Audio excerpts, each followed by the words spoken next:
Welcome back, everybody, to another episode of The Network Show. We are now on episode 32, and it is 2nd of August, Friday, 2024. This is best time of our lives right now. Just to remind people to subscribe.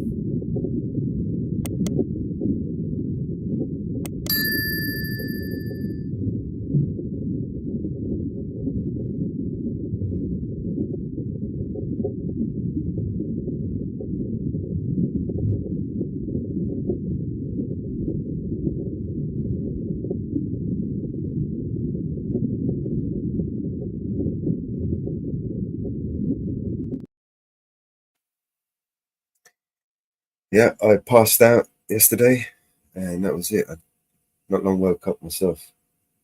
So sorry about that. I was supposed to go live ages ago. That's what we got. We got fuck all, really. Just a sore throat.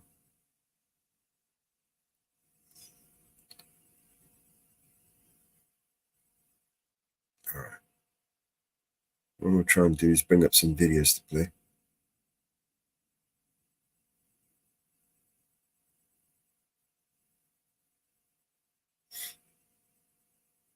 In the meantime,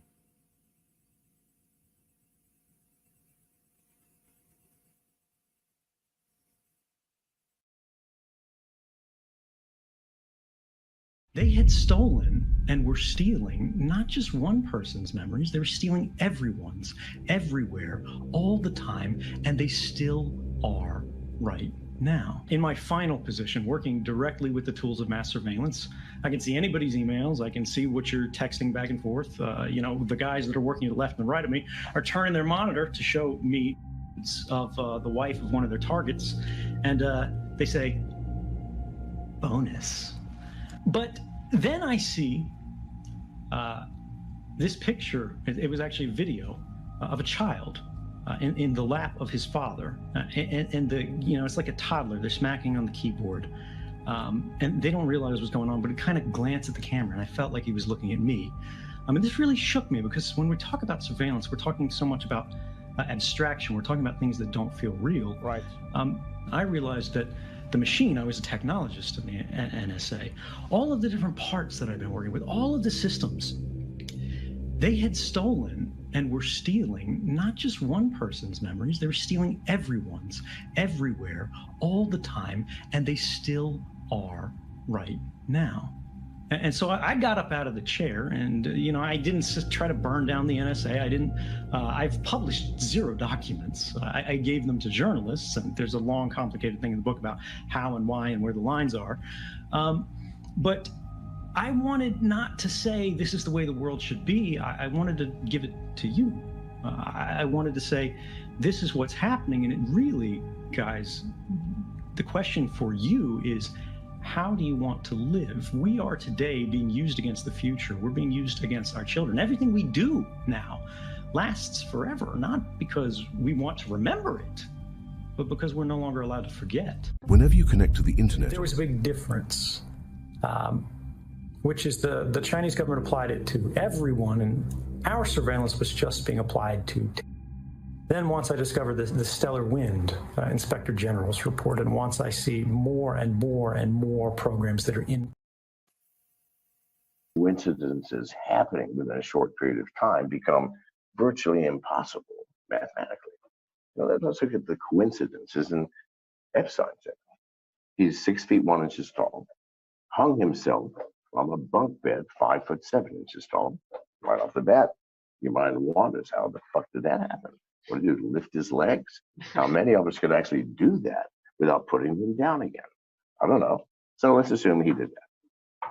He broke his neck in multiple places, hang himself from a 5 foot 7 inch bed. He didn't fall from a step ladder. No, it was off of a 5'7" bed, and in ways that are indicative of forced strangulation.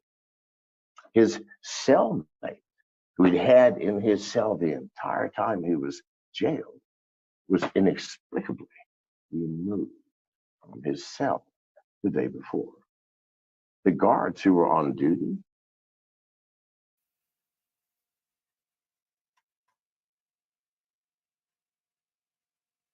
because they said, oh, we were told there's cleaning in that wing and we didn't go in. The video cameras, oddly enough, misaligned, showed nothing anywhere near Epstein's cell, who clearly the most important inmate at that point in time in that jail. Well, I'm sorry. Within a 24-hour period, all of this shit happening is like statistically, you have a higher chance of being hit by a meteor on your wedding day, standing just before you say, I do. So, yeah, one of the things that I think is important, and you've definitely been a major catalyst of it as a popular culture and counterculture figure for that matter, of expressing the other side of the story to the mainstream. And I think now with this whole Epstein thing, and now you've got the coin coming out, I think this is one of the things that, every once in a while, JFK, I think is even almost bigger than 9/11. People are starting to say, hey, maybe think Democrats, Republicans, people are starting to wake up, and maybe, just maybe, Epstein can help get us to the critical mass. I also want to ask you about this. How are you, brother? We only have a few minutes left here. Morning, mate. I'm just a tweet waking that up. I had. Maybe you can speak to this. Maybe you can't. I didn't write this tweet. Hey, man, girl. What's up, good guy? How you doing, bro? Did you hear about was it Joey? Joey's running it now. Yeah, Chris. Rancor. Is he in court now, yeah? They found him guilty. Is that what they said? Yeah. Joey's on running it now. Running the Well, he was. what he's talking about. I guess he's over now, but he was. Guess they found him guilty. So. Just woken up myself. Yep. Good guy. Did you check your new website out, bro? I hope you like it, man. Get in touch with me so we can. I can send you some login for it. It's all automated anyway. It should pull over your videos automatically. Don't have to do too much to it. Morning, Anne Marie. Mountain Girl, of course. Woo fucking woo.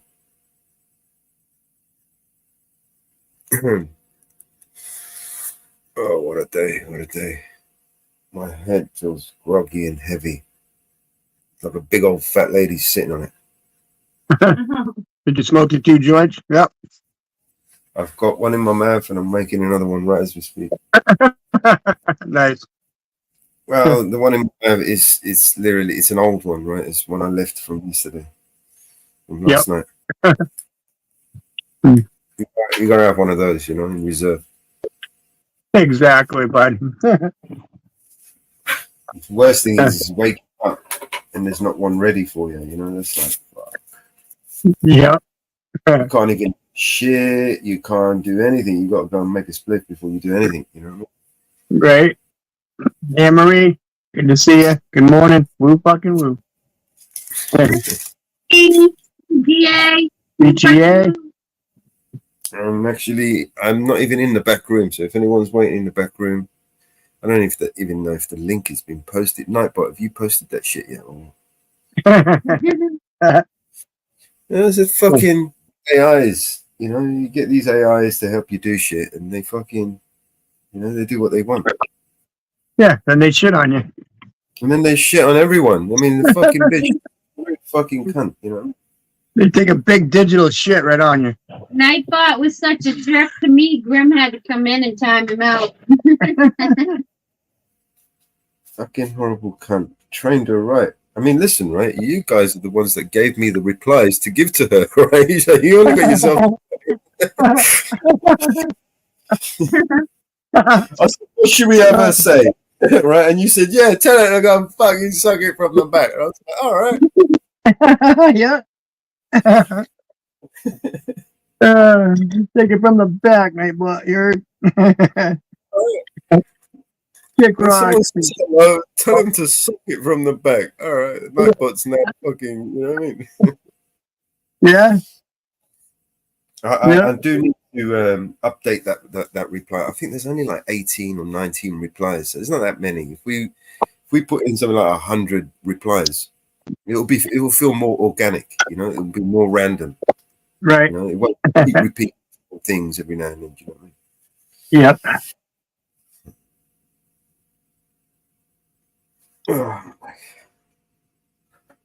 Yeah. So maybe we'll put in some nice replies, as you know, mix it up a little bit. So sometimes it could be moody, you know. So people might pick certain people out, like Josephine. Josephine came in. She says like, "No, she's targeting me, man. It's just me. She's being horrible too. Like she's all right with everyone else." Shit. Oh man, she's horrible to every cunt. It is funny. It is funny though. For sure. Yeah. I remember when Kaz came in, he was like, "Motherfucker!" He wanted to go to the fucking panel so he could have a go at the fucking bot.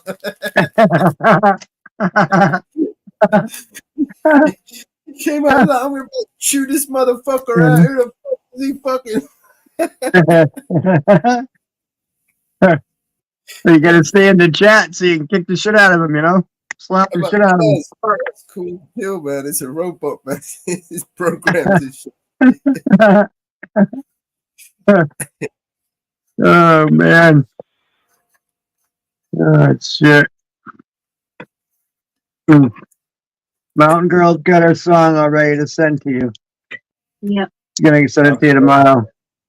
I imagine I've got a few songs. I think Anne Marie sent me some songs. Okay. Got one. She's got one for the contest. I got the whatever whatever it is that you call it. Whatever we call it. Yeah, but are we Competition. allowed to play the contest? It's Friday, isn't it? Is it Friday today? Tomorrow. It's Friday Yeah. now. It's 1:30 in It's the Friday morning. now, yeah. Right. Yeah, so we can play contest songs all day today. Yeah. I'm not going to get into trouble for playing anyone's songs. I better get to bed then so I can get up and actually come on before it's tomorrow night. Yeah. Tonight is the Little Weed, isn't it? What's the competition? The Little Weed. Yep. I almost came back up. I almost jumped back on piano with you last night, but I couldn't even breathe, dude. I couldn't say nothing. I was a fucking mess. Yeah, not good. I hacked up for, I don't know, a couple hours after I talked to you. It was Mama Beth's birthday, and she was going to go out to dinner. And Oh, nice. Who? Mama? Tomorrow? Or today? I was going to spin one back up when she come back. But I passed out. My friend came round and he cooked a meal, and I didn't even eat it, man. I was just knockout. Woke up this morning, I got like meal sitting there, and, like, you know what I mean, waiting for me. I Right. didn't even eat it. I just gave it to the dog, you know. Yep. Turned my stomach, you know, like, I ain't eating that. Right. I thought, give it to the dog. Fuck it, she'll eat it. And now I'm hungry, but I ain't doing nothing until I'm. You're probably starved. Yeah. You see, Right. First thing I did was start this live, and it's a pain in the ass to start this live on all these different platforms. Especially Rumble. I'm sure. Rumble, you got to manually create the live stream over there, and then come back to StreamYard and connect it up, and it's a lot of fucking bollocks, man. Yeah. You know, you can't do it from StreamYards. You won't let you do it from StreamYards, like the others. The others, Right. I just say, green is connect, boom, done. You know what I mean? But Rumble wants to be a bitch. Rumble, you have to do extra things. You know what I mean? Kind of like Nightbot. Nightbot, yeah. Nightbot, I just let Mama Bear deal with it. You know what I mean? She's having fun. You know what I mean? I ain't gonna. It's a toy for her. You know what I mean? She's a little plaything. Oh, yeah. That's cool. I don't even fuck with. I like it mine too, so I don't care. I think it's funny. I think it deters some people from coming in as well. You know, because they don't want to deal with it. They don't want to deal with it, so they don't come in to the chat Probably. anymore. Yeah. Mhm. Probably. But you know, majority of the people that feel like that, and you know, I don't know. You know, I'm not. Yeah. I don't really care too much, to be honest with you. I'm not going to sit here pandering to an audience. Do you know what I mean? An ungrateful Exactly. audience stab you in the back at a moment's notice. You know, I don't give a fuck. Yeah. I'm here to do my thing, right? I'm not here to do your thing. You know? I'm not here for everybody else. You know, I'm not your slave. That I can, you know. I'm just here to help a few people if I can. Devo, upstate. What's up, brother? How you doing, upstate? Nice. Do Yeah, I hear use- you. What is Vidma? Vidma. Anne Marie, I need your help, man. I could fucking do with you. Mello, do you have Jitsi on still or available, or is it open or not yet? It can be, you know, it can be. I've got to open up the back room. I've been checking Okay. on Jitsi all day. Well, when you do, we're gonna stop by for a few minutes. Once you get things going here. What, you want to jump in the back room, or you want me to open up? Yeah, once you get things up and running, and let me know, and jump in with you for a second before I go to bed. I'm sure you got some songs and stuff you're gonna play. So. Yeah. Have you been up all night again? Oh yeah, I was up all night. Yeah. Right. Yep. Last night. So you're winding down while I'm winding up. Yeah, I've been up all day. I was up most of the night. Fucking couldn't breathe again. So after I got off with you, I started coughing and having attacks and shit. So I was like, "Fuck, man!" I just wanted to go to sleep, you know. Yeah. But so I can get up. I got up a little late today, but not like 3 o'clock probably. I think I woke up 3 p.m. this afternoon.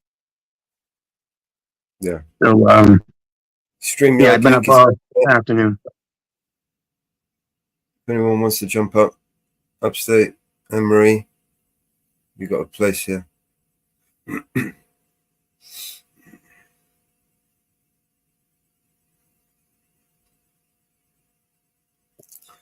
Come into the back room, and I will let you in through the front.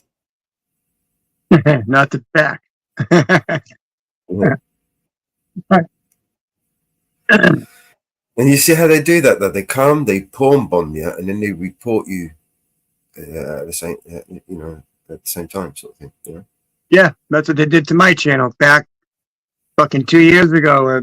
So yeah, even though they're unsuccessful, right? They're still report because they don't know. They think they got in because you had the stream link, right? Right. Perfect. I mean, I could live stream that. I mean, it's not, no one can see it. It's just me. You know what I mean? Right. Only, I mean, I could screen record and shit like that on it. Do you know what I mean? But yeah, you should at least record the if they say it, yeah, you should maybe record it so we can. The thing is, I don't even want those images or anything that they do on my computer. Do you know what I mean? Right. I don't want any of that. Right. You know what I mean? It's not going on my computer, mate. You know what I mean? Exactly. I'm not saying that shit.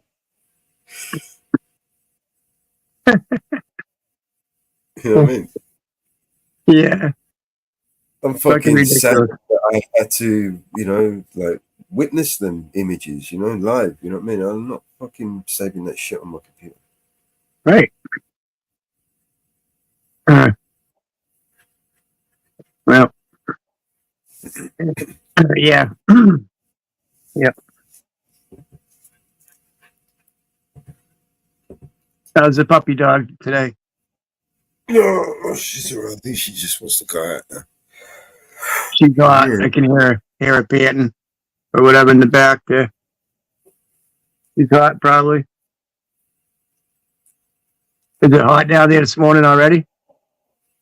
Yeah, it's not that day. Yeah.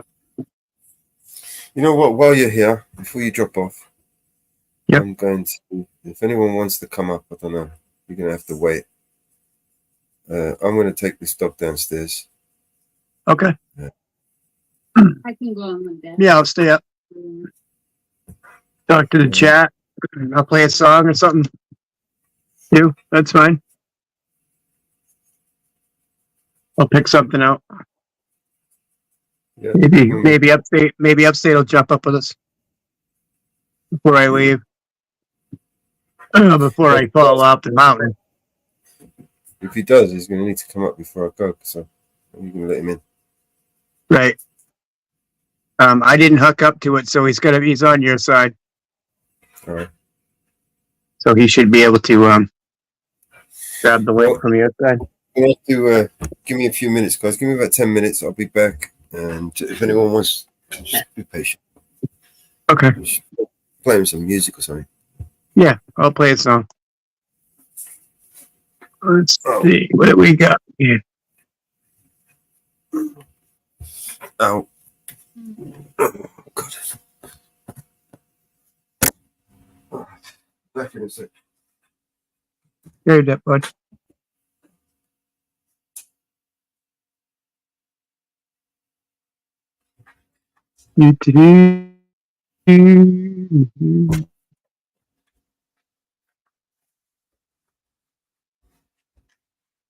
Grab my glasses so I can see. There they are.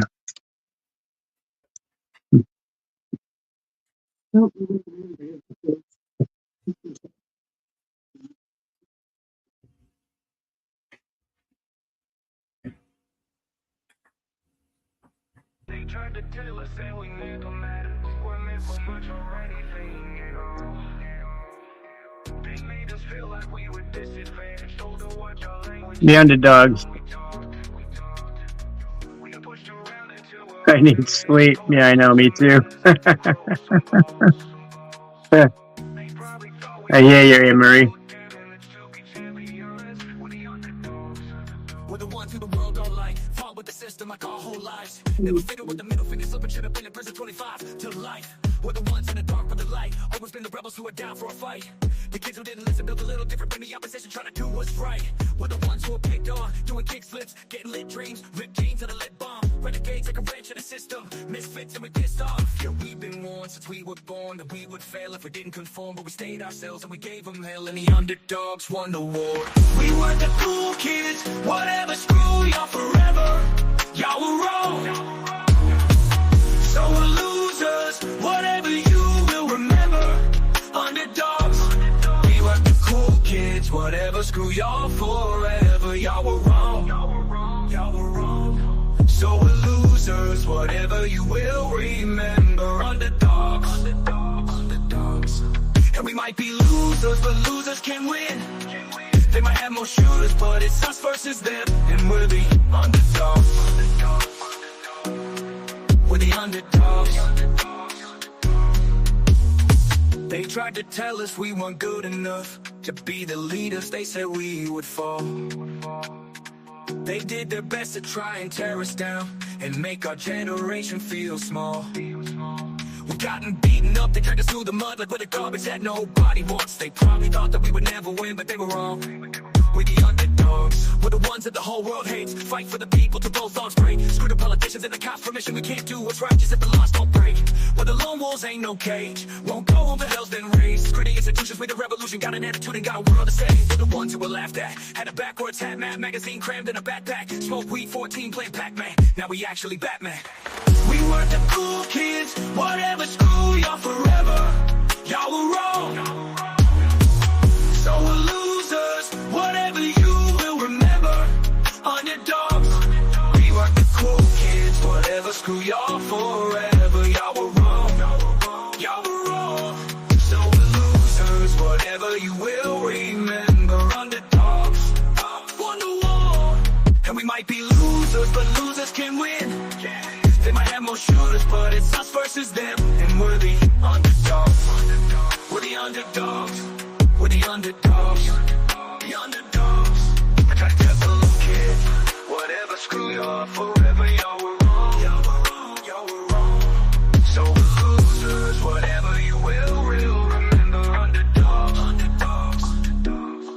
That we might be losers, but losers can't win. They might have more shooters, but it's us versus them. We're the underdogs. We're the underdogs, underdogs. We're the underdogs, underdogs, the underdogs. They tried to tell us we weren't good enough to be the leaders they said we would fall. They did their best to try and tear us down and make our generation feel small. We gotten beaten up, they tried us through the mud like we're the garbage that nobody wants. They probably thought that we would never win, but they were wrong. We the underdogs. They tried to tell us that we never matter. We're meant for much already, thing at all. They made us feel like we were disadvantaged. Told to watch our language anytime we talked. We got pushed around until we're hard to manage. Told to learn some manners and to grow some balls. They probably thought we were way too damaged to be champions. We're the underdogs.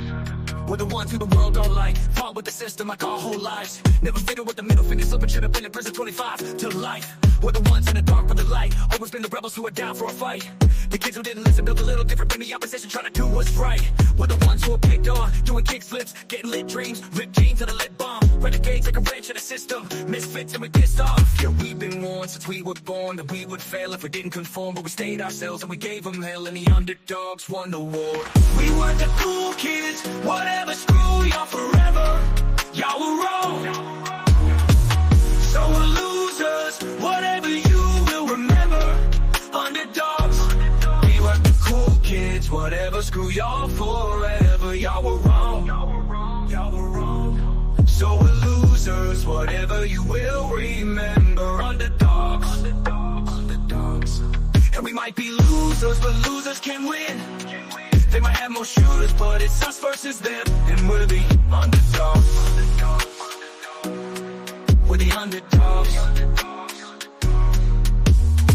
They tried to tell us we weren't good enough to be the leaders they said we would fall.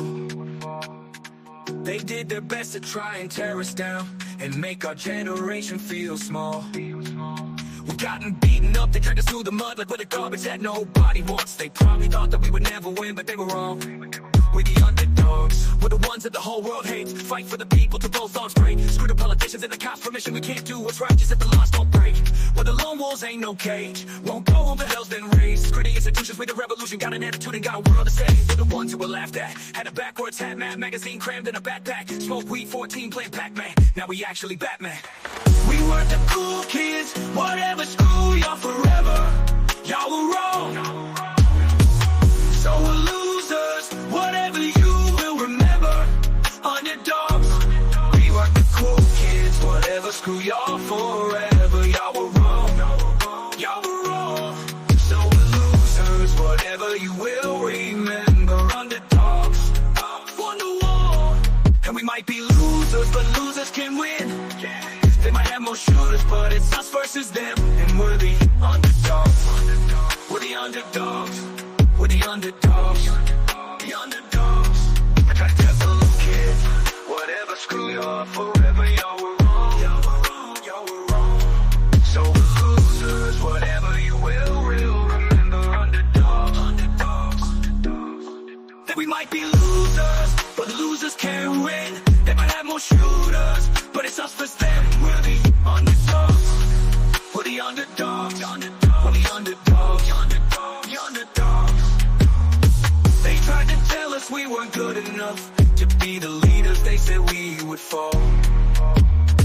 They did their best to try and tear us down and make our generation feel small. We gotten beaten up, they dragged us through the mud like we're the garbage that nobody wants. They probably thought that we would never win, but they were wrong. We're the underdogs. They tried to tell us that we never matter. We're meant for much already, thing at all. They made us feel like we were disadvantaged. Told to watch our language anytime we talked.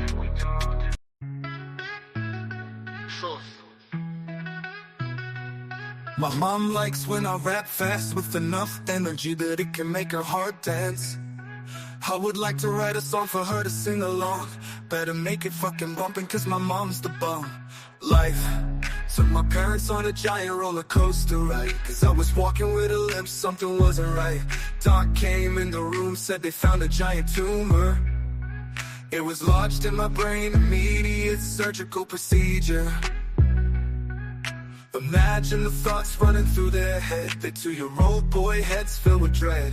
You can't prepare for that being said on a Tuesday afternoon when you get out of bed. But I made it, I fucking made it. You've been by my side through good and hard times. I'd do anything for you, I'd do anything for you, Mama Bear.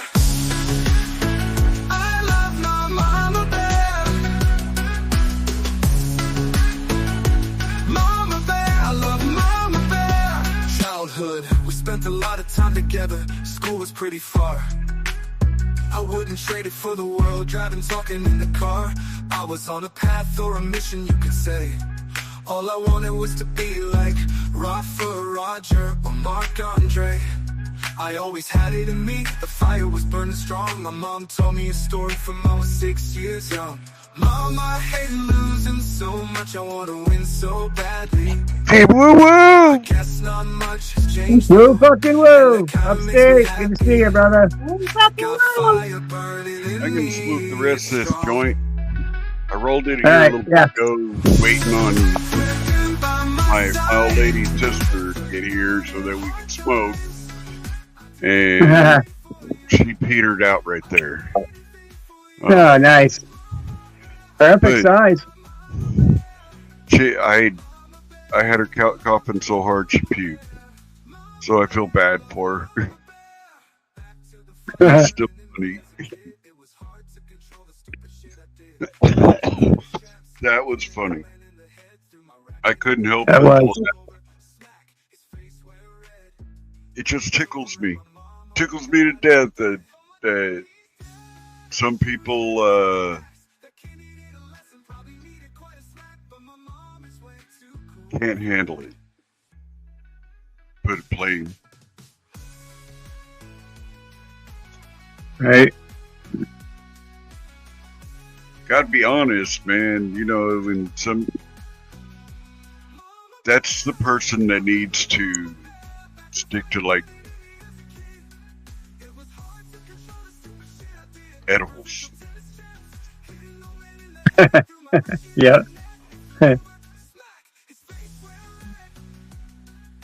I think there's some women out there like Bagel. Look at Bagel.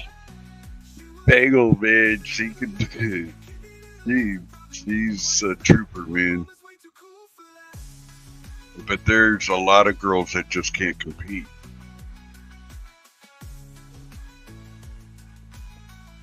Cheryl, Susie, they get all trashed. Where'd y'all go? Now I'm scared.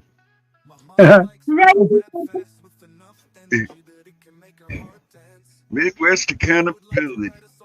What's up? AKA Cop Simp.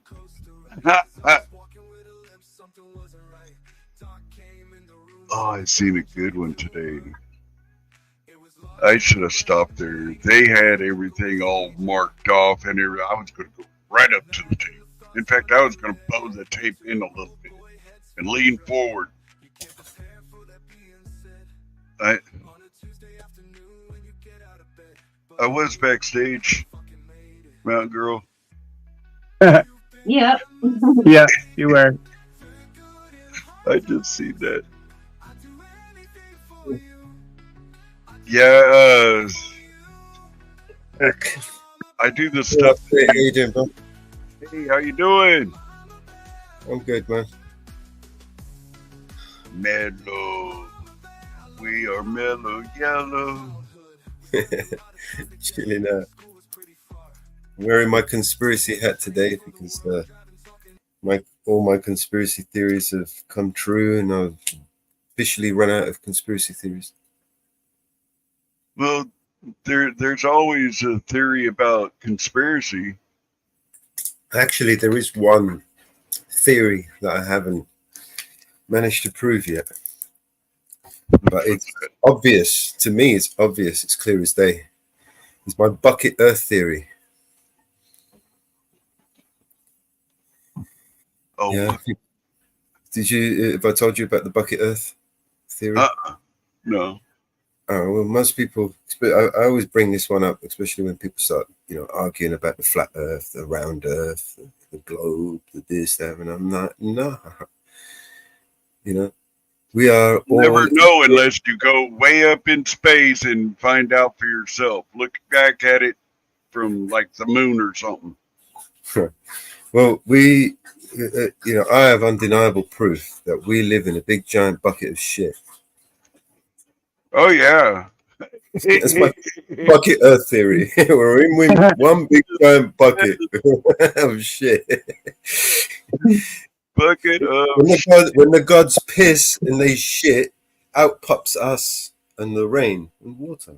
It's just one big bucket of shit, bro. Mountain, it's just one big pile of some god's piece of shit. He just dropped it there. Take a shit. No wonder the ocean's salty. All that piss.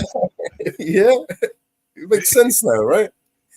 And the little corn. Sometimes you look at a little bit of corn and think they're undigested. That's us. Yeah.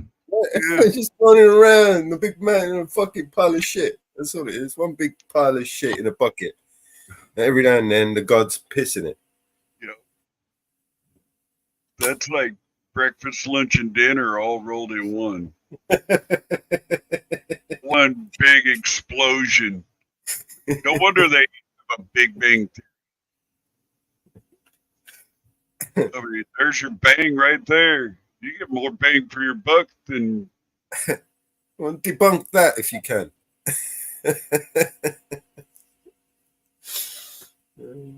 I just found out today how much we're giving away in taxes.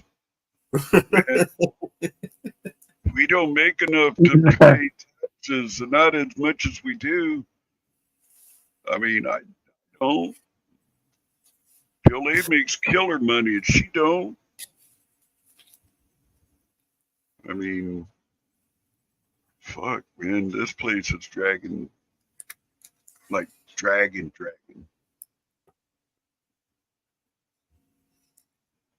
I hate New York. The wastage, right? Unbelievable wastage. Hey, I got a joke for you. Please.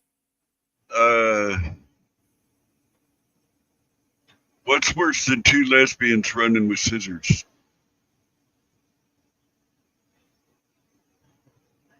Two lesbians scissoring with the runs. Oh my God. I knew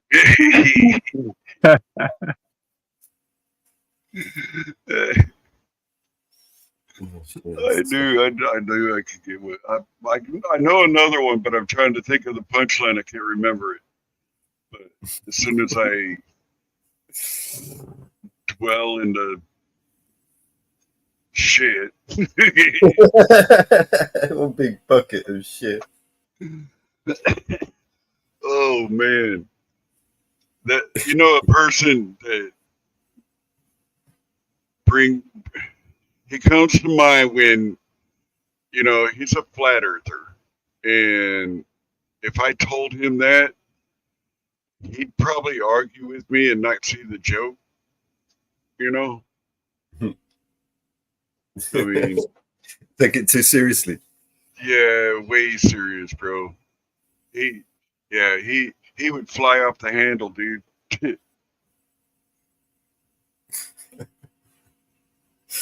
Oh man, yeah, he's a flat earther. He thinks the Earth is flat. He said you can go on and on and on and never reach the end of the Earth. Yeah, it's so big you couldn't travel it in your lifetime. Okay. Nice fantasy. I've seen all of. I've been down those rabbit holes. The ice wall theory with the You know, the different maps. Have you seen the maps that they've come up with? They're like, you know, straight out. You know what I find interesting about ice and ice that's been there for millions and billions of years? I find the most I find interesting is how well preserved shit that died in that ice is. And I think of what ifs, you know, what if they were to bring a megalodon and with a great white shark and get, you know, baby megalodons to go reap havoc in the ocean or something, you know. They would love that. They would absolutely. That would be the CIA wet dream. That would be. Yeah, it would. Yeah, CIA and well, look at the FBI now. My God. Well, it's the same people that control the CIA. They control the FBI. We know this. Yeah. The FBI is crooked as hell, so you know they get all their leadership from the higher ups, and you know where the higher ups come from. You know, it's. It turns out. Did you hear that report that went viral? Basically, you know, the shooter, the assassin. Yeah. This guy apparently he met Larry Fink. Right, there's a fucking viral fucking video of him and Larry Fink. Yeah. Did you see that one? You heard about that? It was like 2 weeks ago or a week ago that came out. I like the latest with Trump telling he tells a reporter out, I think it was yesterday's I want to play that. I'm going to play that video. The one with the black reporters, the journalists. Yeah. Yeah, I was going to play that one. I was just watching it. That's funny. Man, I was like, and he was holding his hand up like, yeah, just go away. Hey, Brokefish. Jump up, bro. Bro. Broke fishing. Good to see you. Mellows, can you hear me? I can hear you, bro. All right. I don't have my hotspot on tonight. Seems to be coming in all right.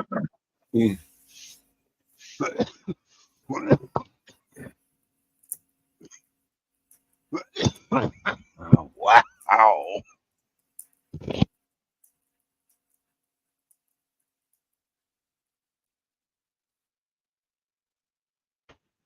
That was a good hit.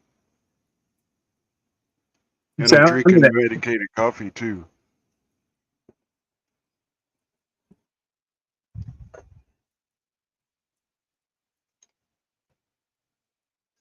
Medicated honey in my coffee.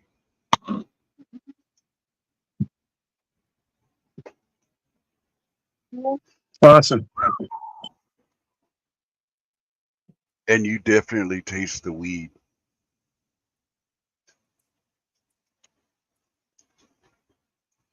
Man, take a look. This is one of the few times you'll see me with a shirt on. Take a good look. I think we got someone in the back room. Hey. Brokefish. Give me a sec. Let me just drop you the link. Wow. I finished about half of that. Let me just drop you a link in there. It's just a precaution, prevent phone bombers. Hey, have you seen the Mugs Money Devo Sweet Chronicle video? Which one? The one that me and Devo were in. It's a music video with me and Devo in it. Yeah. Oh man, I wanted to bring it up. If I can find it, I'll share it in the basement. But there it is. Welcome to the panel, bro. back. Hey, how you doing, Mellows? How you doing, Northwood Mountain Girl? Upstate. What's up, bro? What do Hey, you? bro, Oh man, Broken fish. What's up, brother? Uh, Good to see ya. living through the day's bullshit. Had another one jump out. They got it, but it was Yeah. scary for a little bit down by my cousin's house. Damn. And it's suspect. That's all I'll say. Is a bunch of us are going, yeah, nobody was mowing. There's no lightning. Come on, guys. Right. yeah, right.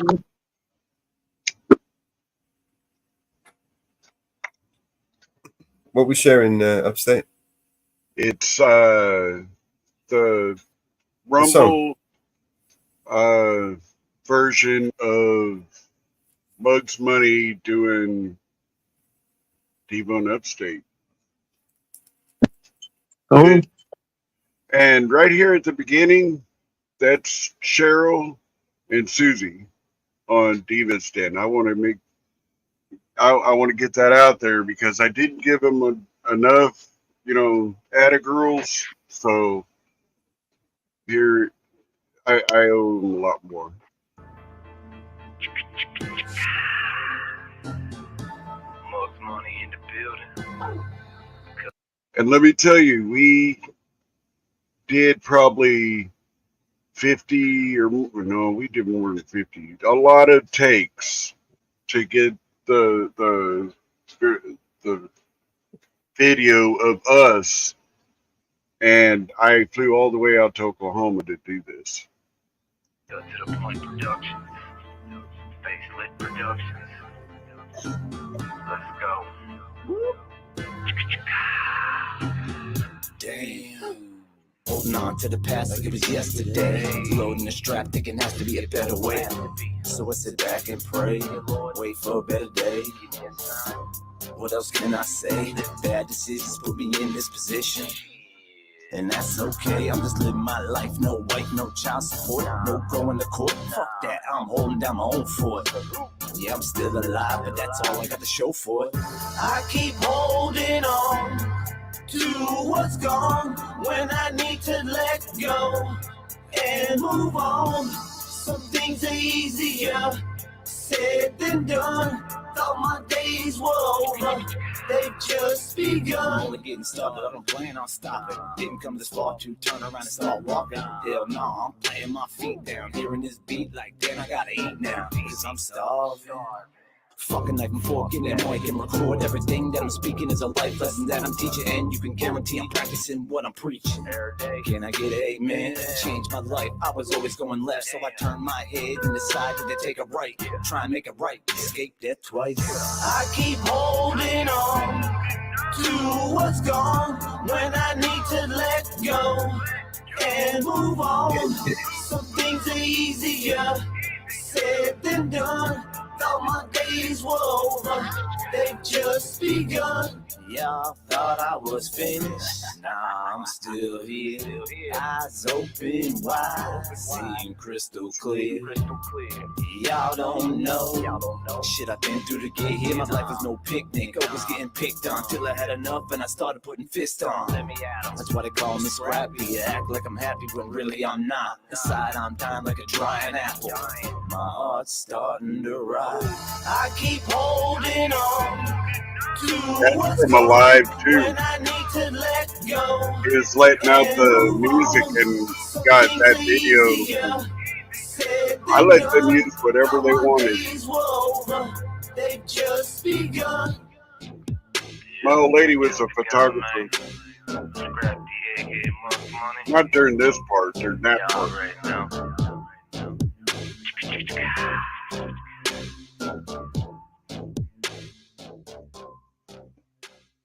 That's cool.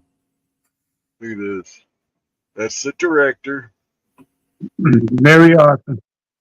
Miss Luck got in there, produced it. Look at that. Thank you, people in Upstate. Hell yes. That means a lot to me, man. No, it's That's brilliant. kick ass, brother. Thank you, bro. Awesome. You Shout know, out to Muggs Money. yeah, no shit, man. Go play Go Muggs. all his videos over on Rumble. Get that man up there, man. Show him that you can make money on Rumble. We're live on Rumble as we speak. We are live over there. Nice. See, that's what we do. We go live on Rumble and YouTube at the same time. And sometimes we get more viewers on Rumble than we do on Yeah, you get up in the 30s and 40s. I throw in Twitch or Kick. Kick. I need to build up Kick before I can go live on there. Really? They told you that? I had like 2 Yeah. and they let Welcome me to the go panel, live. Chris. Yo, yo, yo. How you doing, bro? I'm all good. It's not too loud for you guys, is it? Because I do have problems with my microphone. No, you sound perfect. Good. So how is everyone? I don't know if I'm welcome, mate, because I'm probably the most hated person on the internet at the moment. Well, No. That's somebody totally else. I can give you shit. I got you. Ireland. Hello, everybody. Well, it seems to be, you know, I go on what YouTube. You're always welcome here. I just speak out, right? I just, you know, it's my opinion. If somebody chooses to accept my opinion, that's fine by me. I've got an opinion on things. Opinions are like assholes. Everybody has one, so everybody ought to be used to it by now. And you can't be no worse than Rebel. Come on. Well, old Ezra Levant. No, Connie. Oh, right. Okay, it's another one then, is it? There's loads of them, mate. He's #1 hated on YouTube. What a grifter. I could give you a few panel names that if you even mention my name in you get blocked. You're blocked right away, man. You can't say no way. Each on that title. There's this bloke that lives in Northern Ireland right now. He goes off if you mention my name to him. But why is it all kicking off, right? We had lockdown, right? There's hundreds of thousands of people were out on the streets during lockdown, regardless if people agreed or disagreed with what was going on, you know, with the virus. That's all I'm going to say, the virus. But now it seems to be that people are coming onto the streets for one little Irishman. It's a bit mental. And that little Irishman, that if I remember rightly, when everyone was protesting during lockdown for 4 years, fighting the tyranny that we were facing and the draconian measures that they wanted implemented on the general public, that little Irishman was living in Spain. What? He didn't come onto the streets once to protest with the people during lockdown. Yeah, well, people got crazy there for a few years. Yeah, man. Look what they did to Portland, Oregon. Everybody goes, if you're from Oregon, they're like, oh, you're Antifa. No, that was the Portland metro area. That we don't even consider part of Oregon. That's its own little country, and they're nuts up there. Nuts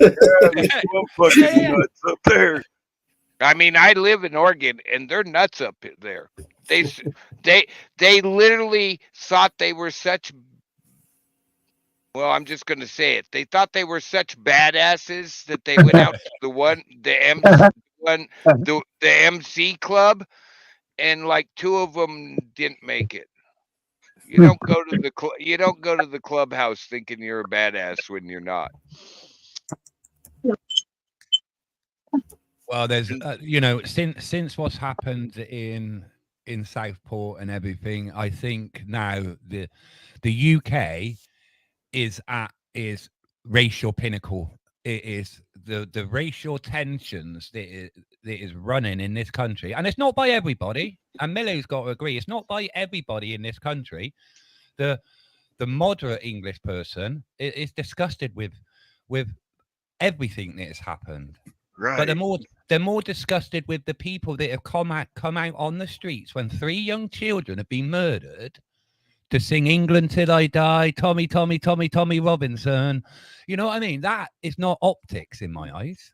Wearing an England flag or British Union flag down the streets while swigging out of a can of Stella. We It's call not those optics. millennials. That's what we call them over here. In America, they're millennials. I'm sorry, but they're just a little psycho, bro. I just Well, don't look call what they did to that one statue in Portland, Oregon, in a park. All the ones in Washington D.C. No, the one in Portland, Oregon, the famous, world famous bronze elk statue. Yeah. That I looked at really? that my dad took me to when I was a kid, and I took my son to the year just before his mom died and said, "Hey, I want you to see this. My dad brought me here." Guess what I'll never be able to do with my granddaughter, because they lit a fire under it and destroyed it, and the damage is so much they can't repair it. Well, that's it. They ripped out, they brought down Colston statue in Bristol, didn't they? Because they didn't because he was a slave merchant. He used to, transport slaves. He was a merchant. He didn't sell slaves. Cabot, they only transported them. Yeah, he got money for transporting slaves. Yeah, he was part of he had a boat. Yeah, it was part of the triangle, wasn't it? The slave triangle. Yeah. So, and there's a lot of merchants that actually they were black too. Yeah, but this is, I'm not being nasty, but this is where we got the idea from. Of pretty slavery. much, yeah. You look at the Barbary pirates and the English people, well, not English, the white people that were took for slaves during, is it Barbary pirates? Right. So, I know slavery's abhorrent, and that's why it's been abolished over 200 years ago. The abolition of slavery. It's more than that now, isn't it? It's been abolished in a lot of the places, but there's still slaves out there. Yeah. Modern day slavery. You look at all in the Saudi Arabia. The people who make clothes for, like Shein and things like that. Shein. That's modern day slavery in my eyes. What the Mexican cartels are doing to some people. They just busted a guy here in Oregon in an illegal grow, and they don't know, his family's probably gone. All because he got caught. He stood his ground and got caught. The only thing he didn't do was take a shot at the cops, but they figure he figures and the reports we're getting is he was forced to do what he was doing. It was modern day slavery under the threat of we're going to eliminate your whole family. That's like that chick in 70, I want to say 79, it was probably 78. But she said that she was shackled and everything, and there was a window, and she managed to bust it out and call for help, and she was in the basement.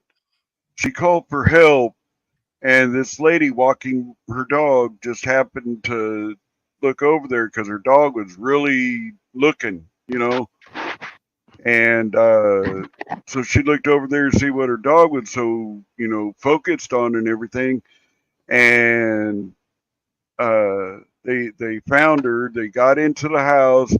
The guy actually drove up and asked why people were at his house. Well, is that the one that had more than one girl or something? They caught that one in the late 70s, early 80s. He had like 5 girls. One got away, and when they went there was 4 more girls. Yeah. That was crazy. Yeah, and then I went to school with one of the Hillside Strangler victims. That's crazy too. Yeah, that was nuts. He went right down Newland Street and picked her up and took her up to I don't know if you know what Saddleback Mountain is, but that place has been on fire more times than you can shake a stick at. The whole thing was on fire at one time, or Isn't one that time that like I know of. every few years, as soon as the brush grows back, it lights on fire again? Yeah, it's like they said it's the dew that catches it on fire. Some spots hit directly the way it's supposed to, like a magnifying glass in the sun, killing ants. I don't know. I've seen everything from a cigarette lighting a major fire to a Coke bottle when we got done with the investigation. Dude, I heard about that one up in San Andreas that started because of a Coke bottle, a Pepsi bottle, as a matter of fact. Yep, clear glass bottles started a major fire. Yeah, I used to get attached here in Oregon, and then the word spreads because it gets put on your record of what you've done. right. And I worked with the state fire marshal investigative team because they have to have some actual firefighter crew members with them. And I worked with them one summer. It seems like everywhere I went for them to figure out how fires are started. And then I did that in California. 2 fires I've been on started by bottles, clear glass bottles. And it's Yeah, like, that happens a wow. lot in California, man. Especially out in the desert. And you wouldn't think in the desert, bullshit. Nothing can. Yeah, there's a lot to catch It fire burns. out there. There's shit to burn. Yeah, there's all kinds of shit to burn. Well, out there in the desert, the Death Valley, we set a record this year. Really? Yeah, like 138, 139 or some crazy crap it was. Fuck. 1% humidity. That means that as soon as the sweat comes out, the air sucks it up. You're sweating Yeah. and don't even know it because your clothes are dry. You could be sweating drops, but the drops don't make it. Past coming out. It's crazy. It's crazy. I had a buddy that was passing through there. He said when that temperature hit, he said it hurt to breathe. Dude, In the it Phoenix tingles your area. skin, dude. Seriously, I've been in 130-degree in the shade in Saudi Arabia, and that shit tingles your fucking skin, dude. You don't burn right away, but it feels like you have. We had mandatory glove and long sleeve days, unbloused shorts. I literally had I've literally worked on some fires where it's like 120 in Arizona and we're on a fire in the black next to flames going, they're trying to kill us. Yeah, the wet ball don't even show. Yeah. Yeah, I've been there. Fucking A. Yeah, you go outside and the wet ball doesn't even exist. Yeah. It's crazy. That's always fascinated me, how a fire starts. How do you determine where the ground zero is, where it started from? How? The flame patterns lead you back to where it starts, and the reports of where it was when it first got noticed. And there's a difference between house fires and. But is it forensically accurate, or is it best guess theory? No, they've actually, one of the fires I worked, they actually went in and they couldn't figure it out. We found what we believe was ground zero. They took a soil sample. It was started by diesel fuel. Oh wow! You couldn't smell it, but it was still in the ground. Yeah, but the ground, man, it'll always be there. I was like, really, diesel fuel? They're like, yeah. I'm like, man, I'd have never guessed that one. They're like, that's why we did the soil samples of where we believed the fire was at, because it'll lead back. It burns different. Yeah. It just. Well, look, yesterday in British Columbia. Also windage and shit like that. You got to look at windage. You got to. like if it's a strong wind to the west or east, Was this the other day, Torrent? Yeah. This is So, outside Downing Street. you guys heard about British Columbia yesterday, right? That they had a major landslide that blocked the river up there, and they're under emergency evacuations because they know the lake that's forming behind the landslide is actually going to wash the landslide away. And they're figured, what was it, 300 kilometers of river, and it's already 75 feet above normal. Geology hub. Son of a bitch. Yeah, I could actually give you the link to the information. That guy at Geology Hubs, he's really cool. As long as you shout him out, you give the post to him, his video, and you don't keep playing it. You show it once. He doesn't do nothing to you. He wants the information out there because he gets viewers and subscribers from it. Yeah, if you got the link. Yeah, hang on a sec. I got it sitting here in my It's Discord. it's this massive Chilcotin River landslide in BC could cause flash flooding in the next 24 to 48 hours.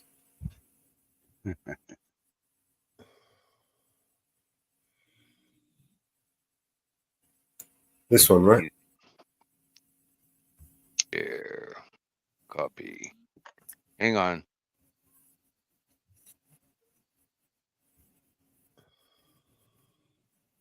Here you go in the back chat. That's the link to his video. So that's live right now? Over here at UK. What's that? Oh, that video? No, this was Saturday. Oh, okay. I was looking to see what time it was. I was like, man. Apparently there's more than 5 200 hours people ahead of arrested. me. Was you down there, Taryn? On Saturday, yeah. Yeah. I was indeed. I missed that one. I probably was running live. See, that makes me want to break out my cameras and go do some shit. Devo wouldn't let me do nothing. Boy, I've seen some cops. I'd seen cherries and berries like a mile away, and they never even seen them. After all his talk that he was gonna let you do it to see if you got popped, he wouldn't let you do it. Hell no, man. We seen cherries and berries a few times, and both him and my old lady said, "No, fuck you, no." I got one of my family members out there said they made it really boring trying to First Amendment audit him because they told him, well, if you go over that way, you'll get a better view of what we're doing, because if something happens, you're another point of view that's unbiased also. I was like, exactly. Really? I was like, really? He's like, yeah, they didn't give a shit. They told me to go stand closer and told me where the better view was. I was like, Keir Starmer's made a mess of this country, bro. I'm about law and facts. If I don't hear law or see facts, I don't want to know about it. You know, I thought it was crazy. He still hasn't sent me the video. He says it's not worth it. Man, I would put that up on my channel. Shit. I told him, dude, that's what everybody's looking for. Why don't you show it?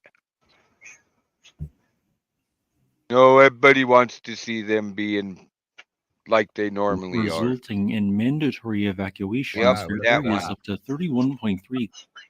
Early yesterday morning, just after midnight, a major landslide occurred in British Columbia within Canada, resulting in the loss of a tent and raft and injuring one person. However, this landslide created a much bigger problem, resulting in mandatory evacuations for areas up to 31.3 kilometers or 19.4 miles away.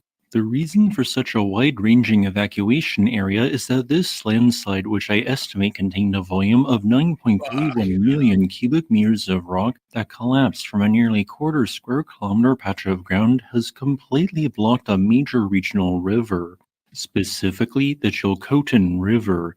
In the more than 36 hours since, water has pulled behind the temporary natural earthen dam, forming a more than 3-kilometer-long lake, which is more than 20 meters deep, with some unconfirmed reports alleging it is now more than 60 meters or 197 feet deep.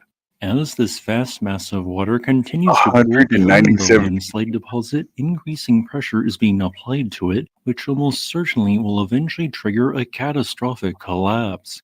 Such a collapse could cause a major flood and wall of water to burst downstream, possibly affecting certain towns more than 200 kilometers away. As a result, not only is a 65.2-kilometer-long stretch of the Chilcotin River and nearby hills being completely evacuated, but also the river and riverbanks along an additional 314-kilometer or 195.1-mile-long stretch of the adjacent Fraser River. Thus, a major disaster could soon occur, with the temporary lake expanding by nearly 13 million cubic meters a day. And please, and I mean this, do not let your curiosity get the best of you. The Chilcotin River downstream of the landslide is now completely dry. But at an undetermined time, a wall of water, perhaps upwards of 200 feet, could without warning sweep you away. So please do not go into the labeled sections of the Fraser and Chilcotin rivers, meaning from Hansville all the way to Hope, and evacuate if you are asked to. So, why did this landslide, which is centered 46.3 kilometers west-southwest of the town of Springhouse, occur in the first place? There is a short-term, a medium-term, and a long-term explanation for this. The long-term explanation is that a 3-kilometer-long patch of hillside extending 2 kilometers to the west and 1 kilometer to the east of the landslide, which occurred on July 31st, was already quite unstable. This is why there are 5 other obvious and presumably geologically recent landslide scarps which look like bites taken out of the hillside. As a result, the quarter square kilometer area which collapsed on July 31st was largely composed of loosely compacted and poorly sorted Triassic age limestone debris from earlier Pleistocene or Holocene landslides. And it goes without saying, landslide deposits are quite unstable and often collapse again. As for the medium-term cause, the ground in this landslide was previously largely held in place by the roots of tall conifer trees. However, in 2017, a major wildfire burned this hillside as part of what is known as the Hansville Fire. Over the next several years, what remained of the burned trees rotted away, removing an important source of stability on the steep hillside. Then, while not particularly heavy, after 21 days of no rainfall occurring, this very hillside experienced rainfall for 8 out of 10 days between July 22nd and July 31st. In total, 2.1 inches or 5.33 centimeters of rain fell in this time span, which loosened the soil by just enough that it caused a major landslide to occur. While only 60 properties have been evacuated so far, there is a chance of a truly major disaster occurring, so I am keeping a close eye on the situation. As a final note, I would like to thank my new patron Sam Randall for supporting this channel. And shout out to Geology Hub for bringing us the facts and keeping us safe. Early yesterday morning. Crazy, huh? It's nuts. It's just freaking crazy, ain't it? That's crazy, yeah. Pretty yeah, it is. And thank you again, Geology Hub. You've always been a great guy, giving us the true facts, and keeping us safe.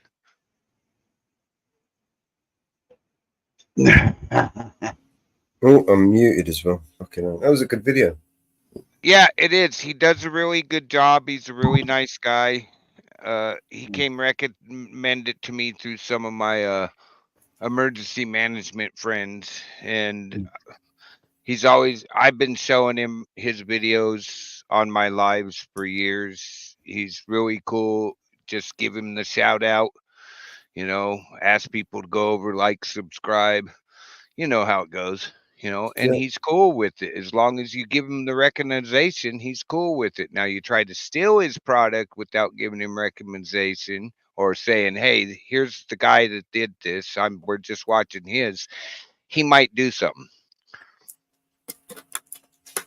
Sure. Most people are the same, I think. Yeah, you know.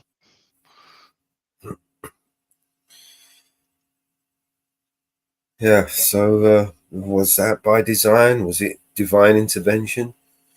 I don't know that, you know, the fire and then record rain at this time of year, record rain, literally, I'm hearing out of my friends from British Columbia, they're hearing it's a record rain, makes you wonder.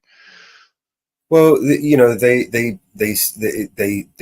set the fires. They can set the fires. They can't cloud seed the rain. They can. We know they can do these things. If they really wanted to, they could. Oh, dude, I burned up. In my career, this photo that I got showing the guy, they're actually doing backfire.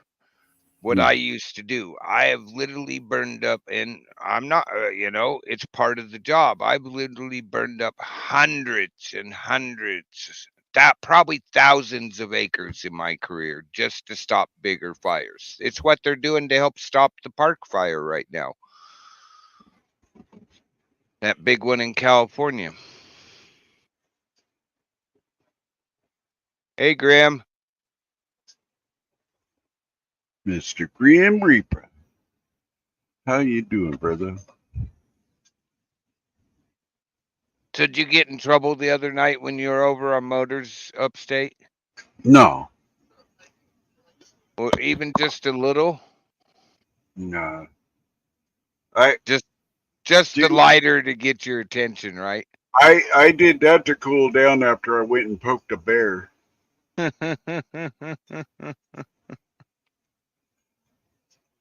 The lighter zooming by was a nice touch. It was like, oh, maybe I should pay attention. Oh, it wasn't a lighter. It was one of those little balls, man. Oh, okay. I thought it was a lighter. It went by so fast. I thought it was a lighter. Fuck no! It went right in front of my eyes. It ricocheted and hit off. I don't know where it went, but we're gonna find it one of these days, and I'll put it back in my gun and shoot her with it. Huh? And return fire.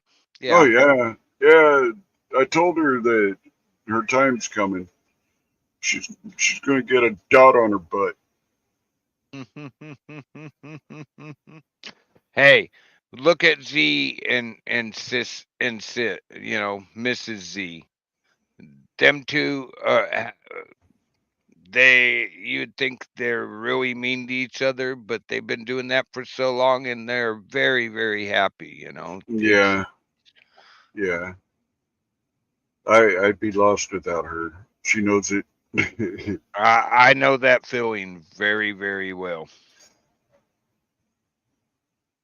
Very well. Yeah, everything we do is in fun. I scare her all the time. I send her clown videos, and she hates clowns. And I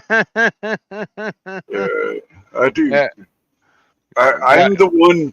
I keep on telling everybody this. I'm a bad influence. You know, I don't listen to, especially my auditing.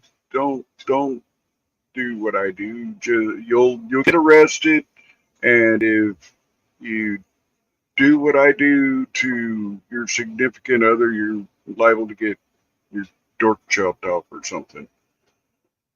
Oh, look at Lorena Bobbitt. Yeah, that's it. Look at Z and Hef. There's no way I'd have do that with my wife.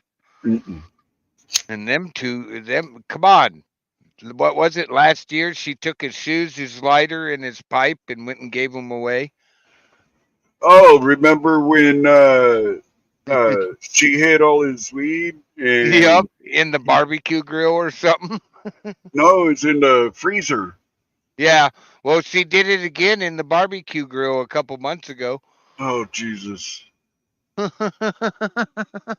He went down and just got more, and then she told him where it was at, and he's like, Yeah. yanking my chain. Boys, my old lady, I'd just go in and hide her weed. She'd have to smoke mine. Mine, she can't handle mine. I do got to give it to Z, though. I was having trouble lighting a fire under kid fishing, and that guy talked to him for like maybe an hour, and that kid's got a fire under him again, and I couldn't get it relit. Z talks to him for an hour. They joke around. They have fun like it's his older uncle, which that's the way I feel about the man. And the kid's got a fire under him again. I'm so, yeah. I just for that, I owe that man thanks for the rest of my life. Who here has seen that movie, La Rona? Rona. Who's in it? It's nobody you would know. I don't know. I watch. I might have could add. I watch a bunch of foreign films. It's Mexican or Spanish. Hey, It's John. about Michael. huh? I might have seen it. You know, I watch Mexican, Indian, Japanese. I don't care. French. La Rona will kick your ass. She went and killed her kids by drowning them, and I don't know. I can't remember how she died, but little kids are drawn to her, and then they're drowned by the ghost of this lady or whatever. But that's La Rona. She comes into, man, I've heard little kids screaming in that theater. Serious. I know for a fact because I was sitting down front and I could see the kid still standing up with his hands up against his face and his sister sitting there with her hair in her hands on both sides, and both of them are screaming. We had that real life lady that did that shit out on the Oregon coast here. That's some fucking crazy shit. She needed to go away. I think it's Mexican. I want to say not folklore. It's like Legend. It'd be folk. Same thing. It's something yeah, you tell your kids to keep them in line. Yeah. You better chill out, or I'm gonna fucking send La Rona after you. Yeah, Well, you take a kid to go and see that shit, and you threaten them with that, they're gonna straighten right the fuck up.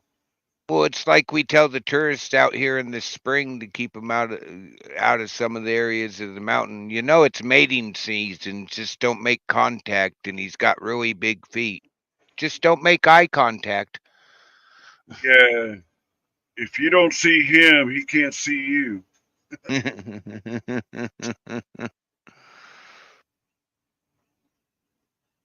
Well, I better go to sleep. I gotta wake up at about, I don't know, 11. And I gotta set up Rumble. But we're gonna do a nooner tomorrow. You should just set up your Rumble now, and everybody will have that all day notice that you got one coming. That's what I'm gonna do. Everybody's like, "Why are you such a schedule?" Because it tells people that you're going to do it. Even if you adjust the time a little bit, at least they know you're doing one. 7 o'clock New York time. But y'all are welcome. Come on in, smoke one with Devo and I. Shit, I'll be drinking my medicated coffee, of course. Hell yeah. We'll be there. I gotta have medicated coffee, bro. No, the past week has been rough, so I went and got a thing of honey, special, 5,000 milligrams. Ooh, cool, good. That's good. That's 5,000 mil. Well, I put about a tablespoon in and mix it up. The old lady goes and puts like 3 in there. I don't let her make my coffee anymore. She What were dumb you fucks trying me to up. run your stream through your eyelids? No. But after my stream, I didn't stay awake very long. My old lady, I watched her go. I got some skunk from one of my buddies in Humboldt, and my old lady had that shit that ounce smoked in one day. He was still visiting, and he goes, "Well, let's roll up one of those." I'm like, "Dude, it's gone." He's like, "Can't be." My wife looked at him, and goes, "Dude, you handed it to me." I've just done 30 grams in a week myself of my medical stuff. I need a cut down. I'm doing way too much. You know, not I enough. get so much that the dispensary here, they give me these little tubes with 2 joints in it. Pre-rolls. Yeah. Yeah. And I'll tell you what, these are what I give away. I mean, I got 3 of them just sitting right here. There's more in my room. I'm good. If I ever, well, some of the crew says they're coming to see me this fall. These people put infused, I don't know what the fuck yeah. in there. And I've been tempted a couple of times, but I said, nah. I got Oh, killer come on. bud. You got to try one. If you're giving them away, you Shit, got to know no. what you're giving away. They've got Dude, something new. it's a weed that I bought, so I know what it's like. This right here now, Devo will not let me smoke that shit at all. That plum makes come me on, fucking stupid crazy. That's that infused looks 3 good. times. And then on the outside of the last infusion that they put on the outside, they put Keith. And that looks like a rolled moon rock. it's about like a moon rock. It burns really slow. If you leave the lighter there, don't toke it. If you just leave the lighter there, it'll stay lit like a candle. That baseball I got last year was really hard on me. Me and Devo, check this out. Okay, you know, we smoke with these fucking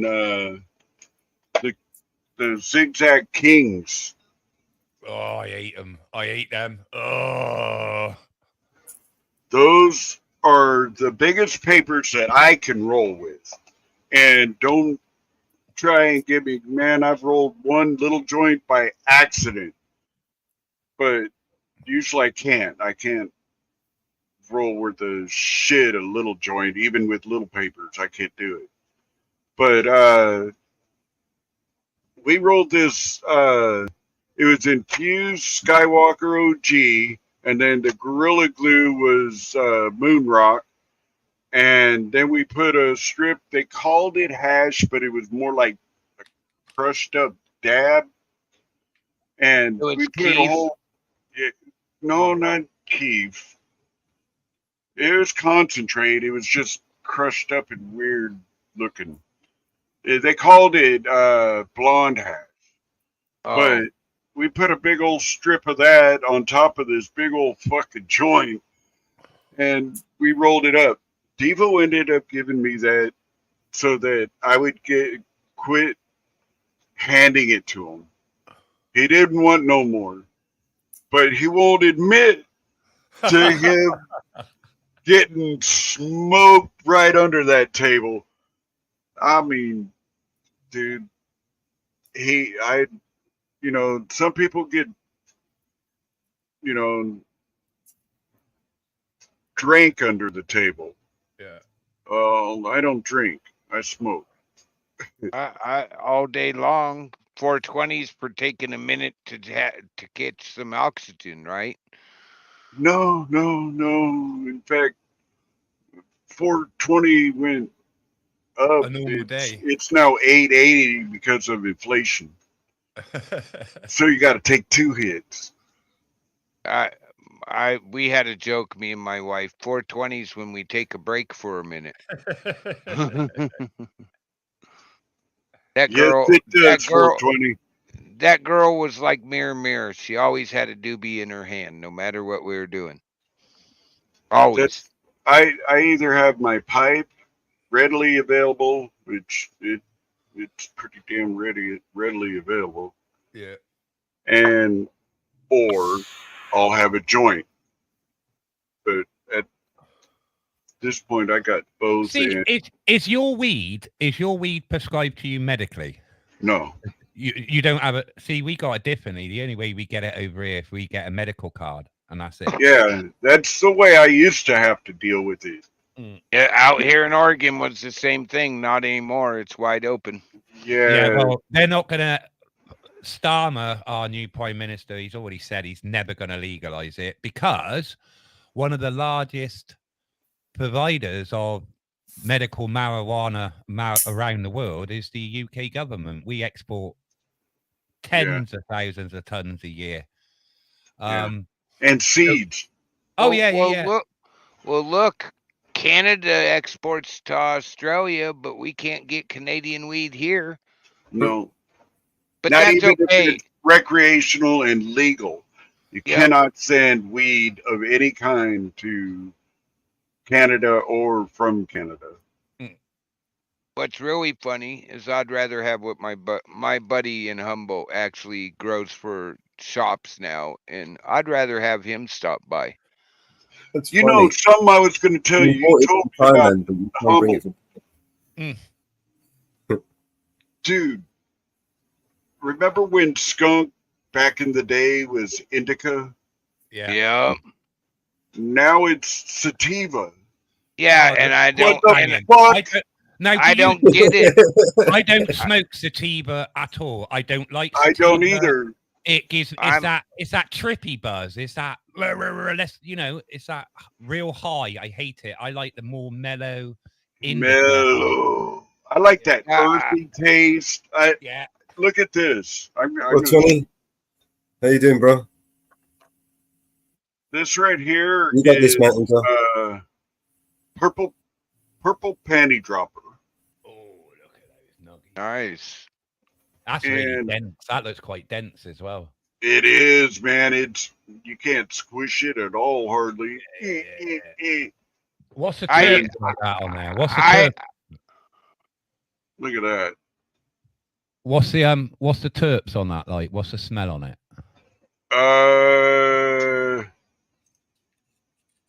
I get, like I said, earthy because it's indica. Yeah.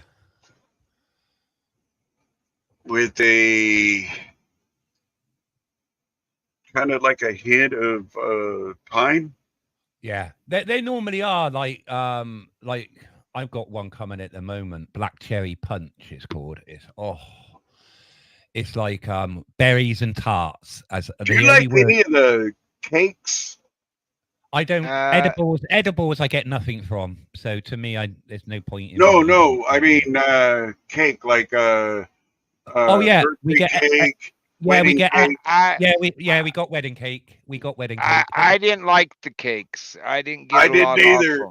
Now we got one at the moment, which I can get. It's called LA Kush Cake. Right? It is absolutely. We had that run through here. Horrible. It's horrible. It does nothing for you. I still have. Look, this is some that I won't touch. I give this away. That's that fucking cake fucking disaster. You know what I miss is my neighbor 2 blocks down. You could tell when he'd be by in a couple weeks because there'd be a skunk smell. There'd literally be a skunk smell in the neighborhood for weeks. I got 4 plants hanging. They're Durban poison, which Durban poison is a sativa. But this Durban poison will put you down like an indica. Really? Down. You'll go. I I got some sativa the other day that I smoke so much indica, I get an up feeling from the indica. I smoked some sativa the other day just because it's all we had, and with us, and it acted. It was like, I was in the seat just with drooling for a couple minutes. I was like, what the hell?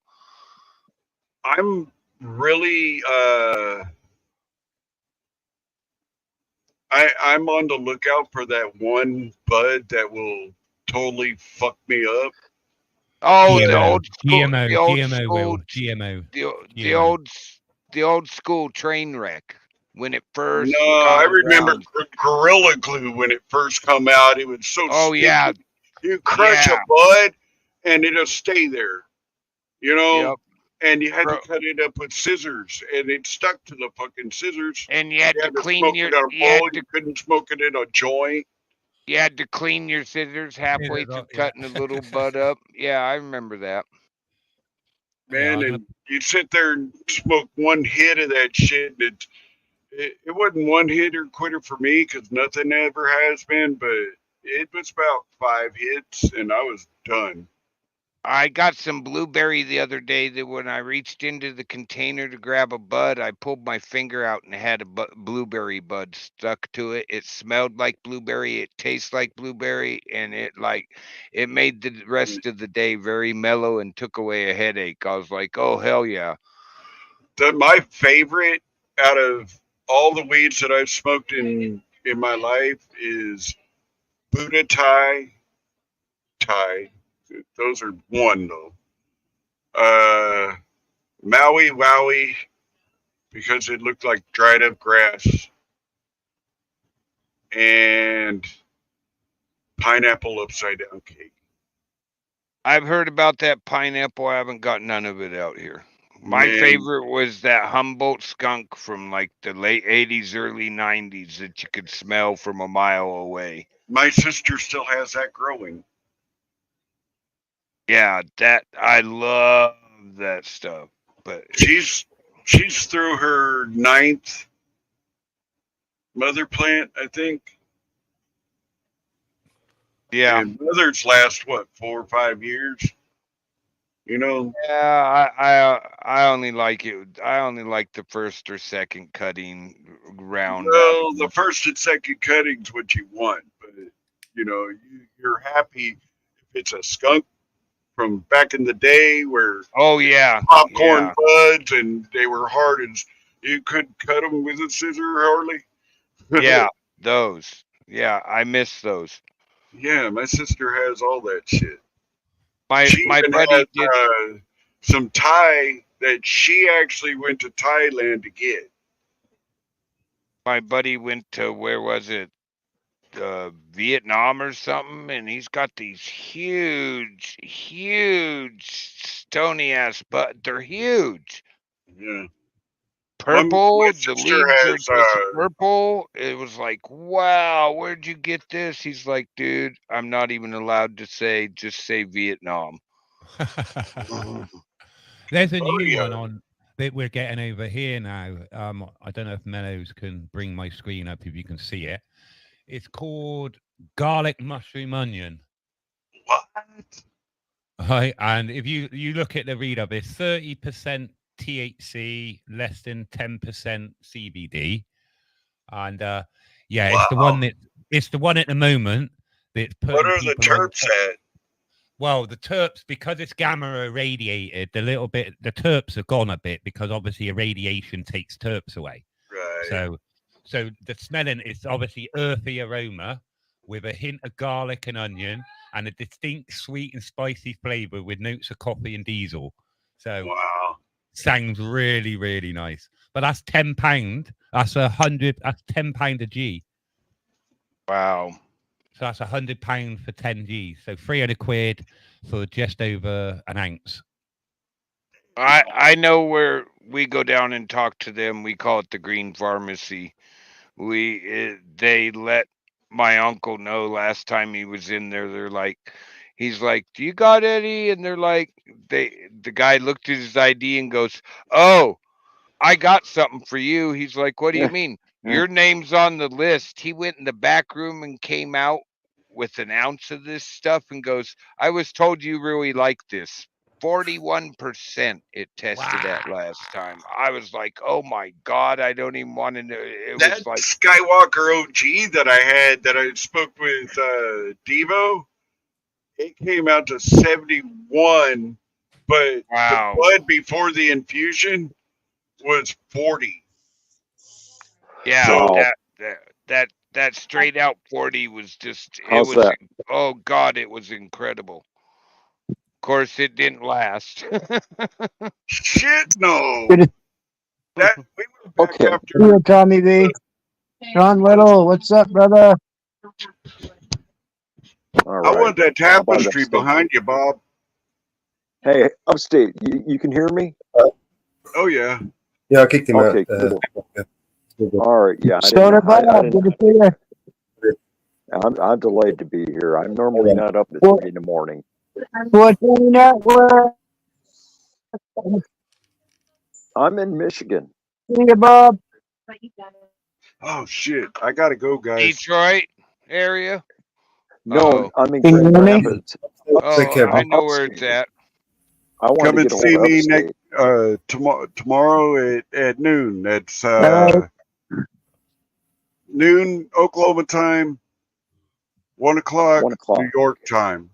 Where do you stream to? Is it Rumble you're on tomorrow, or Rumble and YouTube? and what's your channel? Because I don't think I follow you. Devo. Okay, upstate.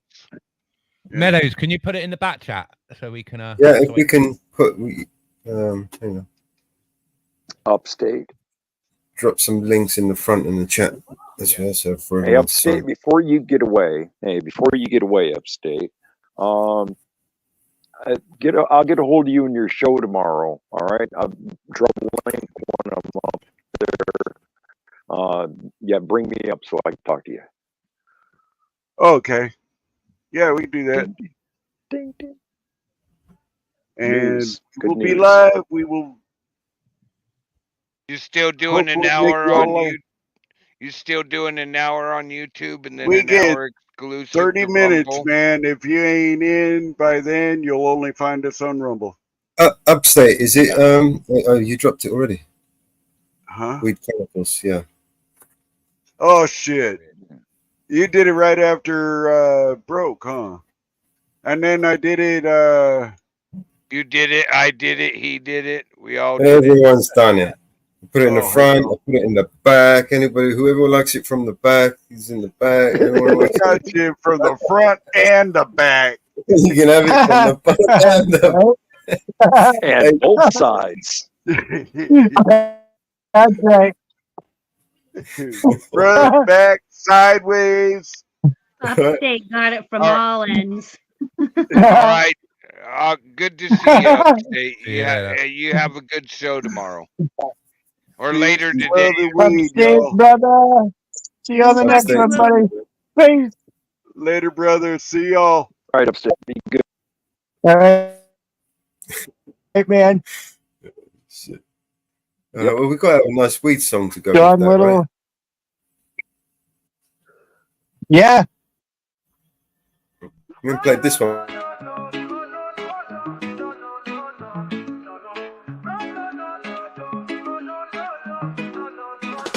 Rolling up that sour diesel, feeling so high. Blue dream got me floating up into the sky. Purple Kush, OG Kush, feeling so plush. Acapulco Gold, Gorilla Glue, yeah, we love that rush. From Granddaddy Purple to Jack Herrera, wedding cake to Durban, poison, no fear. Gelato, Girl Scout cookies all night. Northern Lights, Pineapple Express, take flight. Super lemon haze, White Widow, feeling fine. Alien OG, apple fritter got that divine. But Scotty once, Godfather OG too. Soothing my soul, now that's the groove. From Granddaddy Purple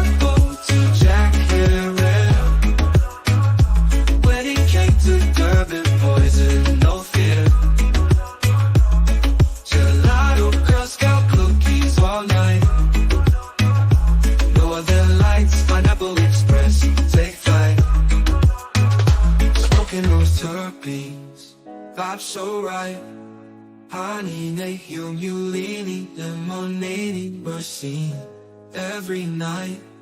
Sessions with the best strains, Mother Nature's delight. So grab a blunt, spark it up, feel the high. With the best cannabis strains, reach for the sky. Hey, light the blunt, keep it real. With these top-notch flavors, that's the deal.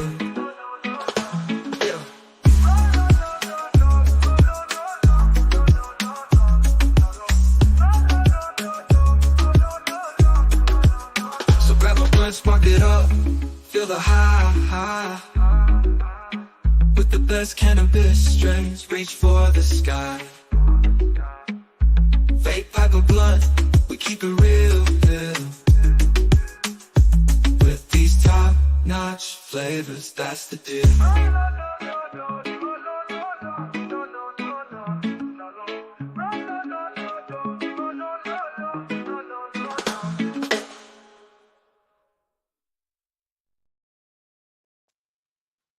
You know, that song is just perfect. Perfect timing to skin up the spliff. Yeah. Wow. They changed the smoke warning in my area to very unhealthy from unhealthy. Crazy. Oh no. Be careful. It's been crazy here. It's just been crazy. Yep. I've been joking around about, who had drift smoke for July. Right. Yeah, I shouldn't have been joking around so much. I've got this new strain called RS11. Yeah, I voted that. Yeah, and most of them. I smoke far too much.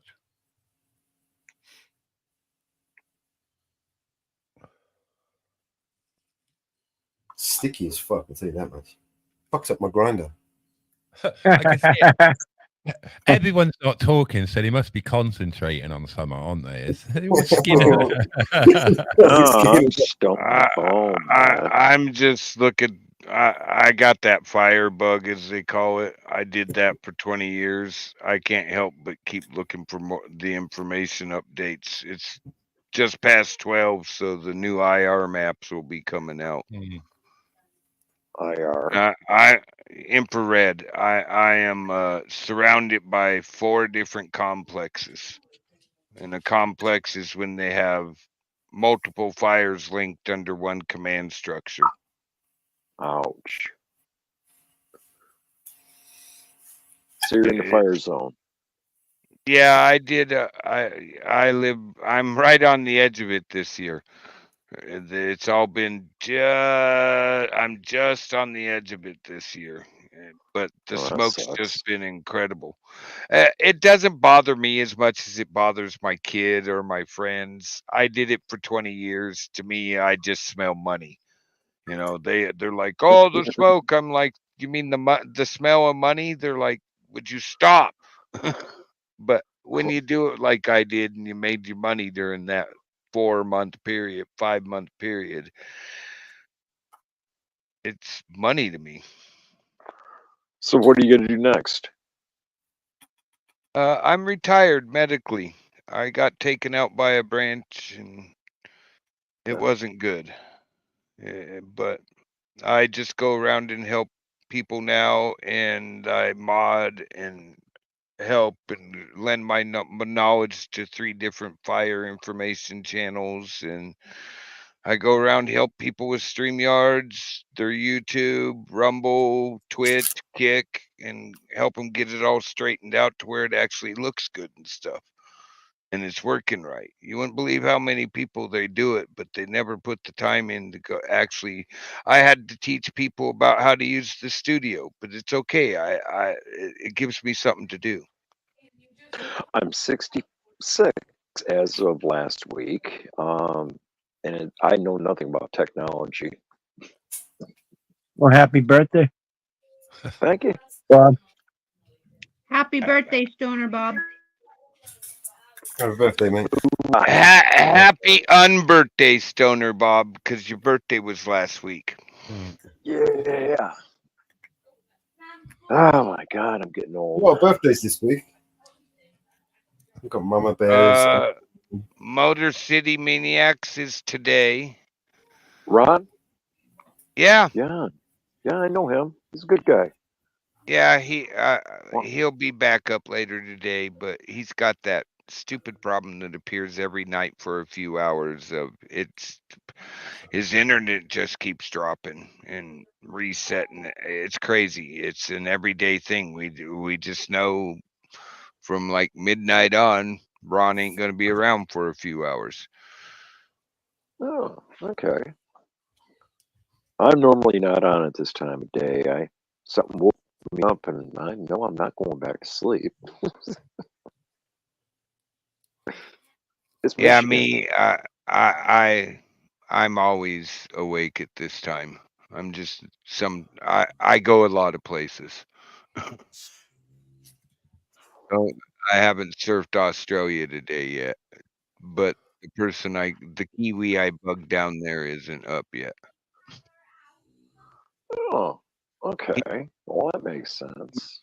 He will. Sorry. Sorry, Brokefish. And I was just going to ask Mellows, did you just say Mama Bear's birthday is today? It was the 1st of August. It was yesterday. Okay, yesterday. Oh, I missed it. Oh my gosh. I'll have to say happy We birthday. did some birthday songs for her. We did some. I was Just supposed to act come like back you and do didn't. live. Yeah, she went out for a dinner with, and then when she was going to come back, we were going to run a live, but I was past that cold. So got to sleep sometime. Yeah, I ran 2 panels back to back. It was like 20 odd hours. You know what I mean? Yeah. That's the only thing I got in trouble for when I did that birthday stream on Z's channel for him. Everybody's like, oh, Z ain't going to like this. He laughed his ass off and goes, but you're in trouble. I would go, oh, you didn't like me going on your channel? He's like, oh, hell no, I love that. But what happened to the epic streaming broke fish? Where was the rest of the a minimum of 4 hours? I went, okay, I get it. Next time I do that, you want to see one of my epic streams. Okay. I was trying to keep it short, just, short. Happy birthday, bro. And and I did it on his own channel, so he's going to see it. He called me up laughing. Good.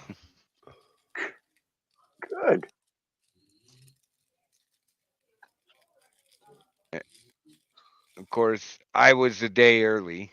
Stoner Broke was a day early instead of a day late.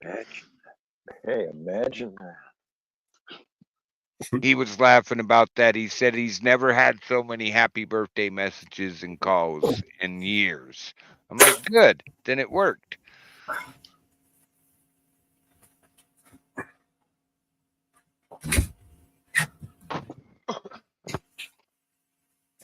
Fact, isn't he supposed to have something coming up? I better check that.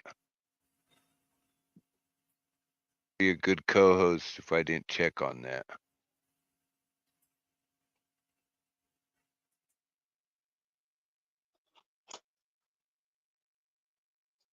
Yeah. Tomorrow, the 3rd. What is today? The 2nd? Oh, tomorrow. Cool. You're not late.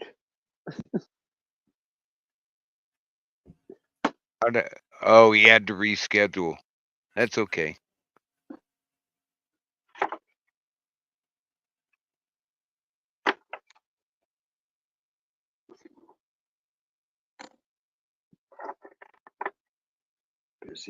Busy all the time, it seems like.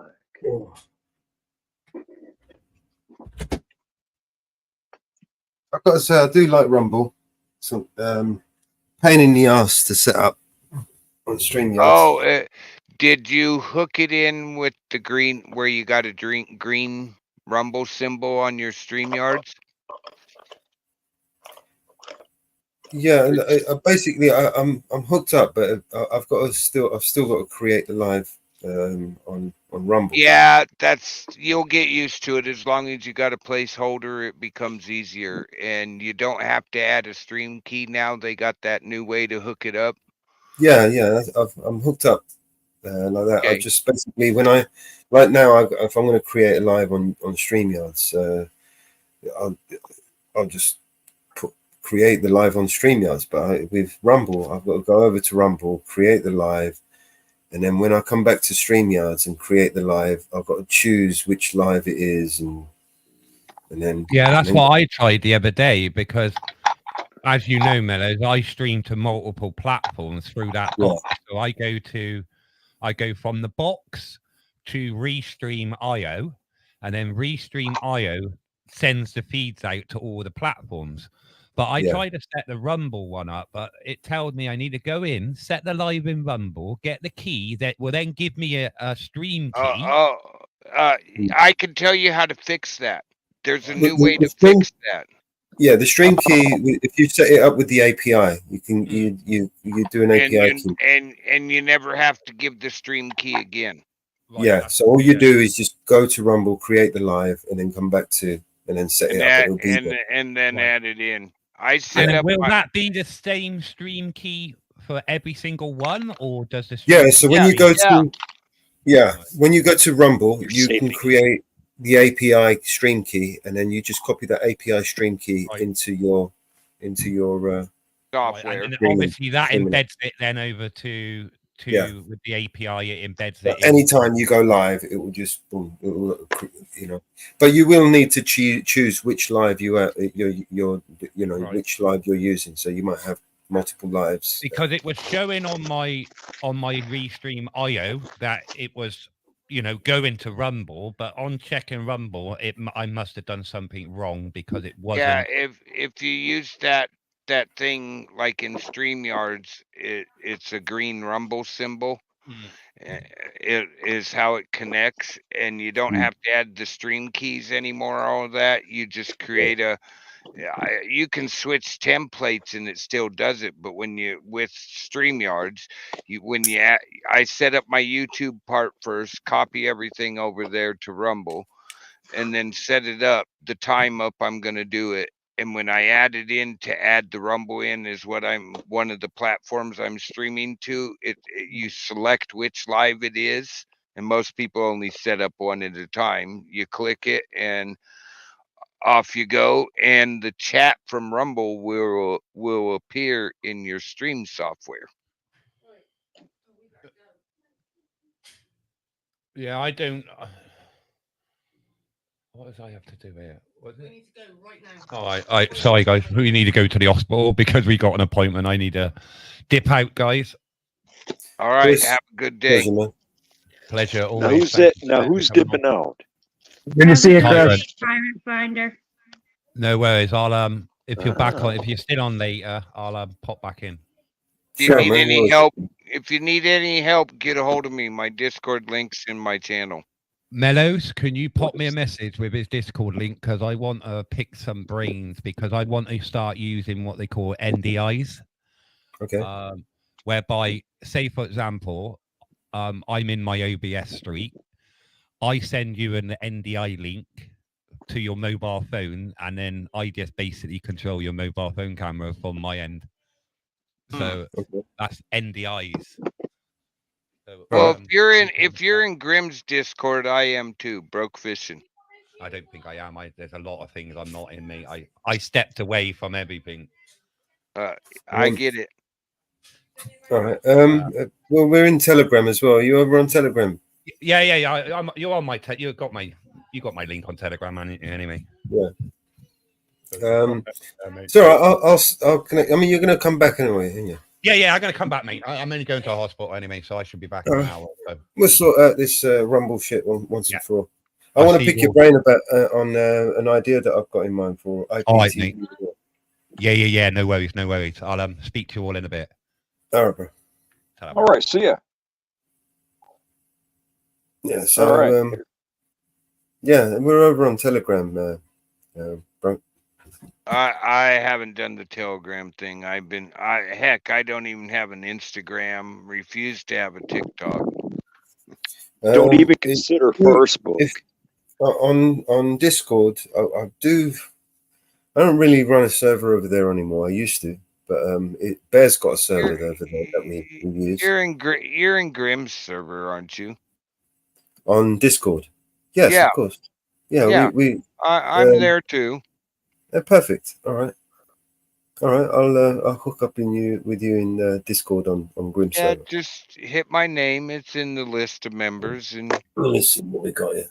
You know what? I hardly ever use Discord. Grim. I fixed my Discord. It's really mellow. I had a little bit of problems. It was driving me nuts. I put my brother, the gunny, in charge.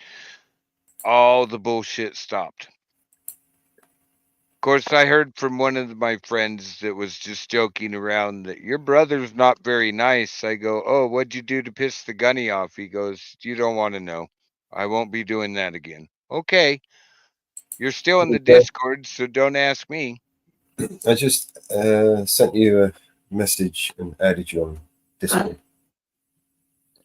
I see you.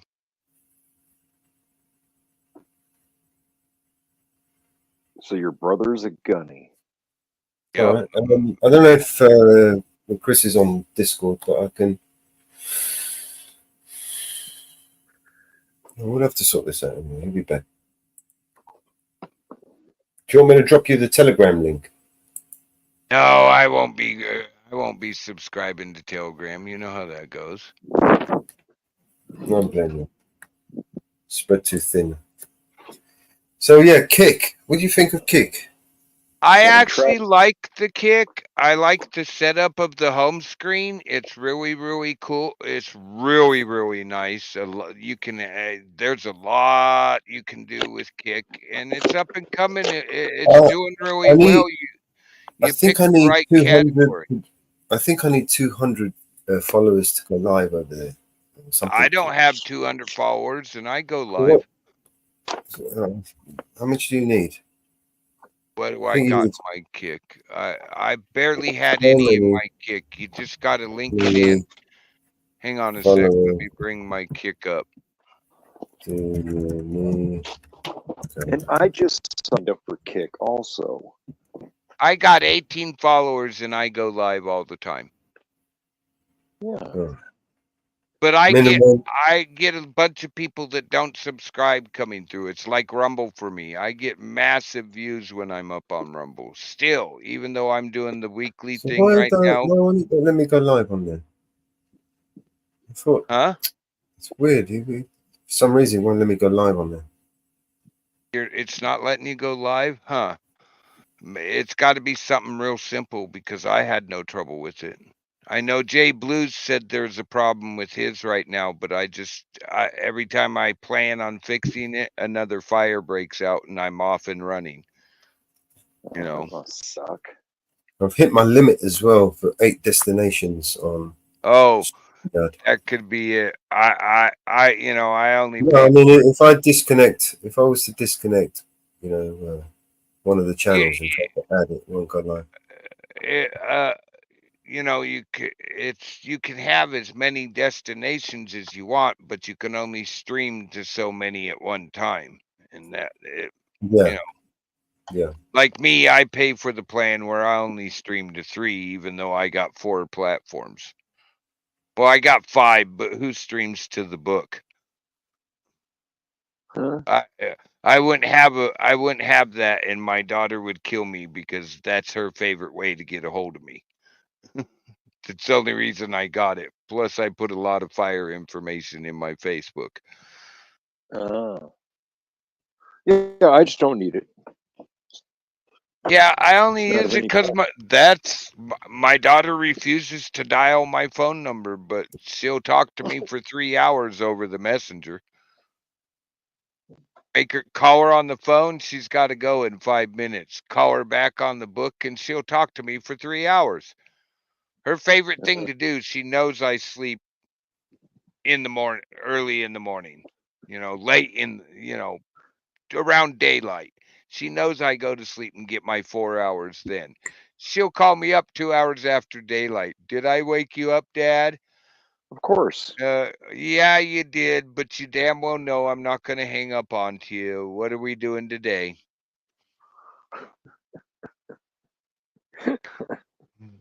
And she knows it too. She's like, "Yep, got Dad." I'm like, "You little shit." How many kids you got? I have my daughter. I have 4. I have a 16-year-old son, a 28-year-old daughter, a 33-year-old daughter, and a son that's in his late 30s. Wait a minute, he's almost 40. Wow. I was 17 when I had him. So that's how old I was when I had my first one too. But I'm 66. you got me by 10 years, but you know, it's all good. Yeah. I like being old. I'm actually, I like having, I have more fun now. I hate that I'm retired. I get the bug, and it happens every year. My daughter reminds me, Dad, you put 20 years in already. Would you stop? You don't have to be out there putting another 20. I retired medically. I got hit by a giant branch and gave me a concussion, and I've had too many in my life, so it caused additional problems. But they related all my medical payment is from my fire service. And now I'm being told I can have cancer from all the stupid chemicals they used on fires. And I'm like, "Oh, thanks." Oh yeah. That's part of the process. And let alone my structure fire service.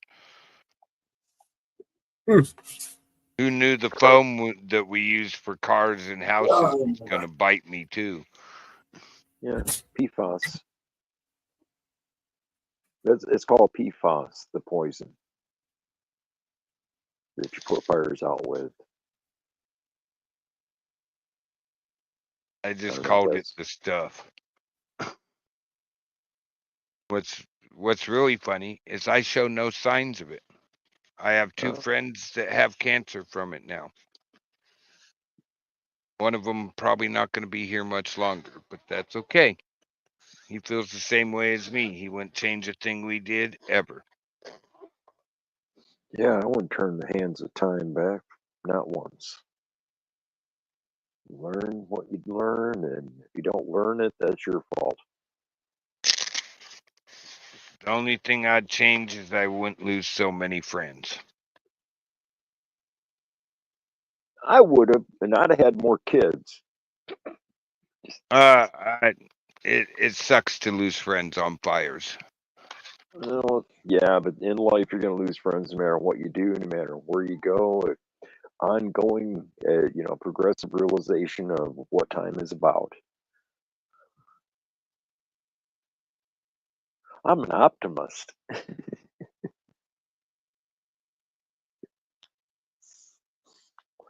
I'm a stoner. I smoke the shit out of it. Always have, always will. And yet, I remain pot committed. When I was downtown for the concert today, it was a really good show. Who'd you go see? I part of the production for the city of Grand Rapids. Full Chord was the name of it. FULLCORD. It's a bluegrass band out of Grand Haven, Michigan. And I was there doing videos with my competition, WXMI, the Fox affiliate here in Grand Rapids. Presently, they're my competition, and as they don't get their shit together, I'm gonna continue to get more views than them. I put it in his face today, the cameraman down there. I said, how many people do you think's going to see this story? He says, well, I hope somebody will see it. I said, well, you're getting about 200, if you're lucky, to 300 views on any of your YouTube posts. And he says, how do you know that? I'm a YouTube channel. I actually get views. I had 10,000 views on my coin pusher video. And we kept talking, and I let him know that, look, your best video got 2,500 views. You're a quarter of my views. What's wrong with your channel? I don't get a whole shitload, but I have a bunch of followers. Yeah, but it was a fact that they've got 35,000 subscribers, and I've only got like 1,000. Oh, so do they actually have 35,000 subscribers, or they paid for 35,000 subscribers? No, they actually have, in reality, about 35,000 subscribers. It's something that anybody can verify by just going to their channel and going WXMI and proceeding to their channel and looking at their statistics. They've got 30-something thousand. Here, I can pull up one of my extra phones here. Hang on a second. Oh, I don't need to see, but No, I'm just saying for my own knowledge. I go to a 32,000. different program that shows you when their subscribers came and how they came. And the only way to truly catch some of those guys is you got to look at when their subscribers came. Because we just busted a channel that was buying subscribers and views and likes. Oh God, why would you do that? That can't be profitable. Well, because it's really cheap. You wouldn't believe what you can buy for cheap. And it's crazy. I just Like on laughed. LinkedIn. Yeah, LinkedIn have all kinds of companies out there, wanting this many dollars for 4,000 watch hours and however many subscribers, and it's like, I don't need none of that shit. I'm like, the first 1,000 subscribers I met in person. That's just being real about it. They're just people we know, 1,000+ people. Yep, I have some people that you just want to go, yep, what were you doing? I'm doing reality videos. It seems to be pretty popular. My blue chickens. That's my farm video. We got a bunch of peacocks. There's probably 50, 60, 70 of them this year. And yeah, it's just I don't put anything on there that okay, even though I check the box for adults only, there's nothing on my channel that a kid can look at and go, what's that mean, or what's that about? There's nothing foul mouthed. We were joking around so bad last time YouTube marked me 18+. I had to laugh. I always indicate that. I always check that box. I don't want nothing to do with anybody that ain't 18. I want them clear-minded or not. I don't care. I want my customers to be customers. Because they are. If you're getting paid by YouTube, anybody that watches your video is a customer. Oh, I don't even do that. Get that monetization. It just brings too many problems and too many rules. Really? Like what?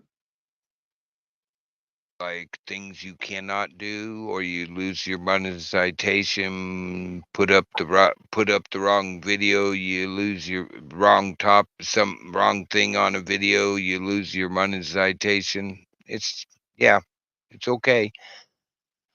It's only money. I mean, if they want to pay it to me, they will. If they don't, well, they won't. and Rumble's way easier and with a lot less rules. About music rules are different. Everything. It's crazy. So I should take all my videos and post them on Rumble. You can actually put a setting in Rumble to where it goes and automatically downloads your videos from YouTube to Rumble. Really?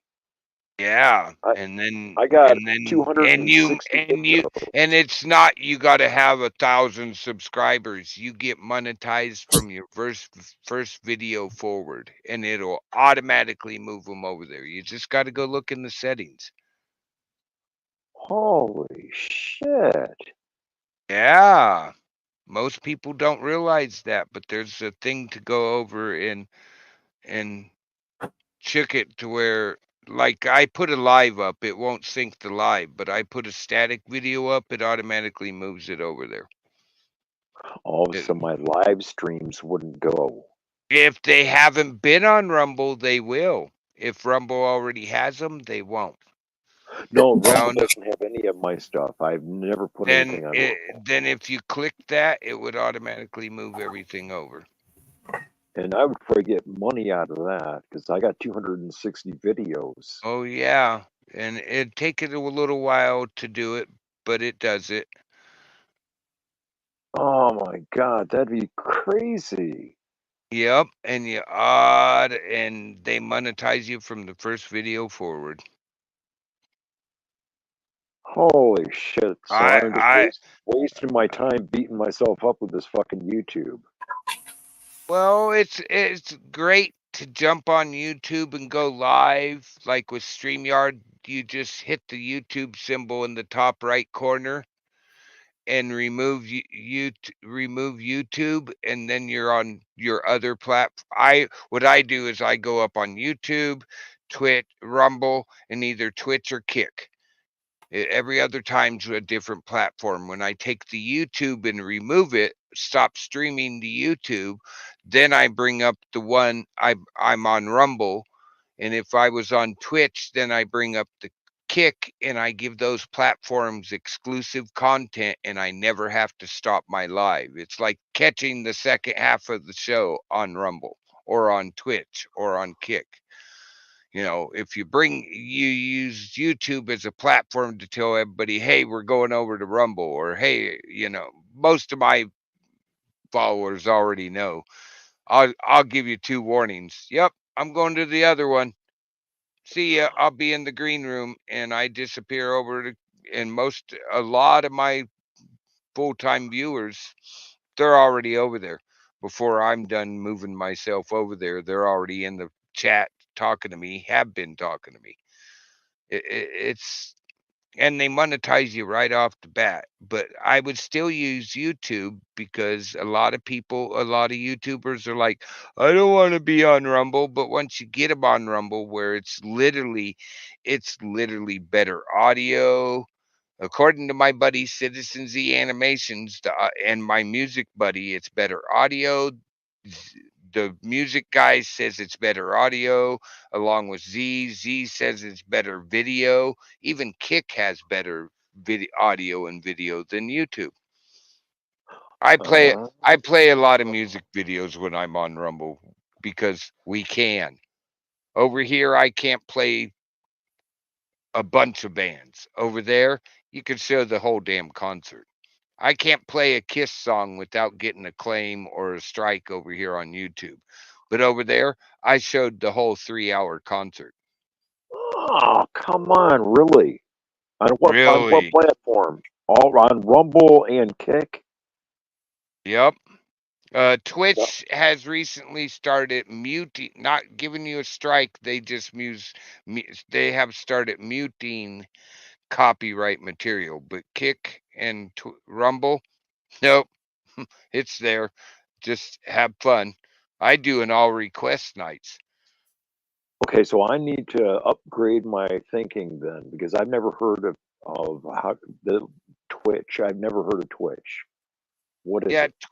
Twitch started out as a gaming platform, but they have just chatting, music. They got a whole bunch of categories. And for like my buddy, the professional pianist, keyboardist, because he plays organs and all this. He's a blues guy. He's in music over there. I'm in just chatting on Twitch. I actually last year came in the top 10% out of all of Twitch top 8% it worked out to when I dove in and looked, but I was in the top. And it you know, Rumble, you get a lot. Rumble, you get a lot of viewers. They come and go. It's not like they sit there, they stay. They might not even talk, but you still get views out of them for a certain amount of time.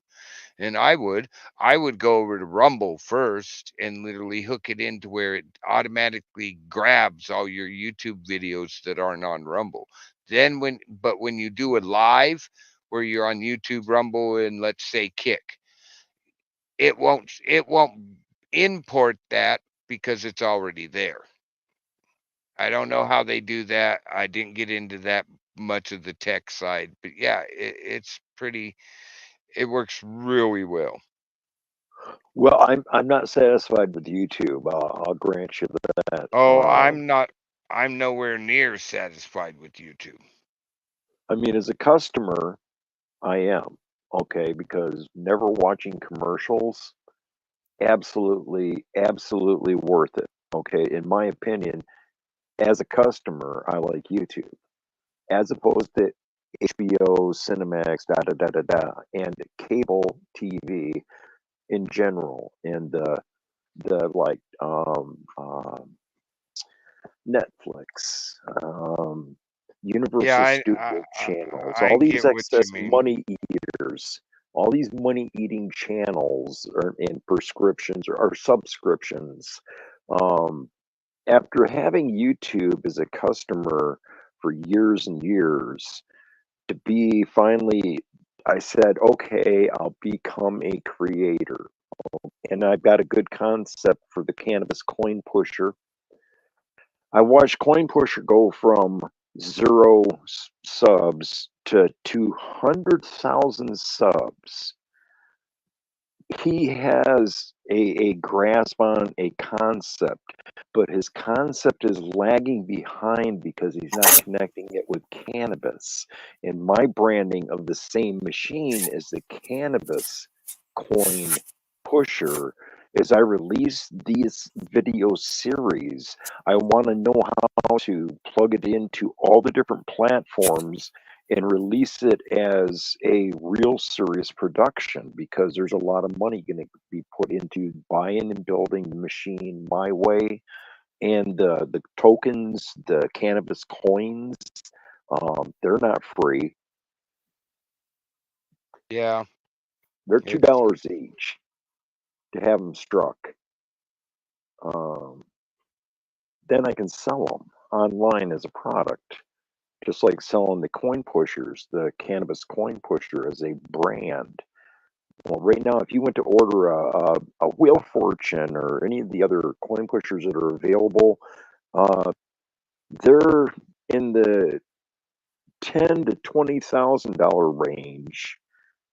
And right now, the quickest I can get a refurbished one, like buying a used car of a coin pusher, is $1,700, and that's 2 states away. I'd have to have it shipped here. And they're in the $2,000 price range, $1,500 to $2,000 price range.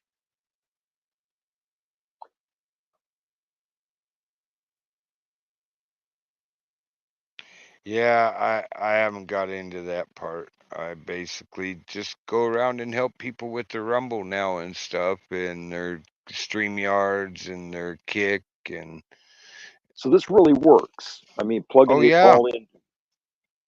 I'm on StreamYards. I have 4 platforms, and what I basically do is what I was doing lately. I've just been staying on YouTube and the others, but what I normally do, except for fire season, and I should do it during fire season, I shouldn't break that rule, is I stream to YouTube for like an hour, maybe 2, but I do 4 to 6 hour streams. 4 hours is a minimum. A 2 hour is a short.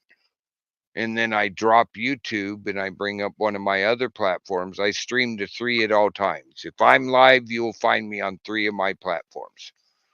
Definitely Rumble. If I'm live on YouTube, I'm live on Rumble. You know, and I don't monetize. If they ever try to force that, I'm just going to tell them, send it to the Wildland Firefighter Foundation. I don't want it.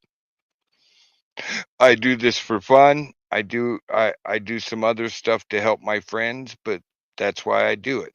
And I got a couple friends that are like, wow, dude, you're the only one I know that does that. I could be monetized. I have 2,500 subscribers, give or take 100. But I know it's 25 when I looked yesterday. And it's just, yeah, they all know I'm here to have fun. I ain't here about them trying to make money. It would mess with everything I already got. I'm here to have fun. It keeps my mind busy, which I have to do. I mean, I have doctor's orders to literally keep my mind working. Bang. Yeah, but I highly recommend Rumble. And it's once you get it set up, it's so easy. What do you use to stream? You use My in phone. real? No, I mean what streaming platform? Because you have to use a platform to go to Rumble. Like you use StreamYards, I've never used it. OBS, Realstream. Well, YouTube. Well, see, Just for Rumble, you would have to do like StreamYards, OBS, or Realstream. I recommend StreamYards. They're really easy, and it's not that expensive if you do it right. Like Grim and Mellows, they pay for a higher price StreamYard than I do, but I don't Grim have all the Reaper, platforms they do. the Grim Reaper show. Yeah, the network pays for a higher price. They're a step above me in the StreamYard. I'm at the mellow Okay. basic side, but it's really easy, and I can actually tell you how to get it cheaper too. You know, uh, the only thing that changes is where the symbol's at in the top right corner of the panel that we're on. Instead of that will still be there. Your symbol can be there, but right next to it, it'll say StreamYards. And who cares? It's their platform, it's their software. I don't care if I give a little advertising for them. They've treated me very well. And they keep coming out with more and more stuff to do. Like when the share screen is now has what they call a dark mode to when you hit present. It's now got a dark mode to it, and that tells me that they're getting ready to have a dark mode to the studio. You know, and that's when it'll get really nice because it won't be blinding us all the time. It's really bright, and I don't like to try to turn down stuff, you know, because then when I present something, you got to turn it back up anyways. So the lighting's right. But yeah, it's really easy. Mellows will tell you. It's once you get used to it, it's very easy. Setting up a stream is easy. You can stream to more than one platform. To the basic model, you can stream to 3 different places. The level that Mellows and them are at, the network's at, like he was saying, he can stream to 8 at one time. You can get 10 people up on, you do panels, you can get 10 people up on a panel, or you could just have nobody on the panel and do it yourself. You know, but it's real easy. It's just a program that sends its signal to those platforms, to those Okay. other channels like YouTube or Rumble or wherever. Okay. I'm producing a video series. It's a scripted. It's going to have sound effects and da da da da da. But it's going to be a 40-ish, like 33 to 42 to 43 minutes long. That's what the videos presently are. You know, we've got them worked up to about that length. And we want to release them as a video series. You just present them. You have them sit like I I have a laptop, has an HDMI. I have a flat screen TV. I have one where my StreamYard's on one monitor and what I'm presenting is on the other. You hit the little TV that's in the bottom you can see right now. It's next to leave on a laptop anyways, a desktop. It's next to leave studio and settings. It's a little TV with the plus sign, and you can bring up and show on the screen whatever you want. You don't even have to be there. You could see the whole thing, mute your mic, and sit back and let it play. You just present whatever. I do it to where I use the entire screen I present a monitor, because I have two monitors and I can sit back. You could talk with the chat, it's the bar's still there beside you. But all this, when you're getting that serious, it's best to have an actual computer instead of a mobile device. Okay, so I do need to go back to my PC. I've got a PC sitting in front of me on the floor. I just never use it. It makes everything easier, and I actually like laptops because they're mobile. I can go anywhere I can get internet and present a show. Anywhere I can log into Wi-Fi and I can present a show. I could go down to, I hate to say it, but I could go down to Starbucks. I could go down to Motel 6 and present a show right there and run the whole thing. And because I have HDMI, like in the Motel 6, you just plug into their TV at the Motel 6 and present your show. You have two monitors. You extend your screen and it gives you two monitors. Right. Right. I got that. Yeah, that makes sense. Yeah, you know what I'm talking about, and it's real easy. I mean, there's a few things that when you first started using it that just aren't worth leaving in the studio, especially and the best way is to pay for it, and you can get up on more than one platform. If you don't pay for it, you can only be on one platform at a time, and you get 20 hours a month free. And it saves your videos for you in the back, so you don't have to worry about, you can actually do other things with them. StreamYards has a library. You can do shows to where you do a panel, everybody that comes up would actually get their own recording of the whole panel. I could actually, I always ask, but I could hit the button up here that says stream to my audience. I very rarely do that because I believe everybody should get their own views, not me getting views off of their product. I can leave and until they shut down or kick it out, it's still streaming it to my whatever platform I choose. Huh. What is okay? I don't get what you're saying. You went past me. Like this panel right now.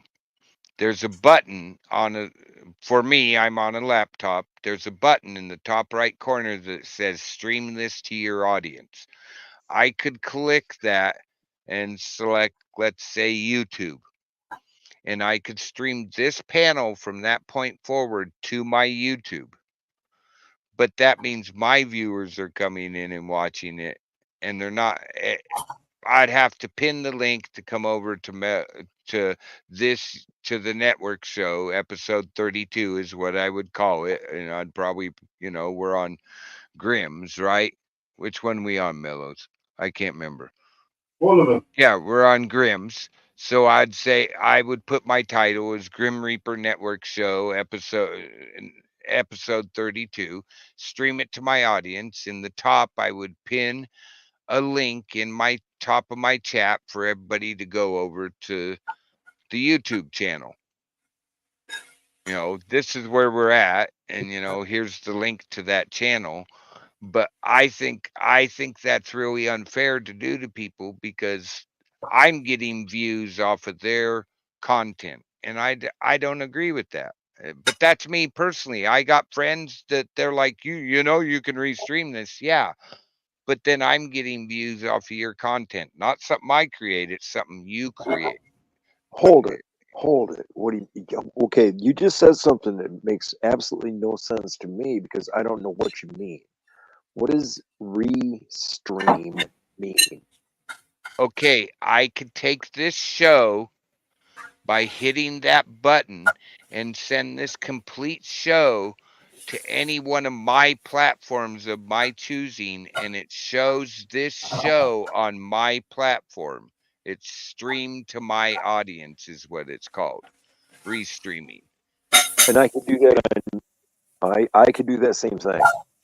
Yep. I don't know where it's at on a phone, but you right now could trigger Oh this no, and I'm gonna send it to you. I'll buy another computer. I wait You till I could get do this. You could do this right now. Let's say me, you, and Mellows were all in a group doing it, but it's your platform is the original one we go up on. I log in, get up on the panel, don't even have to stay here, and I hit that button that says stream to your audience. It's now streaming to my personal channel, and I'm re-showing what you're putting up. And then Mellows does the same thing, and he's re-showing what you're putting up. next question. And YouTube allows this. Yes, totally allowable. I literally could take your show or Grim You Reaper's could come show. up. You could come up And on my panel if I have that. I can turn that on or turn that off. I have it turned off. But if I turned it on and we were going to do a show and I want to share it to everybody that's here, to Mountain Girl, to Stoner Bob, and to Mellows, I create the stream, let's say about the fire information. We have a fire pop out, and we're going to show it to all four of our channels. You hit that button, you're sending a signal to your YouTube that's showing the content from this StreamYard streaming platform. What StreamYard's just a program that sends a signal out to the platforms. It truly has nothing to do with YouTube except for it sends a signal there. Okay. That boy, you just made it all dots just come together. Okay, sorry. Sometimes I forget to not have it so techy. But yeah, that's No, it's good basically that you what it do does. because it makes me reach a little further in my thinking, and that's what's important. Because And it's really handy with, like, if we did want to do a show together, we decide which one of us is going to go up. Let's say Mellows. He streams it to all his platforms. I just come in and add it to one of my platforms. You come in and add it to your YouTube. Mountain Girl comes in and adds it to her YouTube.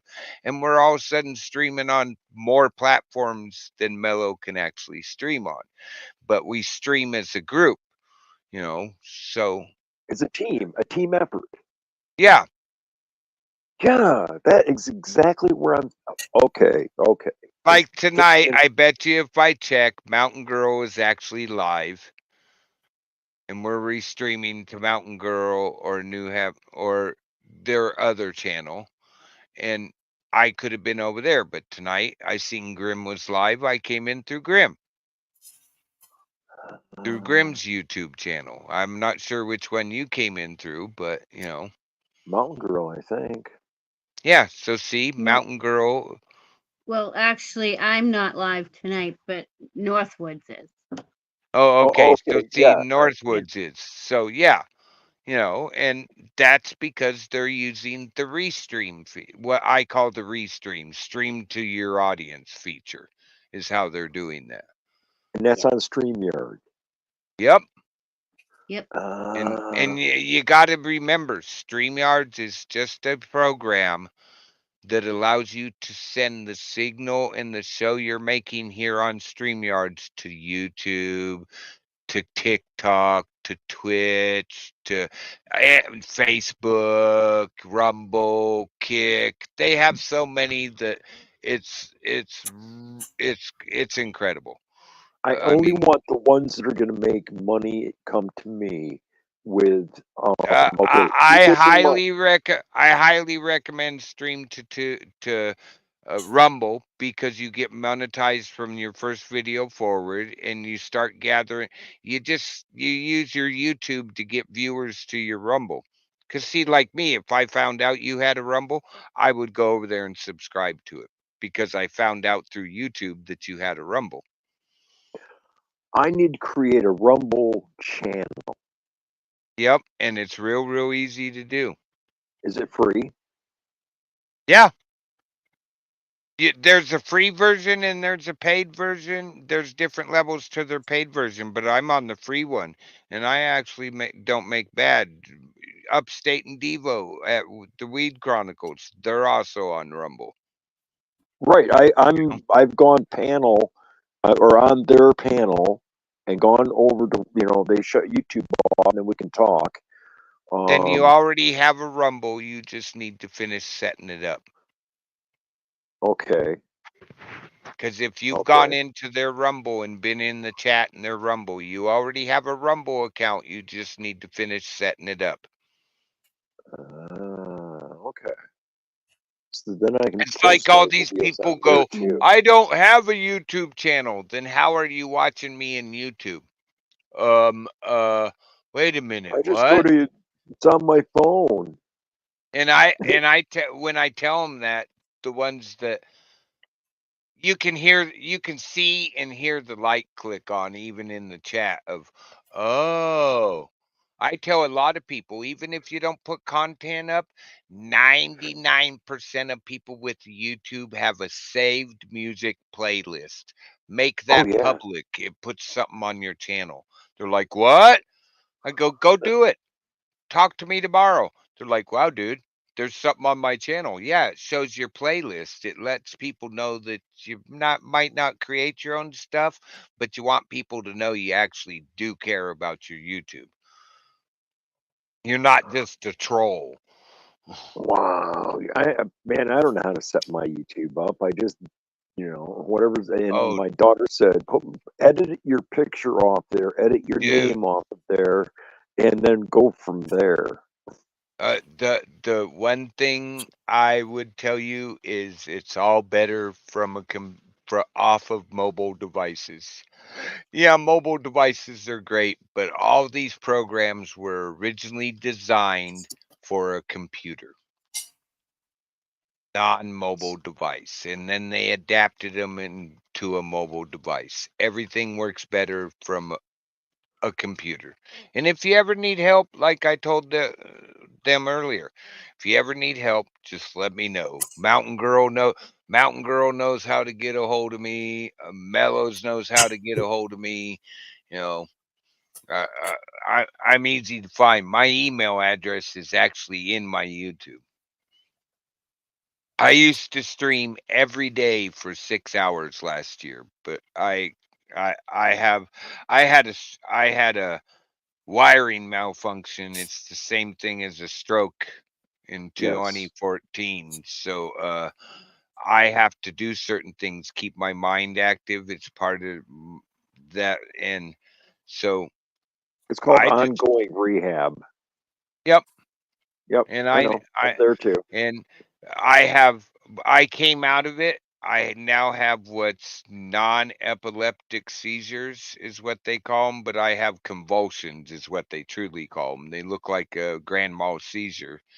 And does the RSO help? When I get, have you tried it? I get too stressed, I have one. What really helps is Mother's Magic Flower. Well, I'm saying RSO, Rick Simpson oil. Have you tried it? Oh no, I just keep with what I know best and like best. I know who Rick Simpson oil is. I actually have a high CBD here that is cool. It's used to be called Charlotte. I get it. I know the guys that got Charlotte's Web to Colorado, and they stop by all the time. I apologize for interrupting. Sorry. I just wanted to say good morning to Support BNC and Deb Anderson and Big Chief and Sean Little and Johnny Blanchard. That's all I can see in my chat right now. So well, thank you. You know how I am about watching chat. I do or I don't. Right. You got to remind me. Also, I dropped in the back chat, you guys. I don't know if you're subscribed to this person yet or not, but Oso, we're looking to get him. He's at 50 now, but we want to get him just a few extras just in case he loses a sub here and there, so he can go live. He's out of Compton, Watts area in California.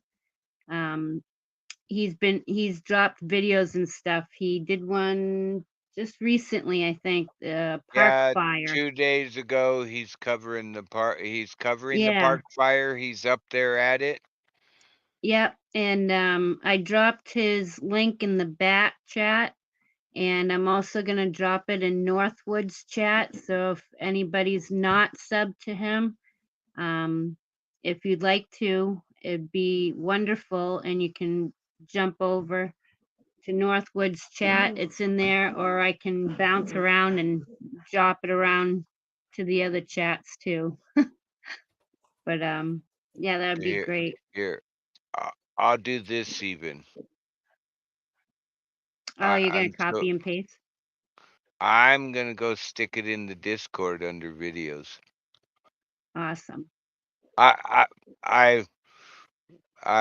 do that. My Discord keeps getting bigger like all the time. What is Discord? Discord is a private group where basically anything goes. No threatening. Mine's an information joke around. Just it's just better. I have trouble describing Discord. Hi, Bruno. Okay. Woo.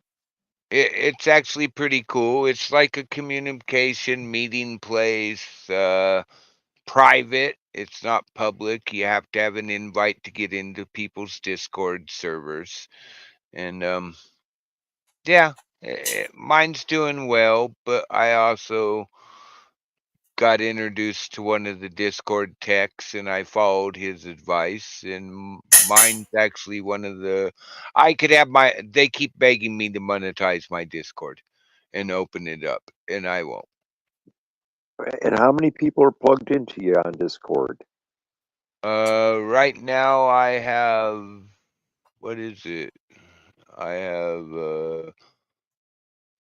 have 47 offline right now. I have 3 regular members in my Discord right now, myself as an admin, and 1 master mod. So I got like 50 people in my Discord. The other day I had 49. And it keeps expanding. You know, I was pushing it heavily before, but I Thank you, don't push it support. so heavy now. Here's another question. How does that compare to, say, LinkedIn? LinkedIn's more of a just here's my channel, isn't it? Discord, we could go watch a movie in Discord, go listen to music, go play poker. I have my own area for wildfires that I have 3 emergency managers that drops in, and my brother the gunny has his own category in my Discord. My friend Citizen Z Animations has his own category with a bunch of subcategories in it, voice channels. I could have I could have everybody in my Discord get on at once and let's go sit in one of the voice channels and all of us talk or watch it. I have stages where I can show movies. It's pretty cool. Wow. And see, there's a lot of people that are out there that might in the future hear this or, see this video, and it's like, they're not going to be willing to ask the questions. I'm not afraid to ask questions. I guess that's. Yeah, well, a lot of people think Discord is toxic because if you get into the wrong Discord, it is there are some of them that are very toxic. Mine's mellow. It's basically I put my brother the gunny in charge of it, and he has a couple rules, and basically people don't break them. It's mellow. There's no attacking people. There's no reason to attack them. You can have talks and all that, but if you start attacking people and insulting them and trying to dox them and stuff, you'll get yourself removed from my Discord. He's already kicked 12 people I know of for doing stupid shit like that. Thank you, Deb Anderson, and support BNC. Appreciate that. Yeah, I subbed to him too, and I shared him out in my Discord under videos. Thank you, Broke Fishing. Like that day that somebody got really stupid, I jumped up and with New Northwoods and Mountain Girl and presented a stream. I actually went to the restaurant and came back, and right when I came back, they had dropped what was showing. I re-showed news all day for them and help information. But I do the same thing. My brother, the gunny, is very military oriented, so his part is very military oriented. He's a Marine Corps gunny. I wouldn't expect anything but that. Okay, well, yeah, I understand that. I remember being in that position in life. I'm also a Marine veteran. Oh, cool. I only go as Stoner Bob, though I never identify, this or Well, that way. I recommend people don't, but There's a guy named the Sergeant Major, and he was the Marine Sergeant Major, and he's got a channel called Semper Fidelis, my friend, but he just uses the first four letters, just SFMF. he's a Marine Corps Sergeant Major, and he doesn't use the designation that a Marine would use for a Marine Corps Sergeant Major. That isn't what I said. His channel on YouTube is presented as SFMF, just four letters.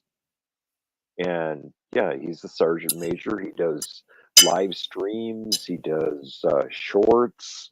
He's the real deal. Yeah, good guy. Cool. Well, I'm just so used to being corrected by my brother. Never happened. Sergeant majors are in the Army. If they're a sergeant major in the Marines, they have a gunny rating, don't they? Gunnery Sergeant is E7. Next rank above Gunnery Sergeant is Master Sergeant or First Sergeant if they go to First Sergeant school. Whether you're in the Army or Marine Corps, it's the same story. E9 is Master Gunnery Sergeant, Army or Marine Corps. If you go to Sergeant Major school, then you get to be called Sergeant Major. Oh, okay. My dad did 20 years in the military. I used to have to as a brat, I used to have to bounce quarters off my bed every morning. My dad would come in and bounce a quarter. If it didn't bounce, your bed got stripped and you were redoing it. So I'm sort of like, okay, I love it. I honor you guys, but come on, leave me alone. There's a limit to, yeah, rules, limits, and boundaries. You never push somebody to, not once you're out. Once you're a civilian, it's like, just be good to everybody all the time. No, I mean, while my dad was in, I'm a brat. I'm a career brat. My dad did 1956 to 1976 and mustered out because he was tired of the BS right after Vietnam. And then did another 17 years. 17. Civil service doing the same job he did when he was in. It was crazy. I don't know. Had a lot of fun with that old guy, but there's times I was just like, dude, I'm not one of your privates. Leave me alone. Yeah, when I understand. my wife had to watch that out of me. I understand where he was coming from. So it was just one of those things. Leave me alone. I'm not one of your privates. That's right. And from there, it was never really a problem once I understood. But when I was younger, and I understand why he did it, every kid needs a little bit of discipline. If they don't have some, they turn out to be dumbasses Oh doing my God. dumbass shit. And they do. And they grow up and turn into adult dumbasses. Yep. I mean, they're everywhere. You can't dodge this bullet. And I have caught myself saying things to my youngest daughter and my youngest son that my dad said to me, and I realized I repeated it and went, "Oh my God, I became my dad." Hey guys, I hate to interrupt, but do you know what time it is? No. It's 20 after. Time to smoke up. You mean it's time? Is there ever a time to stop? Yeah, at 4:20. I take it at 4:20 is twice Here a we day. go. I'm gonna play it.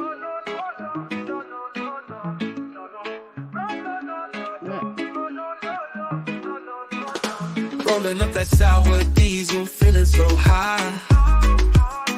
Blue dream got me floating up into the sky.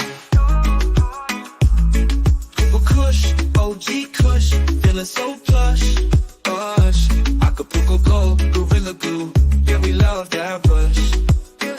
From Granddaddy Purple to Jack Herrera, wedding cake to Durban, poison, no fear. Gelato, Girl Scout cookies all night. Northern Lights, Pineapple Express, take flight. Super lemon haze, White Widow, feeling fine. Alien OG, apple fritter, got that divine. But Scotty runs, Godfather OG too. Soothing my soul, now that's the clue. From Granddaddy Purple to Jack Herrera, wedding cake to Durban, poison, no fear. Gelato, Girl Scout cookies all night. Northern Lights, Pineapple Express, take flight. Smoking those terpenes, vibe so right. Honey, humulini, lemonade, machine. Every night, sessions with the best strains, Mother Nature's delight. So grab a blunt, spark it up, feel the high. With the best cannabis strains, reach for the sky. Hey, light the blunt, keep it real.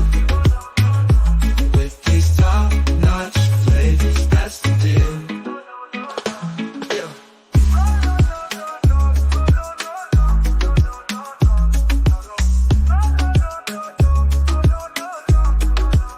So grab a blunt, spark it up, feel the high. With the best cannabis strains, reach for the sky. Vape, pipe, a blunt, we keep it real. With these top-notch flavors, that's the deal.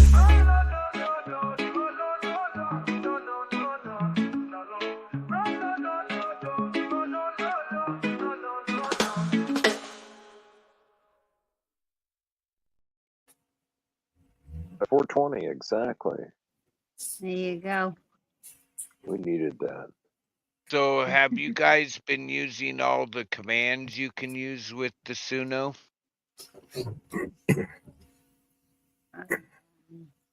I don't know what are all the commands. I've used a whole bunch of them. I know that.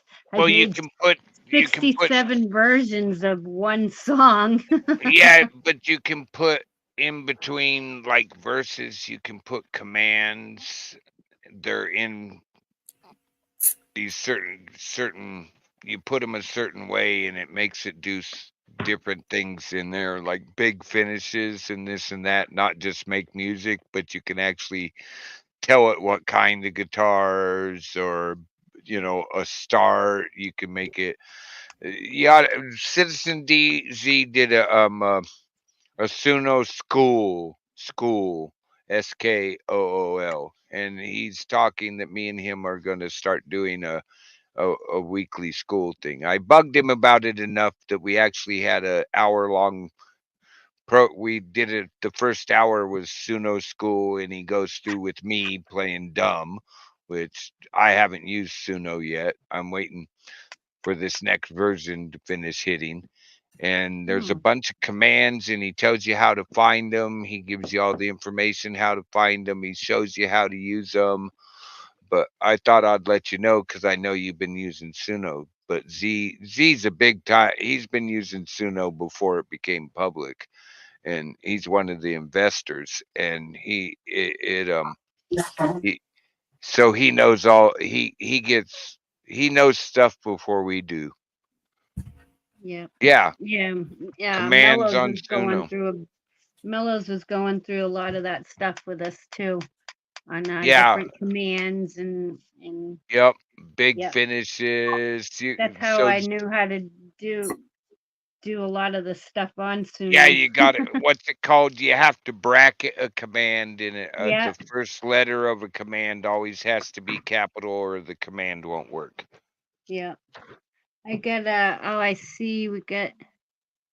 Did we? Oh yeah, it switched. I'm gonna play the other one from BNC. Hold on, I'm gonna grab it now.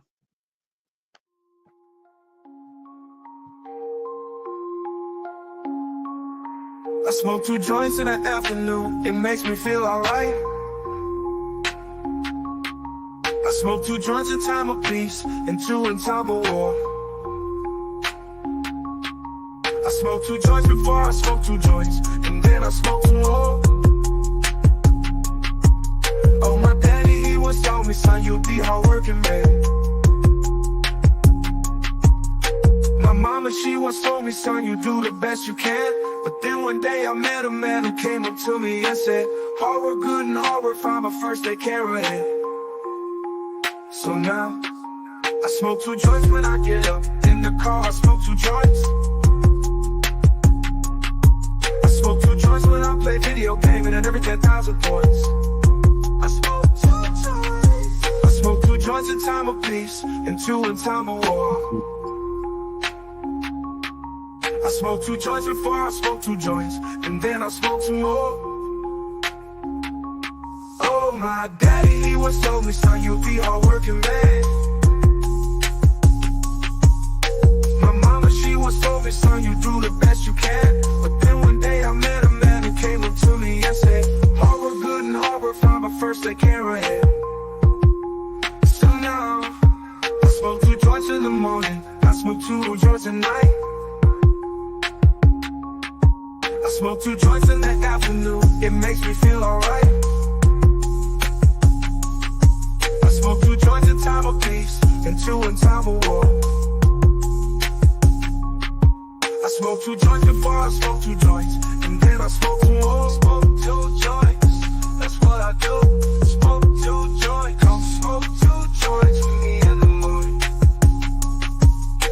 Smoke 2 joints, come smoke 2 joints with me in the afternoon. Yeah.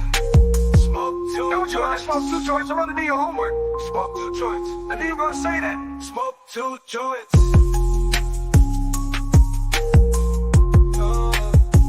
Smoke 2 joints. That's what I do. Smoke 2 joints.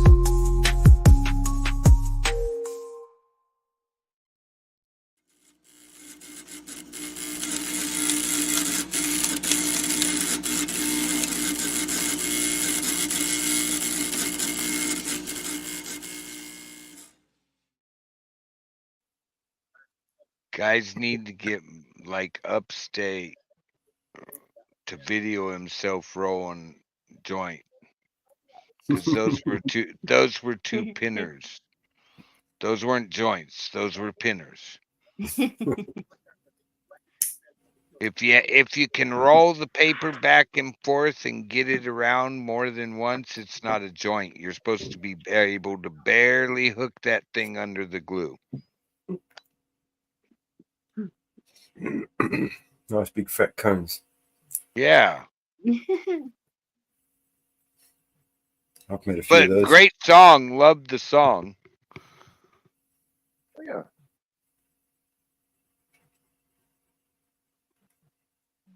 There you go. I call them crisp packets. Yeah, big giant fucking cones. Yep. The danger is that the head might fall off and land on your lap. Nah. You know, we used to joke around, but I believe it more now. I smoke marijuana for other people's safety. That's exactly why I do it. I do it to save the world.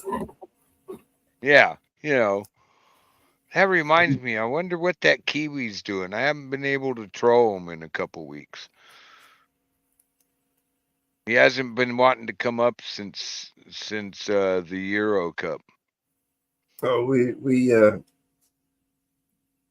really get many trolls up here. We kind of. No, I mean my buddy. He hasn't been wanting to do one of his live streams, and he pissed me off one day. So I've been passively trolling him, not like the other trolls do. I passively, to where he figures it out towards the end of his live that you've been trolling me, haven't you? Yep. I've been nonchalantly pushing those buttons to see your face change color. It's all in good fun, you know. He apologized. I accepted his apology, but I still got to get my little bit of button pushing in, you know. Not done yet. I will be maybe the next month.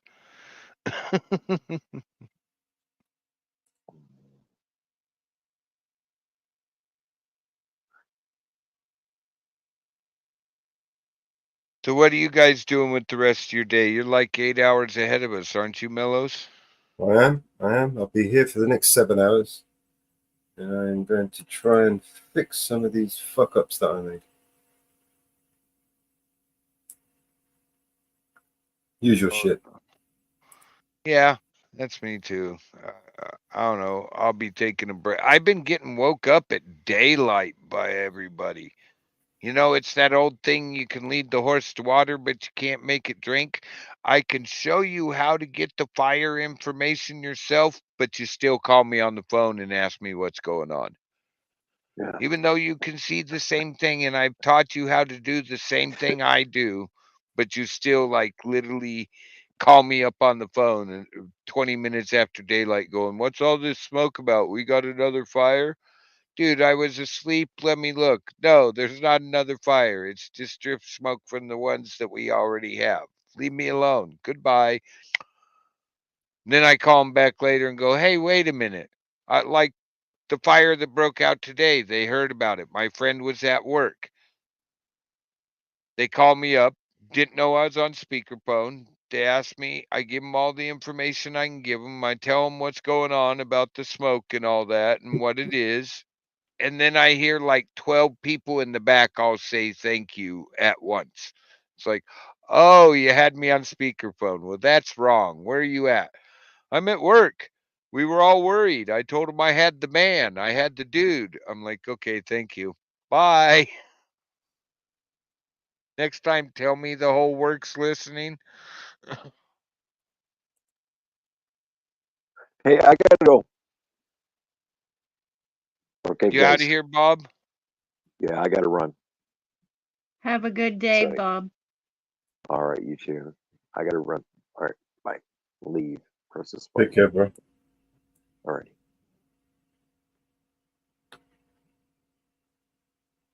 And how's your weather been, Mountain Girl? Well, we've had just the opposite of what you're watching out there. We've had nothing but rain for over a month every single day. God, would you please help me tell the guy controlling the weather to make it happen out here? We haven't had nothing for 2 months. Maybe a little bit when the thunderheads pass, but you can go out and kick the ground and it's dry. Yeah, this has been crazy. I mean, every single day for probably almost 2 months now. It's ridiculous. I mean, we're flooding in areas that we've normally haven't seen flooding in years and years and years. And Yeah, I've seen that. crazy.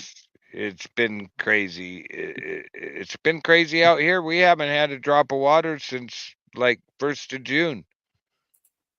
I Oh, think I that's actually insane. told you guys last time we had rain here. It's just been crazy. I mean, you have that little bit of moisture that comes with the thunderheads, but it ain't doing anything. You know, Yeah. they're torrential. Well, you seen it on Geology Hub earlier. The torrential rains in British Columbia caused a slide. It's like crazy. That's insane. There's Mellows. 420. Sorry, Matt and Gail, I was just editing Good Guy Audit's website. Now I put on the avatar for support and Deb. The other one. I put on the Mellows avatar for him for a split Well, second. I just took the best out of what I was sent yesterday, because I get sent pictures from my friends' kids that are following in our footstep. I only used a couple of them. Like this one firewalk was from this up here this year. This one they're backfiring. I didn't add in any of the other, but I keep getting all these crazy pictures this year. Last year, nobody sent me anything. Well, I know why. They've all talked to me about it. Nobody knew what to say. It took them a few years to figure out how to approach me and what to say after the wife, and I understand. And they're like, wow, you're not mad at me? No, dude. I'd rather you didn't tell me if I ever needed your help and gave me my space for the time you did than tell me anytime and not be there because you didn't know what to say. You're talking to me. It's all cool. They're like, wow, dude, you're really mellow about this. Why not be? I can't change it. I have to learn to live with it. Right. But I did like this picture from this year that got sent to me, the tanker dropping a load. Yeah, I see it. This was a really good picture. It turned out great. He's Yeah, not that very turned out awesome. he's not very far off the deck. And he's hauling. I see, and a bunch of videos coming out this year too. The cell phones are doing wonderful things. I mean, if they're on my crew, I'd be screaming, "Put the damn phone up and get back to work." But I can't knock them now that I'm not the boss anymore. You have some pretty massive fire pics too, huh? Oh yeah, I got some really good picks this year. I've gotten some really good ones. I put them over on my Discord. I've been putting them on my YouTube too occasionally. Now you were saying something about because I know most of the fires out there is because it's so dry, but did I hear you right saying something about that one might not be caused by how dry it is, but by somebody's stupidity. means? The park fire in California is a human caused. The one I had out here today that started today, and it took them 3 hours to catch it, and they caught it. They said 10. They've necked it down since they've got a better mapping of it. Somebody walking around the edge counting chains, which is a distance of measurement. But yeah, that one, there's no lightning. Yeah. So that brings it down to, why did it start? Grass doesn't spontaneously combust. So that brings us to who was doing what, who got stupid. you know, and Right. it's sad that you have to think that. But all the big ones that are complex, those are all from that lightning storm 3 weeks ago that rolled through. When I Jeez. was like, when I like basically was I jumped off I can't remember whose panel it was, but the lightning was so bad I had to get offline. We were worried. We actually Yeah, I shut our think that was electronics down. I think that was with us. Yeah. Yeah. And Yeah. it caused a lot of fires, but we had thousands of strike, and that storm went all the way up and came out of California, went all the way across up the mountain chain, all the way into Washington, probably all the way to Canada. I was only watching my area because I got to cover the little area I'm in. Wow, Deb, that's crazy. You see her comment? Yeah, that That's well, you got insane. that guy that shot his wife 3 times with the shotgun. Uh, There, something happened with him this week. I think he finally got what he deserved. I think his court case is finally done.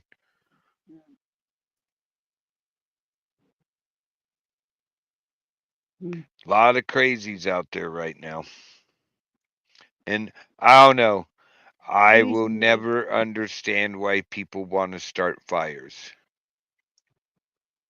I just don't get it.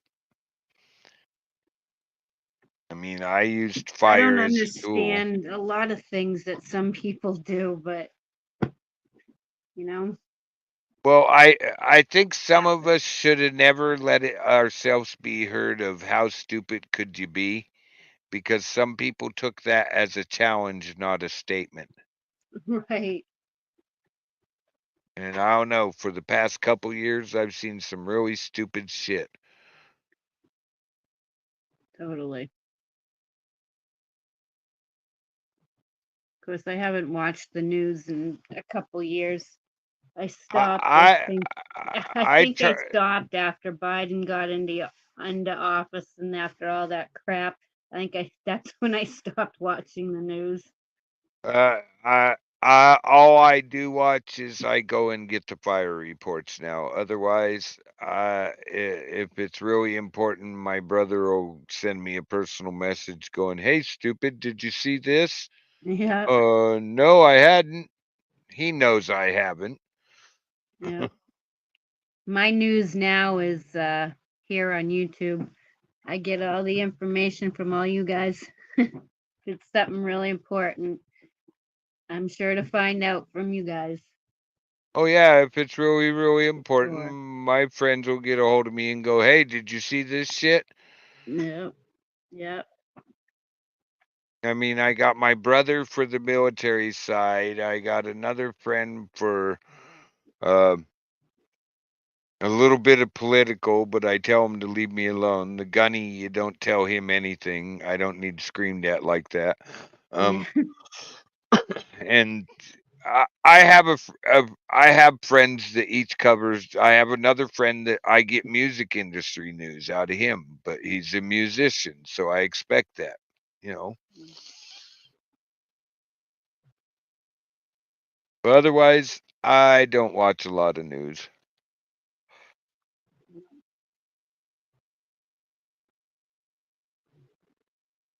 I have a lot of fun though.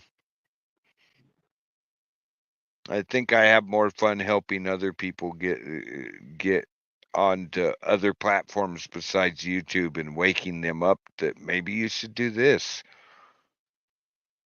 Yeah. Like we planted this. I'm not going to say I did. We planted the seed with Bob about Rumble. Yeah. Yeah. Well, I didn't have half of this stuff until I started hanging with Mellows. Now I got so many so many different apps and platforms that I don't even know what's what anymore. I had to call it at 4 platforms. I mean, yeah, I need the mental stimulation, but 4 is enough to handle for me. Plus, like this summer, I have been helping all the other fire streamers, information streamers. That's what they do. I do just about everything. You never know what's going to happen on my panel, and I've been spending a lot of time on that I haven't even been able to come up. The other day, I wanted to come up on my own panel, but I got called over there to help them gather information and be getting it out to people. And I didn't do my live stream, but I don't care. You know, Yeah. I felt perfectly fine and happy helping my friends help people.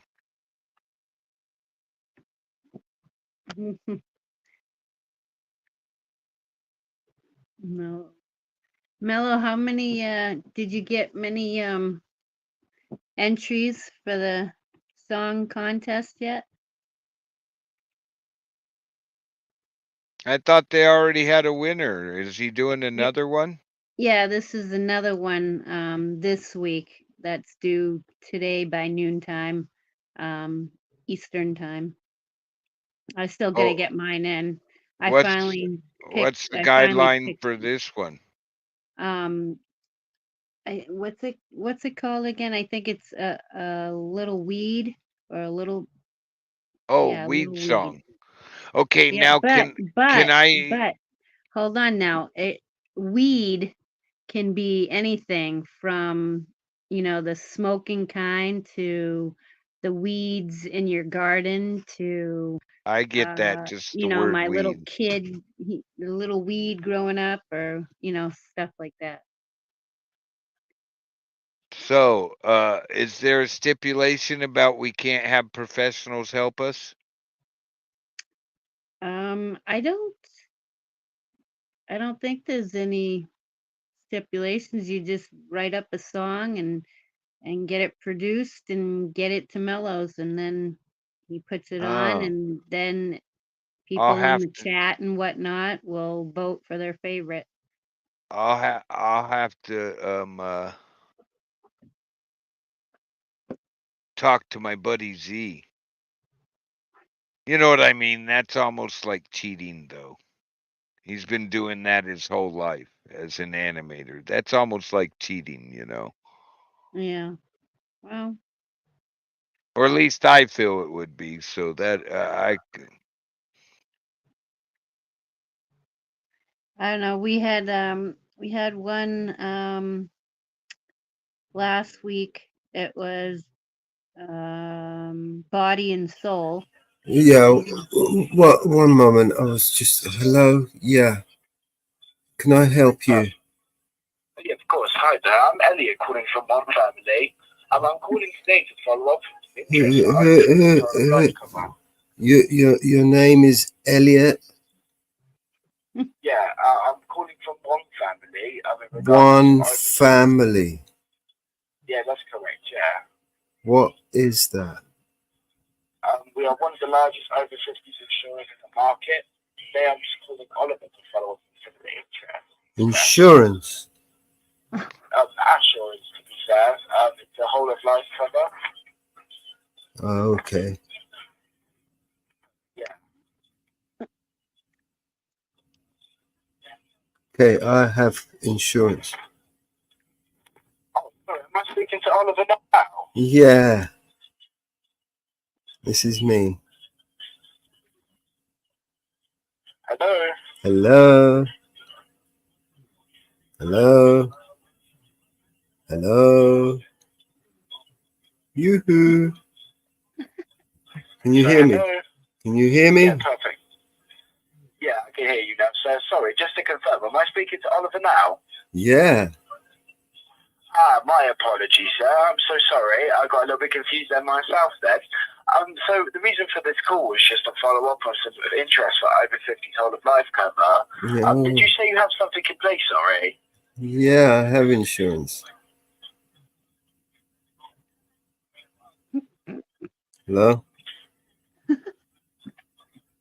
Hello? Oh, shit. I love when they try to sell me extend my vehicle warranty. I always tell me I'd love to extend my vehicle warranty. I have a Peterbilt 379. It's a 2019, and the warranty's coming up. Please. Well, no, we need a vehicle. That is a vehicle. Now, come on. That's what I have. That's what I drive. Let's go. We don't have that in the list. Oh, then you don't extend vehicle warranties. Okay, you have a nice day. I kept one guy on the phone for 20 minutes before he realized it was what you guys, what I call a semi, and you guys call a lorry. They don't cover lorries.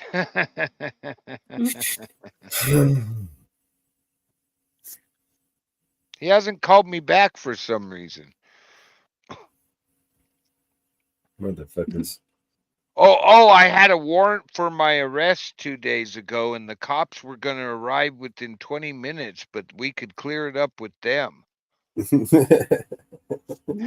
So we have a policy over here when I go, if I say it really loud, Kid Fishing's awake, and I say it really loud, he starts really, really loud going, I'm getting them, I got the tools, okay, here's more rounds for it, all right, are we ready? Let's go out there and stack some wood out in front of the all right, let's get ready, barricade. The guy thought he just started, then he fires off his air rifle, his 177 caliber air rifle without a pellet in it, and it sounds like a 50 cal.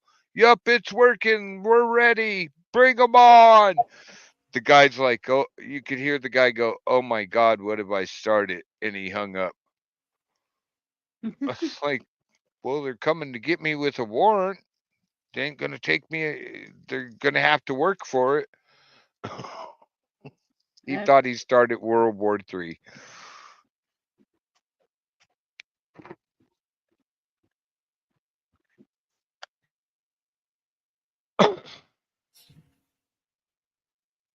You guys get that same scam over there? You got a warrant and there's a out for your arrest, and the federal authorities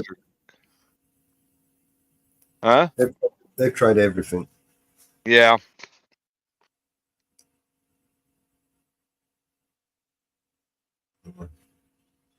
They really don't like it when I read out their phone number to them and ask them, why are you using my friend's phone name and phone number? What? No, we're not. I go, well, it's not reading out your business name, and I actually know the person whose phone number you just called me from. Want me to walk down there to his house and punch him in the punch you in the nose? What? I said, yeah, as soon as I hang up with you, I'm going to walk down there to his house and I'm going to punch you in the nose. You're calling from his phone.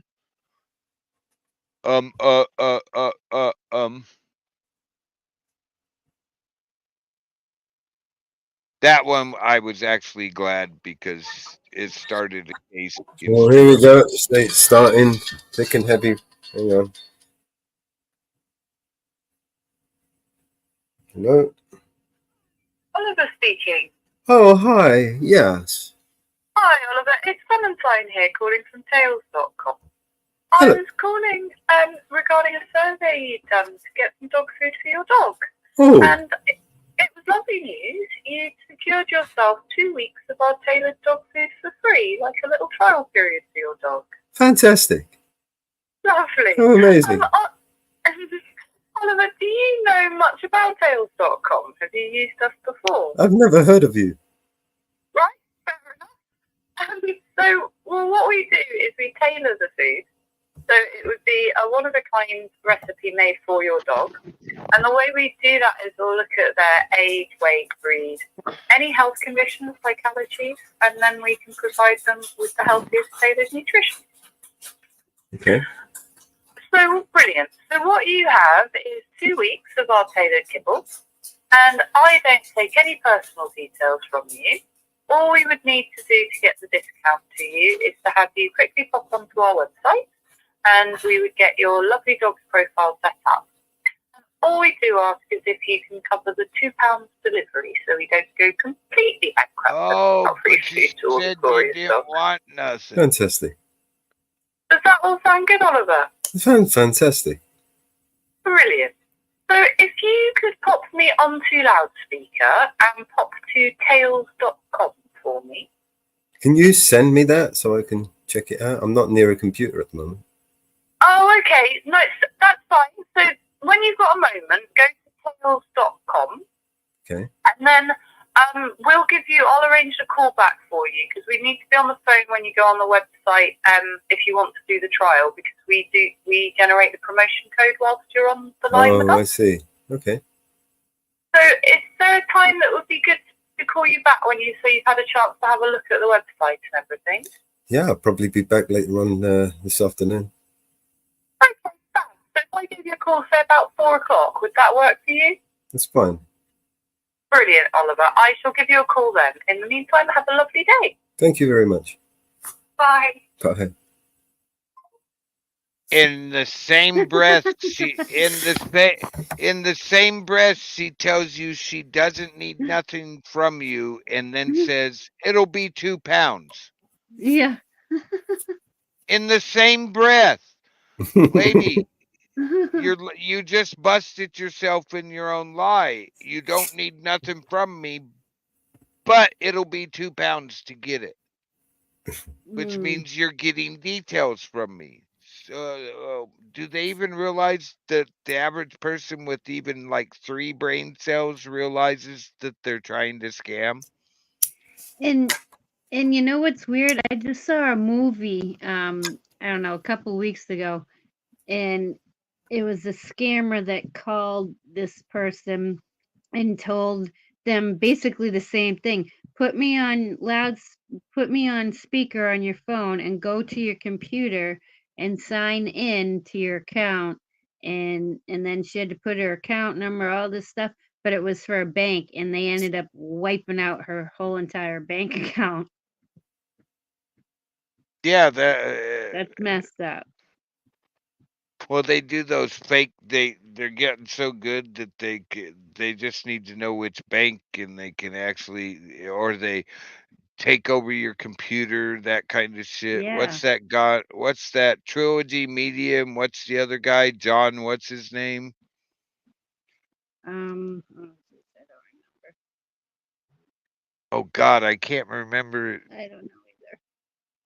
His last name starts with a B, but I used to watch them a lot, but I got bored with it. Oh no, Yeah, the last one that called me, I started asking her about her personal life. So are you married? They're doing it here too, Deb. All the time. And the last one, I literally started talking to her, inquiring if she was married or had a boyfriend, this and that. I had one that got really, really rude with me right after my wife passed, and I pissed him off so bad. He said some things he shouldn't have said, and I called right back, and it went right to the scam center. And I asked that guy, you could hear the other guy still ranting, and I asked him, hey, can you turn to that guy that's over there ranting and say this to him? Because he said some really rude things about what he was going to do with my wife, and I asked him to inquire what he would do with the, how much, you're going to go down to the mortuary and do what to her? That guy turned around and asked him, oh my God. Half the place was busting up laughing. You could hear that guy screaming, hang up on him, hang up on him. Oh, so I got under your skin, did I? I called them like every hour on the hour and asked the same thing until all of a sudden the number didn't work anymore.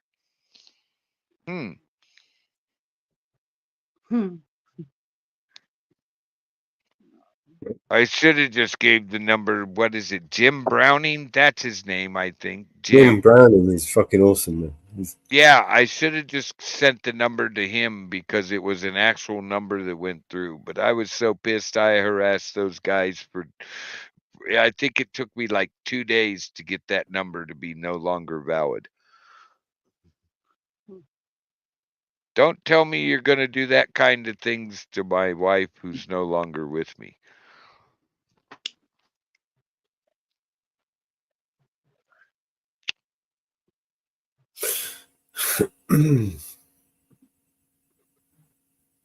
Yippee-ki-yay! So you get a lot of those? I haven't had a scam call in like a week. I think they put me on a list of do not call this guy.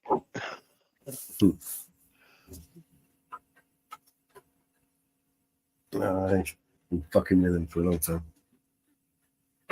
They still don't get that message. Hey, Aussie Nathan. Woo fucking woo. What I hate is that they go after these older people Mm. who barely can Can't use keep their them on. computer, who can barely use their computer in the first place. Yeah.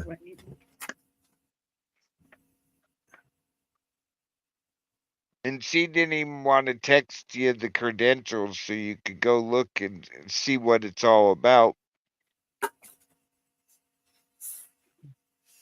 And then have her call back and finalize anything.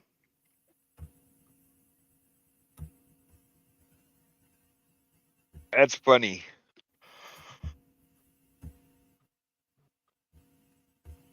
I answered the phone. I used to answer the phone. Freeman's Mortuary. You stab them, we slab them. Some of them do get to heaven. Hello?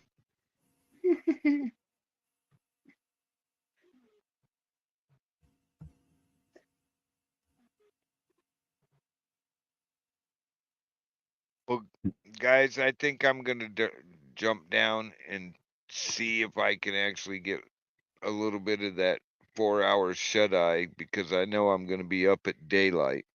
And once I'm up, I'm up. Thanks for joining us, Brentfish.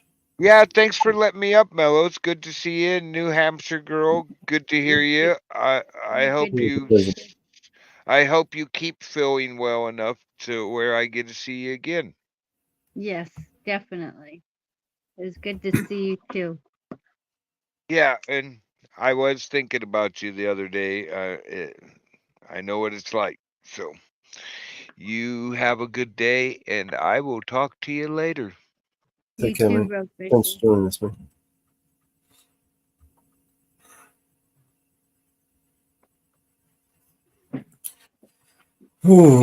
There were two.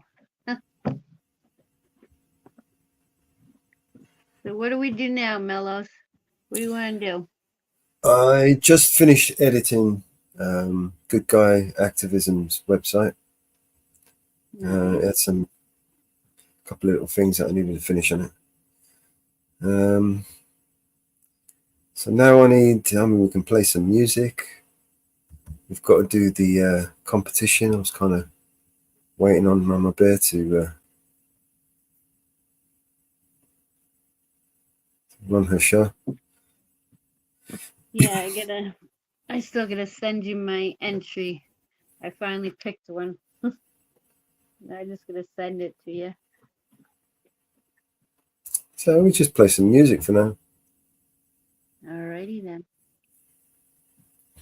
You got any preference? No preference.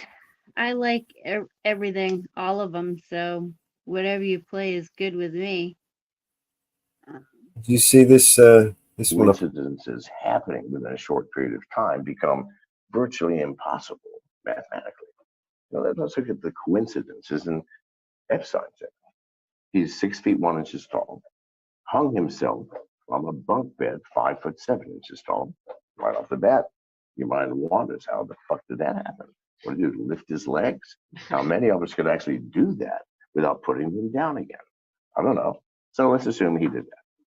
He broke his neck in multiple places, hanging himself from a 5'7" inch bed. He didn't fall from a step ladder. No, it was off of a 5'7" inch bed, and in ways that are indicative of forced strangulation.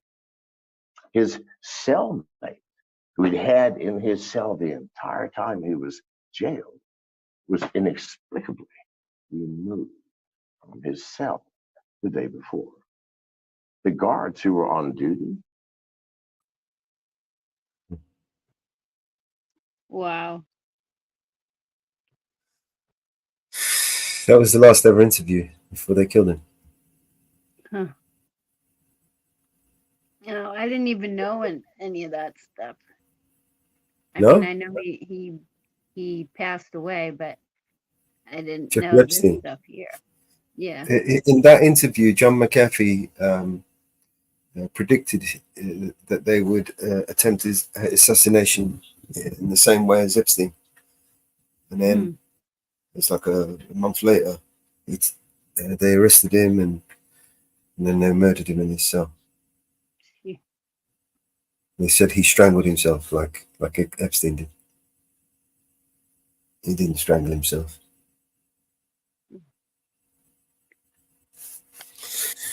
Yeah. Shit they get away with. Sure. It's enough of you.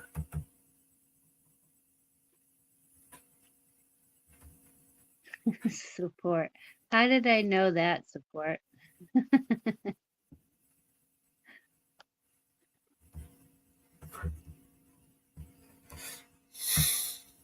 All right, so music-wise, High Life. What's this one?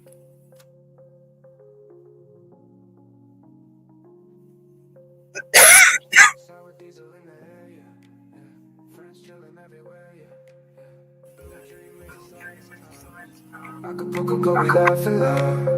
Urban voice and sets the tone now. Gelato dreams don't need to slow down. Girl Scout cookies pass around. Gorilla glue lifts off the ground. Oh, smoke left under skies. Northern lights catch our eyes. Stress-free life, we unwind.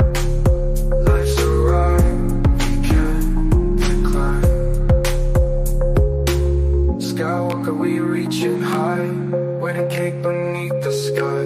White widow lovers by the fire. Apple fritter takes us high. Ice cream cake in the sunset glow. Pineapple express, let's the good vibes flow. Cali bug, we puffin' past. Backyard party, no time to fast. Smoke laugh under skies. This is Anne-Marie. Lights catch our eyes. Stress-free life, we unwind.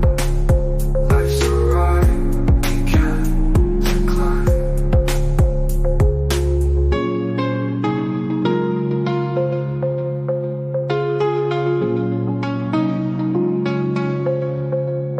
Doing points and sets the tone now. Gelato dreams don't need to slow down. Girl Scout cookies pass around. Gorilla glue lifts off the ground. Oh, smoke laugh under skies.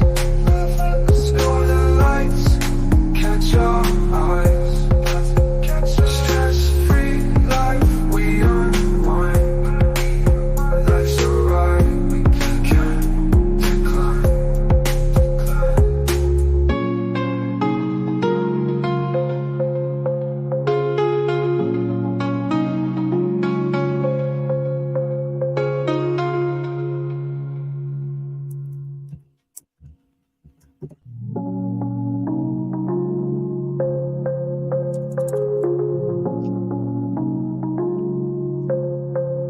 Sour diesel in the air, yeah.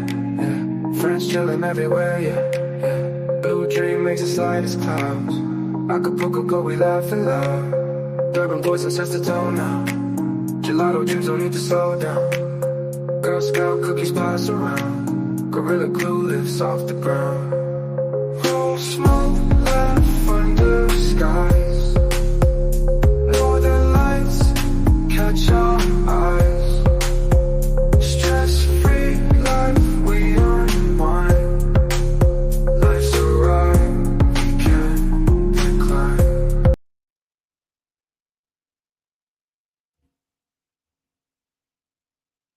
All right. That was Anne-Marie's song. Just logging in now to see what other emails I've got.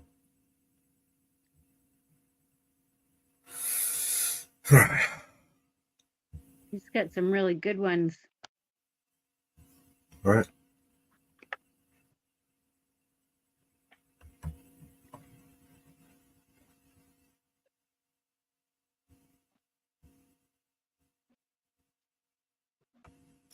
No, that's it. I ain't got no other songs.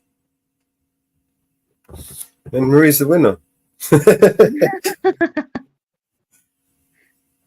No, I do have another song. I've got Mama Bear's song.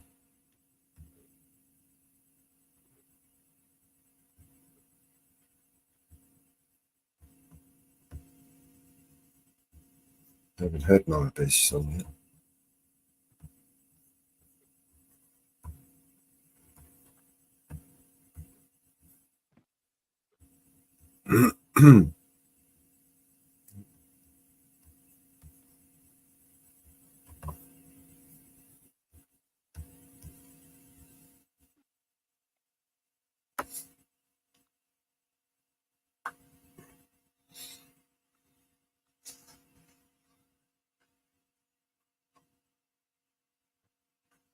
I did. I created monsters.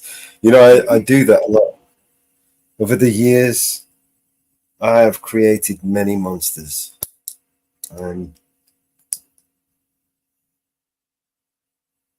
saddened to say.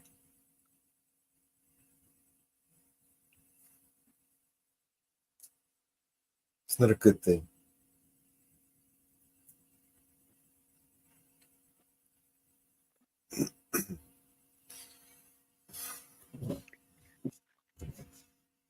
There's probably a reason why dumb people exist.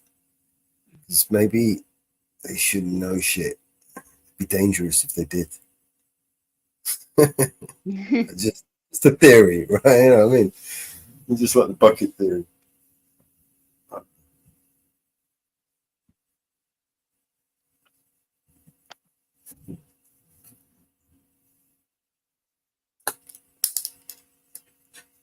Really good monsters, right? Support.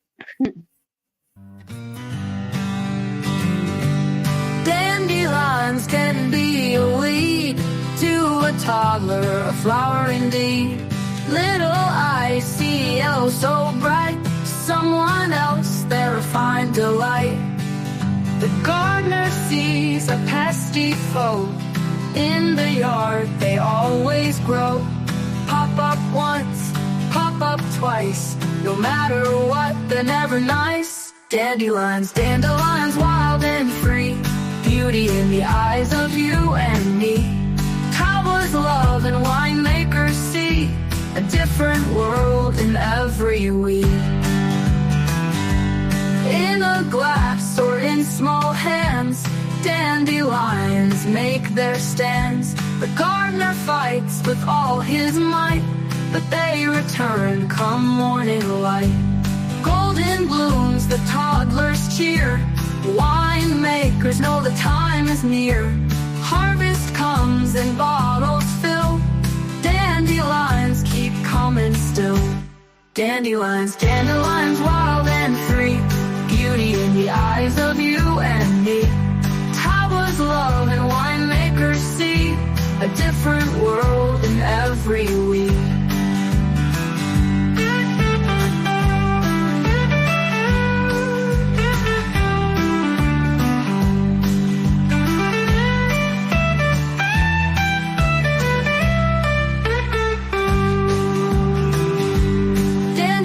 Dandelions, wild and free, beauty in the eyes of you and me. Towers love and winemakers see a different world in every week.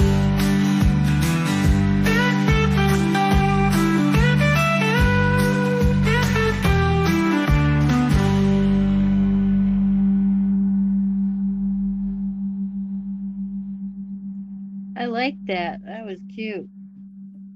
That's it. I think Mama Bear win that one. That was nice. I like that. She won. She won. I mean, the Dandelions can be a competition was, weed to a toddler, a flower indeed. there you go. It's still Little carrying on. eyes see yellow so bright, to someone else they're a fine delight. The gardener sees a pesky foe. In the yard, You they don't run around always in grow. circles. Pop up once, pop up twice. No matter what, they're never nice. Dandelions, dandelions, wild and free. Beauty in the eyes of you and me. Towers love and winemakers see. Yeah. Hi. Yep. I think Mama Yeah. Bear won that one. I had 67 of them that I ended up with, and I narrowed them down to 3. And then Oh, you haven't finally even got sent one. me any. What's that? You haven't sent. If you sent me your one. No, not yet. I keep looking at the time. I'm like, I have till noon. I have till noon. All right. I kind of messed up this competition. We weren't supposed to say whose songs they were. We'll forget. I We'll don't forget. even know. Just I don't know what erase you it. said. You did not hear. These are not the droids you're looking for. No, no. Mellis doesn't know what he's talking about, people. Just disregard that. The jury will disregard anything the witness just said.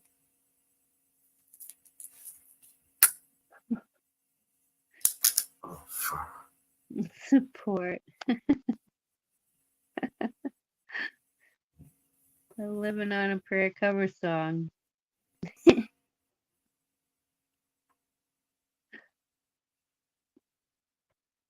I love it. Yeah, I'm waiting till the last minute just in case I change my mind again. I want to pick another song.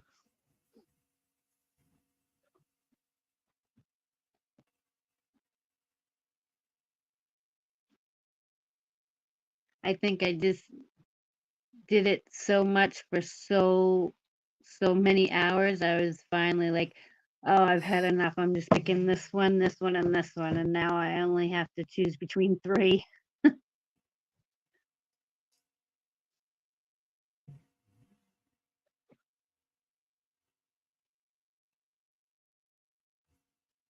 All right, let's play another tune. Let's go. It's stick.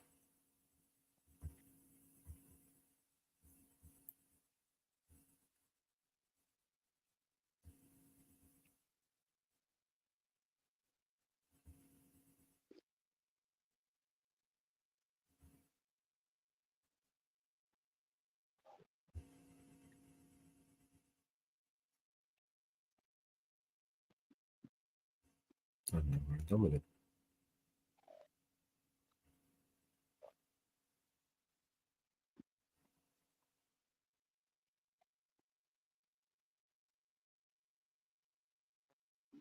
All I hear is new chain, big house, fast car, it's so boring. And all of that is lies, man, it's so corny.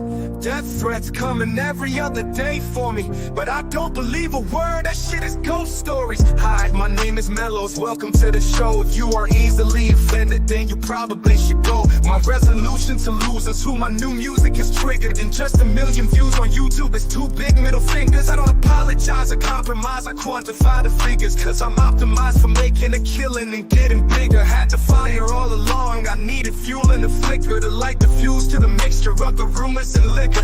They got nothing else to do but try to cut me with scissors. But what's a blade to a building made out of iron and pillars? Go ahead and cry me a river, cause I've been dying to go swimming. And I'm decided to find it funny when they whine, cause I'm winning. I just tell the truth, it's up to you to love or dismiss it. I'm just pointing out what I feel that the game has been missing. And every time I open my mouth up, you get offended.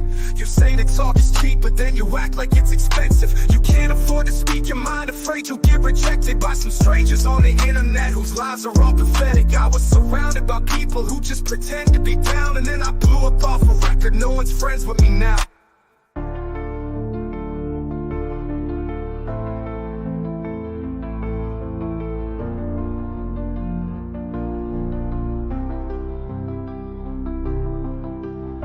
What I hear is new chain, big house, fast cars, so boring. And all of that is lies, man, it's so corny. Death threats coming every other day for me, but I don't believe a word. This shit is ghost stories. Hi, my name is Mellows. Welcome to the show. If you are easily offended, then you probably should go. My resolution to lose is who my new music is triggered. And just a million views on YouTube is two big middle fingers. I apologize and compromise and quantify the figures, cause I'm optimized for making a killing and getting bigger. Had the fire all along, I needed fuel and a flicker. The light refused to the mixture of the rumors and liquor. They got nothing else to do but try to cut me with scissors. But what's a blade to a building made out of iron and pillars? Go ahead and cry me a river, cause I've been dying to go swimming. And I'm designed to find it funny when they whine, cause I'm winning. I just tell the truth, it's up to you to love or dismiss it. I'm just pointing out what I feel that the game has been missing. And every time I open my mouth up, you get offended. You say that talk is cheap, but then you act like it's expensive. You can't afford to speak your mind, afraid you'll get rejected by some strangers on the internet whose lives are all pathetic. I was surrounded by people who just pretend to be down, and then I blew up off a record, no one's friends with me now. You say that talk is cheap, but then you act like it's expensive. You say that talk is cheap, but then you act like it's expensive. You can't afford to speak your mind, afraid you'll get rejected by some strangers on the internet whose lives are all pathetic. I was surrounded by people who just pretend to be down, and then I blew up off a record, no one's friends with me now. No one's friends with me now.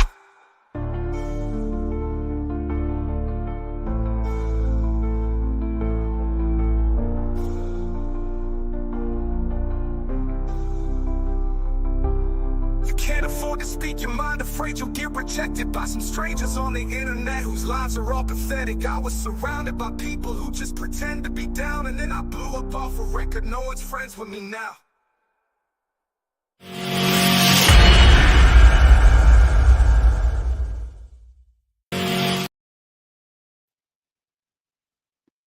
I love that one.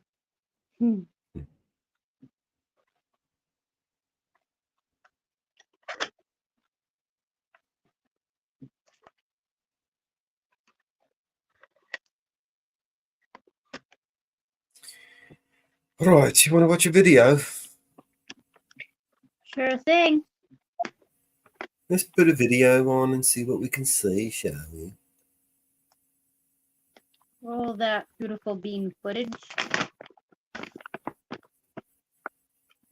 This one is, I'm not sure if you saw the Donald Trump when he sat there with the black journalists and they grilled him. Did you see that video? I don't think so. If I did, I don't remember it. Of course, I can't remember 5 minutes ago, so. Oh, fair enough. All right, well, this is Candace Owen. Do you know who Candace Owen is? Yes. No, personally, but so she's reacting to that video basically, and Brian's reacting to Candace Owens' reaction, and we are reacting to Brian's reaction videos of Candace Owens' reaction video of Donald Trump's. Does that make sense? That makes sense, yes. All right, so let's all react together, shall we? contrary to what you might think, I like Candace Owens. She's got a pleasant smile. She seems like she has a good demeanor. She's smart. She's very articulate. And I think she's better off since she left the Zio cult over at the Daily Wire. And, you know, I like most of the people. I don't know them personally. None of them do I know personally, but I would hang out with them and talk with them. I'd talk with the Hodge twins, or I'd hang out with Candace Owens or Kyle Kulinski or Cenk Uygur, and I would want to talk to them. They're my fellow human beings. And I think what I want to foster on this channel more than anything is just being honest with the truth, being free to ask questions, and even people who you might disagree with, maybe forge friendships with them, because those friendships are the best thing that you can do. One of the best things in life is forging real relationships on honest foundations. But also, you have to talk about the truth, and you have to talk about the fact that there is no such thing as another person on this planet who has some kind of legitimate authority over you. Does anybody on the planet have the right to rule you? That is the question. And if they don't have the right to rule you, And they don't have the right to make laws and say, if you don't follow these laws, we're going to punish you. If that doesn't exist, then the entire house of politics collapses. And that's what a lot of people make money on these platforms, whether it's social media or mainstream media. They're making, or if you're a politician, you're making boatloads of money on people who actually believe the lie that other people have authority and we can transfer power from one individual to another. And now he becomes the leader of the free world, the commander in chief of the armed forces. And that's what this channel is about, questioning that paradigm, unearthing the answers to it, asking questions, prodding, poking, finding out what the hell's going on here.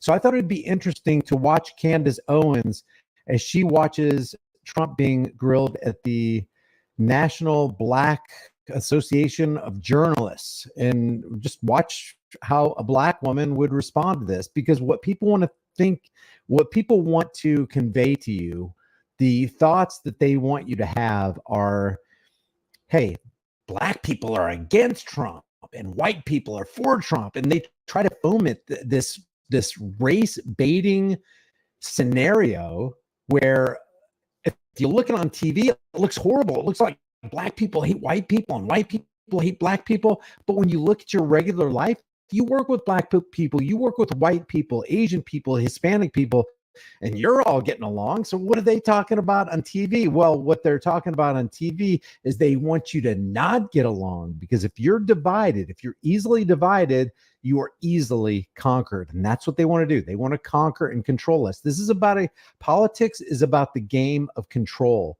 We want to control your mind. We want to control the way you think. And we want you to throw your lot, cast your lot in with us so that you can consent to the evils that we're about to do to you. Because I'll tell you, when you go vote, I don't care who you vote for. I don't care if you call it the lesser of two evils, or if you think this is the best man or woman for the job.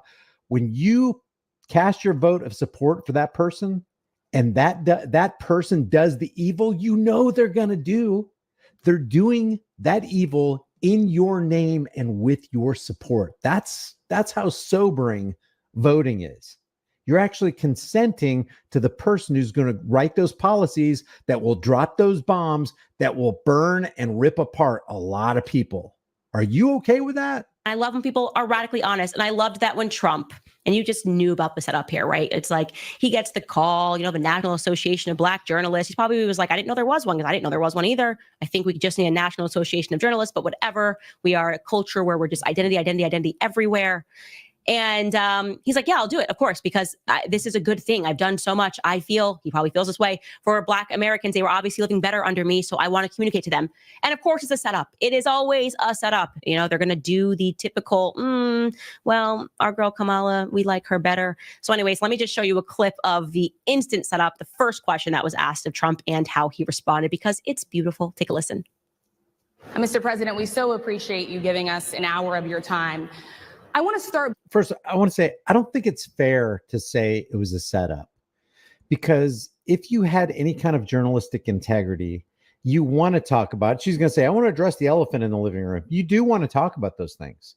If Candace Owens, I would ask Candace Owens this, if you were going to interview Gavin Newsom or Kamala Harris, wouldn't you want to talk about the elephant in the living room that they don't want to talk about?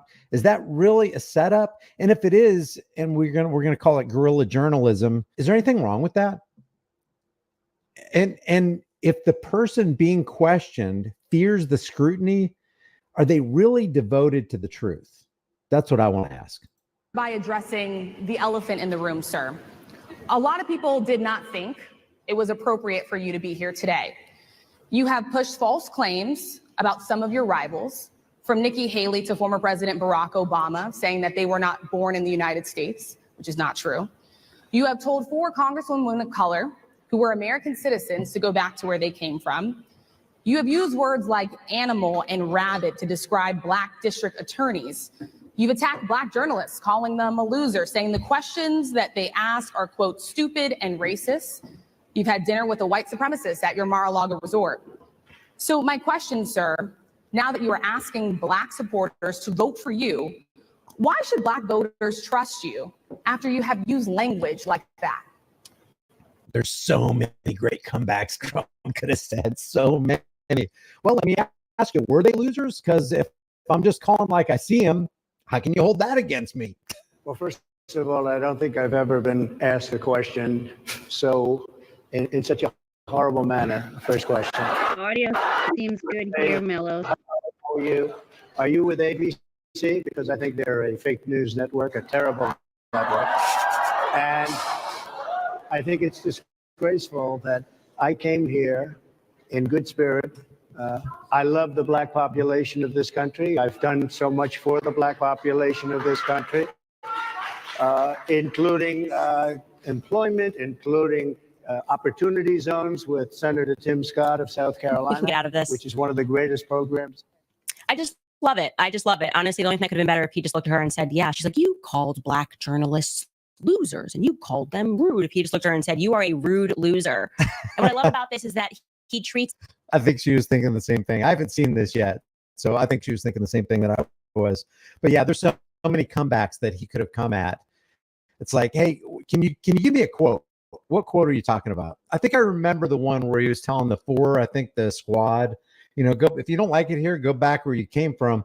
I think that kind of statement is legitimate if the criticism is legitimate, like the criticism from the squad. If the criticism from the squad was legitimate, like they're questioning state power and they're questioning the violence and the theft and the extortion of the state. It's like, if you don't like our theft and extortion and violence, go back where you came from. I think if the question originally was in good faith and is legitimate, then I don't think the response of go back where you came from is legitimate. But if it's illegitimate, if they're basing it on something that's hypocritical, which the squad does, then I think, yeah, if you don't like it, go back where you came from is perfectly reasonable. Everybody equally, right? He doesn't care. It doesn't matter if you're a Black journalist asking a question, if you're a Spanish journalist asking a question. If you are trying to set him up and you're acting like a loser, he's going to call you out on that.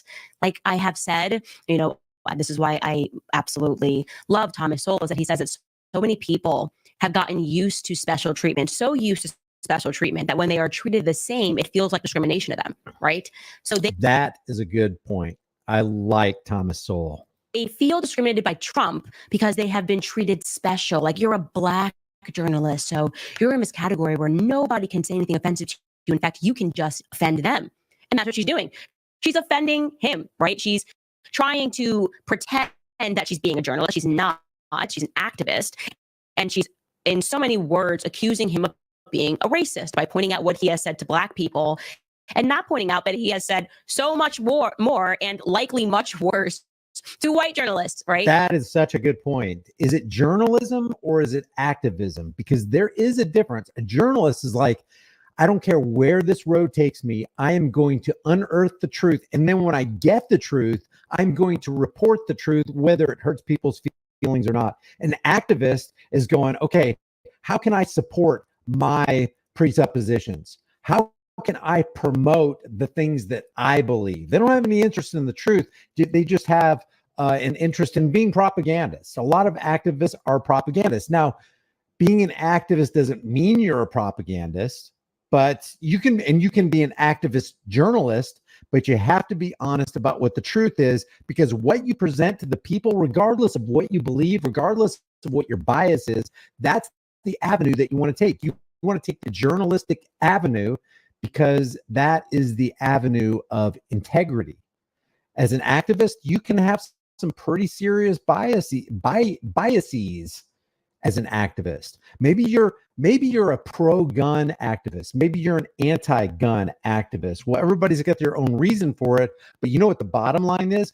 Nobody's got the right to take my personal property. You don't have to be an activist to know that. That's the journalist coming out. Okay, you think the world is unsafe, and you think what makes the world unsafe is there's all these guns out there. So according to you, the solution is we need to get rid of all those guns and we need to ban these guns, which means we need to criminalize innocent people who hold the guns. Well, that doesn't hold moral water. You're being an activist, a biased activist who isn't interested in journalism, because the journalist goes, wait a second. yeah, you want to get rid of all these guns. I understand that you think that guns are the problem, but isn't the real problem the evil people who are picking up these guns and destroying the lives of the innocent? Besides that, how do you enforce gun laws? Oh, that's right. You do it at the barrel of a government gun. So you're not really against gun violence. You just want government sanctioned gun violence. Well, it doesn't make any sense. And their entire argument completely blows apart at the seams when you just apply a couple of reasonable questions. So that's a good point about activism versus journalism. So she's just trying to curate her audience to see everything as a token of the discrimination that's going on. And I love that he remains the same, right? There's no black scent there. He's not trying to make the room like him by relating to them and dropping some hip hop bars. He's just like, yeah, and you're a loser too. You're rude. I'm here. I made the time for you. Don't treat me like this. And that is the Trump that I love. I really do. That is what I liked about him, is that no matter who he's in front of, he is still the same Donald Trump. Love him or hate him. I tend to love that. I don't know. I've seen him tailor his language. I don't know why she's saying this, because in video after video, and we've done videos like this in the past, but it seems like no, it doesn't seem like he tailors his language to what he thinks is going to play to that particular audience. I've seen it. It's not unique with Trump. Kamala Harris does it. Joe Biden. Every politician does it. And don't say that Trump is not a politician. He is a politician. He's running for the biggest office in the land, the president of the United States. He's acting like a politician. He's running like a politician, and he's talking like a politician. Does he talk outside of the box differently? Is he less orthodox than other politicians of the past and the present? Yes. That doesn't mean he's not a politician, though. So he does moderate his language, and he does placate and does pacify. You can't say that he doesn't. That's just not true, Candace.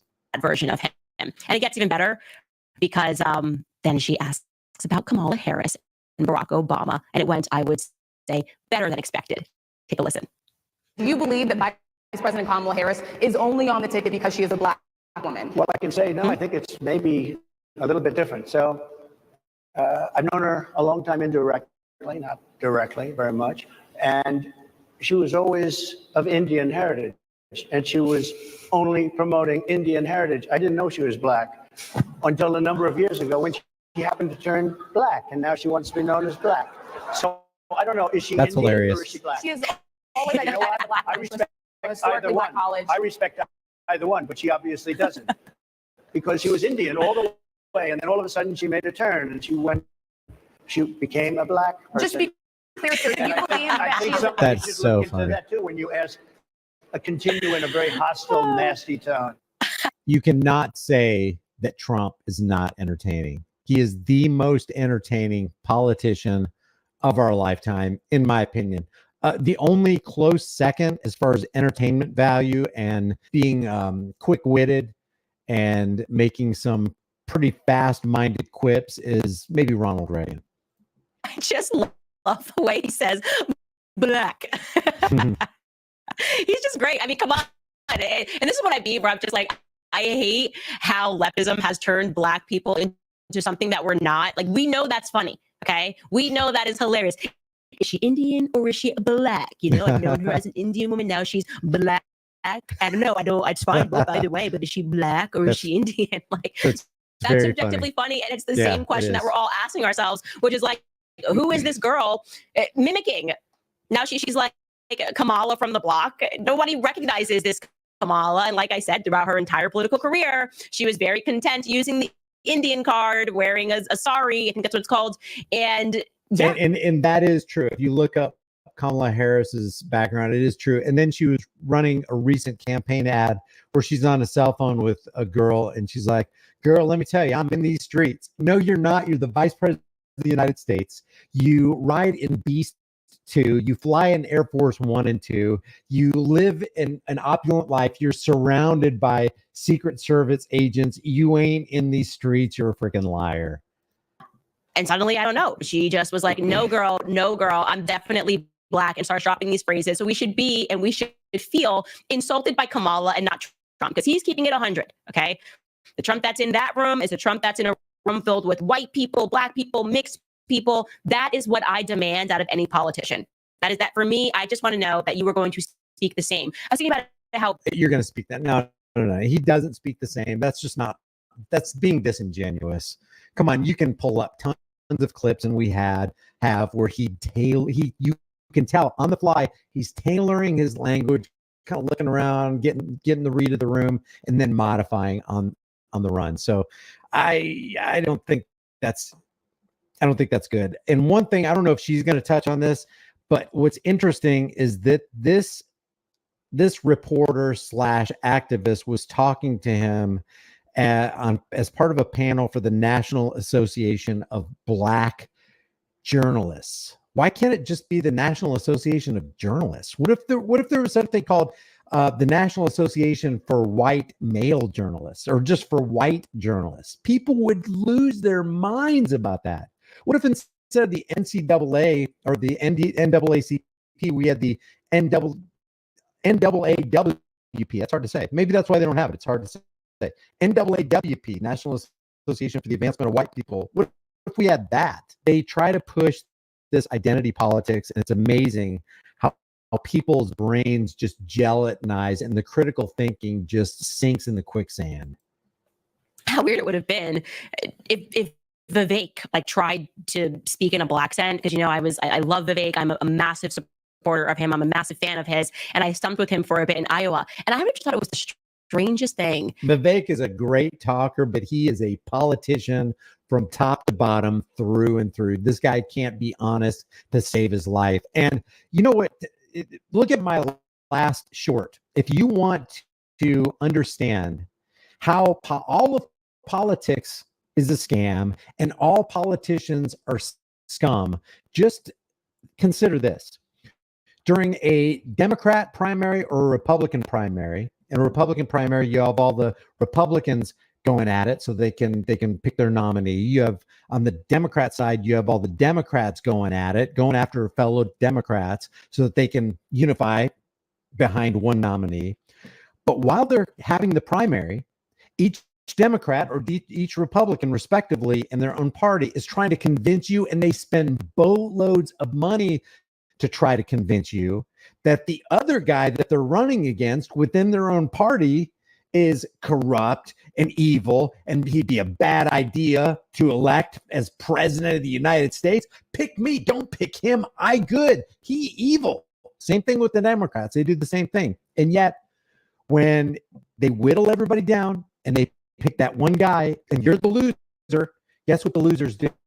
They all endorse and support and spend boatloads of money to try to convince the same audience that they were trying to convince that this guy was bad and evil and corrupt and he's bad and I'm good. Now they're trying to convince you that this guy's good. He's the greatest thing since sliced bread. He's an angel that's descended from heaven, and he's going to greatly benefit America. So I endorse him. That's hypocrisy. You wanted me to vote for you. Now you want me to vote for this person that you just tried to convince me was bad. If anything can convince anybody that politics is 100% corrupt and based on lies and hypocrisy and tall tales, putting that lightly, it's just outright lies. It should be that. That should convince you. If when Vivek met me, he just dropped a black accent, I'm actually going to require Vivek in front of him to speak to me in a black accent. I want to hear Vivek speak like Kamala, and him. Just imagine Vivek being like, girl, in these streets.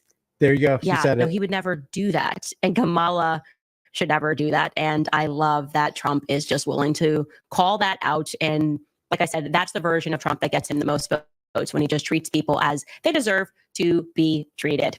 Now, we all know what she actually is, obviously, is that her parents were Marxists. Kamala is a Marxist. If she is voted in on the basis of the color of her skin, well, maybe Black people should talk to Cubans and ask them about how Marxism works out. Talk to the Venezuelans right now and everything that they have gone through since socialism was implemented, because that is kind of the master plan for America, is to transform it into a socialist country. We're inching ever closer, which is why I want to thank my next guys. We are a socialist country. Education, socialized. Military, socialized. Banking, socialized. Socialization is all over everything in America. What do they call it? Social security. We have socialized medicine. It's socialism. We have socialism. There's no resisting socialism. We are socialism. And because we don't have free markets, there is no capitalism.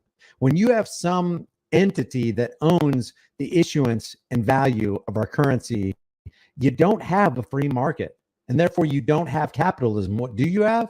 Because Federal Reserve is a private entity, we have corporatism. We have corporatism that owns our money, the issue of our money, the value of our money. They spring forth corporations with the government blessing. That's all socialism / communism. And besides that, let's make it real simple. Socialism, communism, Marxism, fascism, what is that? It's a wealth redistribution program by force at the barrel of a government gun. So it doesn't matter if you're talking about socialism, communism, Marxism, fascism. It's all done by the threat of force and violence against you if you don't fall in line with the policies of the rulers. And there are rulers in communism. There are rulers in socialism and fascism and Marxism. There's the few at the top trying to control the many at the bottom. So, while a lot of this was funny, I think there was some dishonesty. I don't think intentionally. I really think that she is so enamored by Trump that, not completely enamored, because I think if anybody gave Trump what would be considered a fair interview with regard to the convicts in 1984 by George Orwell, Big Pharma scam, she came pretty close to doing it. Although, in my opinion, and I'm armchair quarterbacking here, not good enough. Not good enough. So leave your thoughts about this for the world and the global thought police in the comment section below. If you haven't done so already, subscribe to the channel, hit the bell notification icon, give it a thumbs up, share it with everybody you know. Don't forget to subscribe to my email list through my website, highimpactflix.com. Candace Owens, if you're watching this, hey, I'd like to talk to you. I mean, I'd like to just have an honest conversation. I don't have all the answers. You seem smarter than me, but let's talk about this. Does anybody have a higher claim over your life and property than you? Is it ever right to initiate unjust force and violence on peaceful people who haven't done anything wrong? Do you really think that we should have a blanket, federalized, qualified immunity protection, additional protection over every law enforcement in the United States, including the bad ones? Do you think it's okay to hook up with the Federal Reserve and tell them, hey, we need more quantitative easing. You need to lower the interest rate so we can have cheaper access to fake money? Like, there's a lot of questions. Are you really okay with Zio Don?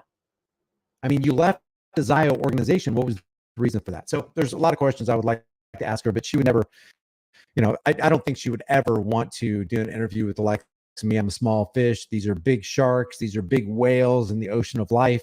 But I definitely would like to talk to people like this, because people with influence like this, wouldn't it be great if they actually abandon the left versus right paradigm live? They've got massive audiences who would listen to them. And she could probably articulate the principles of freedom way better than me. I'll see you guys in the next video.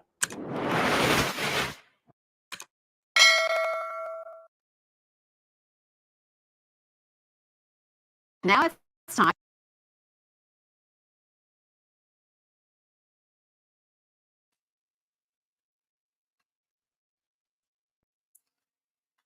Yeah.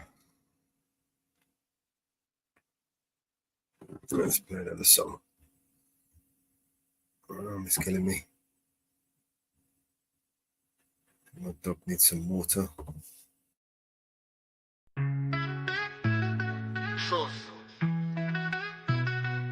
My mom likes when I rap fast with enough energy that it can make her heart dance. I would like to write a song for her to sing along. Better make it fucking bumpin', cause my mom's the bomb. Life took my parents on a giant roller coaster ride, cause I was walking with a limp, something wasn't right. Doc came in the room, said they found a giant tumor. It was lodged in my brain, immediate surgical procedure. Imagine the thoughts running through their head. Their 2-year-old boy heads filled with dread. You can't prepare for that being said on a Tuesday afternoon when you get out of bed. But I made it, I fucking made it. You've been by my side through good and hard times. I'd do anything for you, I'd do anything for you, Mama Bear. I love my Mama Bear. Mama Bear, I love Mama Bear. Childhood together, school was pretty far. I wouldn't trade it for the world, driving, talking in the car. I was on a path or a mission, you could say. All I wanted was to be like Rafa, Roger, or Marc Andre.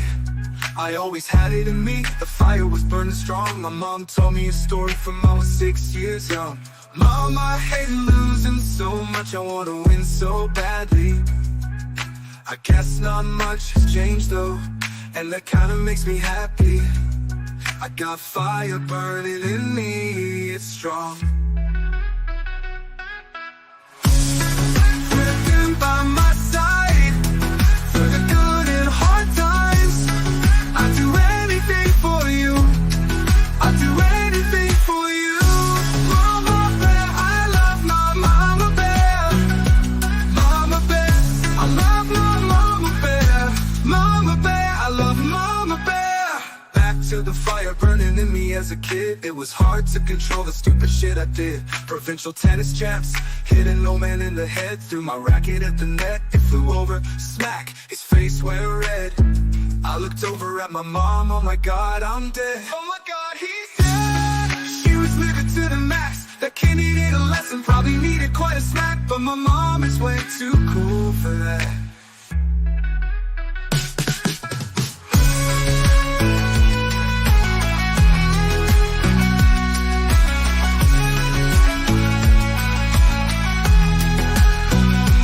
Mama bear, I love my mama bear. Back to fire burning in me as a kid.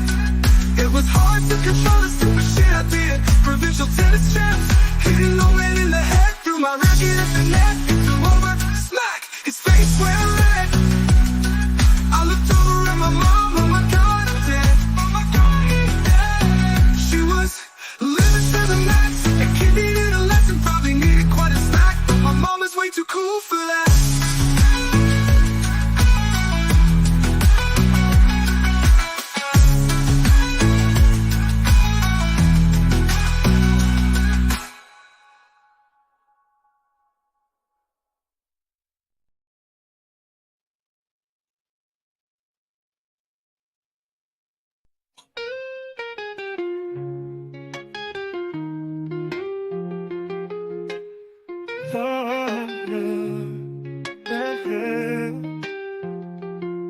The storm warning, flashlights blink on and on, and I marvel at it all.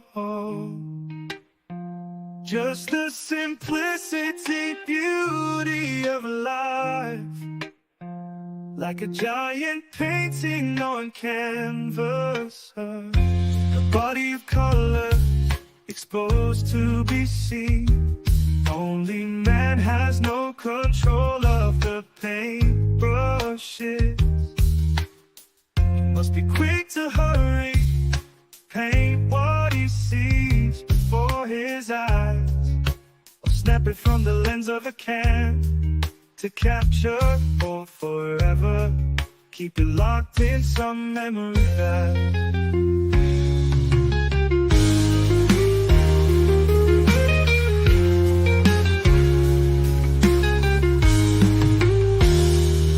the storm warning, flashlights blink on and on, and I marvel at it all.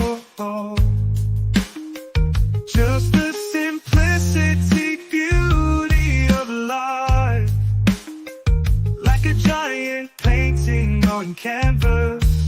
A body of colors exposed to be seen.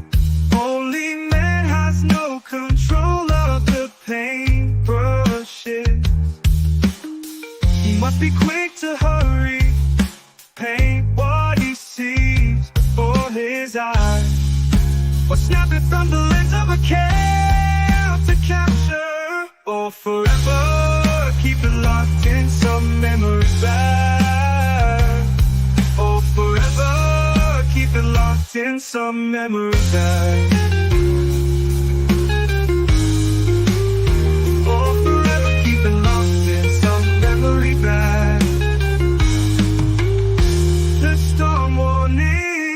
Flashlights blink on and on,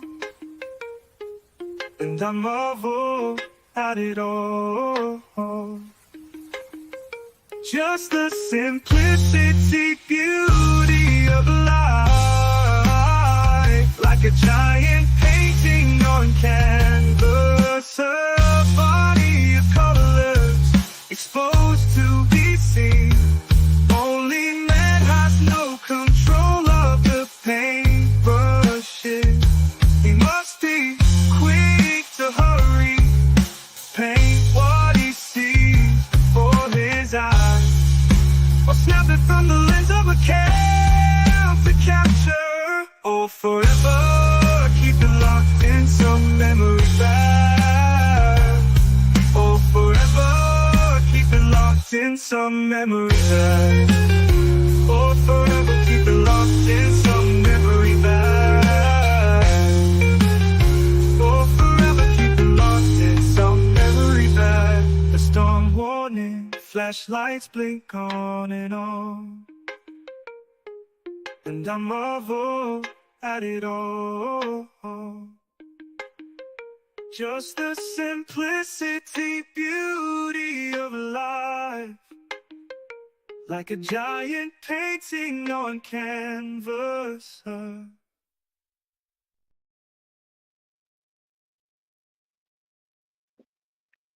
do some great videos. Sorry, Mango. I was just saying, you do some great videos, I must say. Thanks. Go ahead, play that one. I love this next one. Yeah, it's a good one. Well, down on Main, in the early light, eyes running like he's got a fire to fight, a spectacle for all the town. Ain't nothing but his knees sprinting round and round. They call him untrackable, just a blur, stripes and a laugh that's crackable. Down the street where the wild winds pants, there goes High-O in his underpants. Neighbors wake and they rub their eyes, betting if he's chased by hounds or fireflies.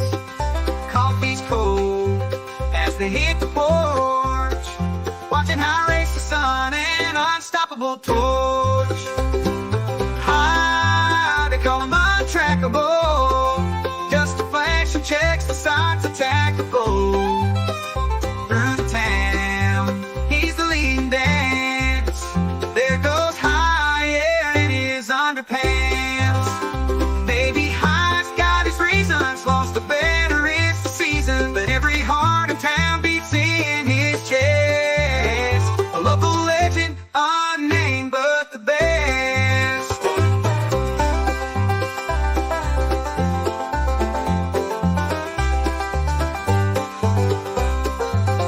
Sheriff laughs as he sips his tea, says that's just High, let him be, let him be. But Grandma pees and she shakes her head, put some pants on, boy, before you're dead. High-O, the untrackable, he's a tale at night, our dreams inactable. Down the street, watch him take his stance. There goes High, behold in his underpants. So if you're down on Main, feeling blue, just watch for High, he'll uplift your view. A hero, maybe not by chance, but a joy in each step in those underpants.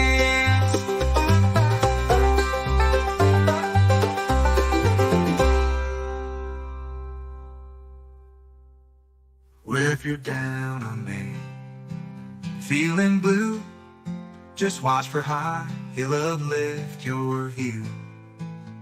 A hero, maybe not by chance, but a joy in each step in those underpants.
I love that one. Yeah, hero not by chance.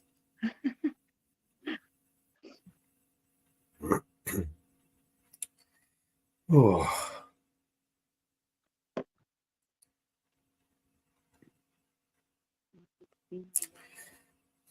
What should we do, Nightingale? Should we play some tunes, or should we play some videos, or should we? No one's up here. Does anyone want to come up on the panel and join us? Deb, come Deb's, on up. jump up.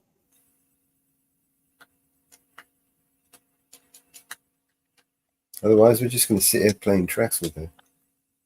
Right. Where did Support go? Did he fall into a coma again?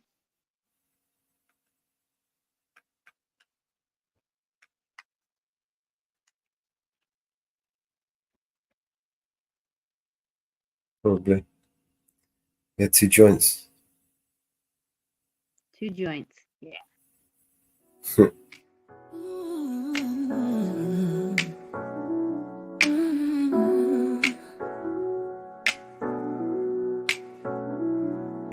Floats like a balloon, dreams popping in the night. Silence is golden, but I ain't feeling alright. Gone with the wind, deep breaths of our scheming. Forever lost in the abyss, dreams just teasing. Moments like old snapshots, blurred and faded. Paper memories crumpled up, dreams invaded. No more holding hands, mine left out to dry. Pain drifting in my heart like a dagger in the sky. Foolish heart playing tricks on me. Thought love was here, now it's fantasy. Torments dancing, killing me softly. Was it ever real or just glossy imagery? When did the gates of love shut with a bang? Was it a high or bite left me in the hang? Tenderness took a hike, no more rapture in sight. Exiles me from warm talks, fades with the light. No more words to spill. Silence is my friend, wanted you to see the real me, not pretend. Now the gates are locked, can't find the key. Foolish heart playing games won't let me be. Foolish heart playing tricks on me. Thought love was here, now it's fantasy. Torments dancing, killing me softly. Was it ever real or just glossy imagery? Joker with the deck cards, stealing deceit. Love a mirage, dust getting in my feet. Chasing shadows, lost in twilight's fleet. Foolish heart, sneaky like a thief in retreat. Should've seen it coming, sky turned gray. Heart took a hit like a cinema cliche. Now I'm left pondering in a dark arcade. Foolish heart led astray, false serenade.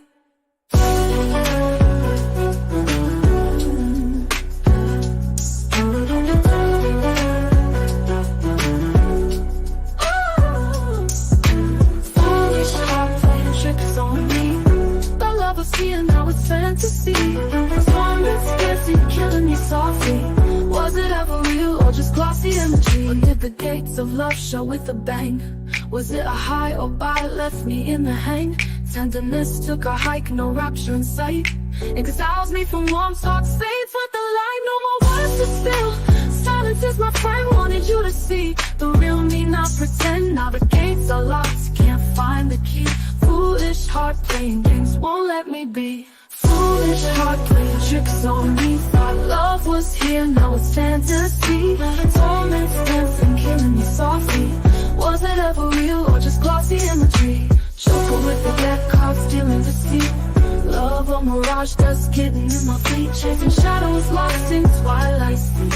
Foolish heart, sneaky like a thief in retreat.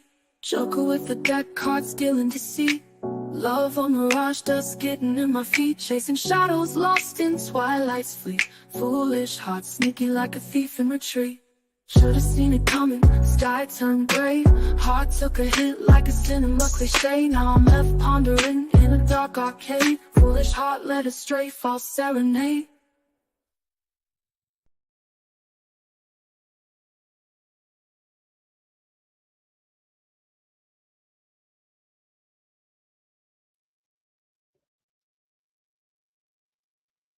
You can talk about any video you want. What is that video?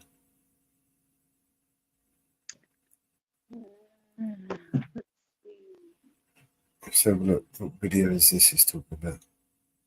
Any idea? I have no idea. If I can get services.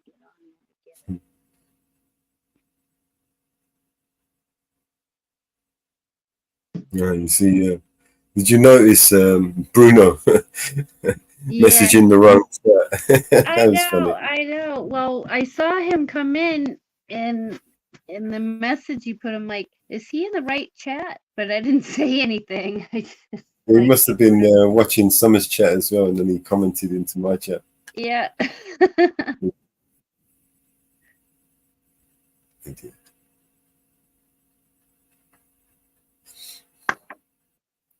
I can't get the link right now because my service is being stupid.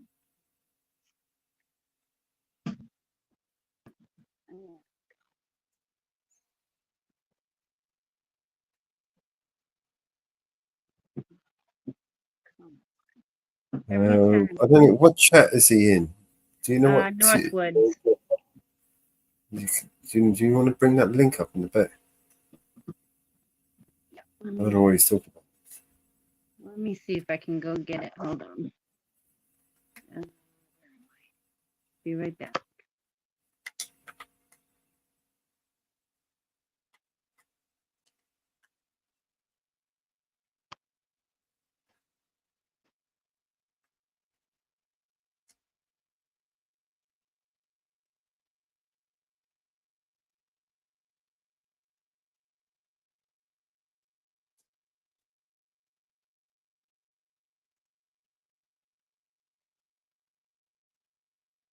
Oh, yeah.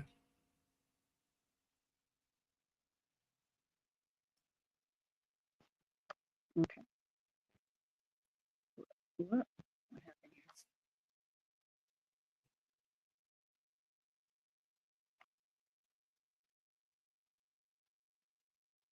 All right, I stuck it in the back for you, Mellows. Gerald, is that the one?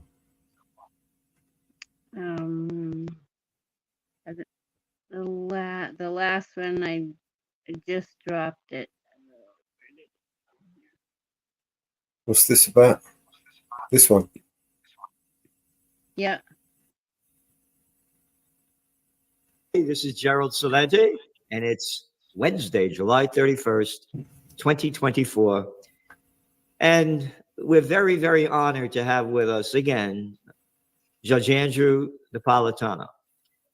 And there's no one, and again, show me any, give me the facts. There's nobody that knows the Constitution, the Bill of Rights, what it means, and how we've lost it than the judge. And we're very honored again to have him back from after his vacation to be with us. Judge, thanks for being here today. It's a pleasure to be here, my dear friend. I missed you dearly. In fact, almost everywhere I went in Italy, I thought, Gerald would love this. Gerald would love this. We should be having dinner and a bottle of wine together right now.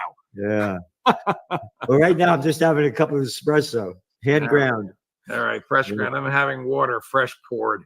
A little bit of anisette in here. You know, I don't use that sugar. I like it sweet in another way. A lot of people in Italy have anisette and sambuca in the espresso first thing in the morning. It's very, very common. So I was at a train station, an old-fashioned Italian train station, where you quickly are going to eat a croissant and a cup of coffee. So you order the croissant, you order the coffee, you pay the cashier, you give the ticket to the girl, she gives you the coffee, she gives you the croissant. Boom! She puts a bottle of anisette right down the front. I said, what is this for? She goes, everybody uses it. Take it, take it. I'm telling you, that's what I do. Oh, I love it. Gets me going. So, Judge. A lot has happened. You know, you put articles out each week, and this article is going to be out tomorrow. And of all the articles you've written, I said, the judge has gone to a whole different level in how much he despises the murder and thievery going on around the world, and that's being committed with the help and assistance and actions of the United States. This article that you wrote, again, I got here just to show you. I underline the salient points. The whole damn thing, the whole thing is underlined.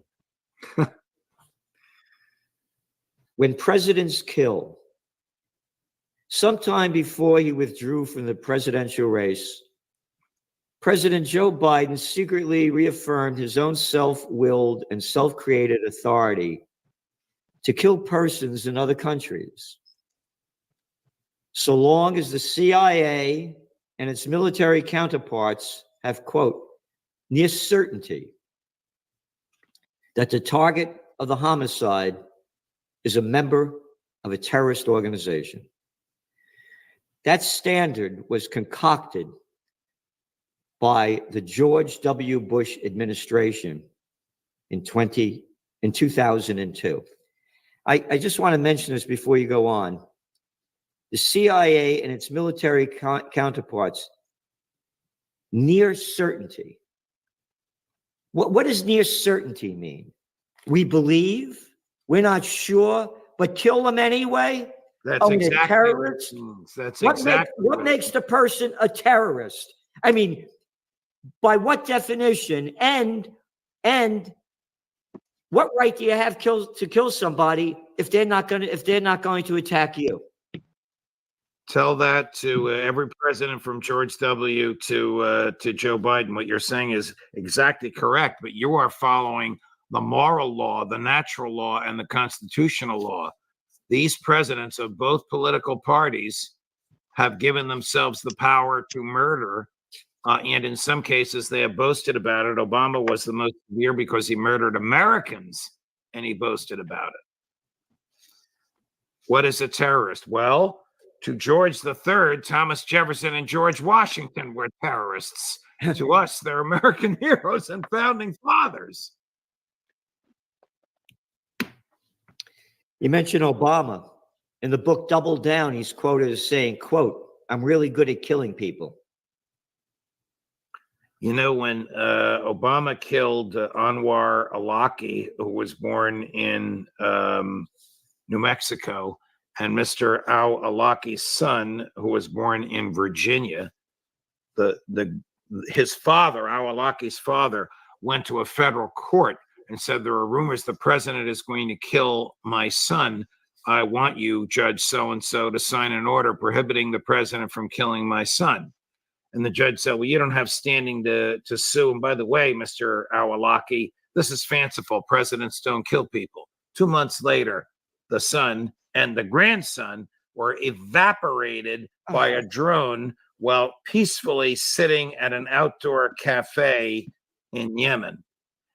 And Fox allowed me to go over the top about this on air, so much so that the Department of Justice finally released its legal justification to NBC News. A friend of mine at NBC got it to me right away. If a law student had submitted this paper in law school, he would have flunked. Their justification for killing Americans, they likened it to the police shooting at bank robbers who are shooting at them. Oh, really? A guy sitting in a cafe 10,000 miles away, not even charged with a crime, is the moral equivalent of a bank robber shooting at police? This was the nonsensical legal opinion drafted by Eric Holder on which Barack Obama relied when he killed those Americans. And I'm not just picking on Obama. I think he was the worst because he killed Americans. George W. Bush killed many.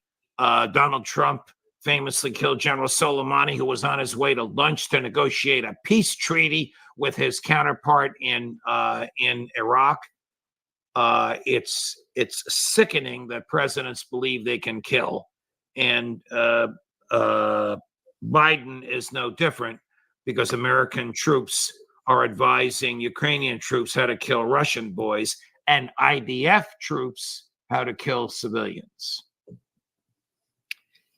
The presidential use of drones to kill persons overseas began in 2002, you're right, with Bush-ordered target killings that continued under President Barack Obama, who even killed Americans, as you were saying, overseas. The rules for killing were made up by each president. And by the way, Obama, I call him the Nobel Peace of Crap Prize winner. Not on my end. This is the little arrogant clown, a little boy of nothing, Brought to you by what? The Pritzkers? Oh, yeah, the billionaire families that own the Hyatt. Yeah, that Pritzkers. Yeah. When little Obama was a nobody in Illinois in the Senate, that Obama who lied his way into office as a peace president. I wrote in the Trends Journal back then that he was full of baloney. He was a lying little piece of scum, and that's who he turned out to be. And you right over here. It continued under President Obama, who even killed Americans overseas. The rules for killing were made up by each president. They were relaxed under President Donald Trump, who gave CIA senior personnel and military commanders the authority to kill without his express approval for each killing. I mean, look what you're writing, that people give orders to kill whoever the hell you want.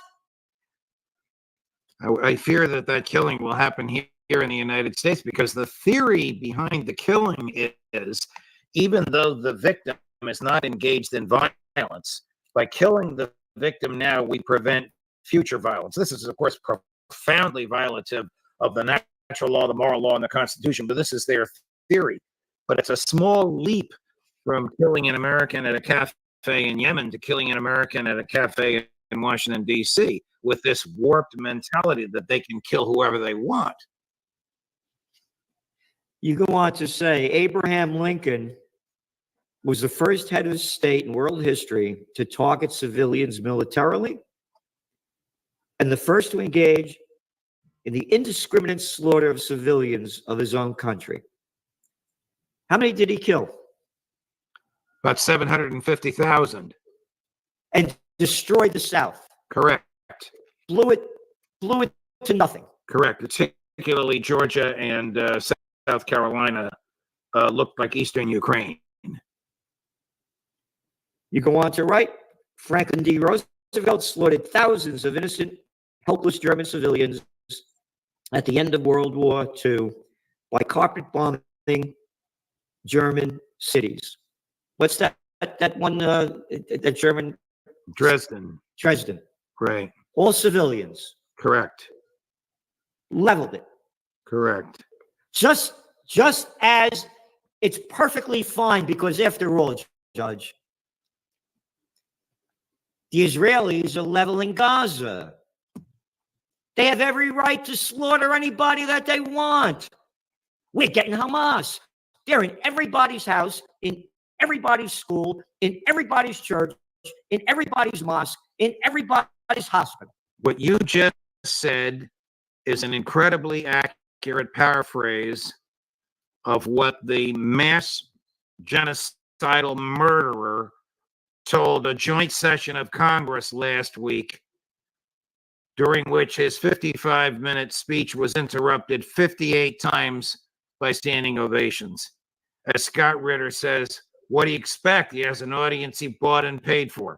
Those people were not there representing the American people. They were there showing their subservience to the Israeli state and to the donor classes that fund their campaigns. Both parties. Thomas Massey, the only Republican that didn't go. 100 Democrats, God bless them. Not people that I would agree with on their voting records. They refused to go. Kamala Harris refused to go. I don't agree with her on many things, but I was ecstatic that she wasn't there. She refused to be seen publicly shaking his hand. Yeah, she's playing both sides of the fence. She is. I'm not saying I want her to be president, but I'm just saying on the Israeli thing, she's playing both sides of the fence. Correct.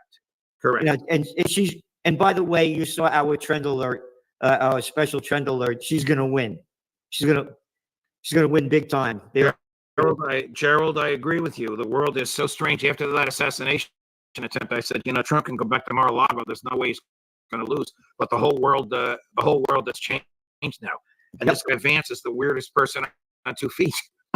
I do a podcast on InfoWars every Monday, and I was doing it live, and they said, Mr. Salenti, Trump just announced that he selected Vance as his vice presidential candidate.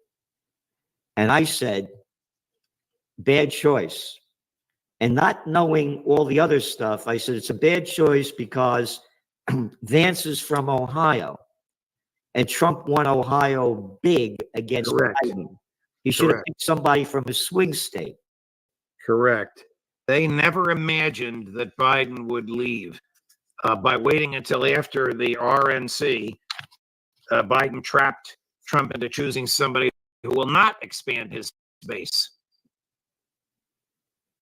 And, going back to, what we're talking about in these murderous people. And again, Kamala Harris, her husband's Jewish. She's probably going to pick that guy. She may pick that guy from Pennsylvania that's Jewish. So you Right. get the swing state over there. And again, what you were saying about how it's the cover of our magazine. What you were saying about that that when Netanyahu was giving the speech to Congress that they paid for, right? Yes. Free elections, got no money, got no chance. America is run by the robber barons. Correct. And that's exactly what you were talking about. You go on to say that in your article that the presidents could kill whomever they please, and somehow Congress can lawfully authorize these killings. I just want to mention this because how many of these people call themselves Christians? What Christ believes in murder? And all you Jewish people that also believe in it, how about those things you call the 10 Commandments? Thou shalt not kill is one of those things. Right? Where are all these people that spew out this crap about their religiosity and it's okay to murder everybody? So last weekend, the Knesset, that's the Israeli parliament, held a debate on whether or not the IDF should lawfully be able to rape their captors. And the second part of the debate was whether or not the IDF should be able to execute their captors so as to provide more room in Israeli jails. They didn't take a vote, but that was the actual debate. Those two proposals were offered by Prime Minister Netanyahu's coalition. You're talking about, as Jeff Sachs says, a criminal gang, criminal gang of murderous thugs who are utterly lawless, who feign a religiosity to justify this slaughter. And Ray McGovern has been way out in front on this. The rampant disease in Gaza today, which we all thought was eradicated, going back to when you and I were kids, polio, rampant in Gaza. I mean, look at the pictures. Look what they're doing. They're bombing the hell out of the place. Could you imagine? I mean, and you look at what that city used to look like. It wasn't like a dump. Yeah. And now it's bombed. Could you imagine your home being bombed and everybody around you living in tents in the desert and then being bombed there? Oh, and this is the hypocrisy, by the way, Judge. You go back to the covers of the Wall Street Journal and the New York Times on Monday after 11 people were killed allegedly by Hezbollah in the Golan Heights, the stolen land that Donald Trump said, it's fine, you can keep stealing, that Israel's occupying. That's the New York Times front page of the funeral of these people. This is the Wall Street Journal front page. All right? Right. 11 killed. How many Palestinians were killed yesterday? Oh. We've been listing in the Trends Journal each week the hundreds that are being slaughtered every week. Hundreds and hundreds and hundreds and hundreds. No pictures of them. No pictures. Screw them. They're only Palestinians. They're not God's chosen people. And by the way, God does not choose people. And as Naomi Wolf said very clearly, a Jewish woman, say that's a lot of baloney, this chosen people stuff. God chooses people not because of their religion, because of their morality and living to the standards of what God, teaches and preaches. But look at the hypocrisy of this. Yeah. It's so disheartening it was a relief for me to be away from all this for 2 weeks, but it's just disheartening. This thing involving these Druze kids, they were Arabs in an occupied land.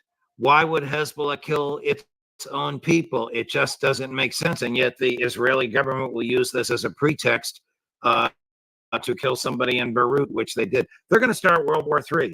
In 24 hours, they performed an assassination in Tehran and another one in Beirut. The guy they killed in Tehran was in charge of the ceasefire negotiations. So how the hell can a mediation or a negotiation succeed when one side murders the chief negotiator on the other side? That's exactly what happened in the past 48 hours.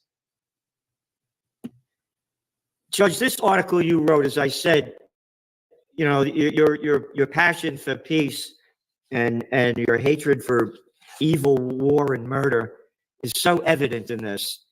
And everybody should feel the same passion. These are evil people.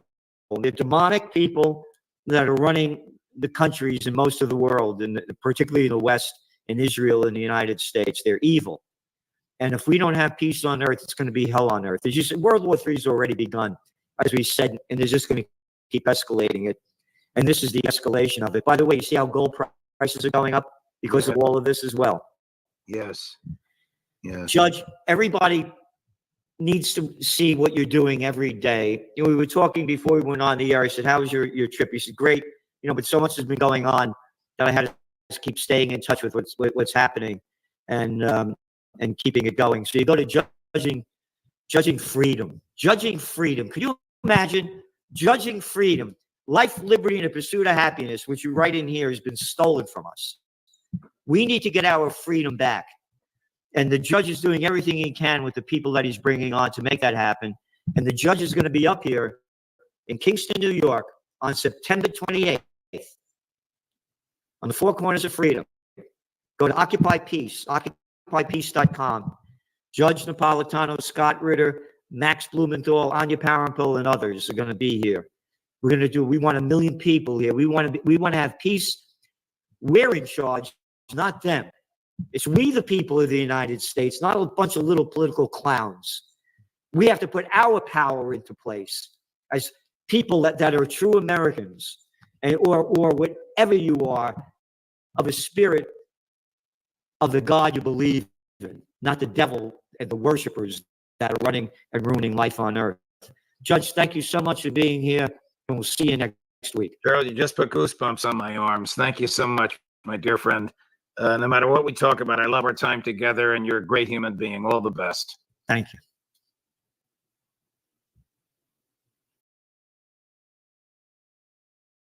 Annual National Association of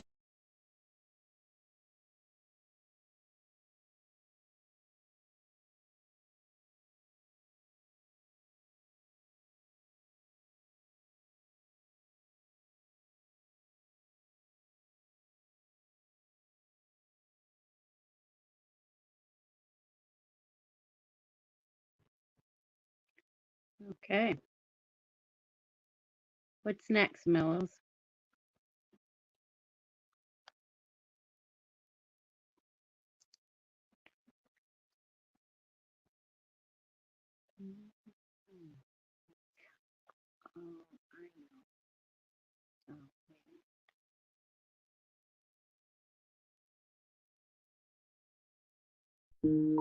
Hot bottom that the pain is greater than the soul.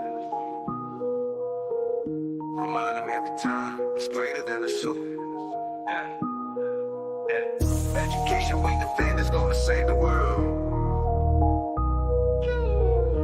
Dream and reunite together, save the world.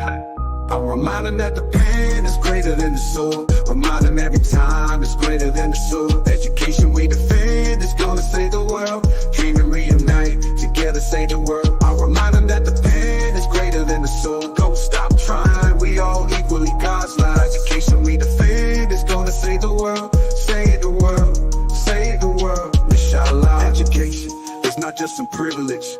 It's a right every child deserves is God-given. That right comes under threat, it must be defended. You don't think Allah don't see what you're doing to his children? Who's the hell accountable? Who's in charge, mister? These kids don't have nothing to do with y'all business. You should be building more schools, not prisons. They bombed us, it ain't even make the news of y'all city. He could have been a scholar, but he's a child of Gaza. Missile hit his home and crushed and killed his baba. We should be playing soccer or meeting up by our lockers. He wanted to be a doctor, but he didn't have those options. Like the pen is greater than the sword. Remind him every time it's greater than the sword. Education we defend is gonna save the world. Dream to reunite, together save the world. I'll remind him that the pen is greater than the sword. Don't stop trying, we all equally God's lives. Education we defend is gonna save the world. Save the world, save the world, inshallah. The system need to be eradicated. The attack on education has been activated. It's not random, it's intentional, it's calculated. I'll be lying if I said I wasn't aggravated. I ain't smiling cause I ain't happy. Know how many times I pray for peace and peace ain't happy. Still get on my rug and pray for peace, still got take actions. And people held responsible for actions. Until then we gotta stay active, we need change that. Change need to be data driven, accurate, comprehensive. And since we are the victims, we deserve a voice in the day-to-day decisions. And we can dig this generation out these great. Remind them that the pen is greater than the sword. Remind them every time it's greater than the sword. Education we defend is gonna save the world. Dream and reunite, together save the world. I'll remind them that the pen is greater than the sword. Don't stop trying, we all equally God's lives. Education we defend is gonna save the world. Save the world, save the world. Inshallah, system need to be eradicated. The attack on education has been activated. It's not random, it's intentional, it's calculated. I'll be lying if I said I wasn't aggravated. I ain't smiling cause I ain't happy. Know how many times I pray for peace and peace ain't happen. Still get on my rug and pray for peace, but God take actions. And people held responsible for their actions. Until then we gotta stay active, we need change. That change need to be data driven, accurate, comprehensive. And since we are the victims, we deserve a voice in day-to-day decisions. And we can dig this generation out these conditions. I'll remind them that the pain yes, man, I'm not a cornballer, man. I don't do this. Every time is greater than the sword. Education we defend is gonna save the world. Dream and reunite, together save the world. I want to get your opinion on that video. Greater than the sword. Don't stop trying. We all equally God's lives. Education we defend. I'm sorry, but I tend to I intellectualize things first, and I know it's late at night, but I'll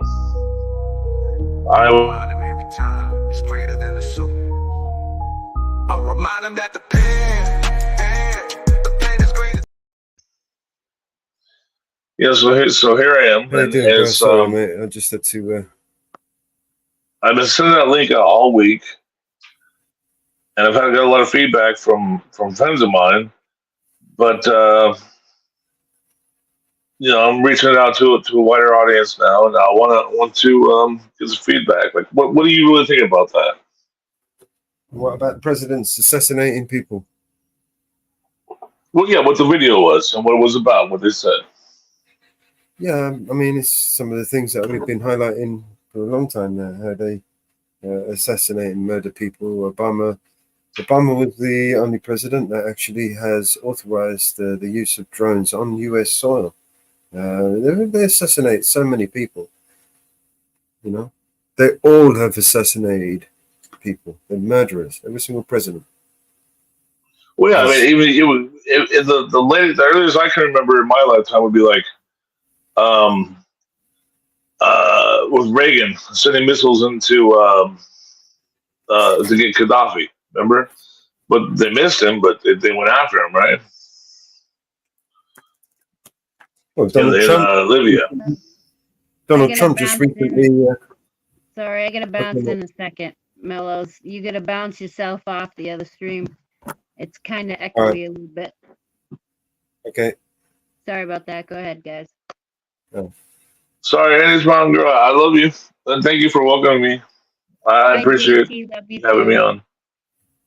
See you in a bit, Manty girl. Thanks. You're welcome. Yeah, they Dang, Mountain Girl. No, I'm sorry, Mellows. Mountain Girl, we've known each other for how long now? Well, like almost 3 years now at this point. Quite a while. Yeah, it's been a little while, and I know I step out and stuff, and people think I'm coming from a certain place, but it's all love with me, and I appreciate that you are still willing to embrace me. I really do appreciate that. No problem, JT. You're a good person.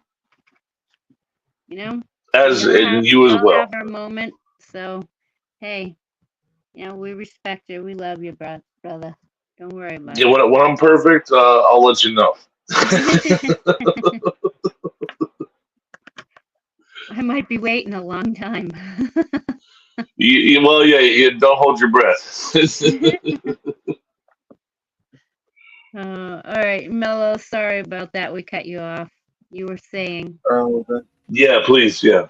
I'll mute up. Always.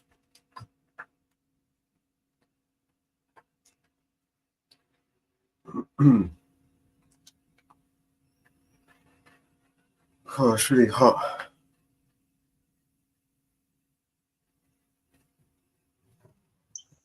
Hot and sweaty. Mel's, I see you as somebody who has a decent opinion. You have some very good technical ability with what you do online, and I do respect your opinion on things. So we might disagree, but I don't on certain little things. I don't see you as anything lesser. I see you as somebody who actually has a very good, valid opinion, and that's why I put this video in there because I want your opinion on it. Yeah.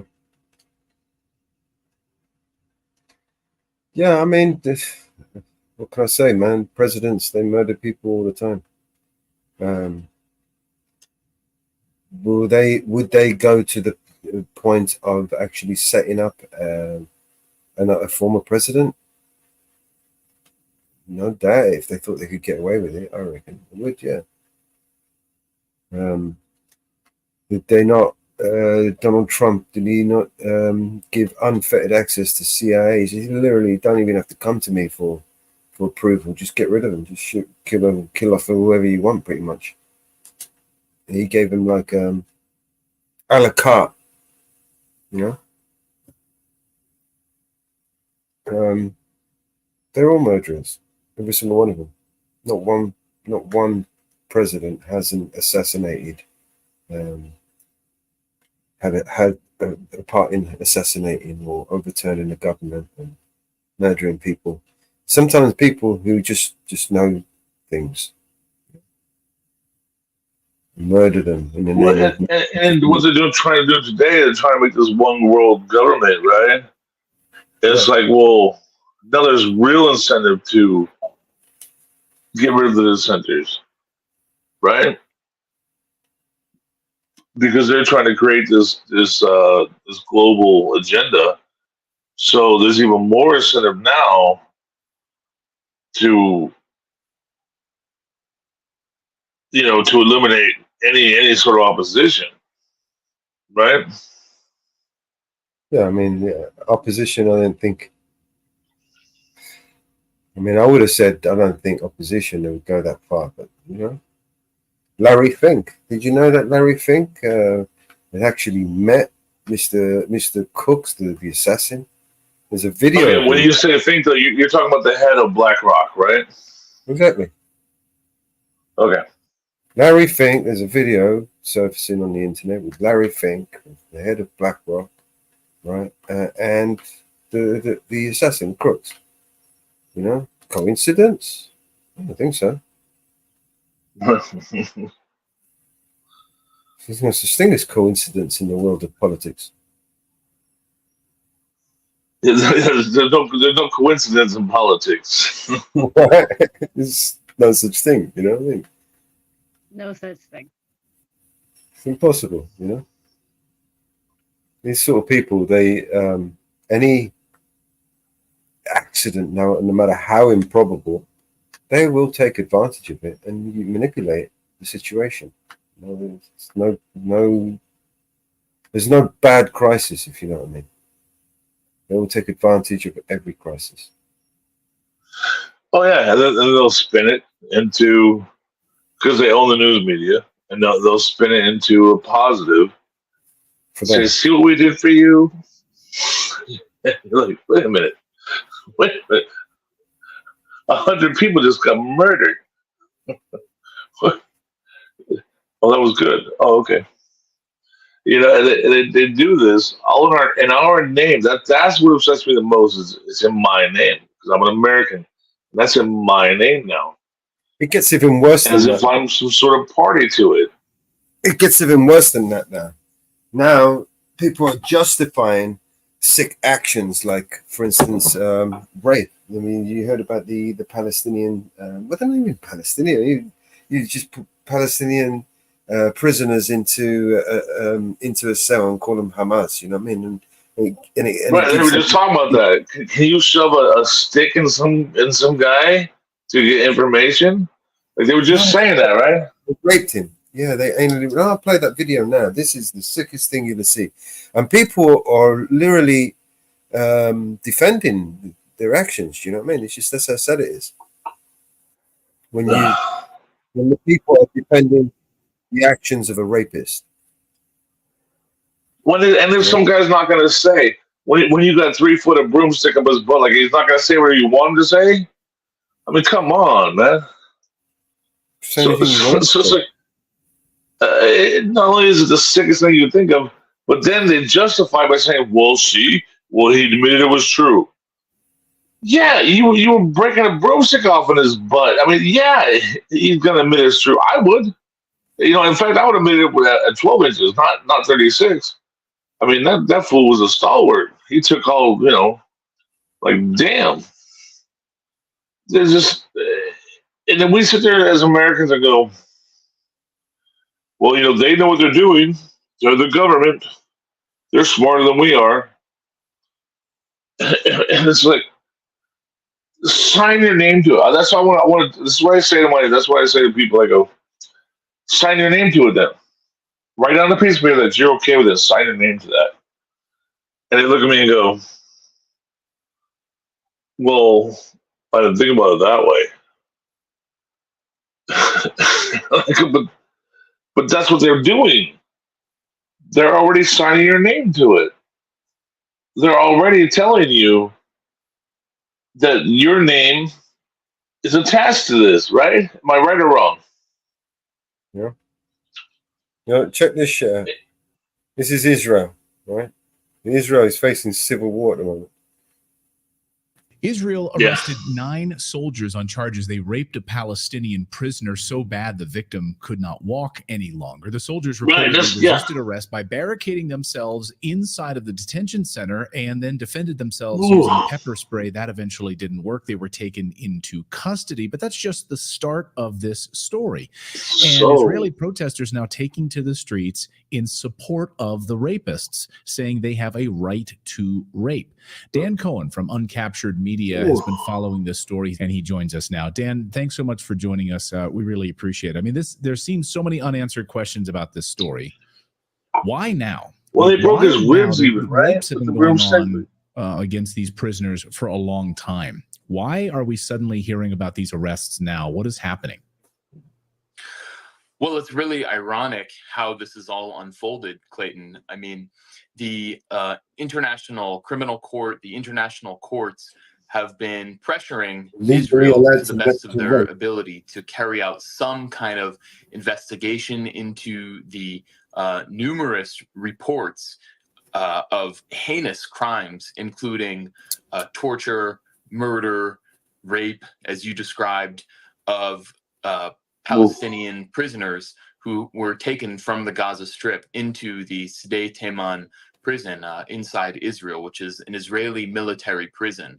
And so as the International Criminal Court has has announced some measures, Germany has actually said that, well, we're basically Europe, and Germany in particular has said that we're going to wait for Israel. We want Israel to carry out an internal investigation, you know, take care of business inside its own house. So by Germany and Europe doing everything possible to protect Israel, to prolong this process, it actually, finally, Israel let them investigate themselves until when they say nothing happened. Stories of rape of Palestinian prisoners, and what you just described, where Israeli military police showed up at the prison and in order to investigate the soldiers who are accused of carrying out these awful crimes, then they basically had a clash with the military police and the soldiers at the prison, and then it became a public thing. And you had several dozen protesters, if we can call them that, Israeli protesters, including members of Israel's parliament, the Knesset. I'm glad that some people in Israel have a Jewish Power conscience. Party. I'm glad for Going there and denouncing the investigation. So they are in total full-throated support of these heinous crimes of anally raping Palestinian prisoners. I want to give a little bit of context, help people kind of understand the moment. Back in 2016, there was an Israeli soldier named Elor Azaria who was caught on video in the occupied West Bank city of Hebron, summarily executing a wounded and immobilized Palestinian. This is a pretty normal occurrence, except this was caught on like high definition video and blasted by a local Palestinian and then blasted out by the Israeli human rights group B'Tselem. That video went viral all over the world, became an international incident, and embarrassed Israel. And it forced Netanyahu, who was then the prime minister too, and the kind of political class to say, oh, we don't do that. You know, we believe in the rule of law. And that angered the Israeli populace. And there were huge demonstrations. I was there. I actually filmed them and did a couple of short documentaries on these. And the atmosphere was just, frankly, terrifying. Just fascist mobs in support of this soldier who just blew a guy's brains out on the street. And that is the correct and moral thing they to do, they believe. And so that soldier went to prison for a very brief period of time and became a national hero. So, can we pause here? Can we pause here for a second? The rage of the populace again. No, I do understand, because like 9/11, okay? I do understand how like the mob would be like, I know the Palestinians would send children into a mall in Israel with bombs and blow up a strip mall. And I get that, man. I do. I get that. And I see it. And it's like, you know, it's just like 9/11, you know?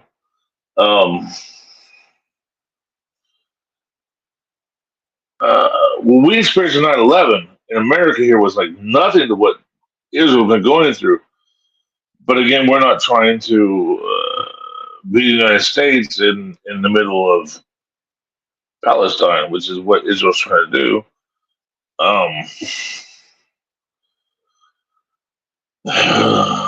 It doesn't excuse what happens. The inhumanity is inhumanity. But I know that for decades, there's been just, you know, human bombers running into strip malls and schools and everything. So I get it. I get their indignation about, you know, but in the end, if you're a human being, you should have some objectivity, and you should, if you have children especially, you should have some objectivity about morals and justice. And one end does not justify the other, right? Or am I wrong on that?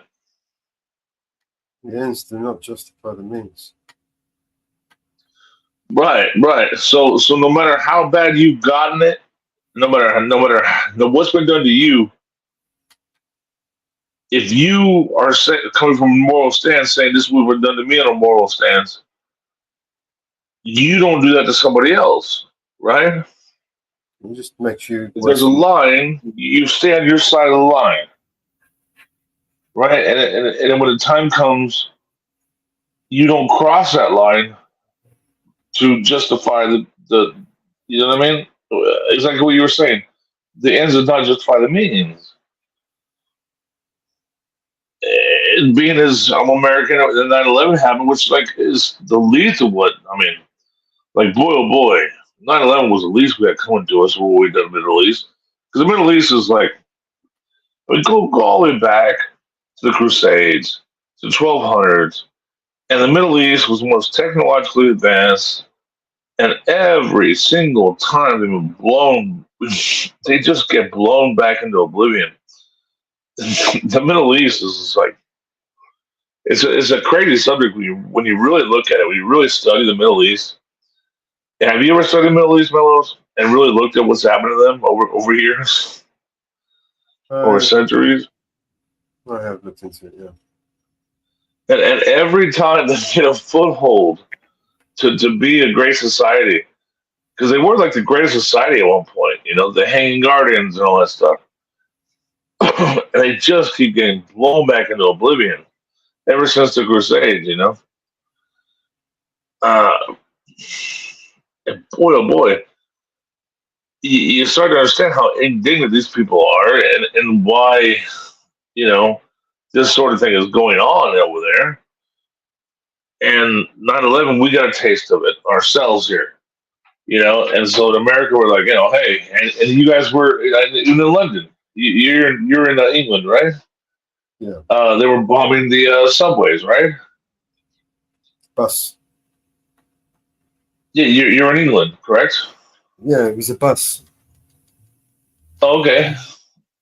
And I remember watching. There was a lot of subway bombing. There was a lot of subway warnings with the bombs and stuff. Yeah, no, And it was a bus. It blew up a bus.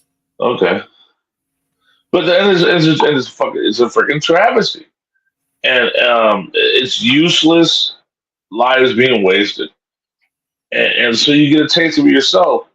But that's where my moral standpoint comes in, because it's like one eye for an eye, we're all blind. And so what good is all this fighting doing for any of us when we could all sit down at a freaking table, right? We can all sit down at a table and let's hash it out, man. What do you need? What is it that you need? Let's sit down and hash it out. But they'd rather bomb a bus. They'd rather fly a plane into a building. They'd rather bomb a strip mall in Israel. Like, why? Why does that take precedent over just sitting down and hashing it out? And then we have presidents authorizing killings. When are we going to do the right thing? When are we just going to just do the right thing? What is it going to take for that?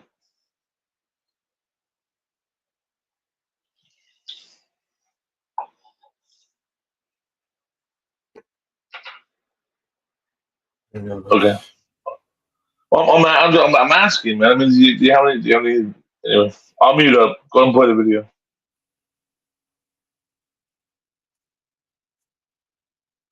Whatever happens, as long as those people are in control making money, nothing will ever change. Yeah, then maybe that's it. Netanyahu was absolutely massive. They filled the largest square in Tel Aviv, in Rabin Square, where Yitzhak Rabin was assassinated in the 90s. This crowd was full. There was a woman. She held up a sign that said "Kill them all." So that was back in 2016. Now take that and multiply it by October 7th. The shock and trauma and hate and rage and racism pulsing through the veins of Israeli society, that is just this is the same kind of phenomenon at a just massive, many times larger scale. What's happened in Sde Teman prison. So these protesters, I mean, I should say this prison, you know, this is the Israeli prison system is run by the police. It's part of the police under the purview of National Security Minister Itamar Ben-Gvir. This prison, however, is run by the military. It takes Palestinians from Gaza to the prison, and it says to interrogate them so it can, get intelligence about where Israeli captives in Gaza are, this sort of thing. But what actually happens in this prison, as numerous investigations have shown, Palestinians who have survived this prison have come out of, it's not about getting intelligence at all. It's not about finding Israeli captives in Gaza. What happens there is the most cruel punishment. It is torture, with electric shocks, beatings, severe beatings, where if you talk to someone, you are beaten till your teeth break, till your bones break. If you fall asleep, these kinds of things. People are, as we know, anally raped. Prisoners are killed. There have been many who have been murdered who just never come out. I mean, earlier on in the war, when we saw those photos from Gaza of Palestinian men rounded up, they're blindfolded and their hands tied behind their back, and they're in the back of a truck. That's where they're going. These are just civilians, because all the fighters are underground. So they take civilians from the neighborhoods and just take them there and torture them and kill them. Even top doctors, I think it's 39 medical professionals from Gaza have I believe been killed in there, including the head of orthopedic surgery at Al Shifa Hospital, Dr. Adnan Al-Bursh. He was taken in there and killed. So this is, I mean, the argument. They'll call them all Hamas, right? So civilians, they're just labeled Hamas, even though the Hamas fighters are underground. So they just round them up. So this woman, this is the argument right now from these protesters, right? We should have the right to rape Hamas prisoners, right? I mean, that's really the argument here. Even Ben-Gvir, the Israeli Minister of National Security, condemned the arrest of the soldiers as, quote, shameful, and called them the best heroes. So these soldiers who raped this woman, he considers them the best heroes. I like to think of it in terms of like the United States of America. Like if Americans are watching right now, they're like, can't wrap their brains around this. Imagine this happening in the United States, where we have American soldiers who captured Al-Qaeda terrorists, legitimate Al-Qaeda terrorists, and happened to be a woman Al-Qaeda terrorist. And they were then found to have raped an Al-Qaeda terrorist in a prison holding cell, like at Guantanamo Bay or something like that, to the point where she couldn't walk anymore. How would Americans respond to that? Would Americans take to the streets and protest, saying that American soldiers have the right to rape an Al-Qaeda terrorist, even if that person, if that was a person, an Al-Qaeda terrorist, this person was a civilian? So I guess I'm just trying to put it in terms of like how they were okay with waterboarding. Is that a bridge too far?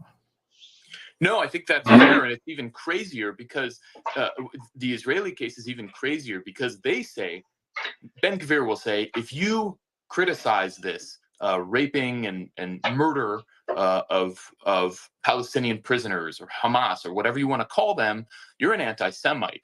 That's what they'll say, that you're an actual racist and you hate not only Jews in Israel, you hate Jews all over the world. So they're going to say that me, Dan Cohen, you hate Dan You're Cohen. a Jew. Yeah, exactly. And you are Jewish.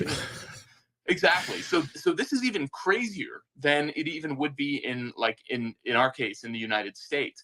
But your point stands, because this is not about look, when you torture someone, you can get them to say anything. You can, they'll confess to anything. That's the whole point of torture. You're not getting actual useful intelligence out of them.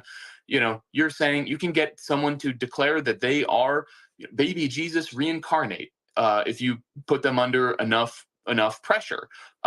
So that is not what this is about. This is about pure sadomasochistic violence against people who they believe are subhuman and deserve to be exterminated, as is happening in the Gaza Strip. Compare this, Clayton, how this episode has unfolded and we've known since basically not long after the beginning of this war, not long after October 7th, we've heard testimony about the horrors taking place in this prison. Compare the coverage of that throughout all these months to the Hamas mass rape stories that we heard about October 7th, which at this point have long been totally debunked. There's not a single name of an Israeli woman who was allegedly raped on that day. And the media ran with that story. Joe Biden talked about it, said, you know, there was New York mass rape. Times. There were exactly. New York Times did a huge investigation on it. The UN investigated it. All of this stuff, and it was all totally phony. But here in the United States, a lot of people believe that Hamas committed mass rape. And not only that, in Israel, Israeli liberals that I talked to, who are probably, you know, pinching their nose and, you know, turning away as they look at this, they believe that there was mass rape. Now, when you have that in the sort of consciousness of what's happening in these prisons, they're taking that out on these prisoners. You mass raped our women, and now we're going to punish you for it. So that's another part of this. So it shows the media complicity in perpetrating a complete hoax, fraud story while ignoring what was actually a projection. There is mass rape taking place inside these prisons, and it's been completely ignored and covered up by the Western media and political class. And now it's exploded, and everyone, you know, is now wondering what's going to happen.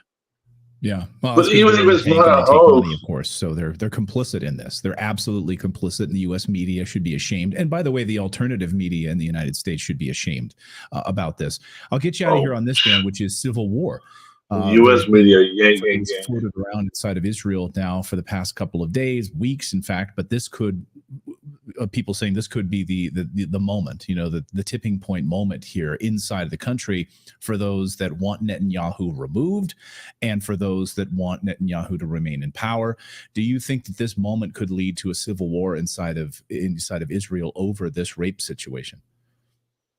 Well, the Israeli military establishment is terrified of what's going on right now. They have sent actually 3 Israeli military battalions that were supposed to go into Gaza, have now been diverted to go to a military court in the Israeli city of Lid in order to prepare for any kind of clashes like this.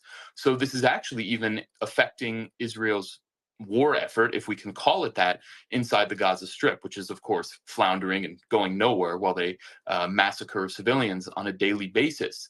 At the same time, if, you know, imagine that there was not just pepper spray used in these clashes between the protesters and the Israeli military police, or these detained soldiers. Imagine if there was a shot fired.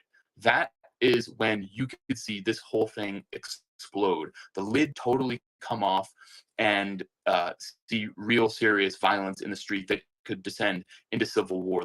The state of Israel is totally unstable right now. It's in an extremely perilous moment where it's not able, it has no real successes in Gaza. It's destroyed its international image. It is threatening to go to war with Lebanon, which it definitely cannot handle. It can easily expand into a war with Iran. And it's trying, and Benjamin Netanyahu is just inside the United States, of course, getting bipartisan support, and with the unspoken agenda of trying to drag the United States into war to fight for Israel in Lebanon and in Iran. So all of these factors with the internal instability are, this is a recipe for complete disaster. So really anything could happen at this point, and there's definitely a possibility of civil war. One more point I'll make: back in, if you remember the World Central Kitchen massacre in Gaza back in earlier in the spring, I wrote when Israel killed all of those aid workers delivering food. Exactly. Drone strikes on aid workers who the U.S. and Israel had put into Gaza. And this was a huge incident. I wrote a piece on my site on Captured, looking at that incident and a few others where they had committed a massacre. The Israelis had committed a massacre against a bunch of Palestinians waiting for an aid truck, and then they said they did it. And these were happening mostly in the north of Gaza. These heinous massacres. What that was, as I showed in the piece, was actually a clash between the soldiers, the rank and file soldiers and commanders, and the military establishment in Tel Aviv handing down the orders, because they did not want to see the soldiers who were in the field, do not want to see a drop of humanitarian aid getting into Gaza. Whereas the military establishment, the political class, they have to play along with the United States and Europe and the international community and say, oh, we are allowing aid in. And that angered the rank and file who were in there fighting so much that that's where they committed these heinous massacres. So this is another big divide. The people in the Israeli military who are actually carrying this out, and the political class who are handing down the orders. And it's the same divide that you see in the prisons, in this prison incident, where the soldiers in there are raping and torturing and murdering, as the broad swaths of Israeli society want them to do, to just simply punish Palestinians. And the political class has to play along and carry out this investigation in order to protect its own interests. So this divide is throughout Israeli society, it's throughout the military, and this is the real fault line, that the longer this war goes on and Netanyahu resists a ceasefire, not because of, for really even national reasons, but because he is facing criminal prosecution. If his government falls and he loses his immunity that he is guaranteed by the most right-wing forces that he brought into the government, then Uh-oh.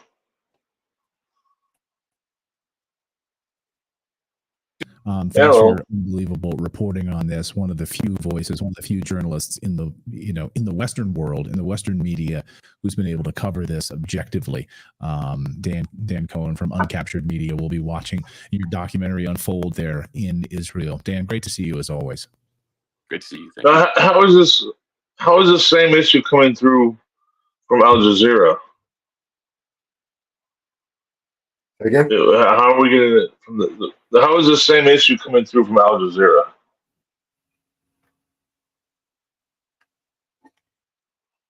What do you mean? The story-wise, narrative.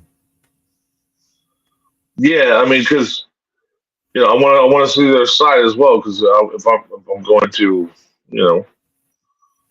be objective, I want to see the other side too. I want to see. I already know our side, and how this was a look from one side, where we're allowed media access, which would be, this was through Israel, but it obviously wasn't pro-Israel. I mean, because this issue was not, it can't possibly be pro-Israel from the way it's coming out.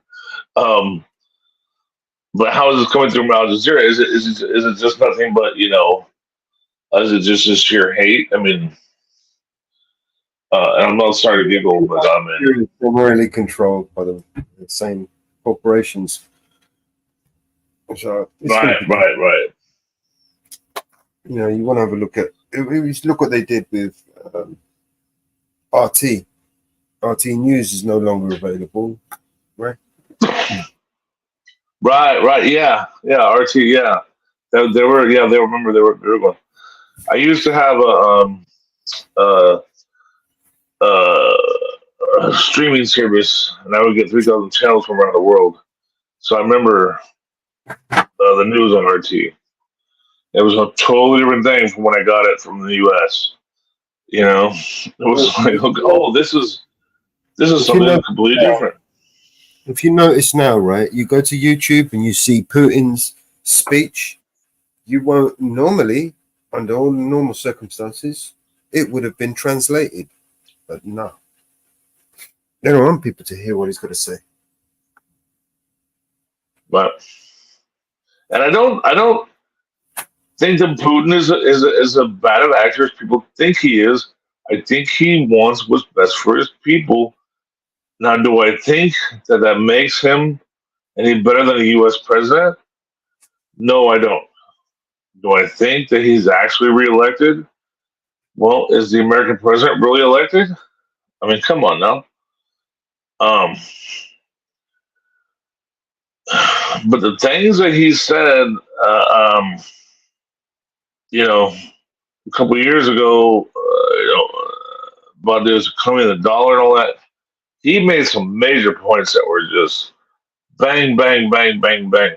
And I wish that people listen. I was telling my friends, listen to what he's saying. He's making some real points here.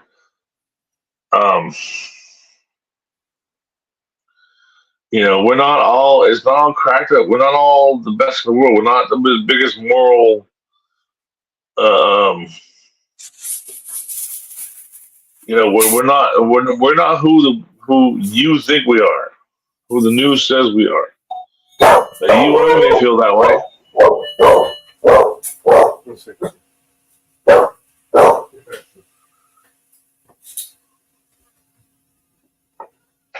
Because you know how people in the world, in the U.S. think we are. We all think that we're the best and the brightest, and we know fucking everything, and nobody else knows shit.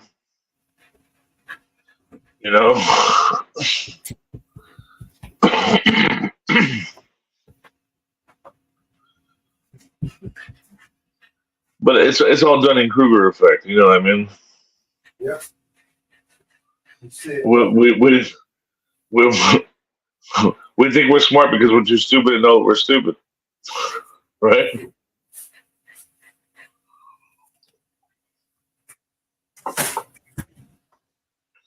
Yeah. And that's really the most of it. When I was young, you couldn't tell me nothing, man. I knew everything. Yeah. Yeah. You couldn't tell me nothing. I would argue with anyone, that there was nothing I didn't know. Well, and for me, as I've gotten older, I'll argue with you because I want to have a disagreement so I can grow. If I don't disagree with you, then when the hell am I going to grow? But it's natural, though. I mean, when you're young, you're more confident, with what you know.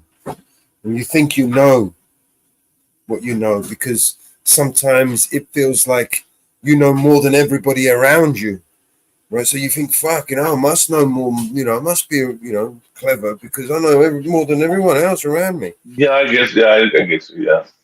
Yeah, but that's obviously clearly not the case. And now I get facts and I put the pieces together. And so I argue from a place of, well, please show me disagreements. Show me where I'm wrong because I can't learn from any other place. I need to know where I'm wrong. You show me where I'm wrong, now I can learn. Right? And then we can all learn. Because if we don't see where we're wrong, then we don't know how to be right. That's where I come from, but it bothers a lot of people. It bothers a lot of people that I push into that place that I want to know, I want to see, I want to get to the point where we disagree. When we disagree, we can actually make some headway. That's where we can learn to actually come together. You know what I'm saying? Uh-huh. My head is pounding. I've got a headache coming up. Oh, fuck. If we just sit here and agree with each other, then I'm just an echo chamber. If I want an echo chamber, I'll get on my computer, with the microphone and put the headphones on, and I don't need that. That's not getting me anywhere. What I need is the experience of other people. That's what I need. I need the real experience of other people, like the video you just showed me. I asked you to play a video, you played it, and then you played that video, and they don't necessarily disagree, but they give different sides of the same sort of issue.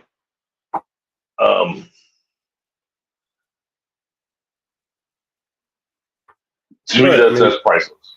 the justification for violence is exactly the same thing. Look at the war with Iraq, right? With Iraq, right? Yes. We had sequence of events that brought us into a war with Iraq, right? The 9/11 terror, right? 9/11. The weapons. Saddam Hussein had fuck all to do with the 9/11. That has been established.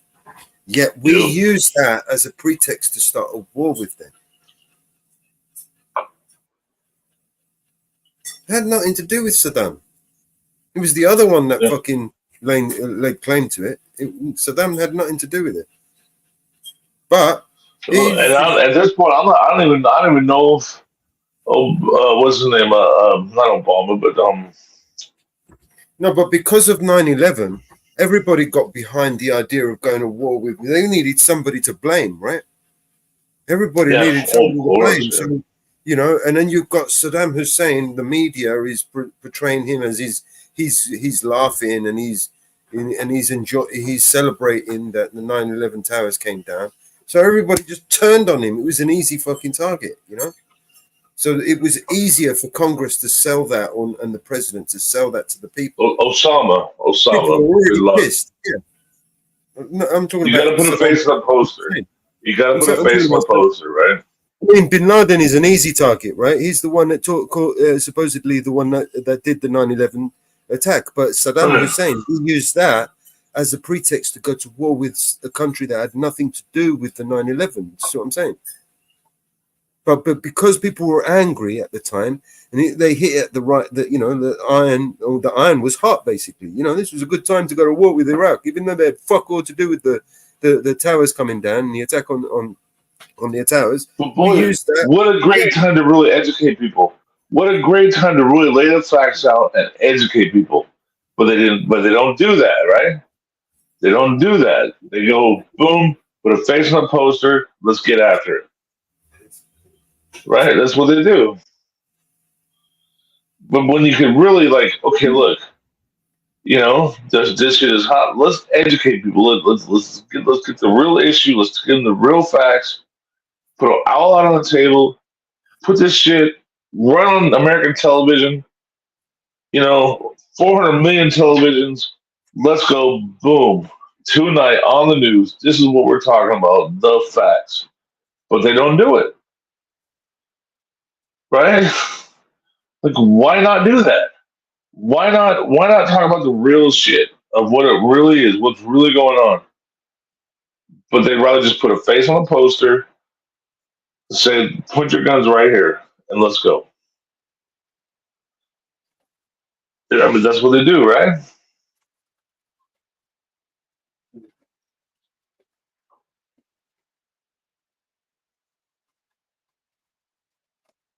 I'm sorry, man. I'm sorry. I cut you off. I didn't mean to do that. Just looking for some pills, man. I've got a headache coming on. Just kicking. I just don't know why they don't take the opportunity to really educate people when they can. Because when people are angry and seeking, well, who do we get after? They just put the boogeyman on TV, right? They don't want educated people, man. They want to hoodwink people and bamboozle them and sell them. Yeah. And it's so much easier to lie to people than it is to convince them they've been lied to. I have spent years trying to convince my friends that they've been lied to about the U.S. government. And they just won't get it. They won't believe me. And they're always like, see, you should vote. I'm like, why would I participate in a broken system? You understand the definition of insanity? I had Do the one same person thing over and over. blame me, right, for not voting. The reason why we're in this mess is because of people like you. You don't vote. And I said, no. Conversely, I said, the reason why we're in this mess is because of people like you. People do. give away our consent by implied rights. You idiot. You're the voter who keeps putting these people in power. Or if you don't blame me, I didn't put them there. If you voted and you put them there. The other stupid one is if you don't vote, you don't have a say. You can't say. You know, you don't really get. What do you mean, man? Fuck you. It's because I don't vote I get to say, you fucking idiot. Well, see, what I do is sometimes I do vote, and what I do is when you vote, I write my father in. I do vote, and I write my father in, and they go, "Oh, well, you wasted your vote." And I say, "No, I voted for a man that I know is a good, upstanding human being, will do the right thing by you and by me." They said, "Well, you can't win." I said, "But I voted for somebody I believe in." Who did you vote for? The lesser of two evils?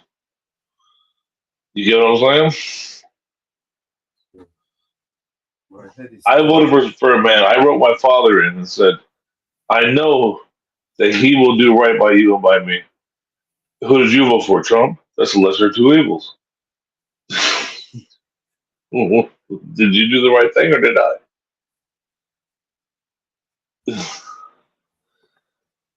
Because I don't vote all the time. And I didn't vote the last 3 times, but the one and only when time I have voted, the fucking motherfucker took us into an illegal war. well, every time I vote, the last 3 times I voted, I wrote my father in because I know he'll do the right thing. I know he will. I write him in for Congress, I write him in for Senate, and I write him in for president. And I finally told my father about 5 years ago I was doing this, right? He was like, "Why would you waste your vote on me?" And I said, "I didn't waste my vote. I voted for a man that I know would do the right thing." And he sat there and he considered that. And he said, "You know, I appreciate that. And I understand why you did what you did." He said, "No, I know I would never win off of your one vote." He said, "But I understand your premise for writing me in." He said, "Next time I'm going to write you in." And I said, I appreciate that, Father. You know what I mean? Because if I don't use my vote for somebody that I wholeheartedly believe in to do the right thing, then I'm wasting my vote. Right? And if I don't vote, I'm wasting my vote. So if I use my vote to write in somebody that I wholeheartedly believe in, then I'm actually casting a vote for the right person. And I'd rather do that. I'd rather cast my vote for somebody I wholeheartedly believe in, right, than not vote at all. Then miss my opportunity to cast a vote. So I just write my father in on shit. And then you can say it's funny, you can say I'm wasting my vote. But I wholeheartedly believe in him. I don't wholeheartedly believe in Trump. I don't wholeheartedly believe in Biden. I don't wholeheartedly believe in Harris. I would never ever vote for them. You know what I mean? And I can't say there's anybody else besides my father that I believe in. So I vote for my father. And it doesn't bother me because I know that in the end, I didn't waste my vote. I use my sacred right to vote for somebody that I wholeheartedly believe would do the job, fulfill it in the way it was meant to be fulfilled. I don't vote because it encourages them. Well, what's wrong with encouraging that? Encouraging what? The politicians to carry on fucking lying to us? No, I don't think so. No, encouraging people to vote for their own fathers. Who? What if we encourage everybody to vote for their own father? If they believe in their father as a good man, what's wrong with encouraging people to vote for their own father? Depends. If you got a father that's a cunt, you might not want to vote for him. Well, they're not going to win, right? But hey, it's better than Trump getting the vote, right? It's better than Biden getting the vote, right?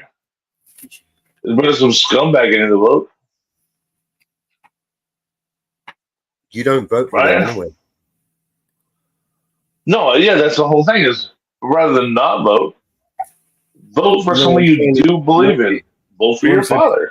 Nobody votes for Kamala. Nobody votes for Biden. Nobody votes for Trump. What they do is they vote for their local. Oh, you wait and see. Kamala's going to win. Yeah, you wait and see. Nobody votes for these people. They vote for people who vote for them. They vote for their Well, okay, local. the electoral college. Okay, I know what you mean. Yeah. Yeah, well, Yeah, and so that's how it's all unverified, and you could yeah, vote there are people who you that, think. yeah, I know what Yeah, you mean. you could vote for who you think is going to vote for Trump, but then he could change his mind and decide to vote for Harris. You know. Well, and there is some merit to the electoral college. There really is.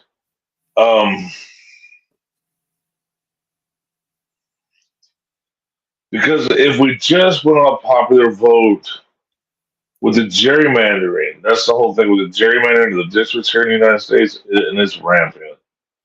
It's rampant, man. The gerrymandering, whether there's still votes for districts, uh, So it now they almost got doesn't fancy little matter. machines. So now they got fancy little machines to lie to everybody with. Right, right. Well, even Trump, when he got elected, he felt like he should win by landslide. So he ordered the FBI. This is back in 2016. He ordered the FBI to look into Kentucky and Tennessee and Alabama, I think it was. He ordered the FBI to look into voting fraud in those states because he was beaten so bad by what's her name? But then the FBI came back to him and said, "Yeah, we found fraud, and it was actually in your favor." And so he shut it down. He said, "Okay, fuck you, stop looking." And a year later, they came back and said, "Yeah, okay, we have the proof now. Um, there was rampant fraud, and it was for you." And he said, he said, "I told you to shut down the investigation. Shut it down now. Get rid of the evidence." People don't know that. They don't know that actually happened, and it actually happened because he didn't feel like he beat Hillary bad enough. So he ordered. Have a good day. He ordered an investigation. I'm sorry. Somebody came up. Who is it? Mama Bear. Mama Bear, what up? Hey, Have a good day, Mama Bear. I'm only here for a few minutes. I have a doctor's appointment. I have an infusion for this morning. Okay. I'm actually sitting in the doctor's office parking lot right now. Good luck. Okay, we'll be here. Did you have a good day last night? You have a nice evening? Oh, I had a great one. It turned into a late one. Yeah, I passed out and fell asleep. I just, Are you okay? You sound a little shaky. Are you okay? Oh, I'm tired. Hey, Mama Bear, happy birthday. Thank you. I'm sorry I missed you Happy yesterday. birthday. Oh, it's fine. It's fine. It turned into a late night. As a birthday should. Thank you. It was a good one. Yeah. It was a good What are you, one. 19? Huh? So what are you, 19? I'm over 21. I'm over 21. I'm over 21. Mama Bear, happy 22. Let's go.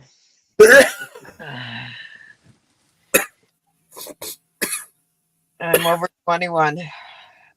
I had a strawberry daiquiri last night and it went down quite good. I don't normally drink, and the one did me in. Thank goodness I wasn't driving. It was a tall strawberry daiquiri. Yeah, in America, thank God nobody's driving these days, right? Oh, They're after you. They're after you. yep.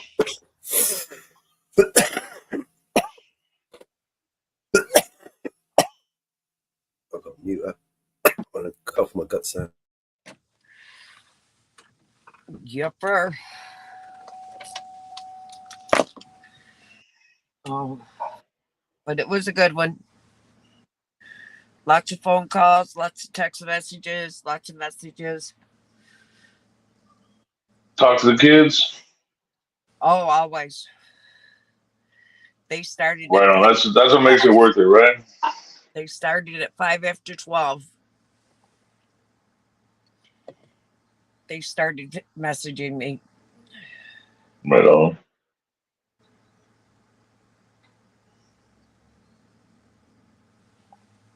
So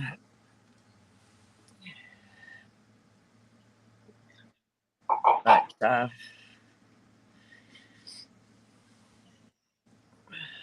I walked in the door after midnight. And I said, oh shit, I gotta be up at 6 o'clock in the morning. So it was late night, early morning. Be on the road early. So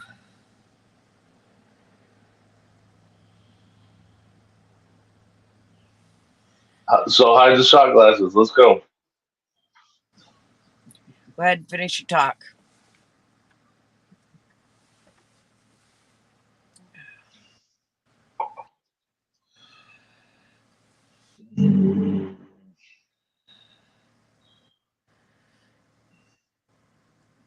Oh, we were at the Did you see the videos we played before this? Did you see the videos? Yes, I have. Yeah, it's internationally, it's like this world. We're in this really egregious state where they're putting our names to all these things, right? And we're just little people, and it's like, what are you attaching my name to? You know? The Iraqi war is a very touchy war for me. And it's like, but we're really the giant. Are we the giant? Isn't that what this is really all about? Is that we're the giant? And if we all just wake up and stand up and put our name to it, put our fist in the air, that's when it stops. Isn't that what it's really all about? First, the United States has got to get 2 candidates to run. Because right now we don't have any candidates to run. You're right, because right. Trump wasn't elected by the Republican Party, and Kamala wasn't elected by the Democratic Party. They just shoved 2 people in our face, right? This is what they did. Because I don't like either one. Well, you're not supposed to like either one. You're just supposed to vote for one. I sure the hell ain't giving up my guns. Harris Dave. given an executive order for us to give up our guns in 100 days. She can go to hell. Sure does. My ass. Well, and then they were talking about digital currency, and that if Trump gets elected, he's gonna back it.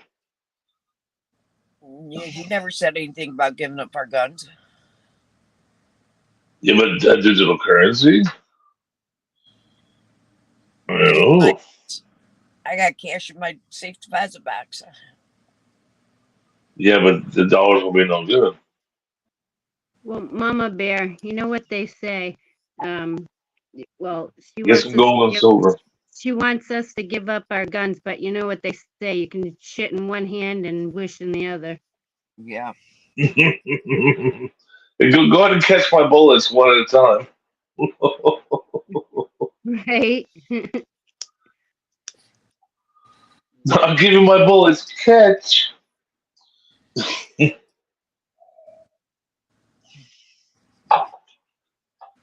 That's what makes America. That's always what made America so great, is that the people You know go. what? They sound like 2 5-year-olds fighting like, there's politics. It's not. There's no politics in the debate going on. They're fighting like 2 5-year-olds. Yeah. When I grew up, it was what was going on in the country. That's what they debated. That's what was going on when it was election time, not this bullshit. Yeah. Well, for me, I was born in '72, and so when I go back to Eisenhower and I see what a real man who was in office was, who actually strengthened the military-industrial complex and who warned us over and over and over, you know, uh, don't trust anything. Verify, verify. And that was always what Eisenhower ever said. And this is the man who led us into D-Day, you know, as part of all that. But I've studied Eisenhower, and all he ever said was verify, but don't trust, verify. And you know, we moved forward to Reagan. All Reagan ever did was deregulate the government, allow them to own land, allow them to expand, deregulate the news media, so now today news media doesn't have any qualifications, and they're owned by private corporations who are owned by the people that own the government, and they feed us crap, bullshit, and people go, Reagan was the greatest president ever. You know what I'm saying? We had better presidents than that. Yeah, right. If Reagan is the greatest president ever, like, I mean, that's what he said. You know, and people still think Abe Lincoln was a great president. You know, and it's like if you really know about Abe Lincoln and the 14th Amendment, what he did, like, woo wee. If you know how he led us in the Civil War, like, woo wee. If you really know the facts about what Abraham Lincoln did, what he was about, woo, he was a Federalist big time. He was not about your rights. And people want to sit there and talk about presidents, and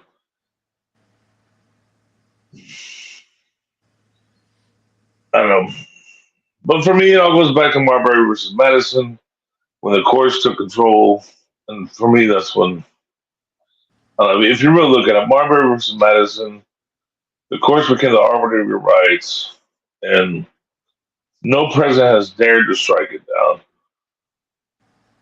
Just like no modern president has dared to strike the Fed down, because they're all owned by the bankers.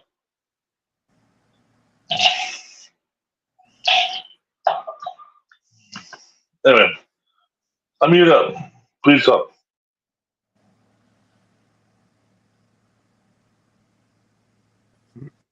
So Denver, Colorado, they've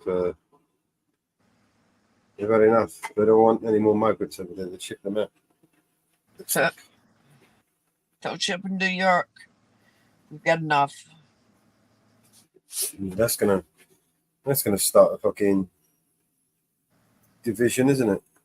Yep. Everyone getting pissed off with everyone else for pushing all the migrants. Everyone's gonna be blaming, it's them, Colorado. It's because of Colorado they pushed them out and they come over here. It's because of them. It's because of him. It's because of that one. It's because of this one. Got enough here in New York. Don't ship. Meanwhile, these are the same people that are complaining who voted for Kamala.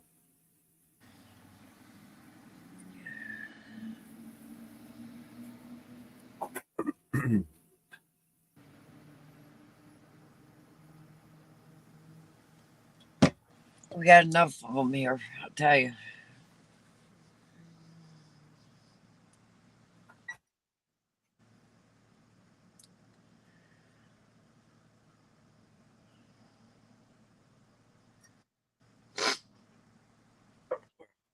My head's starting to pound. It's starting to hurt. Tell me about it. All right, let's play a song, Mama Bear. You got it. I can't do much. I'm on my phone. It's all right. I can do it. So what did you damn Coloradans do again? They're kicking out the migrants, or they want to kick out the migrants. Oh no! No, you can't do that. Yeah, you can. Where are you gonna fucking kick them out to? What would you do? I mean, I don't know how I feel, but I don't. Go back home, can't they? You know what I mean? Most of them are either from fucking, just across the border, isn't it? Venezuela, or South America. Just send them back, man. Mexico won't take That costs a lot of money, though. You round them all up, and it's costing you more money to fucking feed them, look after them, and give them, benefits and medical help. Well, yeah, I don't want to give them Social Security and all that shit they're talking about giving them and all that shit. Well, what are you going to do? I don't want to do all that.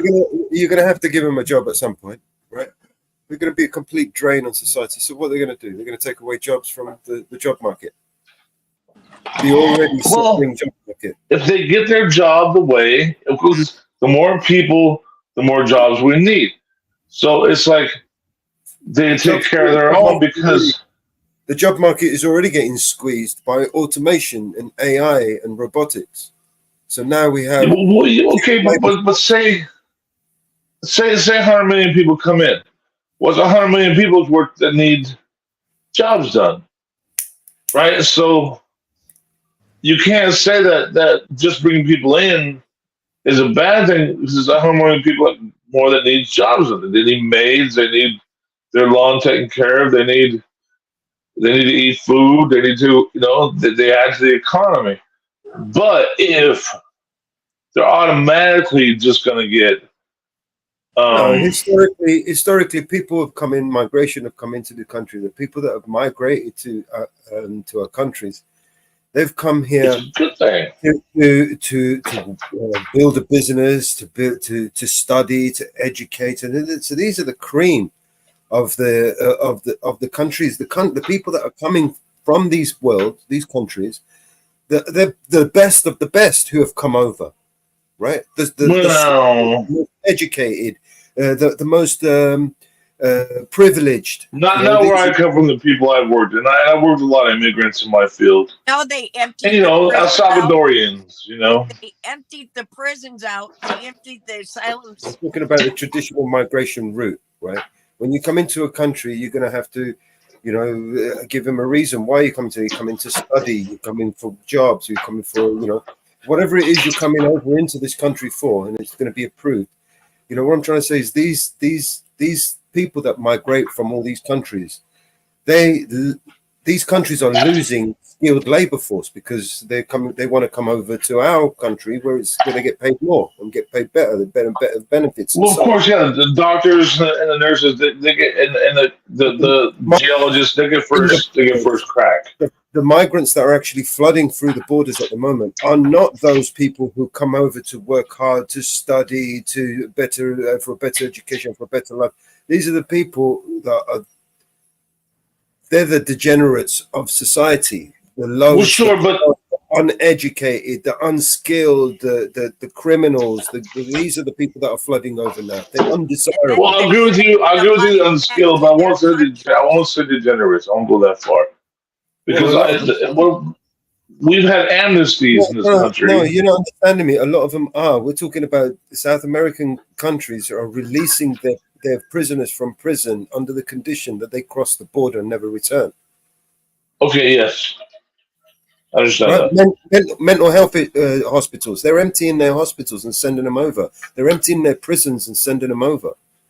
That's what I'm talking about. The degenerates, they're coming in. And the people over here, it's just catch and release. They catch them, release them. Catch them, release them. But what I'm trying to say is it's always kind of been that way. And we've had amnesties in this country. I mean, what was the first one was back in the 60s, and we had another one in the late 70s. We had another one in the late 80s. They know this country. emptying their prisons, right? They're going to reduce their deficit, right? Their outgoing expenses, right? Emptying their prisons and sending them to America, only for America to send them back to them and pay them to keep them. That's the ticket there. Because now America's going to pay these countries to take their people back. Okay. It's worse now. It's a cash machine, man. It's a cash grab. Mm-hmm. You know, and there's another thing, right? When the government is illegitimate, right, and everybody can like unite behind this disagreement behind their government, the disagreement of their government. This way, they have diluted the conversation so much that it's divided so much, and it's not exactly overwhelmingly against the government. It's, you know, because of the numbers and the statistics, you know, of all these people that are coming in. You know, it's not so one-sided anymore. Do you see what I'm saying? No, you're right, because Biden promised some welfare and all that stuff, and that's different than what was going on for the decades before, since the '60s. But we have allowed amnesties for illegals that have been here and have worked. Okay, let me say something. I have friends who were here. When it's illegal for homeless U.S. citizens to be homeless in the United States and cannot live in a tent, but it's okay for the illegals to live in tent cities around the United States. What do you see? They are putting up. I'm not against you. I'm not against you. They are putting tent cities up around the United States for the illegals, and that is not classified illegal. But yet, we have American families that are rejected out of shelters and have no place to live, and they can't live in a tent. But they are putting money up for the illegals. But yet, the United States citizens are being taken out of their homes because they get more money for illegals to live in that home. We got a problem. Well, let's go to number one. Well, what did Miller say? A lot of them coming here are degenerates. It doesn't mean that a lot of these American people that live in tents aren't degenerates too. This is true. This is true, but you got to remember the citizens. Let's be objective, okay? Because me and my family, I would not allow my family to live in a tent because I'm not a fucking degenerate, and it will never happen to me. No matter what I have to do, my family will not live in a tent. An American degenerate is an American, right? At the end of the day, his family, and everybody, right? As far as I'm concerned, since the moment they were born, right, have poured money, they contributed into the American system. So if he is a degenerate, but he's still an American, right? As long as he's, you know, at the end of the day, right? What I'm trying to say is, he has more claim. He has more claim. 14th Amendment. You're talking about a 14th Amendment American. Yeah, it's just turned up out of the blue. Who's never contributed, not 1 cent, right? Right. You know, neither has his entire family contributed to 1 cent, but yet they get all the benefit, while you, after 50 odd years of pouring into the system, taxes year after year, working your ass off, your family. See, but here's the thing, right? Here's the thing. Would be more entitled with the Social Security Act. I mean, shouldn't you be more entitled to help before somebody else? That's the thing. With the Social Security Act, if you become a citizen, the bank will deposit, make a deposit in your name. That was the deal, right? Just the same they did with me. I'm facing losing my home. Right. So, you know, I'm not advocating. Why the I'm not advocating for these people that are coming into the country. I'm not advocating. I'm exposing how the system is fucked up and not how our people are fucked up. Funny? You want to know what's funny? My home was paid off. I can't Good for afford you. my taxes. You know what, sweetheart? That's beautiful. I can't afford my taxes. I can't afford my taxes.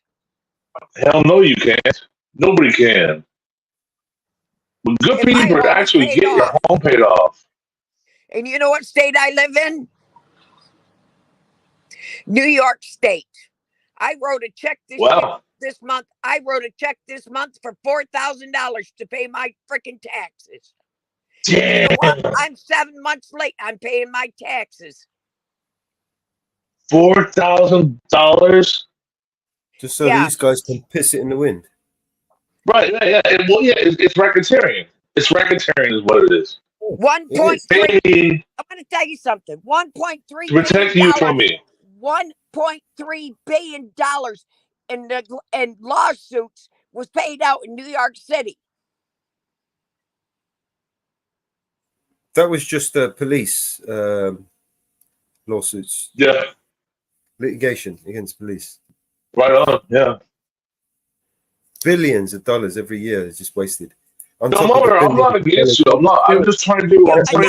Now you want to talk Social Security? You want to talk Social Security? Do you know they owe $2.9 billion back to Social Security? The government does. Yeah. So how are we going to pay all these illegal Social Security when they owe $2.9 billion back to Social Security? They're going to borrow it and they're going to mock your time and labor. Oh, wait a minute. Now I'm going to give you another kicker. You know all this money we're sending to Ukraine? They're going to borrow it. Yeah, do you know who they're borrowing from? Right, on our souls, our children. No, they're borrowing it from China. Well, yes, yes. Well, if China wants to buy the bills, they will. But China actually currently isn't buying any more bills. Do you know China just sold? Do you know China just sold a whole shitload of bonds and depreciated our money? Right. It's half the price. Yeah, they just dumped it. At the price. You know, Trump sold that all to them, right? Trump didn't sold our bonds. They owned our bonds for years. They've owned our bonds. When he turned from the CARES Act, yeah, Trump sold all the time. No, Trump didn't sell it to them. They owned them for over 50 years. Get off of Trump. There we go. I don't care for Trump. I don't care for Trump. So get that out of your head. Trump doesn't sell bonds. Good for you, then. Good for you. Trump don't sell bonds. It's not his job to sell bonds. No, but the CARES Act, you sold the 8.8 trillion. Wall Street sells the bonds. The bankers sell the bonds. The president doesn't sell bonds. The president signs checks. He borrows money from the bankers. It's basically yes, but if it comes to he writes. The president signs the bonds and either get bought by either a foreign ally or they get bought by the banks, and that's how it works. If the foreign powers don't buy them, then the banks have first. The banks have next choice. It's the Federal Reserve that sells the bonds. Right. Well, the president signs the bonds, and whoever buys them is who buys them. Yeah, but no, I'm saying when he signs the bonds, he signs the bond. It's he signs them, and they get bought by who they get bought by.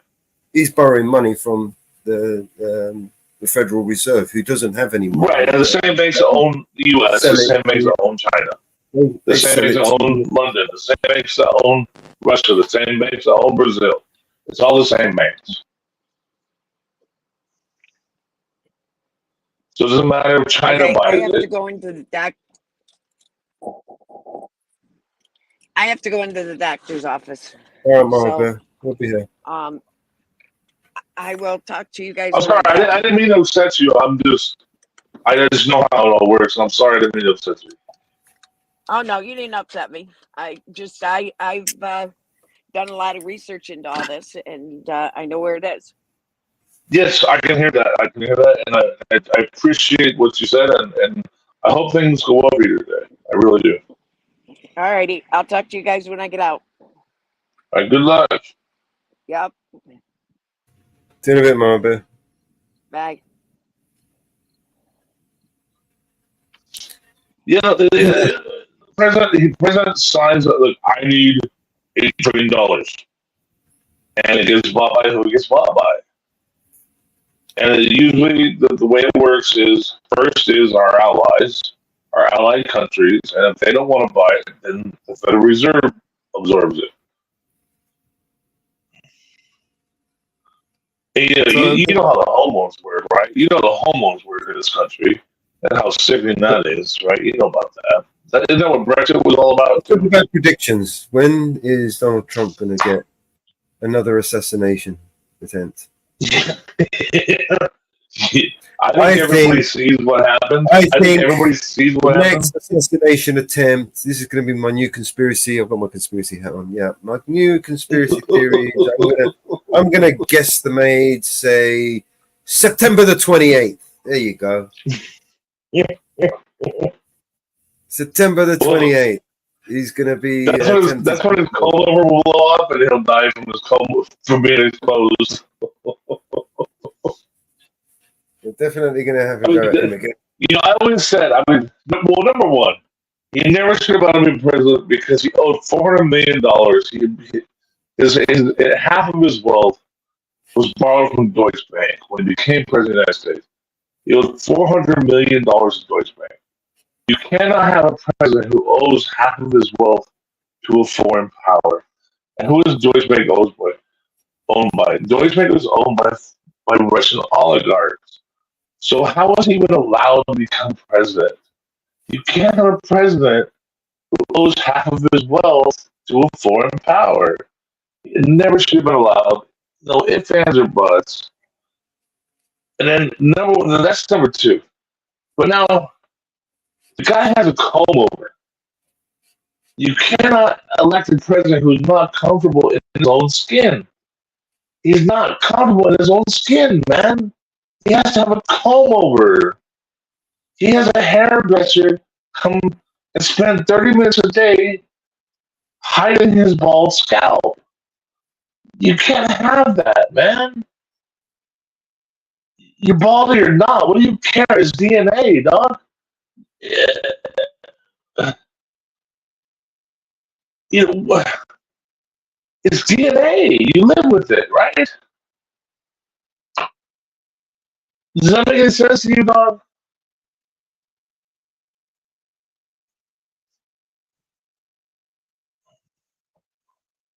I mean, seriously, Mellows. I'm looking for a video. I mean, seriously, Mellows. You're tall, you're short, you're fat, you're skinny. You have hair, you don't have hair. Oh. You got to be comfortable in your own skin to be the American president, right?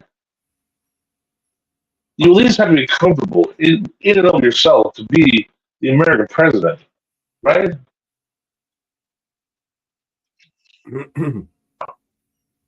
Like at least go back to Jimmy Carter. I'm a peanut farmer. He was comfortable within himself, right? Actually, Jimmy Carter was actually a pretty bright guy. Actually, really was. I mean, he wrote that whole tax plan himself. You know that, man. And then we didn't follow Jimmy Carter's tax plan. By the time we hit Clinton, there would have been no more national debt. You know,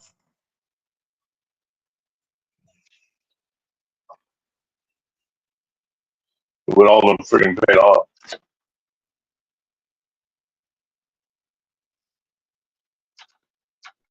I'm playing the crickets.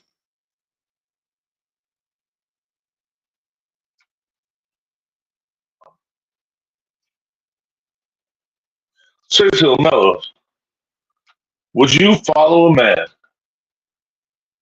Have you ever followed a man who wasn't comfortable in his own skin? No, not much of a follower. Well, me either. But if I was gonna follow somebody, and if you were gonna follow somebody, would it be a man who's scared of being bald, or a dude who, or Kojak who says, "I'm bald, bitch. What are you gonna do about it?" Not everybody has hair. So the fuck what? But when you don't have hair, you pretend. I mean, how do you follow that guy? Right? Can I get an amen on that? Because most leaders forgot that to lead is to serve.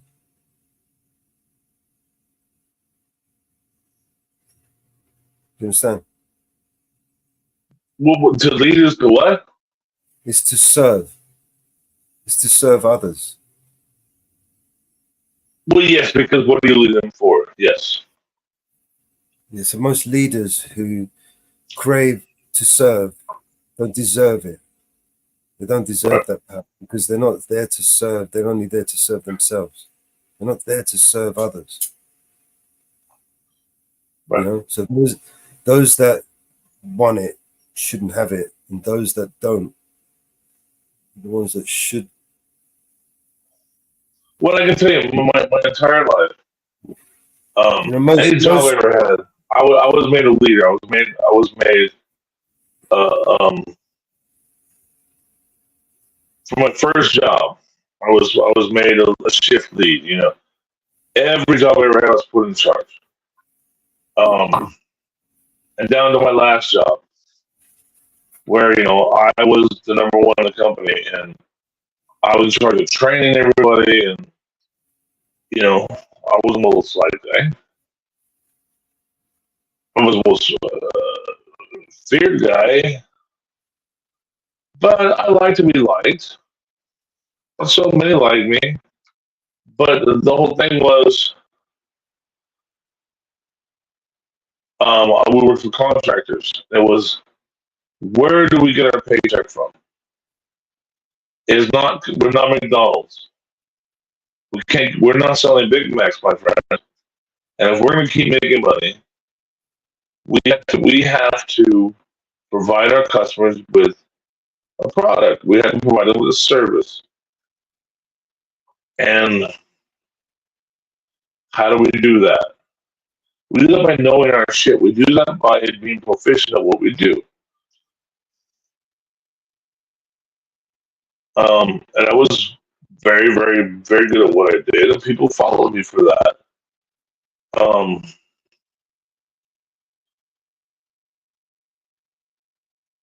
Mostly because if they ran 2 calls, I ran 4. If they ran 6, I ran 8. Now, because the big dog eats. Now, what I mean when I say the big dog eats, I don't mean the big dog gets I don't get the free stuff. I get I get the hard stuff, right? They get to run 4 calls and go home. I got to run 6 because I'm the big dog, right?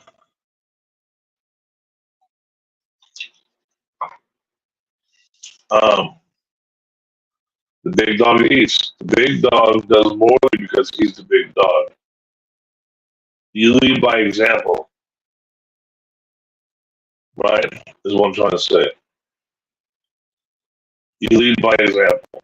And if you don't lead by example, then everyone's going to see through what you're doing.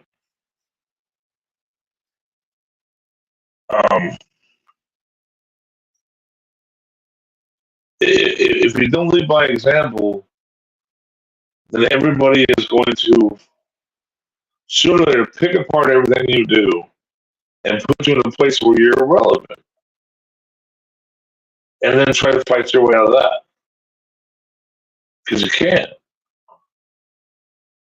But if you can lead by example, then people will follow you.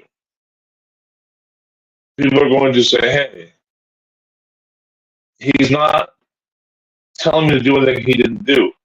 He's not asking from me anything that he's not asking of himself. But it's very, very evident when people aren't doing that. Right?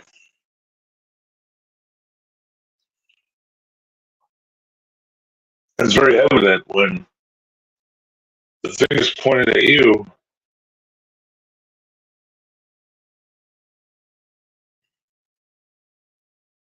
And you can easily point a finger back. I want to play us a few tunes, just trying to mellow us out a little bit. We've got a competition ending shortly for the best song for new competition. Is You know what I'm saying? Little Reed. Yeah, that's cool, man. I'm just going to play a few songs just to mellow us out a little bit. Marcy, I'm sorry. I thought we were not pretty mellow. Yeah, no, chill, man. It's just we've got this competition that's supposed to be for today, for this afternoon. The last one I saw was you guys had 6 songs. And number 6 was number 6 101. Yeah, that was last week. Oh, yeah. So this week it's about a little weed. That's the a little weed. Yeah, that's the theme. A little weed. A little weed in my smoke. I'ma get some more. Getting ready for my buds. Knocking on my door. Holler to my peeps with that Cali bud. This is all AI. Yeah. Life's alright. Green and dry. Holler at my peeps. Don't need no alibi.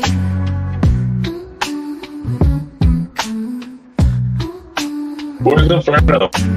Chilling in the backyard. Again? Sun is getting low. My boy Inferno, did he put in here? Your audio is a bit cracky. Say that again? Inferno's my boy. Inferno, did he put a song up? I don't think he has sent me one for this competition. Not yet, anyway. You know he's a bass player, right? He's a what? He plays bass. Inferno. See, he don't tell people this stuff. I'm outing him. Inferno plays bass. What, bass guitar? Yeah.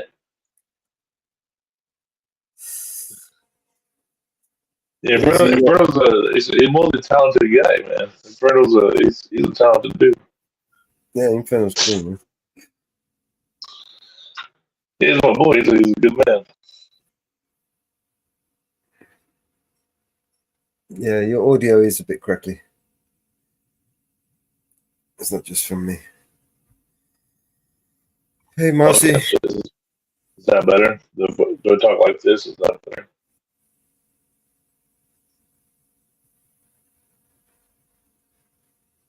Oh, Marcy. Marcy, you have to write the rules, man. Those that write the rules. The ones that play the game. Yeah, that's the truth. You know, Martin Mellows, you're going on me, man. You're going on me. I like you. Yeah. Makes a change. You remember you didn't like me at first, man. The first week we met, you blocked me.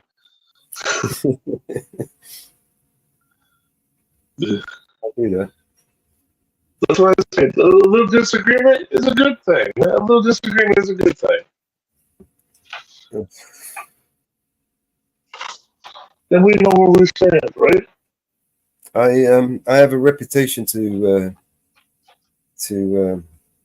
uphold. You know, I'm known as the tyrant. Right, so after watching 10,000 videos on YouTube of tyrants abusing photographers, I've kind of learned how to be a tyrant. It's like you can learn all kinds of shit on YouTube, right? I've become a tyrant, the best tyrant. I'm like the nicest tyrant that you could ever find. Well, yeah, I understand it. You want to set rules because you see all this going on, and you go, well, I'll make rules the other way. But then, it's like a lot of disingenuous if you make rules the other way, then you're just making rules, right? There are a lot of disingenuous people. There are a lot of people who want to hurt and attack, and right now there are people who want to try and damage my channel, and because my channel is connected to multiple other channels, anything they do to me will affect all the others, right? So Yeah, no, I get you on that too. Yeah, all the fucking haters with the community strikes and all that bullcrap. Yeah, I get you. Yeah, well, it's Because it's one of I'm those friends things. with Tom Zebra and Ricky Monday and Laura Shark and like the original Cop Watchers. They're getting torn apart by these Do you hear me? Can you hear my audio? Is my audio clear? Yeah, I'm sorry. Yeah, I'm sorry. Yes, I do hear you. I hear everything you're saying, and I appreciate it. There it is, song contest, a little weed, 12 noon, Friday. Get your songs in, guys.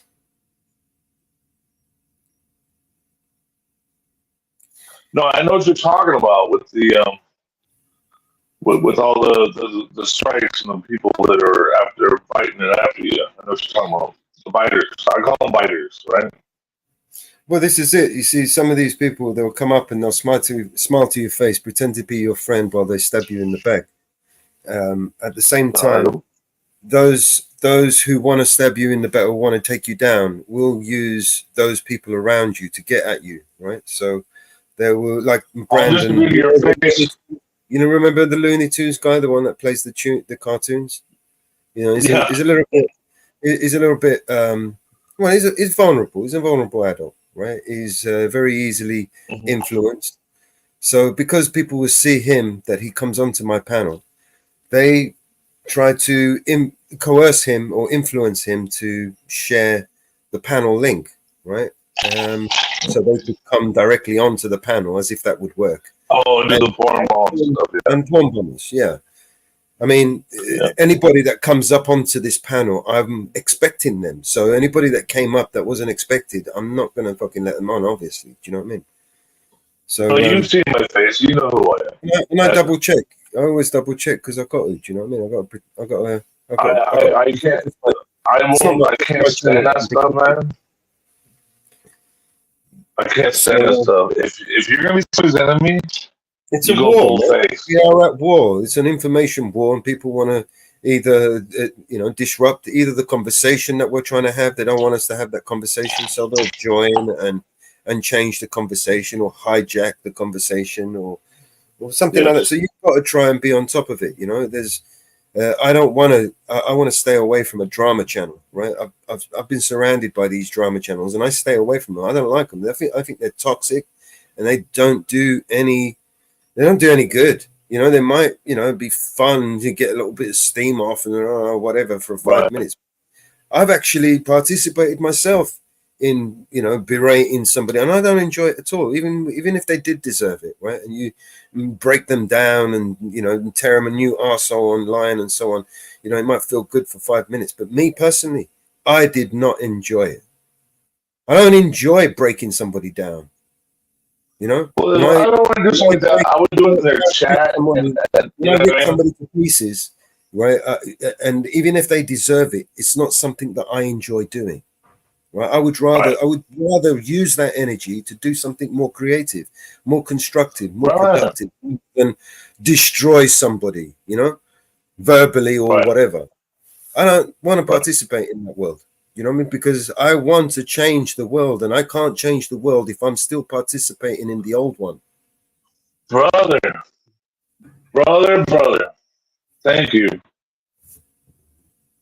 Thank you. You mean so much more to me now. Since that last thing you made right there. I want to change the world, and I can't do that by living off the old one. I can't. I mean, it's just a wishful dream. I want to change, but I'm still stuck doing the bad shit that I don't want to do. Then what the? It's a hypocrisy, right? Gandhi said, "Be the change you want to see," and it's a difficult walk to walk, man. But if we don't try, our future generations. If you don't try. If we don't fucking try now, then who's going to do it? If we don't, who will?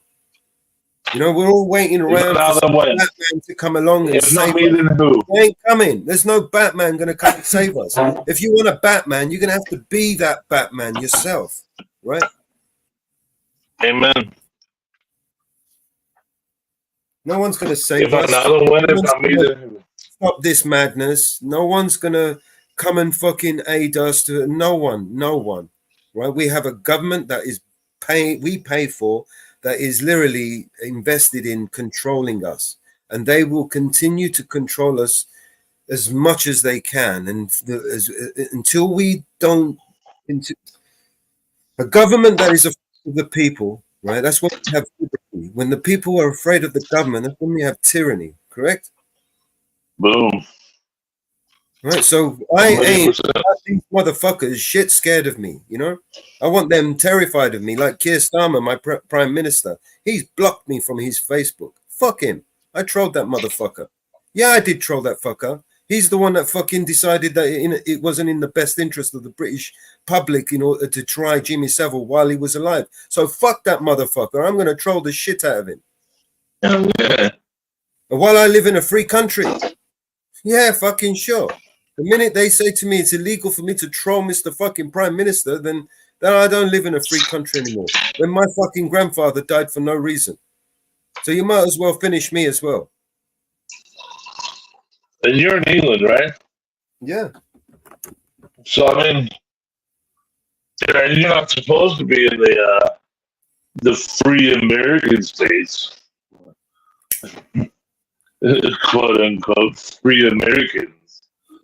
Britain was And you know, England owns, you know that England owns the entire eastern seaboard of the United States. You know that, right? Britain was supposed to be a free country, a constitutional No, monarchy. but you know that Britain owns the entire eastern seaboard of America, right? You know that. Yeah. Like you know the funky stuff because you're from Britain, and you're actually educated on this sort of thing. That's where, like, I appreciate your knowledge on these sort of things, because in America they think it's all just for free, and it's like you're subject to the crown, correct? It's a constitutional monarch. But you're staying on the Magna Carta, right? Yeah, but Magna Carta was enacted on 13. It was enacted, I believe, in 2003, and the Queen failed to answer the call. So that would make our government since then an illegitimate one, and the monarch, basically oath breakers. Basically, they've broken their oath to the people. See, the monarch swears a sworn oath to protect and preserve the rights and freedoms of the people. Right? Just just like your federal government, for example, right?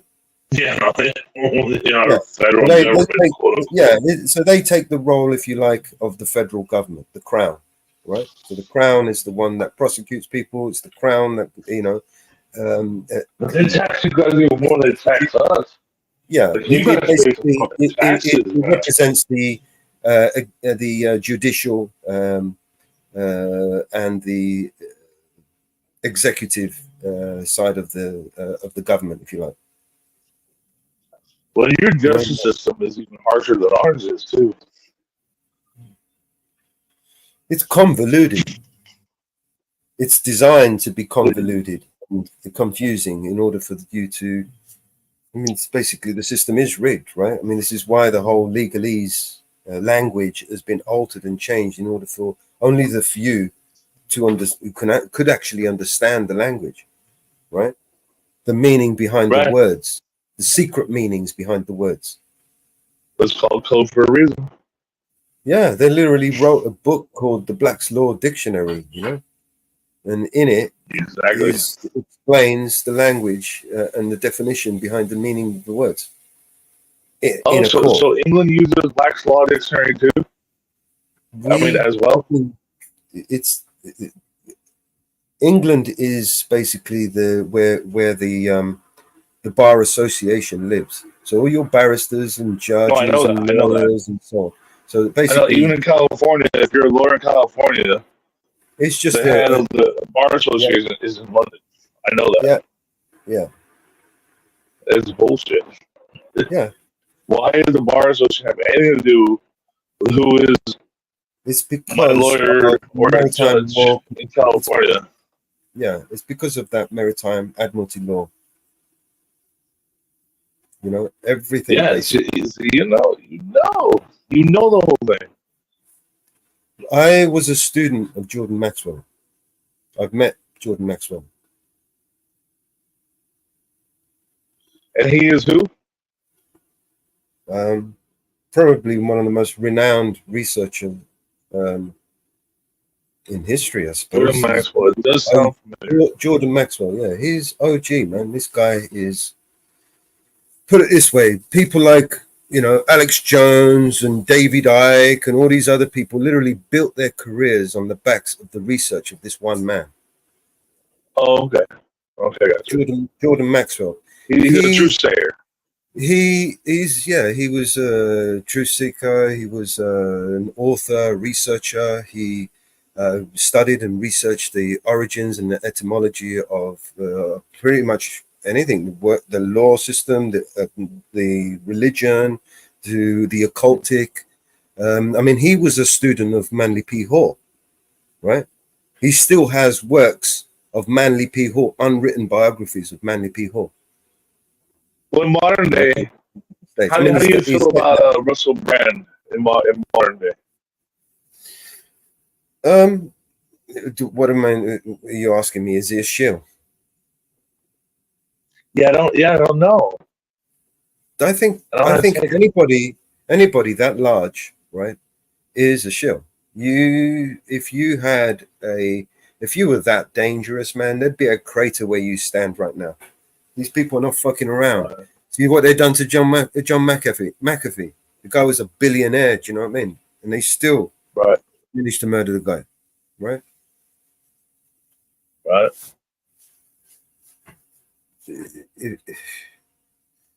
Anybody of influence, especially of that size, you know, like someone like fucking Russell Brand, he's got 7-8 million, I don't know how many millions of subscribers on YouTube alone, right? That's because he was a comedian too. And all that, control, yeah, the people in control, right, have their minions. I mean, over here in the UK, right, we have, you know, our equivalent to the CIA would be the our MI6, you know, alongside with, you know, the GCHQ, which would be your equivalent of the NSA, and so on, right? You know, these people have a vested interest in controlling the influential people, because these are the people that have the majority. They have a lot of influence over people, so that is who they're going to focus on. They're not going to focus on me and you who have like 5 or 10 subscribers. They're going to focus on people who have millions of subscribers, and when they go live, they've got fucking tens of thousands of people watching them, right? Those are the people, right, they want to control. And if they can't control them, they'll either be dead, in jail, or deplatformed, right? Well, yeah, and live right in front of our face. Right. So even if, for argument's sake, let me just finish my point. Just say for argument's sake, if Russell Brand, right, was a shill, would he not pretend to be, you know, on our side? Would he not pretend to be, you know, being attacked on his platform and, oh, they're going to deplatform me, rah, rah, rah, but they never actually deplatform him? Wouldn't he threaten like that? Wouldn't he pretend? He would, wouldn't he? I mean, the guy's still got a platform, hasn't he? He's still making shitloads of money, isn't he? Right? So he's, in other words, what I'm trying to say is I don't trust anything he says, because if he actually was who he says he was, he wouldn't be there. They would have deplatformed him. They would have fucking threw him in jail, you know, or murdered him. He's way too powerful. He's way too powerful. There's way too many subscribers and members and people that watch him, and it's too influential for them to be able to not have a control on him. Right? He's on the adrenochrome, huh? And that's what I think about him. Same with a lot of these people. I mean, in order for these people to get you to follow them, they have to give you some truth, right? So there's a lot of truth to what people say. Especially these people, they're going to give you 90% of the truth, 95% of the truth, but that 5% is where they're going to hang you up, because they don't have to take you all of you down. They don't have to take 7 million people down. They only have to take one person, and then they label all the others with him, right? And they confuse you just enough. Yeah, they only need to take the one guy out. It's like Donald Trump, right? Donald Trump is the perfect patsy there. You know, by labeling Donald Trump, right? Everybody that follows him is now far right extremist, fucking racist, da da da da da. Even if it doesn't stick, do you get what I'm saying? This is how they play. You know, you argue with you know, about you know, Israel and Palestine. Oh, you must be an anti-Semite. You're a racist. But dude, you're murdering these people. Do you know what I mean? Oh, but they did this. You know, you speak out against me. Oh, you must be an anti-Semite. You're a racist. This is the argument. This is where it goes. But in reality, it's the other way around. It's the Israelis who are fucking racist towards the Palestinians, and they're fucking indiscriminately murdering them. But you can't say that because you're a racist. And you can't even ask a question. If you ask a question, you're on the opposition. The world we live in, it's all right fucked on, up. brother. Right on.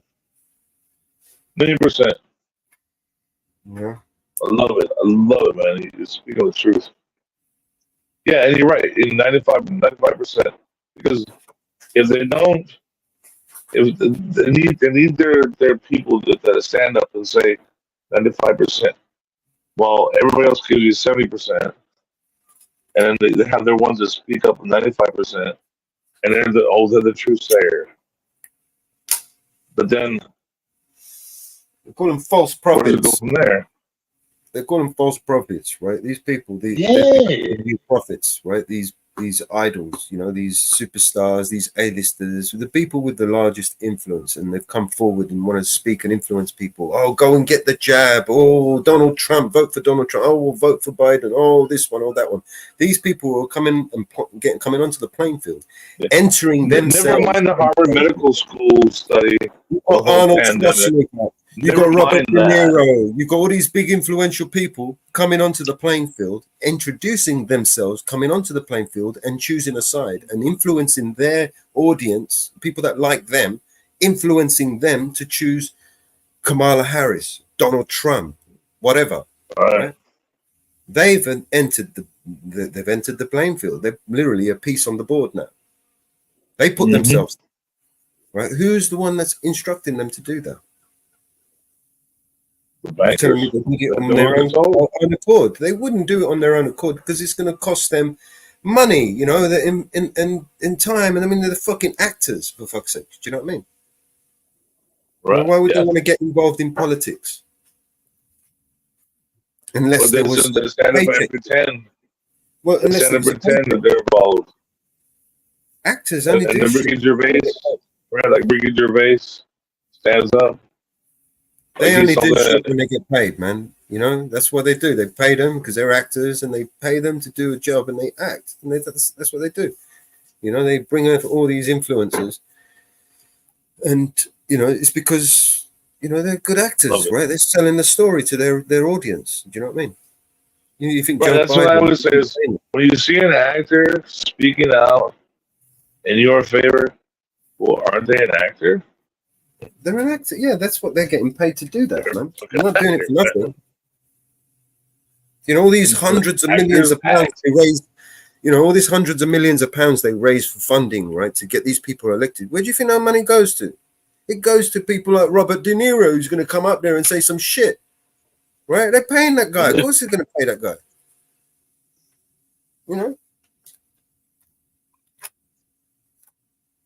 Well, then, like the most evil thing that Robert De Niro did was, you know, he played that in that movie. He played the general. Oh my God, what was his name? And you can find his speech online. I believe all of this is linked to the Jeffrey Epstein case, right? Because the deep state is so heavily invested in that. The reason why the Jeffrey Epstein went the way Well, it okay, did. when you say deep state, what do you mean by that? What do you mean by that? With the deep state, all right. So there are these unelected officials who are in government and they've been there for life, right? These people, they're not going anywhere, right?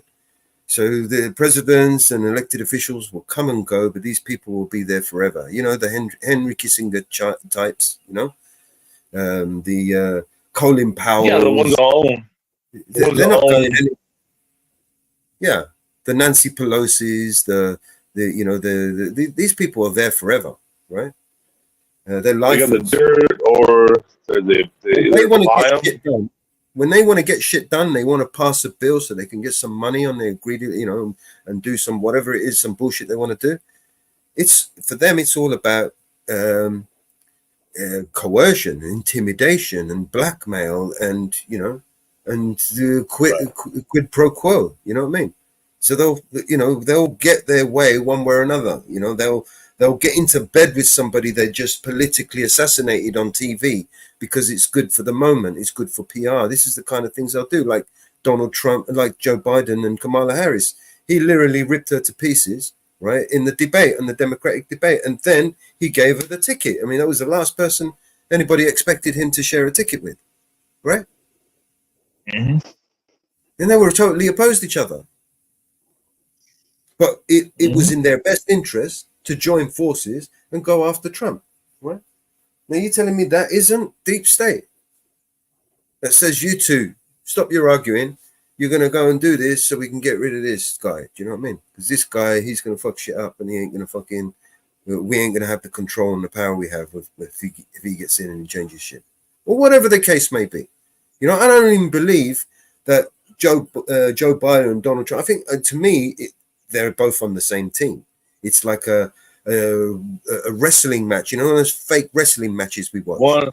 And the fucking whole thing is staged. We know they know already who's going to win. It's just to play out now. Do you know what I mean? 100%. You know, I mean, look at all the things that they do agree on. They disagree on a lot of things, but they agree on a lot of things as well. You know, like who gets the money for the vaccine bullshit. They agreed on the vaccine, didn't they? They both agreed on that. They both agreed on giving money to pharma. They both agreed to giving money to NATO and the military-industrial complex. They both agreed to, you know what? They both agreed on a lot of things. Even the things they disagreed on. The war, for instance. Joe Biden turned around and fucking started rebuilding the wall. You know, he agrees with the war. Right? So they're both on the same side.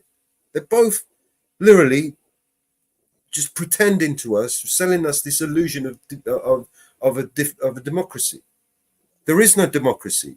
The truth of the matter is there's more than 350 million people in America, and maybe if you're lucky, 30-40 million people vote, and the rest of it is bullshit. There's no fucking 150 million people that vote. They had to pretend there was 150 million people vote because that proves majority rule, right? Because you can't have a free democratic country where only a fraction of the people actually vote, right? When nobody votes. How can you call it a free democratic country when there's nobody elected the fuckers? Nobody voted for that.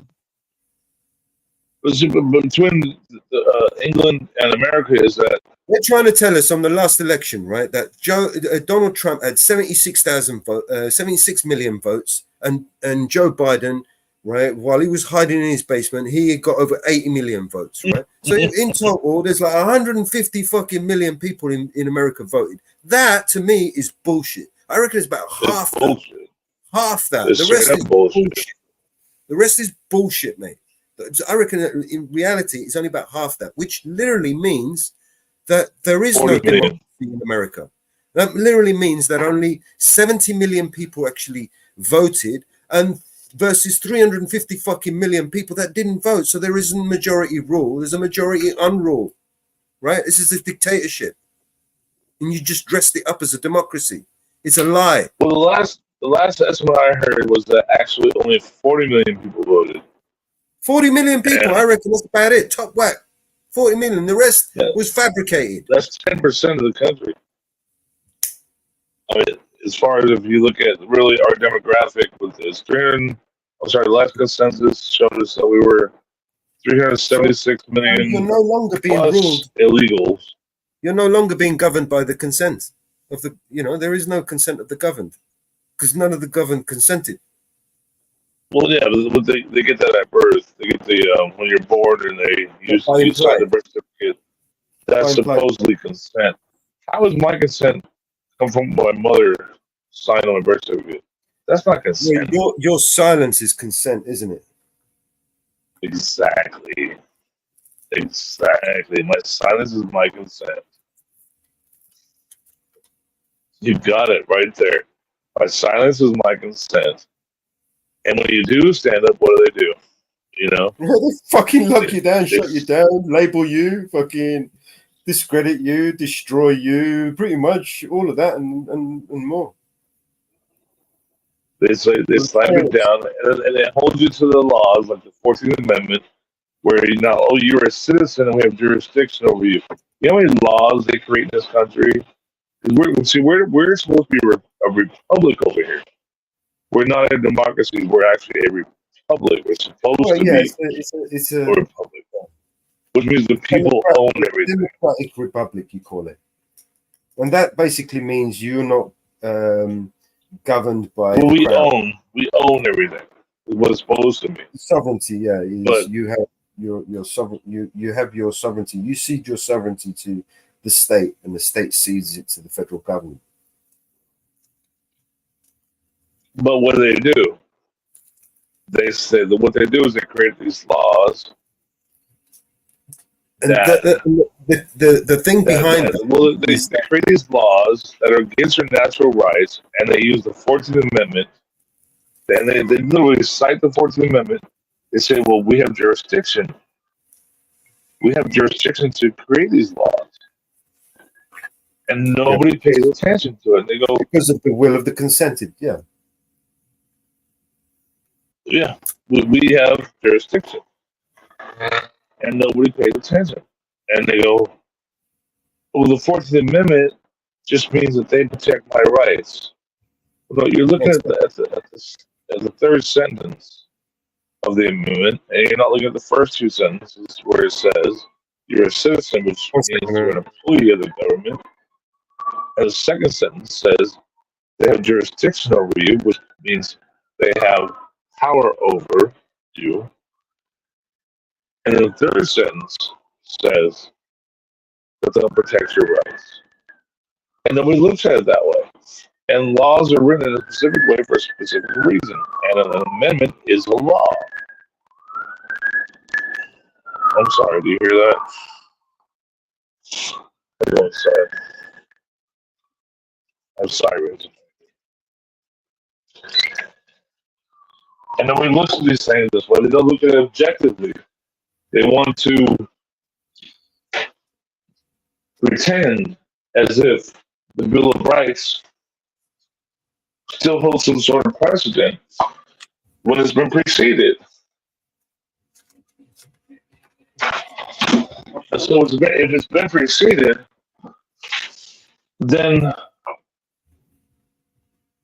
what are we to do? The giant must rise. We must rise. We must say this is not okay. But everybody says, like in my own household, I have with my wife. She says, "Well, I have a problem paying taxes because it contributes to the greater good." I say, "What greater good are you contributing to?" There is no police force that holds a duty to you. There is no government that holds any duty to you. They have claimed lordship over you, and you have to recognize it.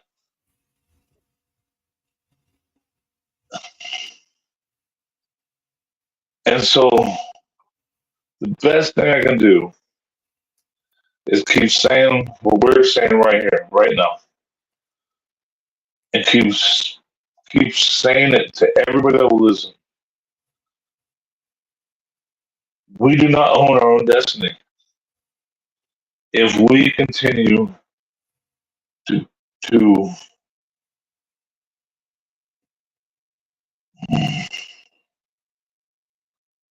we continue to accept our current government, we do not own our destiny. And if we want to own our own destiny, if we want to have freedom, we have to accept the danger of that experiment. But we can't sit here. I'm sorry. Are we still on? Yeah, I'm still on. Sorry, I was just messing around with it. But we can't sit here and do the same thing expecting things to change. We have to let the only thing you lens. can change ultimately is yourself, right? The only thing you have control of is what you do. That's the only thing you can change. I mean, you can't sit here and want to change the world and change this person and change that. Ultimately, the only thing you can actually change is you, your mind, the choices you make. Right, but we can have some influence. You know, We can expose.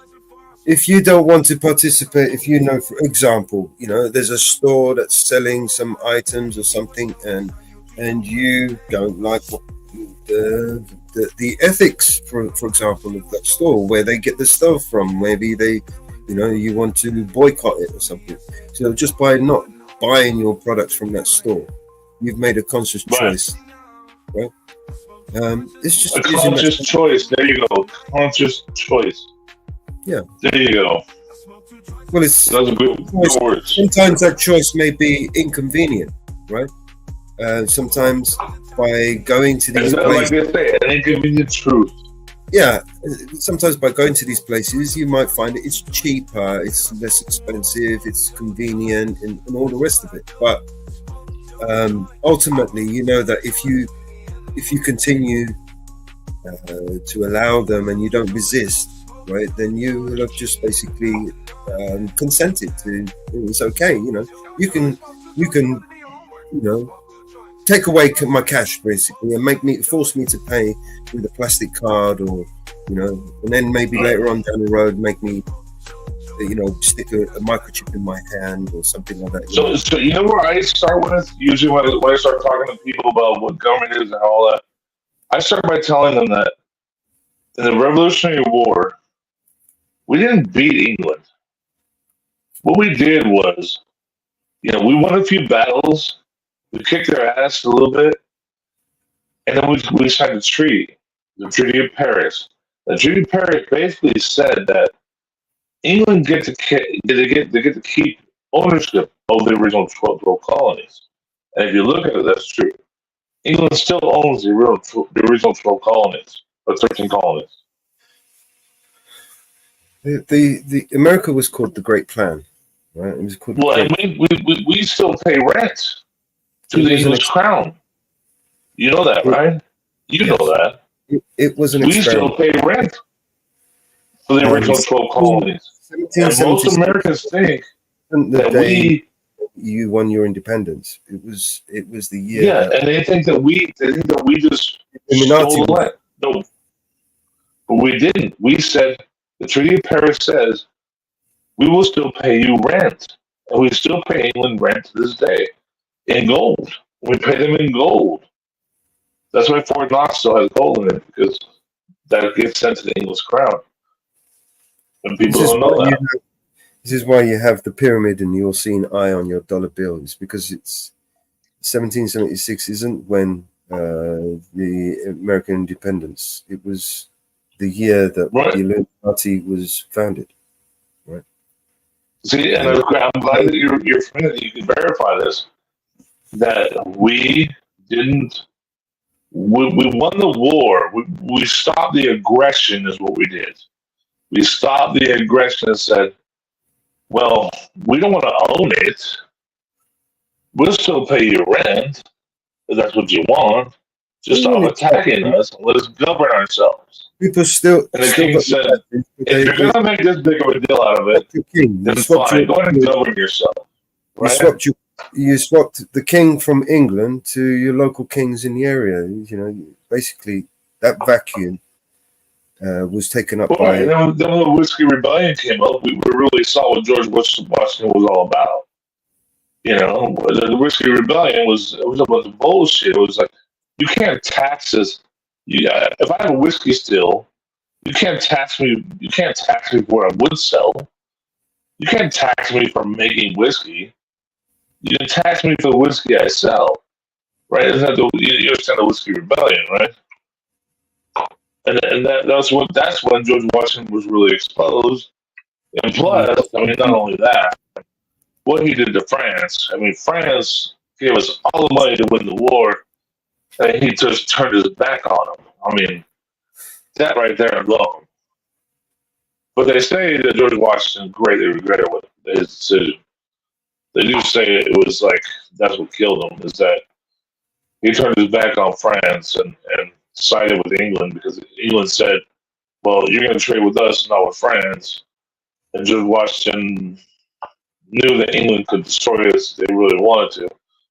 And that's why he made his choice and, chose England, and, we didn't trade with France. And you know what I'm talking about. I'm sure you know what I'm talking about. It was a pretty big fucking deal. And then the Whiskey Rebellion came up, and they taxed.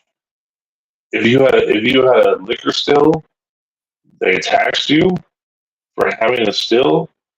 And it didn't matter if you were making whiskey or not. But you can't tax somebody's still. That's ridiculous. Right?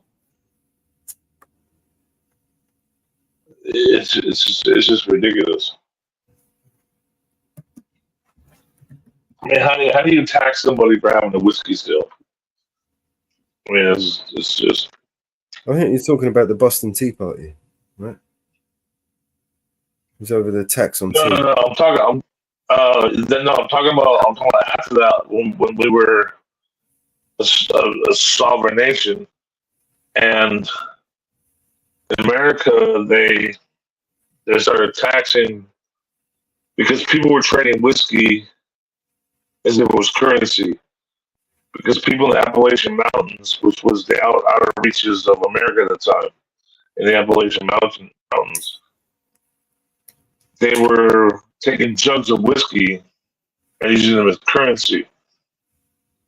So the American government said, well, if you have a still, then we're going to tax your still. So because I can make whiskey, I owe you tax, but it's not about the amount of whiskey that I sell. It's about the fact that I have a still. And that's unjustified. It's taxation without representation, which is exactly what we supposedly fought for, right? So George Washington gathered an army and rode into the Appalachian Mountains, and he fought against the Straight Up Americans. It's called the Whiskey Rebellion,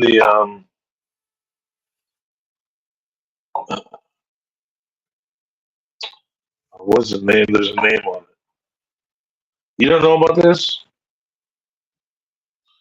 And it's where George Washington ruled his head on the table, and he was seen as a Federalist at that point, where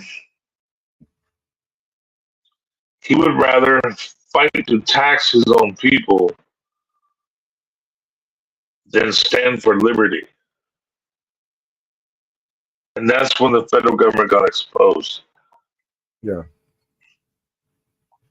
That was much later, though, wasn't it? Was it after the war? Yeah, that was around 1790, 92, 93.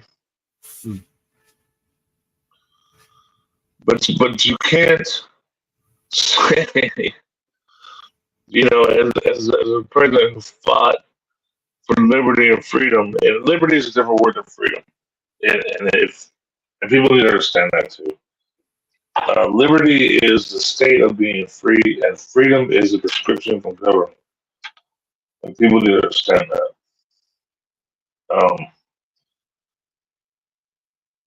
Freedom is, here's the way I equate it. If I see a lake and I want to go fish, and if I have liberty, I have a fishing pole, I can go down to the lake and I can fish. Well, there's government. I need to buy a fishing license. I need to pay the park. I need to pay the park fees. And then I can take my fishing pole and go fish. I am free to fish. Then I have the freedom to fish. There's a difference there, is there not? In the state of liberty, there's a lake, I have a fishing pole, I can go fish. But in America, I have a fishing pole, there's a lake, well, I need to pay the parking fees, to enter the lake, I have a fishing license, right? You get what I'm saying? And then I'm free to fish. Then I have the freedom to fish. So freedom is a prescription from government. Once I pay the fees, I have the freedom. But if I'm in a state of liberty, there's a lake and I'm free to fish. Do you remember this guy? You get what I'm saying? Who is this? Do you remember him? All right, I'll start with a ladle. Well, first of all, understand that if you're a U.S. citizen, you do not own anything. If you paid your house off, you don't own it. Exactly. You have an equitable interest in the property, but you don't pay own taxes. it. Yeah. All right, I'll start with a ladle.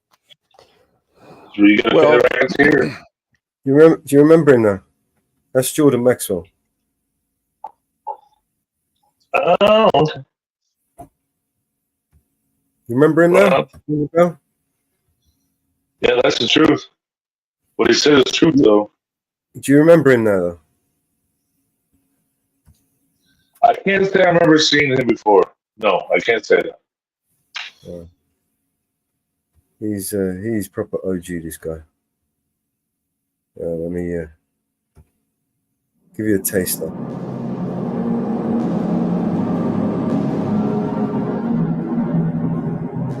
I like George Carlin. You know George Carlin, right? I love George Carlin.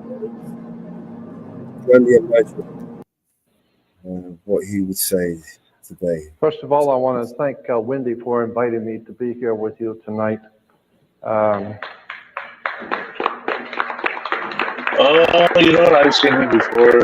I have seen him before. This guy's That was a very a long time ago.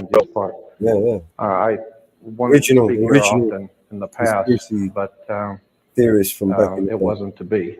But probably 10 years ago, I started my research. A new year and a new project, and I think it's great, and I want to be a part of whatever she literally everything we know about the straw man, about the etymology and the law system, and everything that we know today, and all these people like yourself that are spouting out, like all this stuff.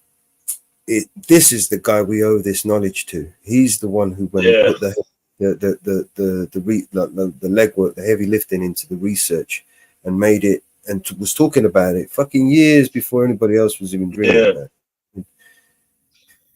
it. Proper old school guy. And like I said, he was a student of Manly P. Hall. I don't know if you know who that guy is. Manly P. Well, Hall. we are as well. We are students too. We can't discount ourselves. I'm saying we don't have the platform. We're not who he was, but we can't discount ourselves as being people that are carrying on what he put into our brains. Literally, I remember him now. I remember this. I remember him now. Yeah. It's like 10 years ago I was watching his videos. Yeah, this video I think was it's an old video, this one. He looks like Lauder. You know Lauder? He died a few years ago. I want to thank you for being here, and I want understanding only one thing about me, and that is I don't wish to offend anyone, but Thomas Jefferson, I think I've got a little too much mic. Thomas Jefferson said, "I shiver when I think that God is just. I shiver for my country when I reflect on the fact that God is just." That's a very powerful statement. Because what he meant and what he was saying is that if we understand the divine presence in the universe, that one that men call God, if we understand anything about the divine presence in the universe, we understand that God is just, meaning that he's not a respecter of persons or people or concepts or ideas. God is above all of that. The divine presence in the universe I have the highest of respect for. But I also understand that God can be very cold, very crass. Benevolent. You break the law, what goes around comes around. You may be a wonderful person, you may be very sincere, you may have done wonderful things, you break the law, and what goes around comes around. There's no escaping divine retribution, period, because it's impersonal. It is totally impersonal.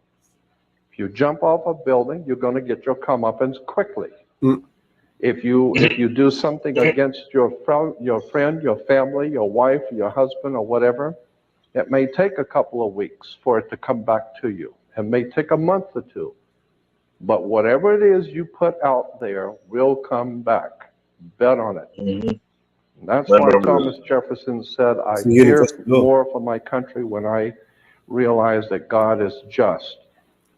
And the reason I bring that up is because there are many good people in this country who call out upon God and who want to do what is right and are praying for their country. But in point of fact, God is just. And unless and until you are doing what is right before divine universe, before the divine, unless of course you understand that truth stands on its own and truth does not need to be validated by ignorance. Whatever is true, it's true. And if you back away from it, that's your problem.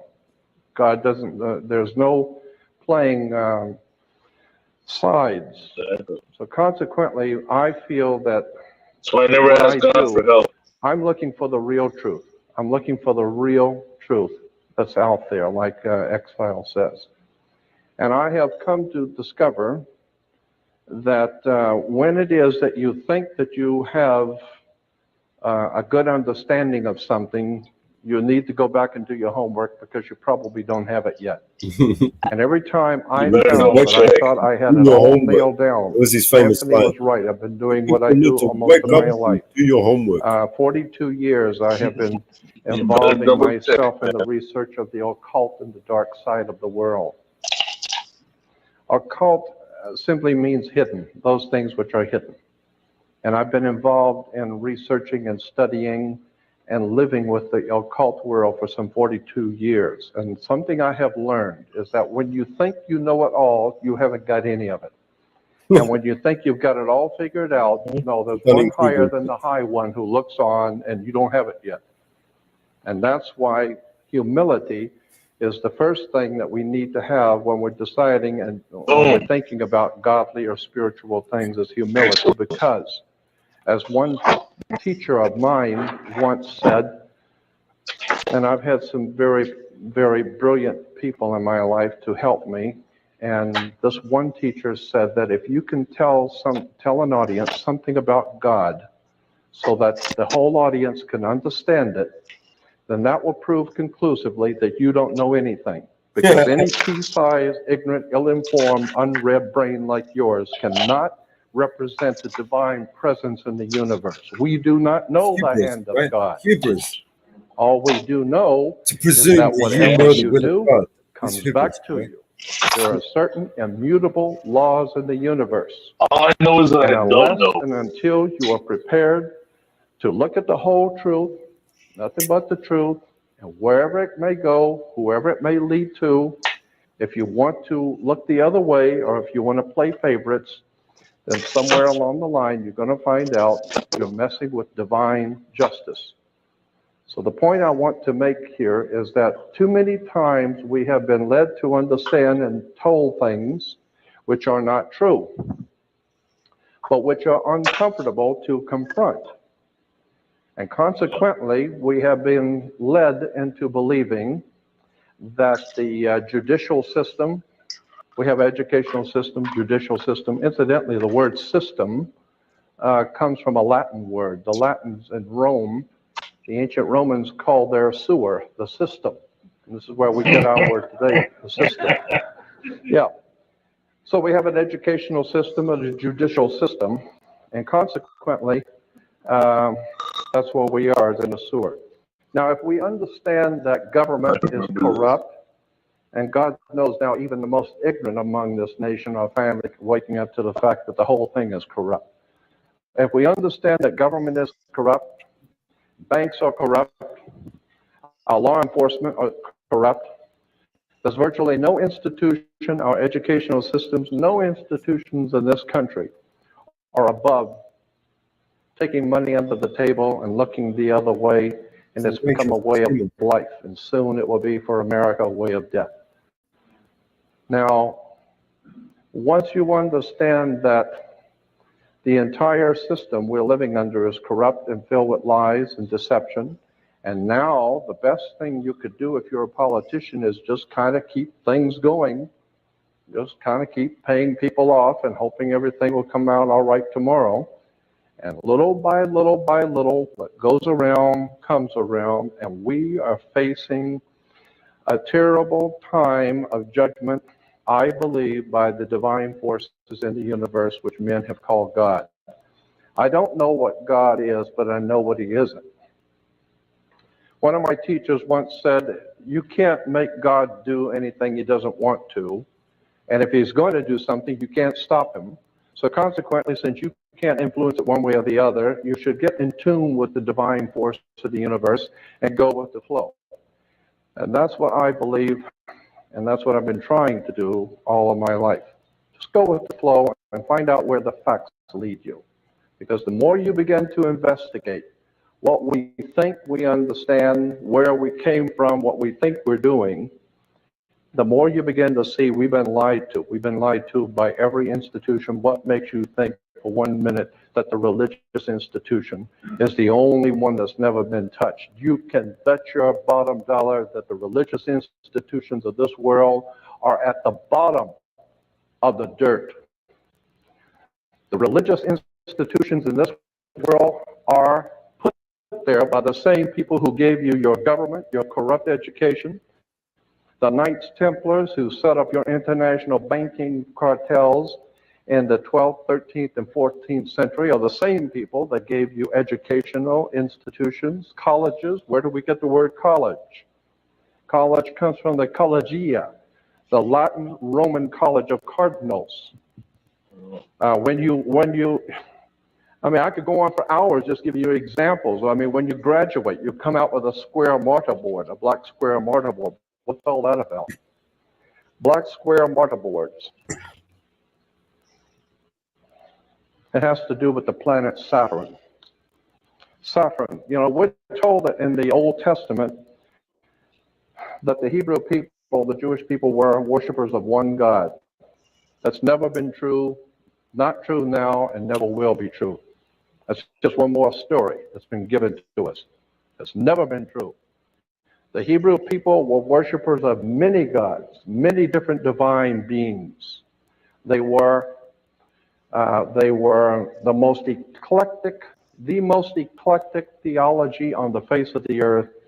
Next to modern day Christianity is Judaism. Eclectic meaning it has collected from all over the world concepts and ideas and put it together and called it today Judaism. Judaism today is the most eclectic religion on the face of the earth. Virtually nothing of what it teaches is true. Virtually nothing of its supposedly background is true. And consequently, the world is filled with violence, bloodshed, or disorder. Good people are dying. There are children who are starving. Our world is in trouble. And people are calling out to God for protection. People are calling out to God to help our nation and never realizing for one moment that the divine presence in the universe not listening. Why? Because you have your own concepts of whatever you think is true, whatever you believe to be true, but you have never confronted the real truth. The real truth is that the people who are in power, who put this system together, have been in power for thousands of years. This has been going on from day one. I have the highest of respect for the Bible. Anyone who knows me knows I read it and study it all the time. But I'm also well aware that there are encoded messages. The rabbis will tell you that in the Old Testament is filled with encoded messages.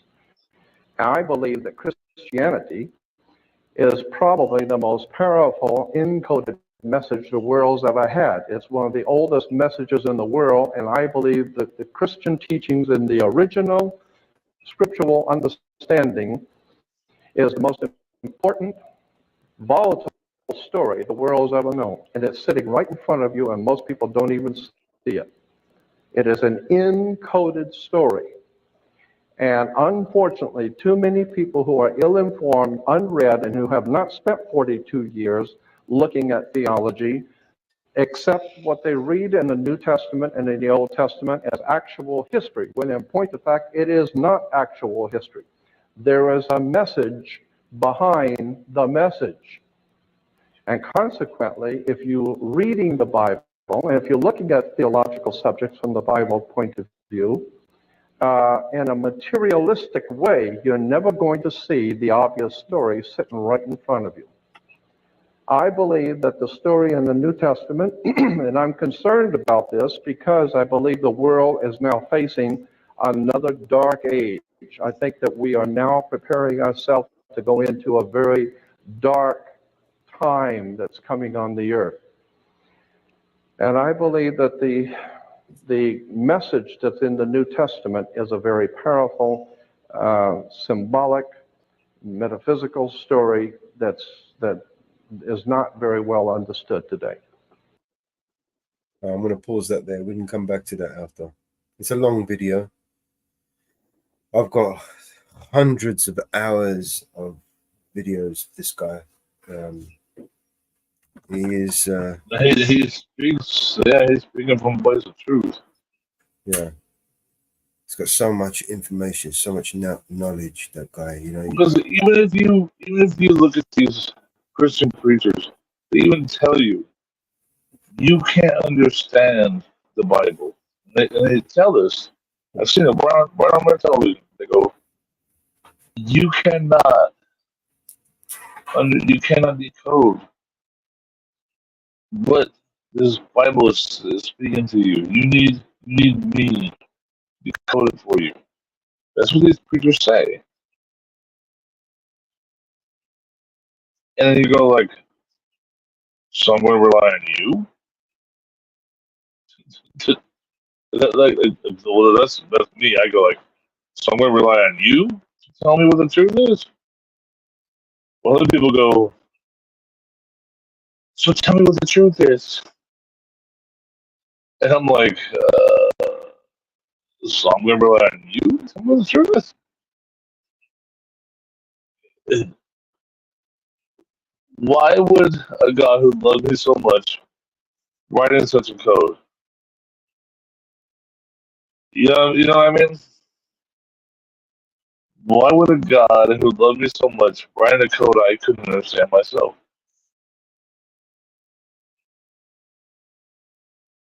I need somebody to translate it for me. That's who I am to you. That's what I am to you. I'm somebody who needs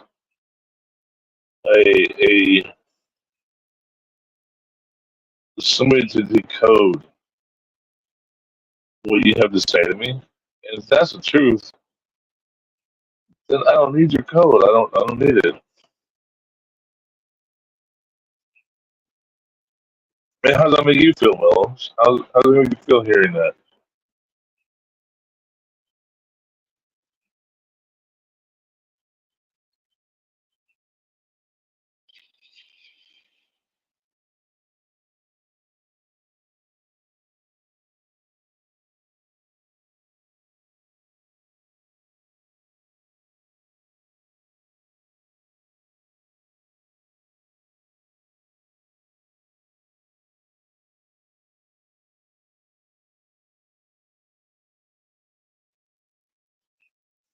You still there, brother?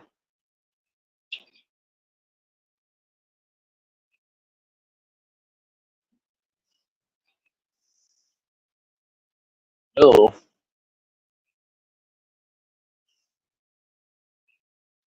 You sleeping?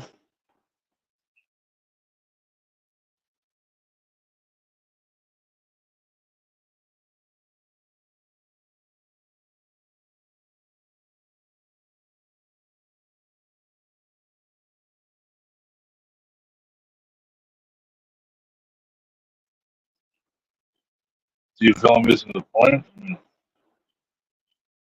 Where'd you go? So I'm talking to myself, all muted up. So you got like faith and religion is very different, right? Two different things. With religion has been a system of control for thousands of years. Christianity, the Judaism, just like Jordan Maxwell said, is a collection of beliefs from all over the world, from the entire Roman Empire, from both the Eastern Roman Empire and the Western Roman Empire, which was vast area that covered thousands of, maybe not thousands of different types of people, but back then there might have been, different tribes and different, back then it was. Well, the Holy Roman Empire was founded by Charlemagne and was still out here. What I'm saying is, back then, a lot of the tribes were nomadic, right? So many of the different types of the tribes basically were all they moved from place to place a lot. Do you know what I mean? It wasn't until the Roman Empire and they started conquering places and drawing lines, that's when they started to, unify. Like the Gauls, for instance, was made up of 1,000 different tribes, right? And same with the Britons. The Britons were never one united tribe. When the Romans came, it was literally 1,000 tribes, in a jungle. Britain was a jungle. Romans. Well, that's what I was getting to Charlemagne, where he united all. It's just a sea of trees for as far as they could see. It was forest. It was a huge forest. The entire England was a forest. So, Rome, Emperor Constantine, he convened the holiest of holies from the entire Roman Empire into the Council of Nicaea, and they sat there for months and years, if not, and canonized what we know today as the Judaism, the Bible, basically, as we know it, the Christianity.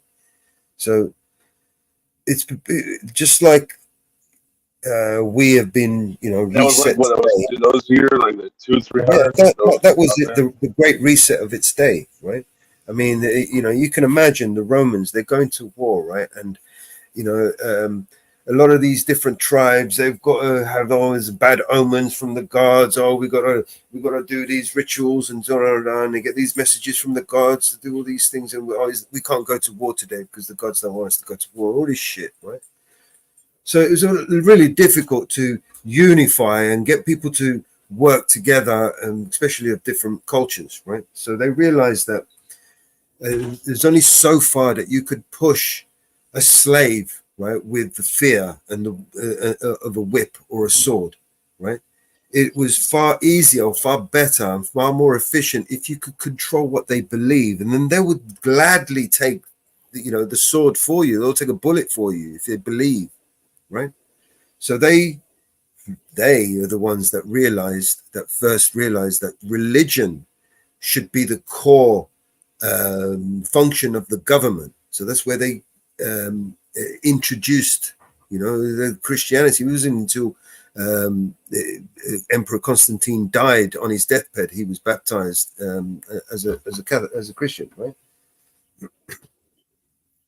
So, well, he's the one who split the Roman Empire into two, right? you see the symbol of the Mother Teresa with the baby, right? The mother and the baby, the famous symbol of the Mother of God, right? Now that is an ancient symbol of Ishtar, right? Far older than Christianity, far more older. We're going thousands of years before, right?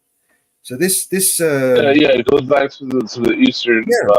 Yeah, I mean, where do you think we get bunny rabbits from? Where does bunny rabbits come, or Easter eggs come from? I mean, it's Easter, right? What are we celebrating in Easter? Christianity. What has Easter got to do with Christianity? Nothing. What has Christmas got to do with Christianity? Nothing. Well, Easter is Christmas was Saturnalia, a Roman pagan ritual, right? Well, Easter is when he rose. What I'm trying to say is Christianity, or the Judaism, right, is a lie. Was a collection of beliefs and cultures from all over the world, and then they rewrote it. It was a great reset of its day. The Romans cultivated and created this religion that we know today as Christianity, and they built their temple right on top of the temple of Apollo, you know what I mean, in Rome, right? The temple of the sun god, right?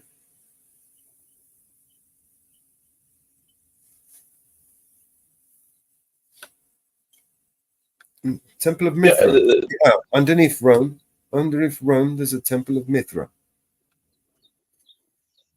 So But it was like in the year 400 they split, and they went to the Eastern and Roman Empire, and so the Eastern was in Constantinople, which was Constantine's city, on the peninsula there between the Constantinople is Turkey. What is Turkey now? Yeah. And then you had Rome, where Charlemagne came about in 700. Charlemagne took over. I think it's now known as Istanbul. And then he took over Rome. And Charlemagne became the first Holy Roman Emperor in the year like 700. Religion. That solidified everything. And then for the following years after that, the dark years ensued, right, where they literally systematically destroyed all traces of alternate religions, and leaving in one place the one true religion, the one true God. I mean, the countless crusades, right, in Jerusalem, right, were nothing more than just another system of control, right? When you control the religion, control the area, right, through religion, right, you control the taxes and the people and the trade in that area. Do you understand? Well, yeah, you control the God, you control their souls. Yeah, that area in particular, right, is literally the gateway from the east to the west. I mean, all the trade that comes through, all the spices, everything will come through that area, that region. So whoever controls that region controls the taxes in that region. So you literally control all the import and export from the east to the west. Right. And that's where the Templars come in. Yeah, Templars were the first banking system. I mean, if you think you could travel, from Paris to England with all your wealth with you, you couldn't. No, what you do is you go to one of these Templars, right? You give him your wealth, and he would give you a parchment, a little sheepskin, right, with some Latin scribbled on it, that you would go and take that little scroll with you and take it all the way to London and give it to another Templar there, who would then give you the equivalent wealth. And that was how the banking system, literally, the first promissory note was created. The only way you could transfer your wealth, if you was a king and you wanted to transfer your wealth and take some, you'd need an army, right? Who are you going to employ? The Templars, the Knights Templars. You'd fucking need a whole army to transport your wealth. Well, even go to Henry V. So You know, sending armies down there, and they were going.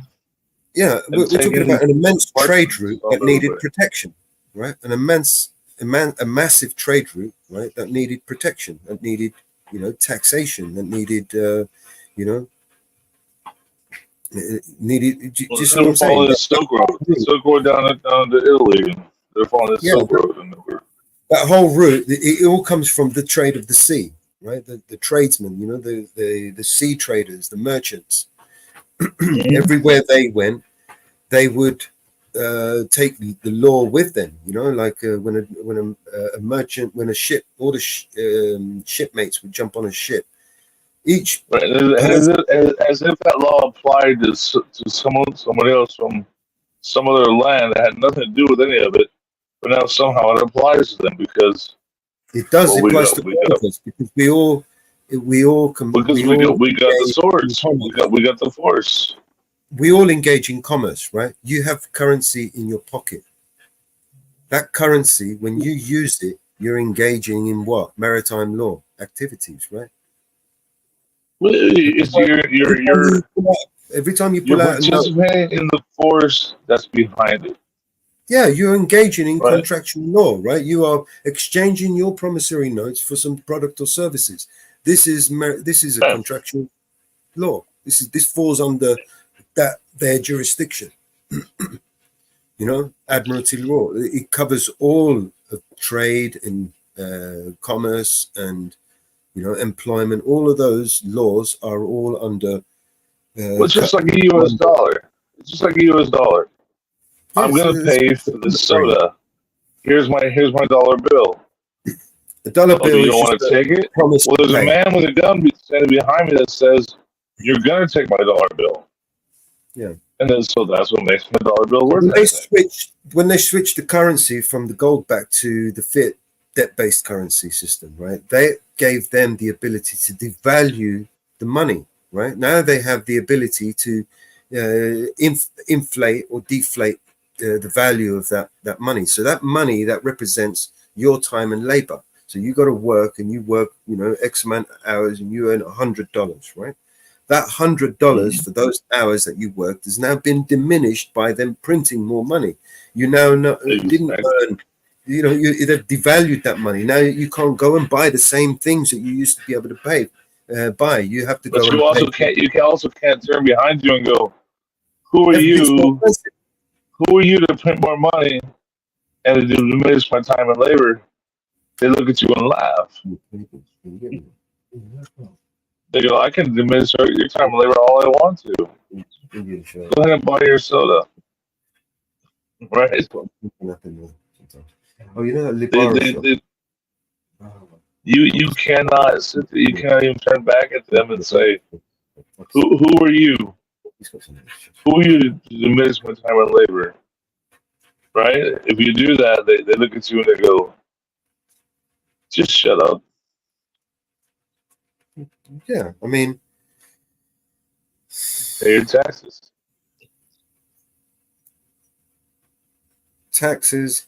See, taxes, this is another thing. Taxes are not owed, right? They're a contribution, okay?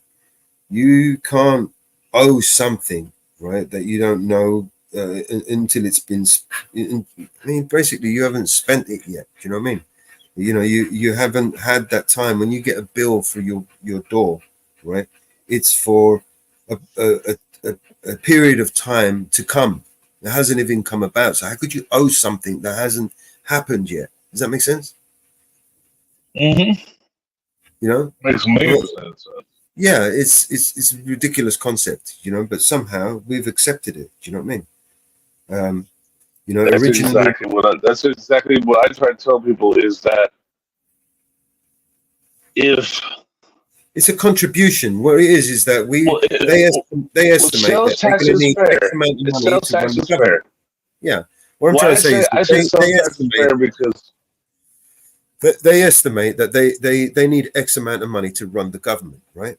So, but you go about and you spend all this money, and it's just a contribution, right? It's your your contribution towards the cost of running this said government and its services, right? But these people they'll never say, oh, well, we can cut back here and we don't need to spend that there. They'll always spend more than they need, right? And if every time they do their they do their bills, every bill they put through costs the taxpayer money, right? There's never a bill that they put through that reduces the taxpayer's expense. There's always adds to it. Every time they sign a new bill, it means they need more money. Government doesn't have money.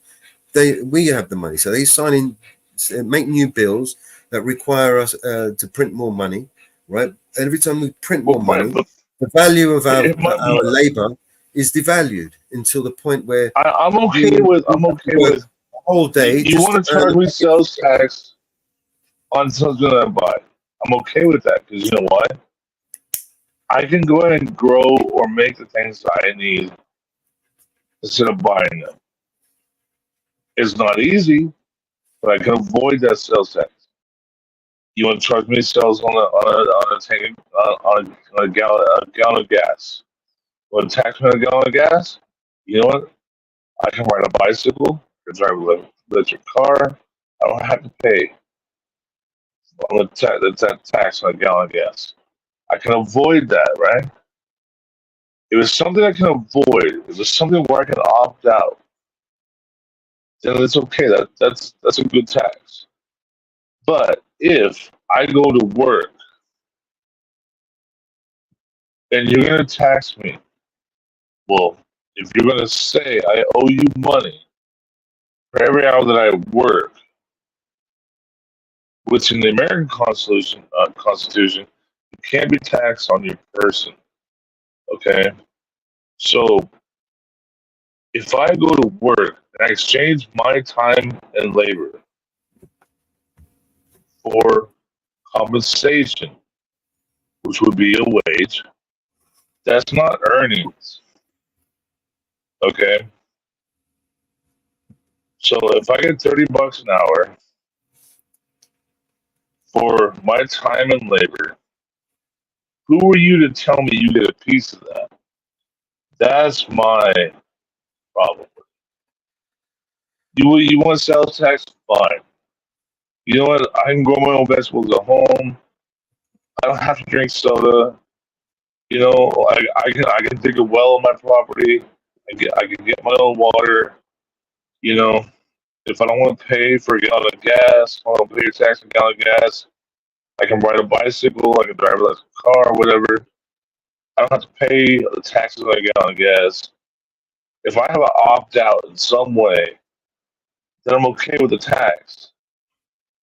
But when it comes to if I go to work, I exchange my time and labor, that's compensation. That's not earnings.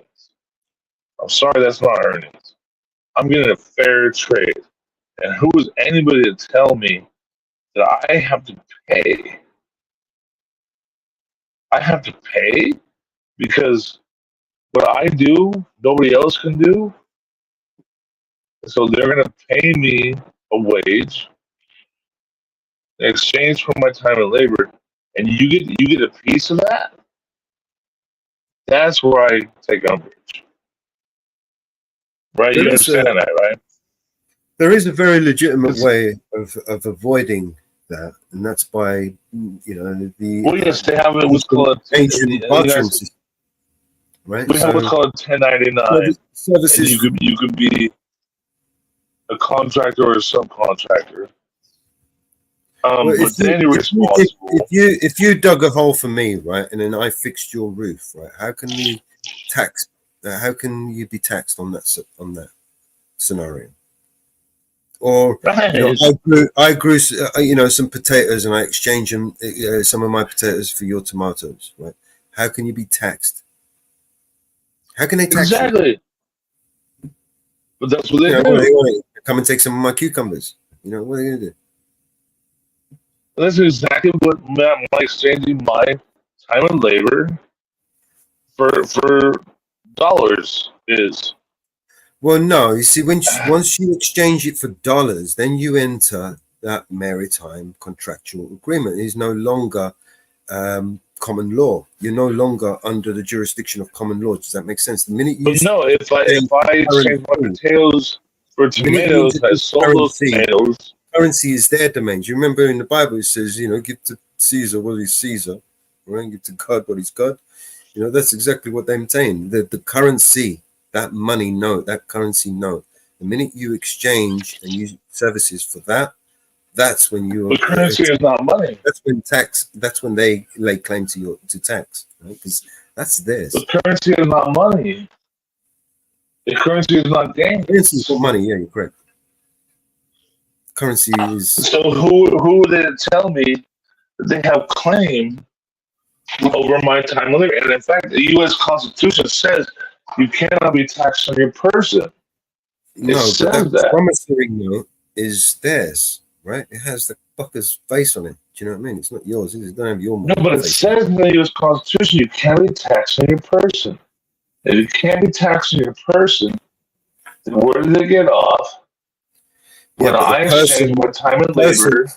But persons in the legalese, in the Black's Law Dictionary, is defined as corporations, right?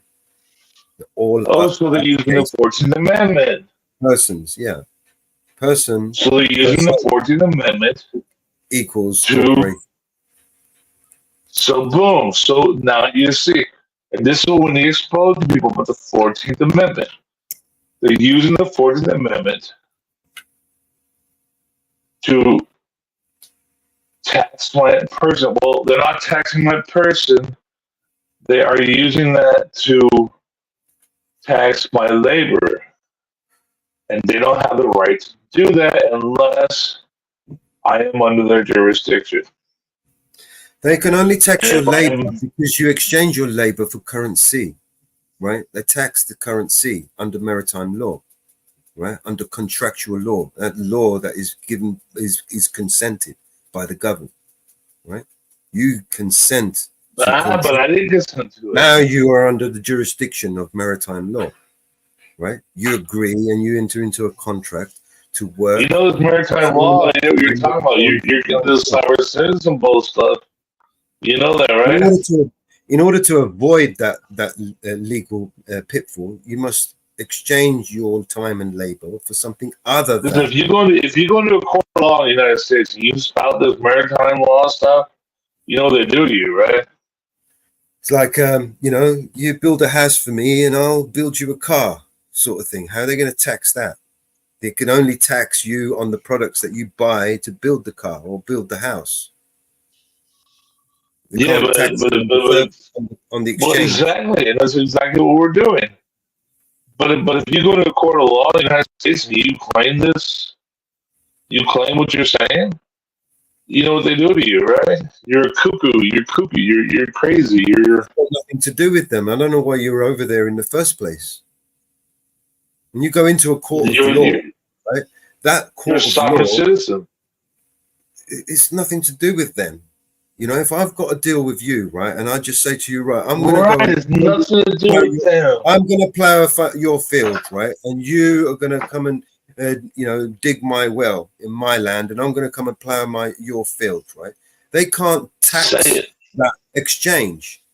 Now, the minute I give you and I say to you, I plow your field and you give me £500, and then you dig my hole and I give you £500. Now the government are going to come in and say that £500, right, because it's currency, is taxable. Those services are taxable, and you have to declare those taxes, those earnings. But that is by consent. You have agreed to those terms. Well, but our Constitution says we're supposed to have money. We're supposed to have money backed by gold, and not only the U.S. government can print our money. And so money is not. That's what it says. Money is a We're not supposed to have currency. Currency is a fiat-based monetary system. Exactly. Right? Money, right, as you put it, is a gold coin, right? That would be considered money. But I could take Nobody the dollar uses bill. money in these days. Like you can get a dollar Well, bill, right, yeah. but I should be able to take a dollar bill and go down to the bank and exchange it for a dollar. You can go and buy gold backs, right? But even then, those gold backs, because they are Well, that's defined low. as currency, right? You would be taxed on those.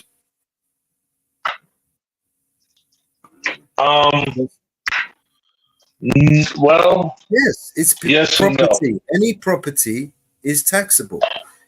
That's why even if you owned your land, right, and outright, you still have to pay tax on it. Yes and no. Yes and no. If I own gold and silver, I won't be taxed by anything but the gains on that. So if I have now my house, my home, which should be personal property, should my home be personal property? Should my vehicle be personal property? It should be, right? Yeah, there's property. My home should be personal property, but in the U.S. it's called real property. I'm sure in England it's the same thing, right? Your home is called real property, right? So they get away with taxing you on your home what we call by labeling it as real property. You're only owning. Over here in the UK, there's very, very few places you can actually buy the mineral rights to the land. You'll only own.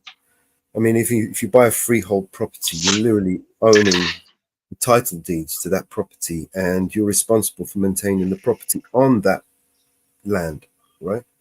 Well, it's called real property. Is it not called real property? What I'm saying is if you started digging down, right, and all of a sudden you found oil or gold or treasure or something, you're going to find that, the British government's going to come along and say, this is ours. Oh, yeah. Well, yeah, the crown. Mineral rights belong to the crown. Yes, in the U.S., we have the full mineral rights. But the property itself is not called, it's called real property. So when I buy a home, it's called real estate. So it's called real property. So I have to pay taxes on it because it's not personal property, it's called real property.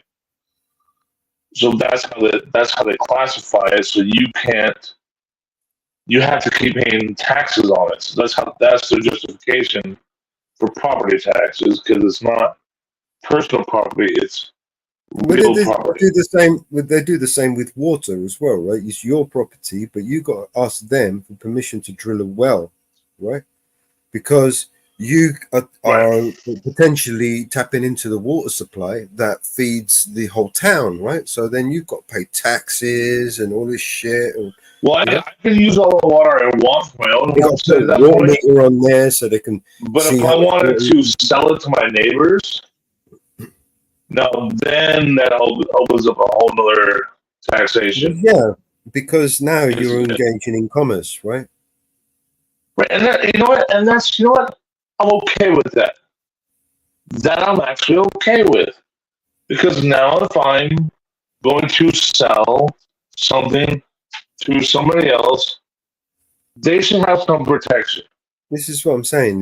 When you're engaging, so that's okay, because if I'm going to have water come on my property, if I don't test it and make sure it's okay, and I sell it to my neighbor and they get poisoned, right? I should have to look after what I'm doing, what I'm selling to my neighbor, right? And so I'm okay with that tax because it protects my neighbor, and I'm okay with that. But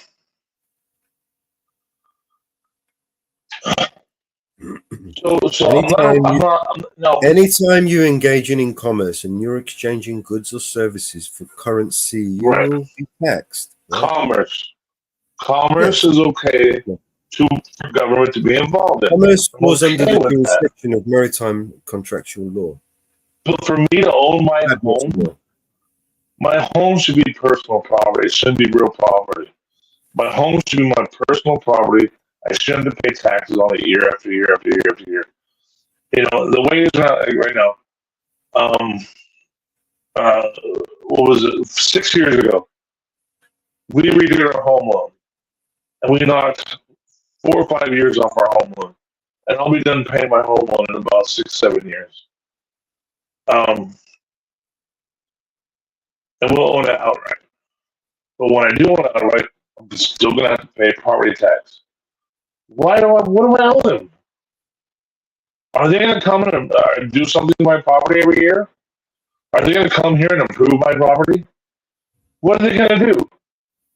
What am I paying the tax for? Oh, so that I can still own it. I'm only paying them tax so they won't take it from me.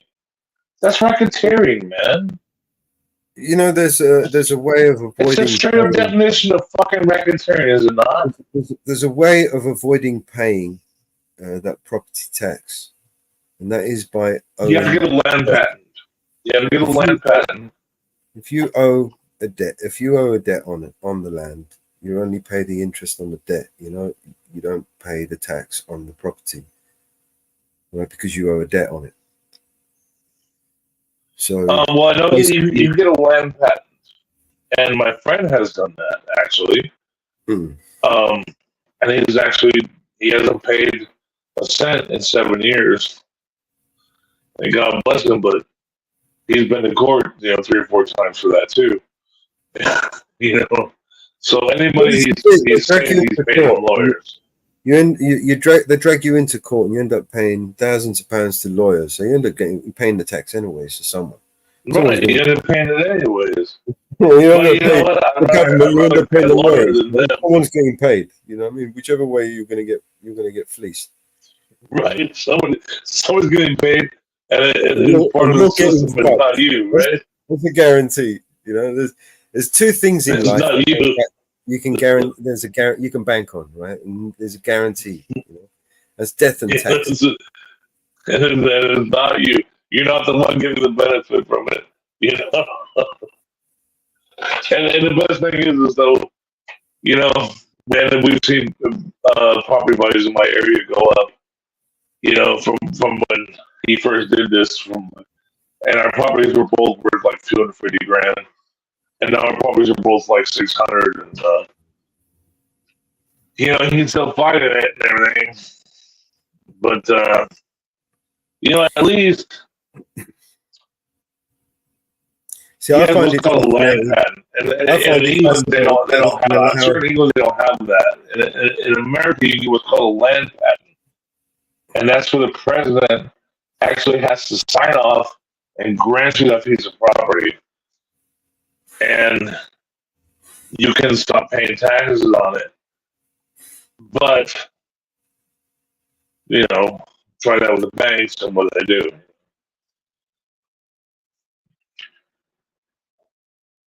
Try that with the fucking banks. And what do? And no, you owe. And it's all racketeering. It's straight up racketeering, man. Like Woodrow Wilson. When he signed in 1913, when he put the banks in power, he went catatonic, right? You know who Woodrow Wilson is?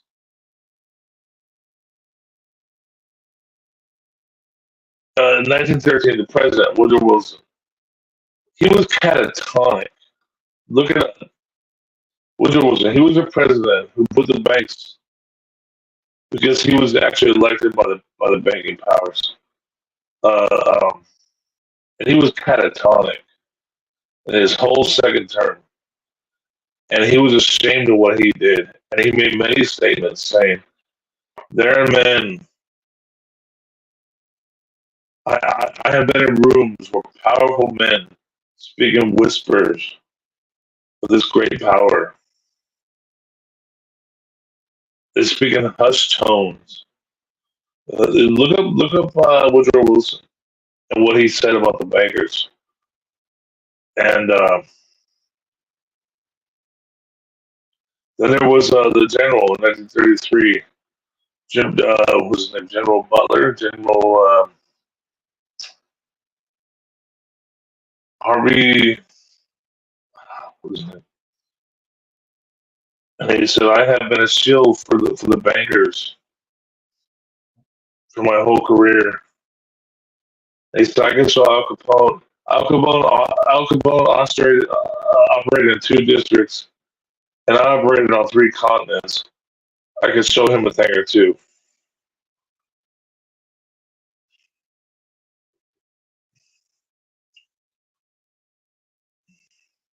You never heard about that?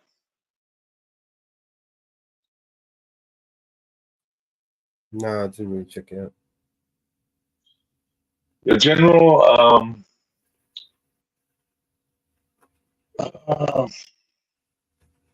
yeah, look up Woodrow Wilson and his quotes about the bankers. And his biggest regret was that he sold the American people to the banks. He made many quotes about it.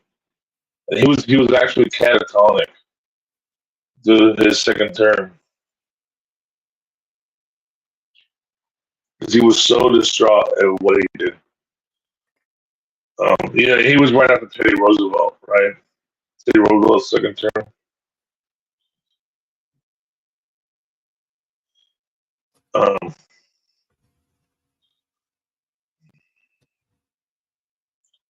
And then Smedley Butler, General Smedley Butler's speech.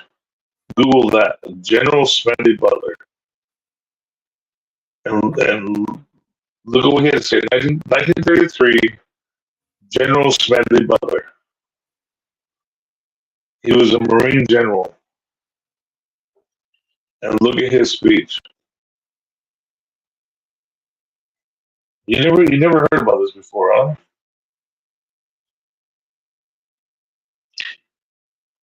General Smedley Butler.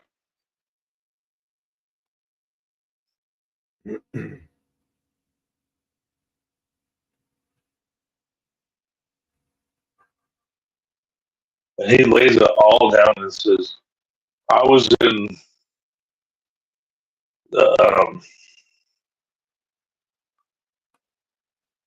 Indonesia for sugar, and I was for oil.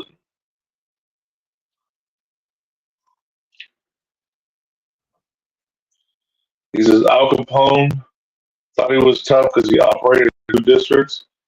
He said, I operate on 3 continents. I could teach him a thing or two. General Smedley Butler. General speech, and it's pretty famous. General Smedley Butler speech.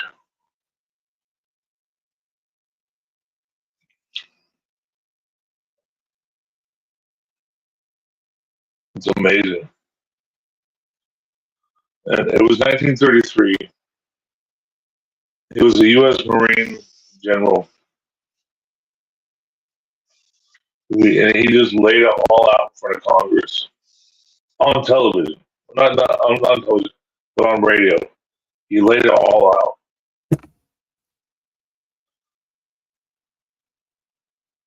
It was glorious, man.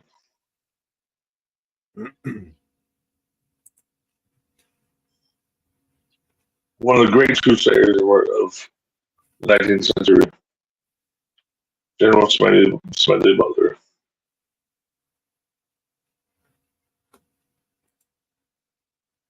You haven't found it? I'm doing something over it, though. Doing something. You know, I've been accused of being honest.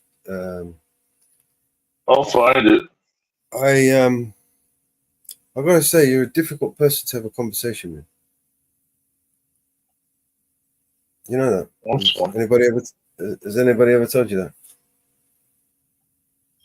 Yeah, but it's for different reasons. Oh. Well, you don't. Wait, you'll ask a question, but you won't hear the answer. You continue to talk over somebody, making, like me, for instance, have to shout to say something, and you're not even listening to what I'm saying, and then it's like, you take me somewhere I don't really want to go. Oh no, I am listening. And I have to shout over you to talk to you, or In England, right, it's considered rude to talk over somebody while they're trying a conversation. You got to, like, give them a chance to speak, especially when you ask them a question. But I I don't notice a mean lot to of shout. I Americans don't do mean that. to. They just like to interrupt, and they like to talk over people and talk to. But in England, it's considered rude. I know you guys over there, it's just a natural, normal thing. But like I said, it's kind of frustrating, especially when you're having a conversation with somebody and you're trying to say something, and the guy won't just shut up, and you just talk, and then you don't end up listening to each other because I'm talking and I can't hear when I'm talking, and you're talking and you're not listening to me because you're talking, and then it ends up into an argument that didn't need to be an argument. Do you know what I mean? Because we're probably agreeing on stuff, but because we're not giving each other a chance to speak, right, it ends up getting that frustration comes out, and it's like, well, fuck it. You know what I mean? So what I'm saying, is just dial it down a bit. If you're going to ask a question and give the person a chance to answer the question before you interrupt them and talk over them, and not even give them a chance to say what they wanted to say. Because I'm the sort of guy, right, that smokes a lot of weed, and I want to say something, and then when I get interrupted, I kind of lose my train of thought, and then I forget about what I want to say, and then I get angry, like, oh fuck, what the fuck, you know what I mean? And it's like, didn't need to do that. Do you know what I mean? I admit that I'm impatient. I can admit that. Let's have a conversation. I do try to. I'm sorry. Just saying, if we can have a conversation and we can give each other a chance to talk without talking over each other, because that's when it goes sideways. Do you know what I mean? I do try to give you a chance, and there's even about 10 minutes ago I asked you a question, and I was stood quiet for like a I know minute. you'll answer the question, but then you'll talk over the answer that you want. It's not like it's more like a rhetorical question. You ask a question, I don't really need to know the answer, but you just like, dude, it's like, give me a chance. You know what I mean? So No, rather it's than not just about going being into an rhetorical. argument, just shut up and just let you air it out. And clearly you want to speak. You know what I mean? So I just let you speak. I understand. I trust me. I understand, and a lot of people accuse me of that. But I do try to give time. I do. My mind moves quick a lot sometimes, and I expect an answer when my mind should give it. And you're right. You're explicitly correct. It's a sign of respect. Explicitly. At the end of the day, people who disrespect you or don't respect you will. But please understand, I'm not trying to disrespect you. I'm just just doing it by I move at my pace sometimes. I move at my pace sometimes, not where. Brother, I interrupt as well. You know what I mean? I have to sometimes. You know what I mean? I can't get a fucking word in entrance. But there's. I do. I love you. I appreciate you, man. Our conversation this night has given me a great appreciation for you, and don't think that I'm sorry. And I'm sorry. I am really, really sorry that you got that impression. I apologize, man. I mean, listen, at the end of the day, right? It's that's how we understand each other, right?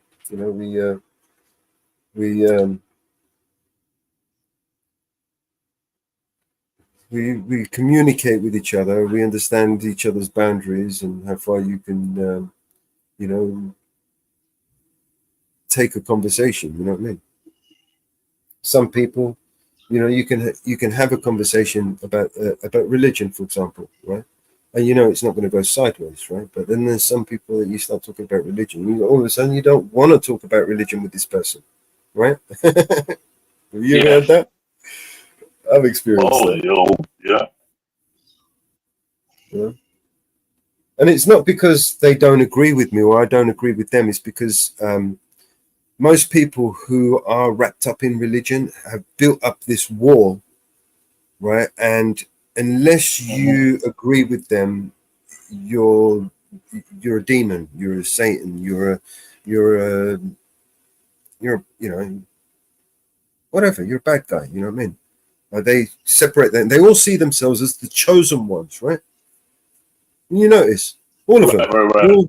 They're all the chosen. You know, this is the God's chosen. No, I'm the God's chosen. No, we're the God's chosen. Everyone's the God's chosen, right?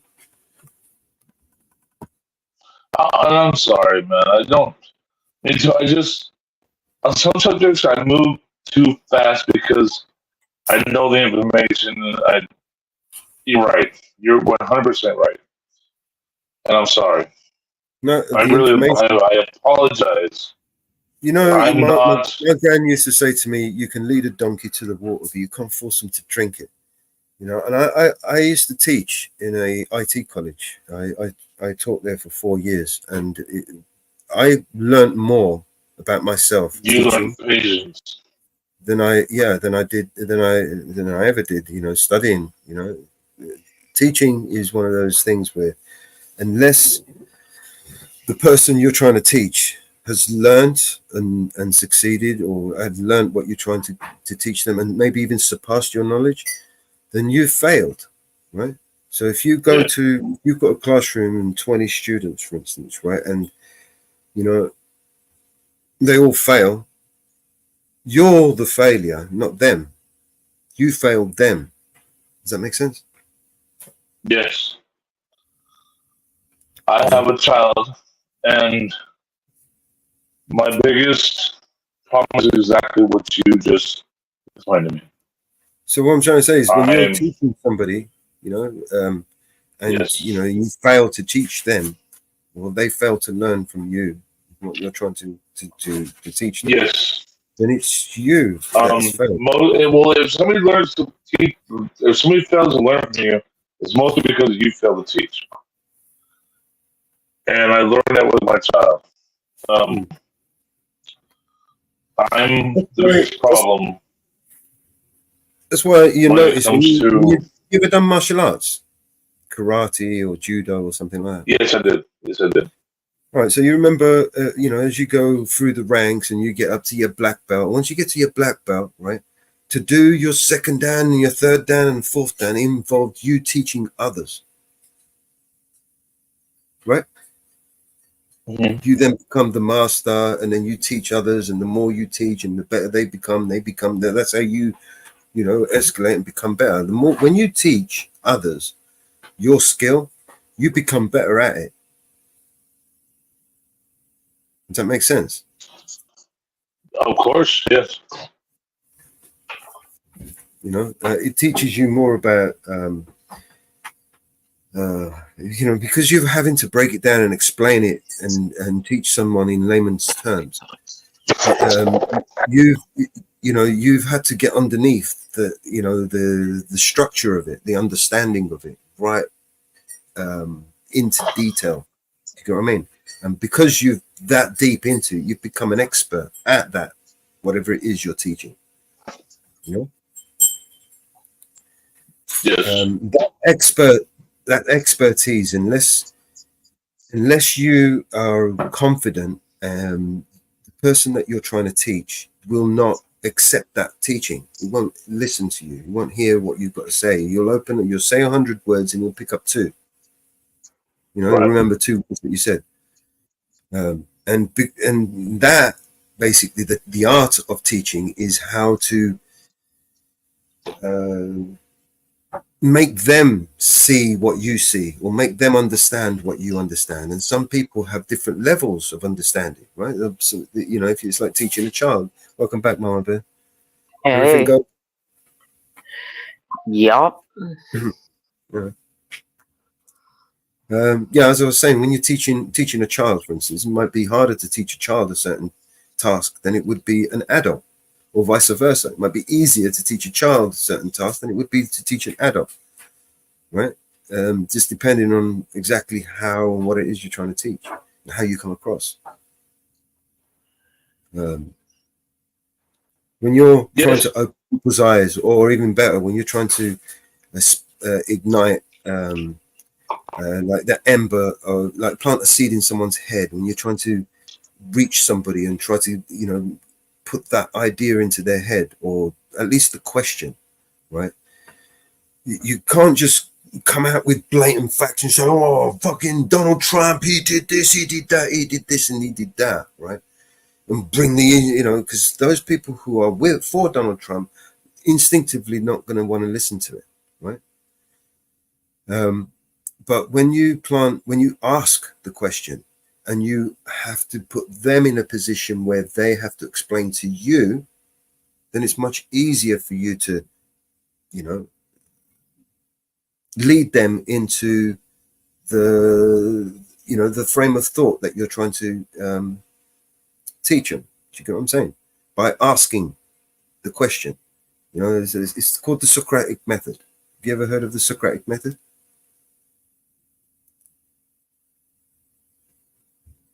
No? Has anybody here ever heard of the Socrates or the Socratic method?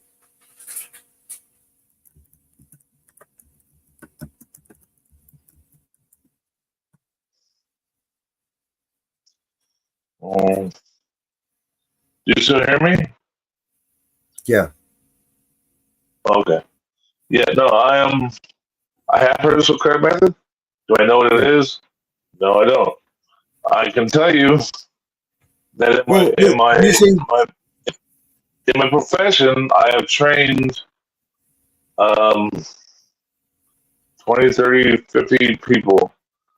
But that wasn't anything that had to do with politics or religion or, life-changing stuff. It had to do with how do you make a light switch work, and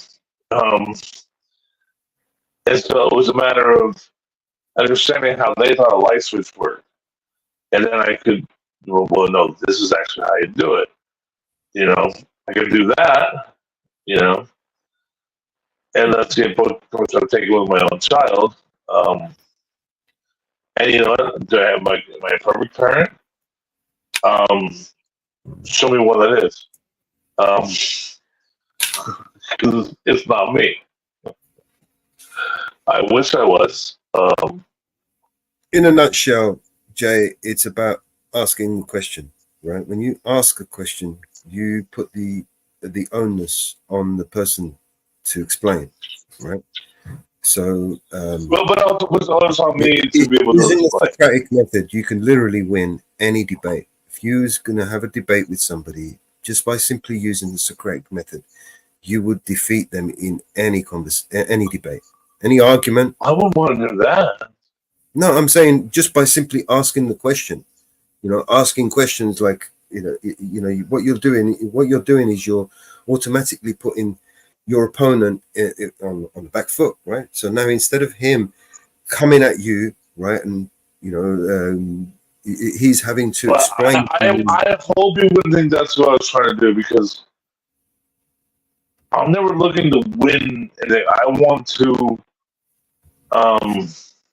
If you ever seen that video of James Freeman when he catches that guy, the police officer outside, and he starts asking him questions, he says, "Have you been drinking? Have you been?" Yeah. Yeah. Oh yeah. Yeah. Just turn the tables. Yeah.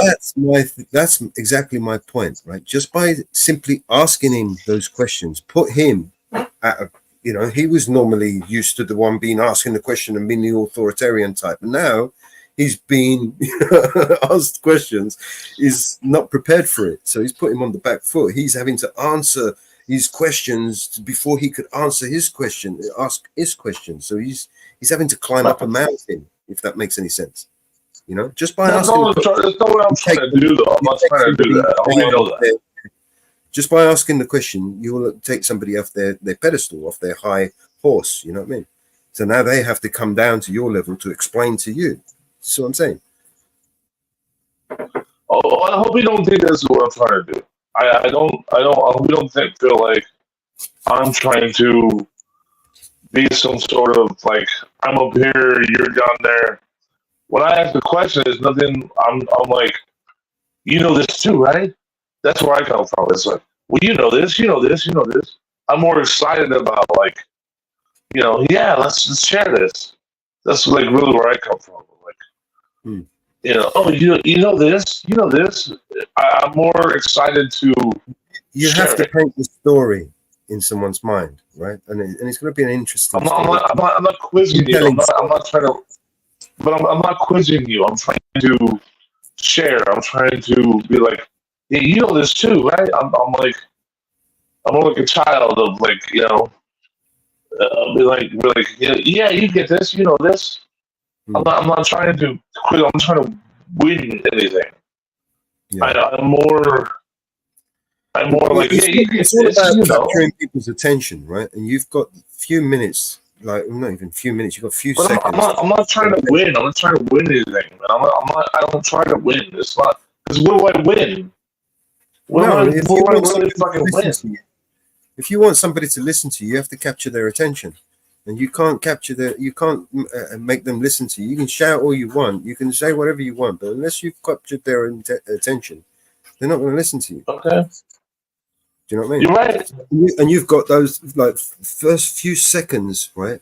Those first few seconds to do that, and it has to be an interesting, a compelling story.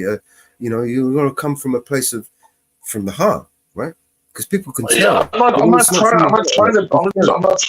win anything. I'm not trying to beat you. I'm not trying to. No, I'm not. I'm saying we're just having a conversation about teaching, right? Teaching is a skill. But I'm not trying to teach. I'm trying to share, and I'm hoping that you know these things too, so we can show them to other people. When you're sharing knowledge, any truther, all these truthers out there, what they're doing is they're teaching people, they're opening people's eyes, and people don't want to see the things that most truthers want to show them because they're horrific. Okay, so you do get me. You do get me. I'm not trying to win it. I'm not trying to share. I'm trying to put it out there for everybody to see it. I'm not trying to be better than anybody. I'm really not. I'm really not trying to be like, well, I know the truth. You don't. Ultimately, you're a teacher, right? When you're sharing information, you're teaching people things that they don't know, right? So you've got to put it in a way where you're I'm not trying to teach. I'm just trying to put it out there. I guess that makes me a teacher. I guess, and that's what I'm doing. But I'm just trying to. Yeah. Otherwise, no one's going to listen. You can put it out there. I just want it all to be out there. I want it all to be on the table. Yeah. If you want people to, if you put it out there, I'm assuming you want people to listen to it, right? And for them to listen to it, they got to accept it, and they got to. Well, I don't want them to listen for me. I want them to see it and define it for their own terms. I want them to see it and read it and listen to it on their own terms and define what it means to them. And then we can come to a table and say, what was that? You yell about taxes. Here we go. Here we go. Your property. You yelled about property taxes. Yes, there you go, sweetheart. Property taxes. There we go. Okay. Do you know where your county taxes money? Yes. It's just Bailey calling from your Lotto Service UK in regards to the National Lottery, Oliver. Oh, National Lottery. Did I win? Yeah. Have you been given 10 free lucky dips on the National Lottery for the draw on Saturday, the 10th of August? Oh, wow. Just wanted to get it sent out in the post for you. Yeah, that'd be fantastic. You still reside at 38 at Yonge Park? Of course. Brilliant. Can I just confirm your date of birth, please? For UK gambling regulation. You want my date of birth? For UK gambling regulation. No, I don't give my date of birth to people. What's the matter with you? You really phone up people and ask them for their date of birth? Yes, to prove that you are over 18, because obviously you are playing the lottery. And then what else are you going to ask for? There's an optional offer at the end of the call, but as I say, it is optional, but you will still receive your 10 free lucky dips. My fucking 10 free lucky dips. And then you're going to what? What would you want me to do? Pay for something? What do you want me to pay for? There will be a payment, but that's not until back end of August. All right, and then I'm going to assume that you're going to want my credit card details to make that payment, right? It's not a credit account number, so you are securely covered by direct debit guarantee. Yeah. So how many people do you catch like this on a daily? How many? Would you like the 10 free lucky dips or not? Was that sent out? I'm just fucking wondering how many people that you scam every day, man. Hello? How many people do you scam like this on a daily, bro? If it was a scam, I won't be giving out 10 free lucky dips, would I? You haven't given shit out yet, really, have you? Pardon? You haven't really given us anything yet, have you? I can't really hear you, Oliver. I said you haven't given me anything. Well, that's why we get them sent out in the post for you. That's why I asked if your address was still 38 Yonge Park. Right. So you're going to send them to me, but then I've got to pay for the postage, right? No, that gets covered by us. All right. So what am I paying for? Pardon? So what am I actually paying for? You're not paying for anything unless you want to go through with the optional offer. Or what's the optional offer? Is you'll be playing with us in October, November, December with 1,170 on the national, Right. 90 on the over millions at no extra cost. And that'll be £12 per week, which is £54 per month. Yeah. So it's entirely up to you. So like I said, how many people do you catch on a daily like this? I don't really know actually, to be honest with you, Oliver. Oh, you're new. I'll just get a call coming through and offer it and give them their 10 free lucky dip. Right. Well, I mean, I'll take it you don't want them, man. no, I don't want your lucky tips, bro. No problem, man. Yeah. Good luck with your scam calling. Yeah, it's not a scam, as I said, Oliver, because it's 10 free lucky dips that you would have been receiving. Yeah. Thanks for your time today anyway. Goodbye. Thank you.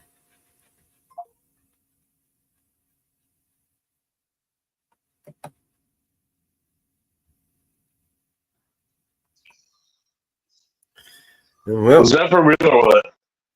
Say that again. Was that for real? Just yes, it was. Yes, it was. That's why you reviewed it up. That was a real English. That was a real English scam call. Yes, it was.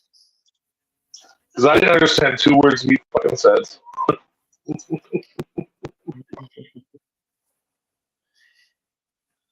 Yep, we record all the scam callers.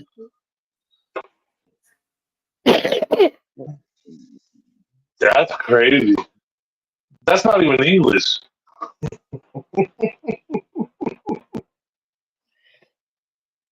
Hello, Gov. Let me interest you with that nut. Give me £5 for that nut. We gotta go. I've got a horse race coming. I might have nuts right now, horse number 2. You gonna bet on that one? Is that what you're gonna do, love? Come on, Gov. And do you know how many people fall for it and give their date of birth and give their credit cards? That's incredible. That's a good. You know, that would probably work more in Compton than it would in London. But like, oh, right. I asked you a question. Do you ever look to see, you pay your taxes, do you ever look at your county budget to see where your tax money is going? My wife actually does. My wife, and she believes in it, and it's so hard. That's the hardest thing, is that, you know, she looks at that and goes, see, it's doing this, and I'm like, but it's not. Do you know how stupid my county did? They put a walk path from one end of my county to the other end of our county along the railroad tracks. Right. And do you know how many, since they started this project, how many people are living along the railroad? They had to, they're thinking of stopping it because people are living now along that path intense. Is it a federal railroad? Yeah, but they only owe so much. No, see, that matters. That matters. The federal railroad thing matters because Trump signed that bill. They only owe. It's not only Trump. Get that out of your head. Get that out of your head. Obama signed some of that. It started with Obama. Okay. But I know that Trump signed that federal railroad bill. Obama signed the beginning of that. Okay. And he bought Amtrak. And then Trump gave Amtrak $200 million more, and he signed the bill for the Fourth Amendment violation. So if you live if your property is adjacent to a federal railroad, which means if Amtrak is a federal railroad, Amtrak don't run Any through property, here. Amtrak don't run through here. well, it does in my city. And It so doesn't people in that my are, city. It and doesn't there's in a my lot of city. people do in my city. And people Okay. that, anybody that has a property adjacent to the railroad, which if the Amtrak is on the road, then that makes it federal railroad. Amtrak does not run That's- through my property, through these properties. Okay. The county can get permission from the railroad tracks to do walking trails. And some of this railroad is abandoned. Hello, Pink Bow Birdo. Okay. I wasn't trying to say you about Trump. I was just trying to Thank you. say the fact. I wasn't Okay. trying to say you. But you need to look at your facts.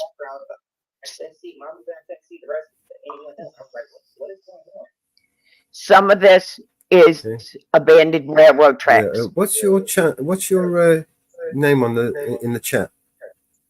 It's not Pink Bow, is it? Go ahead, Mama Bear. Go ahead. And some of this is abandoned tracks. I just don't recognize So your the name. county can't do it. Okay. So what happened? What happened? Yeah. So they have Have you ever been up people- on my panel? they have people living on the railroad tracks, Yeah. by the railroad tracks. This is happening in many states. Sure. But Yes. when you look, Okay, when you no, I just pull don't up your recognize you. taxes, and people that rent are paying the landlord's taxes. Do you want to? You got a channel? So everybody is paying Well- taxes. Well, if you buy a candy bar from a gas station, Sorry. you're paying taxes. Yeah, everybody Any pays particular taxes. reason why you wanted to No join our matter panel what today? they pay Everybody pays taxes. tax. The homeless pay tax. If they buy a soda from the Just liquor like- store, they're paying tax. In your taxes, you pay for landfill, for your garbage. Yes. And in your taxes, you pay so much. You pay Okay. so And much. is there someone that you know that could vouch for you? Is there someone that you know that could vouch for you? You pay so much in your taxes that it's not funny. Yeah, from within the Correct. community. Is there someone Do you that know, comes to Mama my Bear? panel that knows you? Mama Bear, do you know that Americans, we pay after every last Does fencing Mama Bear know you? permit, after every I don't know who they last. are. I've never seen them before. Hey, Mama Bear, we pay every last tax for like with sales tax, tax on gasoline, income tax. Never But seen if them you want to before. move, if you have to build a new fence on your property, No, I right? don't really get involved in. You gotta in, you gotta get a that permit, religion, right? man. I just You want to know replace that, your water heater, you there are a gotta lot get of a weird permit, people out right? there. They want to do for some fucked up shit. Mama Bear. So what happens is Americans pay after all those taxes. We pay 76 cents on the dollar Mhm. for taxes. I've So never I don't seen remember them. you commenting Oh. in the chat either. I just don't I've remember the never name. seen them Pink Bow. before. Mellows, I've never seen them before.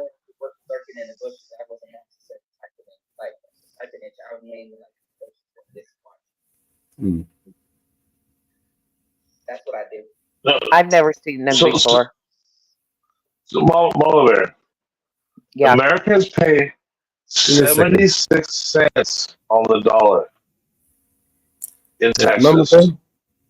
I've never seen them before. Yeah, I don't know this guy either.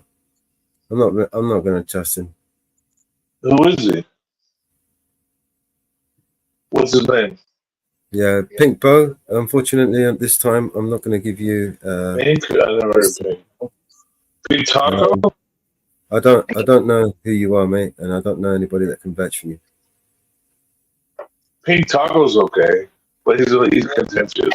It's not Yeah, Pink Taco. unfortunately, I can't take the risk that I would let somebody on that I don't know, and then all of a sudden I get porn bombed. Yeah, see, Mama Bear, you know Pink Taco, he's okay, but.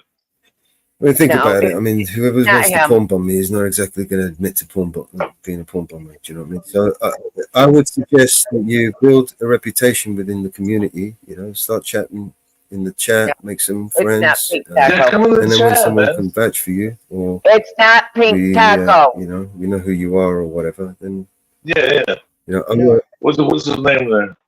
I've been around in another community that said the exact same thing about me, but you know, people just don't realize you can't like you can't get a chance to meet new people if you don't actually give me a chance and actually give me a try.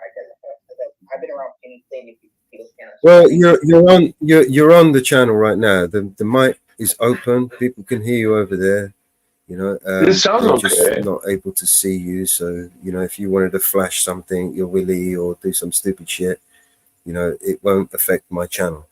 So if I was to allow you on here on my channel right now, and then you just put your camera on, you know, you stuck your dick in the camera or something, and that would affect my channel and all the channels that are connected to it. I know I know you're going to say that, but I can't take the risk. You understand that? I don't know who you are, bro. Okay, if I was gonna actually do that, don't you think I would have actually already done it by now? Well, even if you did do that here, it wouldn't affect my channel. That's why I have this room here. So now you can show them anything you want, and my channel won't see the sick shit that you would want to show to me. So I protect them. I protect the channel by creating a second room and allowing people to come up here and verifying who they are. That's why I created this room, so I could verify that these people who they are. You want to stick a camera on? So, I mean, at this point, I don't even want, you know, you can put your camera on, I see your face, but you know, at this point, I don't know who you are. There's no one in the community here that I'm trying to build a network here, a community. You know, that's the whole point of the network. That's why the network is so important. Let me see your man, because, Come on, you know, basically, people can vouch for each other and say, "Yeah, no, that's a sound guy. I know this person. He's built up a reputation." You know. Here's the thing, though. People will say that about anyone, even if they don't know. You have to actually. All right. Well, then I'm afraid you're going to have to stick around, build a relationship with the chat, with us on the panel. And Who is he? What's maybe his at name? some point I might take a chance and let you in. But at this point, at this moment, without knowing who you are, it'd be silly for me to let you up on the panel. I won't do that. Right now, there are a few people who want to take my channel down and destroy my channel. And I get these people every day. I mean, just the last panel, we had like 15 porn bomb attempts. Do you know what I mean? So I know they're getting desperate right now. That's you know, who knows what they're going to willing to try. I don't know who you are, bro. You know, if it was somebody that's been around and he's in the chat and he's saying hello and we know who you are, then I might take a chance on you. But I don't know who you are, man. I'm not going to take the chance, bro. I think you ought to give me around. I've already given you more of a chance. I mean, right now, you know, we're streaming to Telegram. So if you want to say hello to people in Telegram, that's cool. Yeah, you find it a little too hard, guy. Just say, hey, I accept There's like it. I'll 40 see you people in next time. Telegram you can say hello to. There's actually more people on Telegram than there is on YouTube right now, so it's cool. Just be like, hey, dog, I'll participate in the chat. I'll see you next time. Sorry, man. I don't know who you are. I'm not going to take the chance. It's not just my channel here. There's multiple channels that are connected to this network show. So until you build up a relationship or within the community, one that I can, you know, look and verify, and I don't know what you're about. Otherwise, I'm not going to take the chance, bro. I hope you can. Yeah, come in the chat and be there. This is I run in this panel. There are multiple channels connected. We are streaming to multiple platforms. Okay. I still think I should be given a chance, though. You say, yeah, but it's not up to you, is it? Hey, Mama Bear. Yeah. I mean. Have you ever seen the? If it wasn't Oh wow. I wouldn't be telling you that like I said, I wouldn't be telling you this if it weren't If true. it's up to you, make it happen. Do it right now. Go on. Mama Bear. Yeah. Here's the thing, though. Have you ever seen the Smedley Butler speech from 1933? Have I what? They can hear you. The Mama Bear can hear speech. you right now. Do you want to hear what she's got to say? All right, it's because I've muted her. I'll unmute her. Here you go. Mama Bear, do you want to say hello? Hold on. Hold on a sec.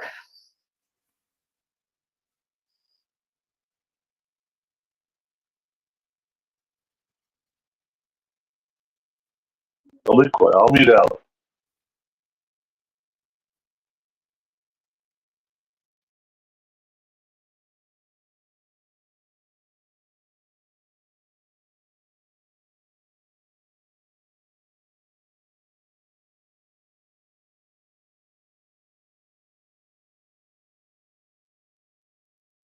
Wait, who's this guy think he is? Tom Zebra? What's going on?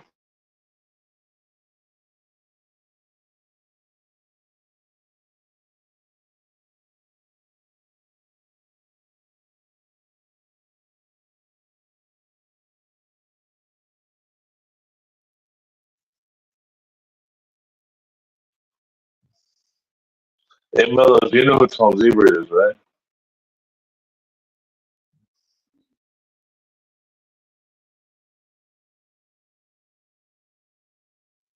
What's that? You know who Tom Zebra is, right? Can you hear him? Could you hear The him? OG. Oh, I know Tom Zebra. Can you hear him?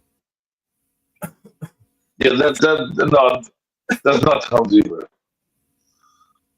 Tom Zebra wouldn't bother with you this way.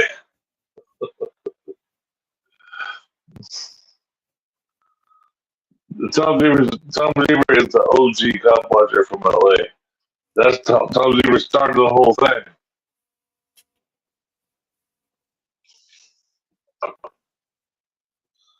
You don't know Tom Zebra? No, let me just sort this out.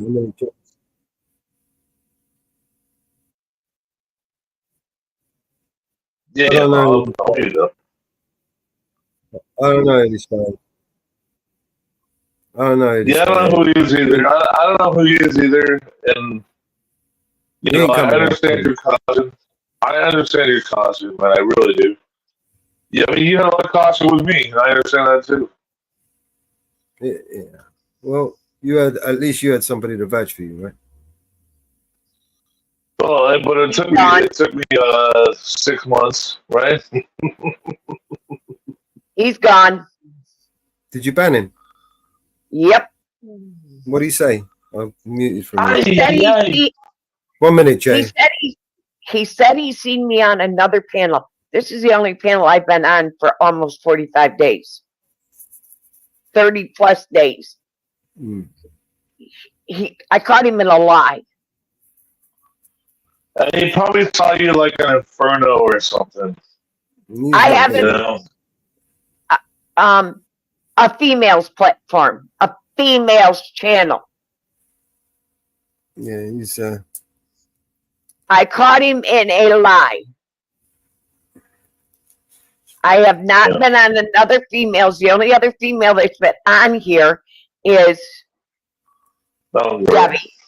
Now do you guys see why it's so important that And we build Mountain this Girl. network?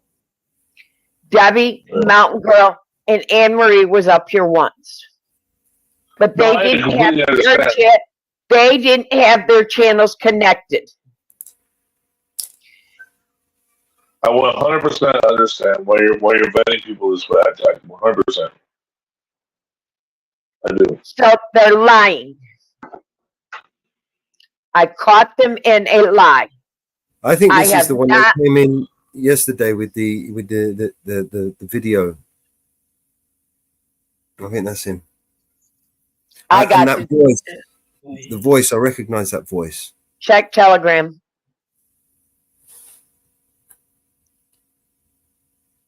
I don't understand why people be that way.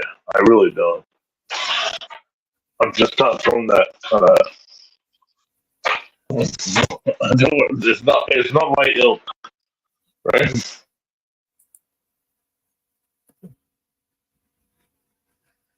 I'm not playing the game. Don't you keep using my channel. No, he didn't put the camera on. You know what? I don't even give a shit about the camera anymore. Stop using my channel. I'm done with using my channel.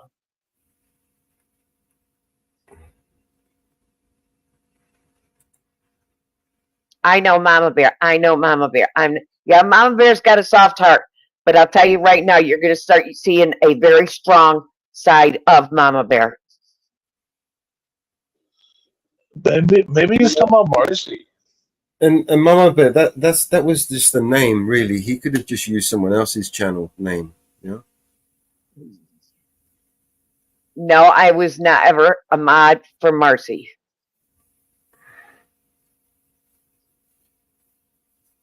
Yeah. Marcy's cool AF too. Jay, your mic is cracky. Yeah, it is a bit. I love Marcy.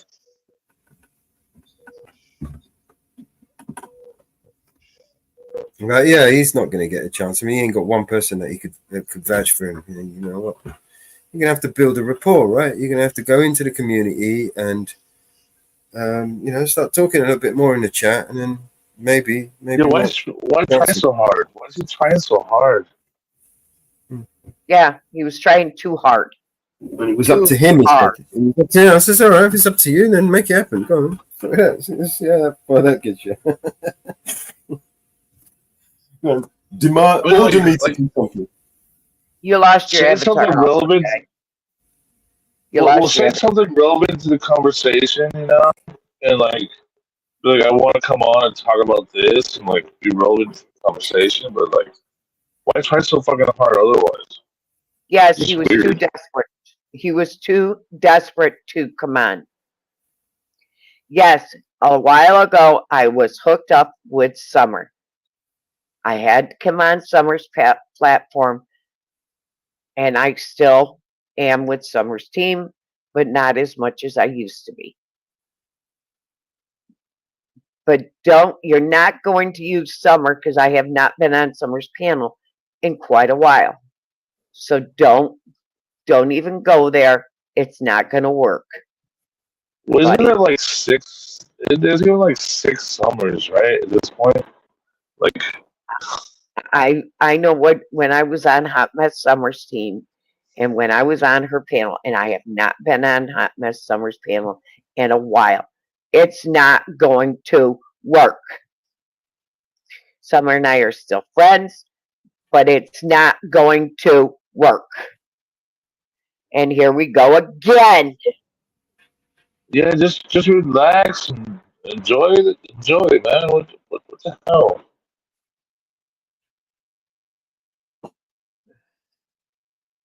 It's not going to work.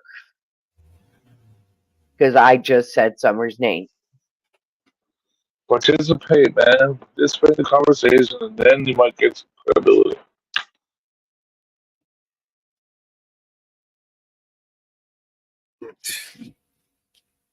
Anyway, that's why we have the back. You know what we could do is we could just leave them in the back room. Yeah, let him scream all he wants in the chat. What else can you do? See, again, that's number 2. Getting desperate, are we? You know, guys. You know, I know there's a place, right, where you guys will go and you will fit right in, right? It's perfect for you guys. They love you, right? They love all this sort of drama and shit. Yes, You go Parker over Grayson. there- Parker Grayson, I can be a bitch. Hmm. Well, you asked for one, you got one. What you know? What you complaining about it? Is it Towley? Is that the guy? No, Towley's cool. Towley. I know Towley. Parker Gray. Parker Gray. Where are Parker Gray? Hello. He's jumped channels to say hi. Yeah, I never heard of Parker Gray. Yeah, he's a new wannabe.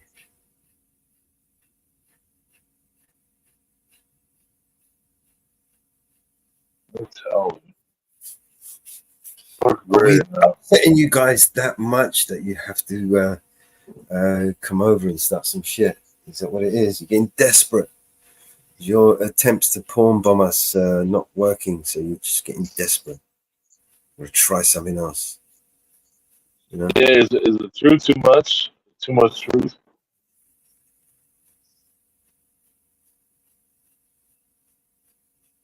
How good are you on your knees? How about that? You any good? Do you spit or swallow? These are the important questions, right? You need to think about.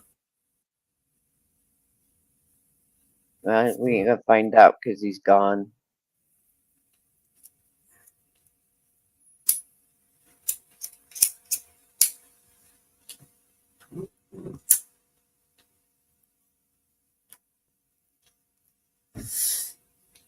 On a scale of 1 to 10.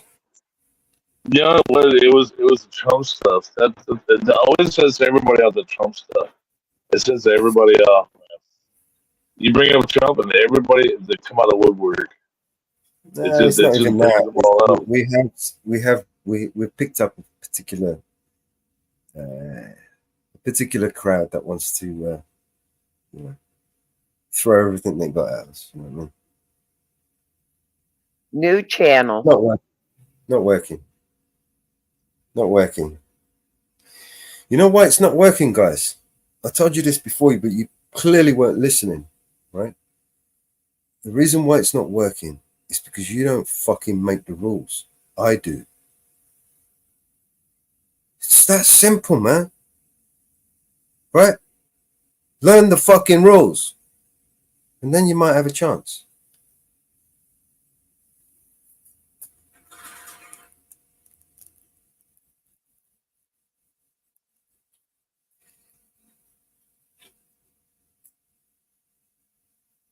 If you want to play a game, you need to learn the fucking rules. Isn't that right?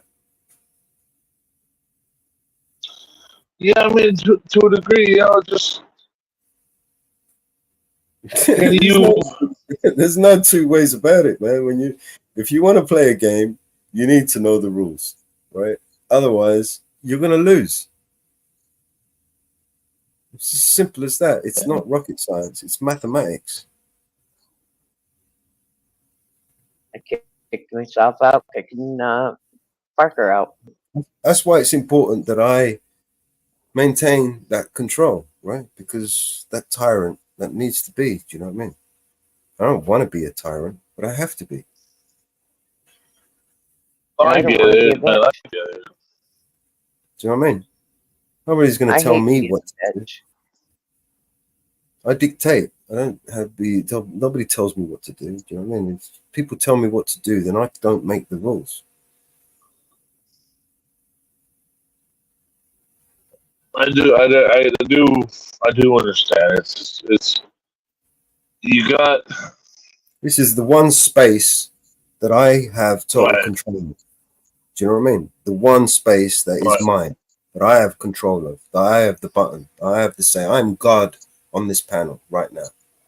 Right? I can end the live, I start the live, I can keep it on going as long as I want. I can change the conversation into an argument. I can make a conversation into a comedy, into fun. I literally have total control over this panel. I'm writing the rules. I create another room. I make everybody go over there to verify themselves. I make decisions on who I want to come on this panel, right? So I'm making the rules here. So you guys out there who want to fuck with me, You got to understand the rules. And I make the fucking rules. So how the fuck are you going to get around that? Right? So you've got two choices. You can either learn the rules, right? Or you can fuck off somewhere else. I prefer you fuck off somewhere else.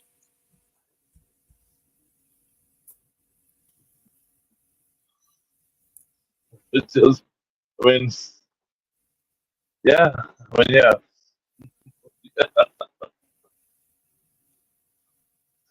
People got to not be a threat. If you can be like, you know, I can be a person. That's one thing.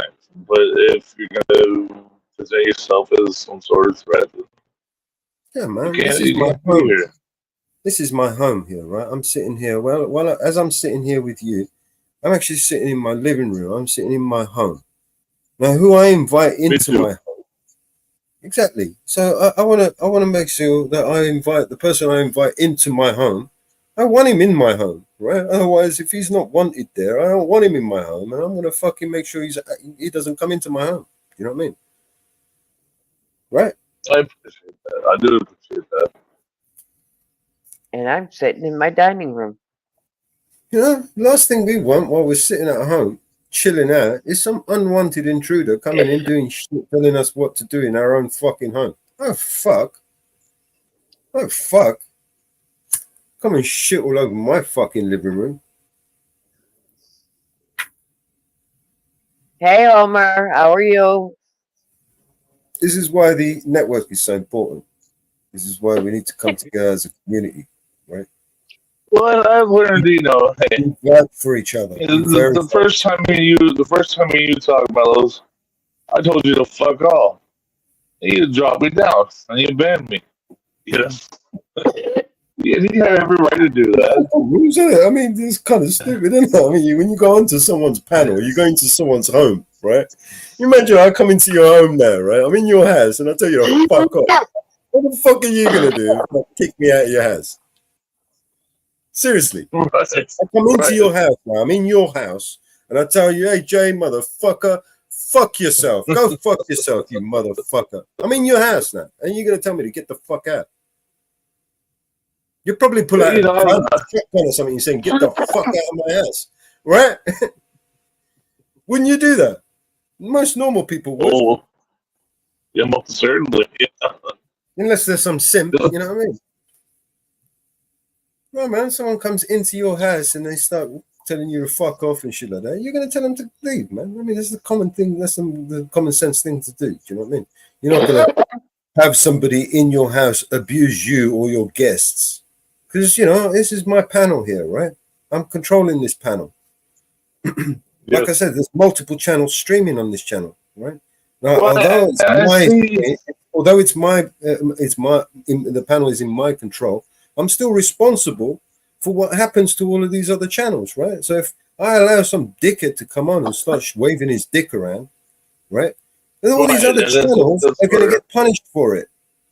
Not just my and channel. I see that it's so much bigger responsibility. You got to vet things. And I Although understand I that. trust you, I can't trust you, you know, to not fuck over one of the other people that's connected to this panel. Do you know what I mean? Like I can't. It's more than just me. I've got to ask all these other people's permission. Do you know what I mean? I'm not going to sit here and start asking all these other people. You know, do you want me to? Do you know? No. It's my responsibility, right? If I allow somebody to come up on this panel and they start sharing some stupid shit, then it's my fault. I'm not going to pass the buck and say, oh, well, it's mama bad. No, it's my fault, man. I made that choice. Yeah, I mean, you know, you got responsibility, and you're trying to maintain a level of propriety. And these people, if they can't understand that, then you can't trust them. No, man. I mean, They don't get that.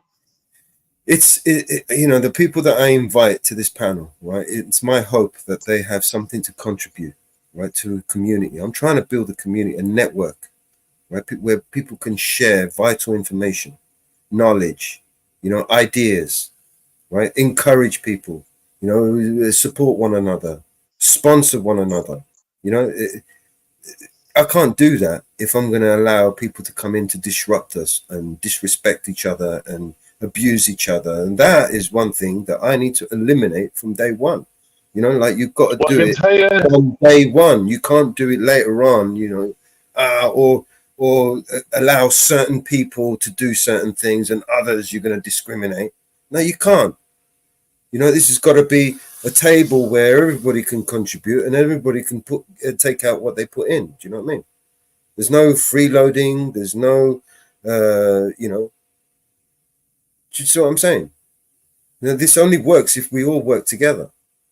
no, you gave him a very fair shot. You did. You gave him a very fair shot to just be a person, and he wasn't willing to do that. No, man. I mean, at least the people that are in the chat and they communicate every single day, they're here. I know who they are, right? The minute they show up, I haven't got no worries about who they are and what they're going to do on my panel. I will trust them. You know, like I said, I've said many times, I will give this any person. I don't care who you are, rich, poor, you know, whatever color, religion. Even if you're an alien from another planet, I will give you one chance, just one chance. My gran used to tell me, she drilled it into my head. Second chances are for idiots. It's either you're the idiot or you think I'm the idiot, right? One chance. That's what you get with me. Well, you gave me a second and a third chance, and I'm here. You know. No, I mean, I didn't ban you. I kicked you because you pissed me off. You told me to fuck off. Yeah,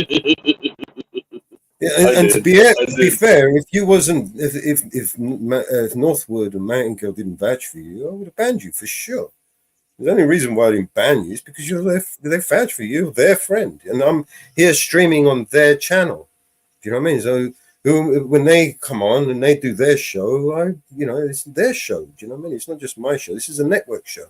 This is Mama Bear's show. This is Northwood's show. This is Mountain Girl's show. You know, this is why I'll shut up and I'll drift into the background and make sure that no one comes and fucks with it and let them do whatever they're going to do. If they want to share a video, if they want to play some music, if they want to talk about something important, you know, this is for them. It's for Towley, it's for Swag, it's for Anne Marie, it's for BNC. Anne Marie, Anne Marie, yeah, my girl. You know, the platform here is for all of you. Do you know what I mean? The community, the network you can't have a network of one person, right? It doesn't work. If I can't build a network of just 3 people, the network has got to be all of us. Well, nothing. It doesn't work without us, you know? And we get what we put in. If you want to be a part of the network, you just simply be a part of the network, you know? And you contribute. You bring something to the table that's you know, of some value, some entertainment. Well, I appreciate that you see that I have some value and that, you know, I'm not just here to talk some BS, and you know, I'm trying to bring something to the table, and I'm trying I appreciate you, man. Otherwise, I would have kicked you off by now, honestly, man. I've been accused of being brutally honest before, and I told you what I thought. I wanted just conversation with, because you interrupt a lot and you talk over people, and that's the only thing. Otherwise, you're a knowledgeable person. You're intelligent. You got a lot of information that you can share with people. You know, if I get too caught up in that. I get too caught up in what I want to share, and I'm sorry. I don't mean to talk over. I don't mean to do that, man. I don't mean to. I really don't. No, because that way you end up, you fail having the conversation. It turns into an argument, right? That needlessly be an argument, where a conversation could have been productive, informative to not just me and you, but to all the people that are listening. You know, because there are a lot of people listening. They hear some of the shit that we're saying and think, "Fuck, I never knew that." I know I'm terrible. I'm terrible with that. I don't mean to. I really don't mean to talk over people. I really don't. Oh man, it's about improving every day, man. That's what it is. You know, none of us are perfect. I make mistakes every fucking day, right? I get up and I try to improve myself every day. I try to be the best I can. That's what we can do. Well, like you said, I'm a teacher, but it doesn't make me a good one. And I'm trying to Teaching is a share. skill that you learn. It's a learned skill, and it's not something that you're Right, born it with. is. It's a learn. Right, it's a learned skill. I'm trying to share, but I'm not good at it yet. You know, I'm You know, trying to be better. sometimes you have to stop, think before you speak. Well, it's also, especially if it's a lot of information, you've got to allow somebody to absorb that information. So you got to take it in bite-sized chunks and make it easily understandable for some people. You know, it's like trying to teach a child sometimes. You know. Well, maybe that's where I fail because I don't. Yeah, it's like getting a hammer, you know, to someone's head, especially when it's something that disturbs their reality from what they understand and believe, and then you come along with your story that just fucking shakes the foundations of their beliefs, right? They're like, oh fuck, I don't want to listen to it anymore, and then you're hammering away with a hammer, and it's like, get this guy away from me. Yeah. Right. Yeah. Yeah. Okay. Yeah. No. That's a great example. That's yes. That's Since I jumped in this morning and didn't get my good morning, good afternoon, good evening, wherever you are around the world in my normal hello when I join. Hello, Tolly. Hello, Swag. Hello, Anne Marie. Hello, everybody that is there. Hello, Homer. Hello, everybody, and hello, Jay. I didn't get to say hello to you when I jumped in this morning. I was at the hello, doctor. sweetheart. Hello. And I finally got my second cup of coffee. Now I have to go make coffee with my wife. I am finally getting my second cup. It's 11 o'clock and I'm still just getting my second cup. This is bad. It's bad. And I've already You're blocked East Coaster, 3 huh? people. And I've already blocked 3 people. This is bad this morning.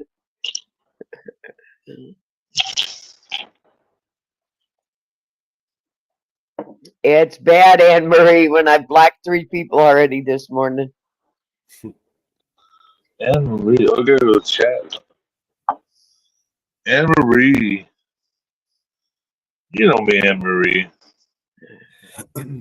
I think Anne-Marie was my first mod.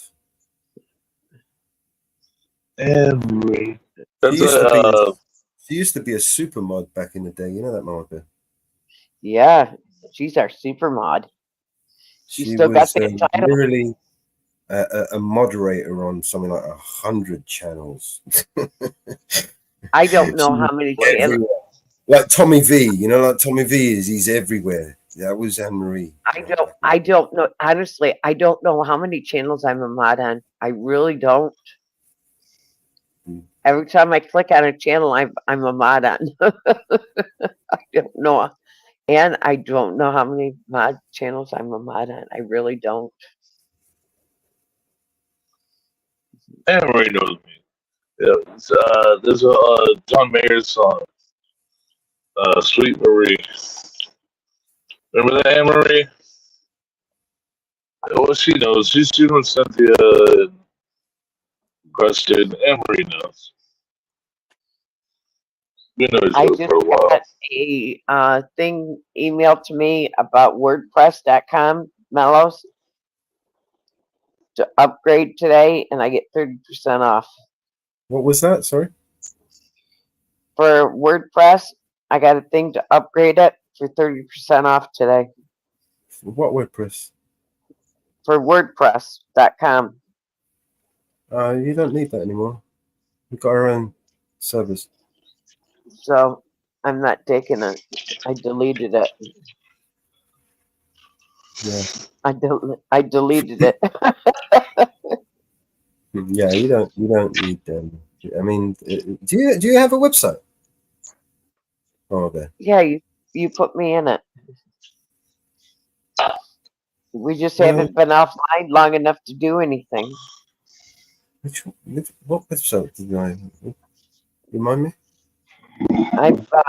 I've got to. I'm gonna make some phone calls this afternoon. I think I added you to. Which one I added you to? Yeah, I'm gonna make some phone calls this afternoon about getting my computer and doing the upgrades on it. I'm gonna I upgrade. added you to the radio show. Did I not? No, I haven't. but don't do any upgrades right yet because I'm gonna send my laptop off and get it But are we going to build a Mama Bear website? Do you want to do that? Do you want me to? That's what we should do, actually. We should do some tutorials, WordPress website, how to build website. Who's interested in learning how to build a WordPress website? Anybody interested in learning how to build a WordPress website? I'll give you. You won't have to worry about hosting or anything like that. I'll give you your hosting account, and you can either get your own domain, or I can give you like a subdomain you won't have to pay for, and just learn how to set up, install WordPress, build a WordPress website, how to install plugins, how to modify it, how to edit it. If that's what you want, that's the kind of content that you want, I'll do that. I'll screen share, and we'll create a fucking whole show about it. Do you know what I mean? In fact, anybody who wants to have a go, I'll give you free hosting. I can set you up a free hosting account. In fact, I'm going to set up 10 subdomains. So there'll be 10 subdomain accounts that will be able to recreate websites on. Whatever name you want, it will be, for example, Towley.vigilante.media, for example. And there's other names that I can use, but it'll be a subdomain. Or you can register your own domain, from whatever provider you want to use. There are some really good ones. I recommend Namecheap. They're really cheap. And then, do it that way. But I'll give you some free hosting to start you off. I have multiple servers, web hosting servers, and some of them are basically specifically designed for WordPress websites.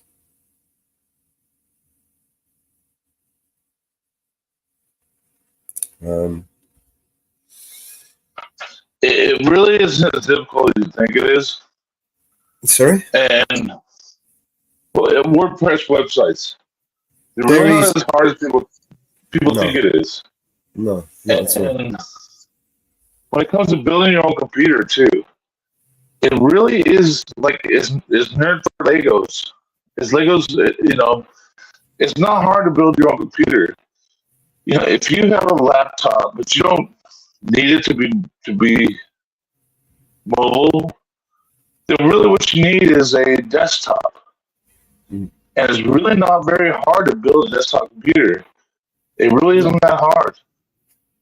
I mean, go to my YouTube page and look at my stupid computer, and it's not that hard.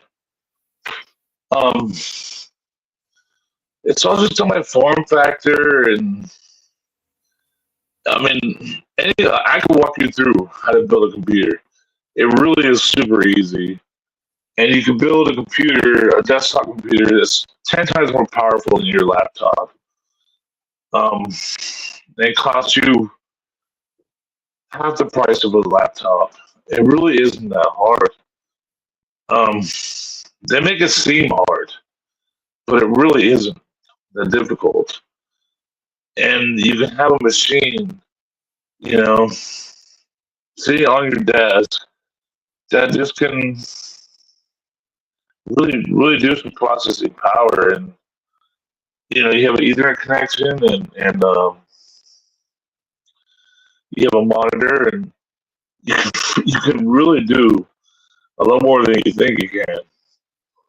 People think computers are so hard because they want you to think it's hard, and it really isn't that hard. I'm telling you, it's just nerd for Legos. It's something that I can't believe that people are so scared of.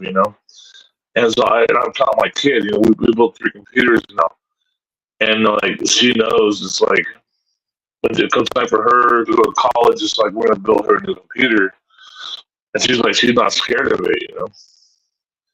It's like, yeah, we just do this, and that. It really isn't that bad. Yeah, you gotta install Windows, and you gotta install a few software tools, and this and that. But just go on YouTube, and it really is. It's pretty easy. It's pretty straightforward.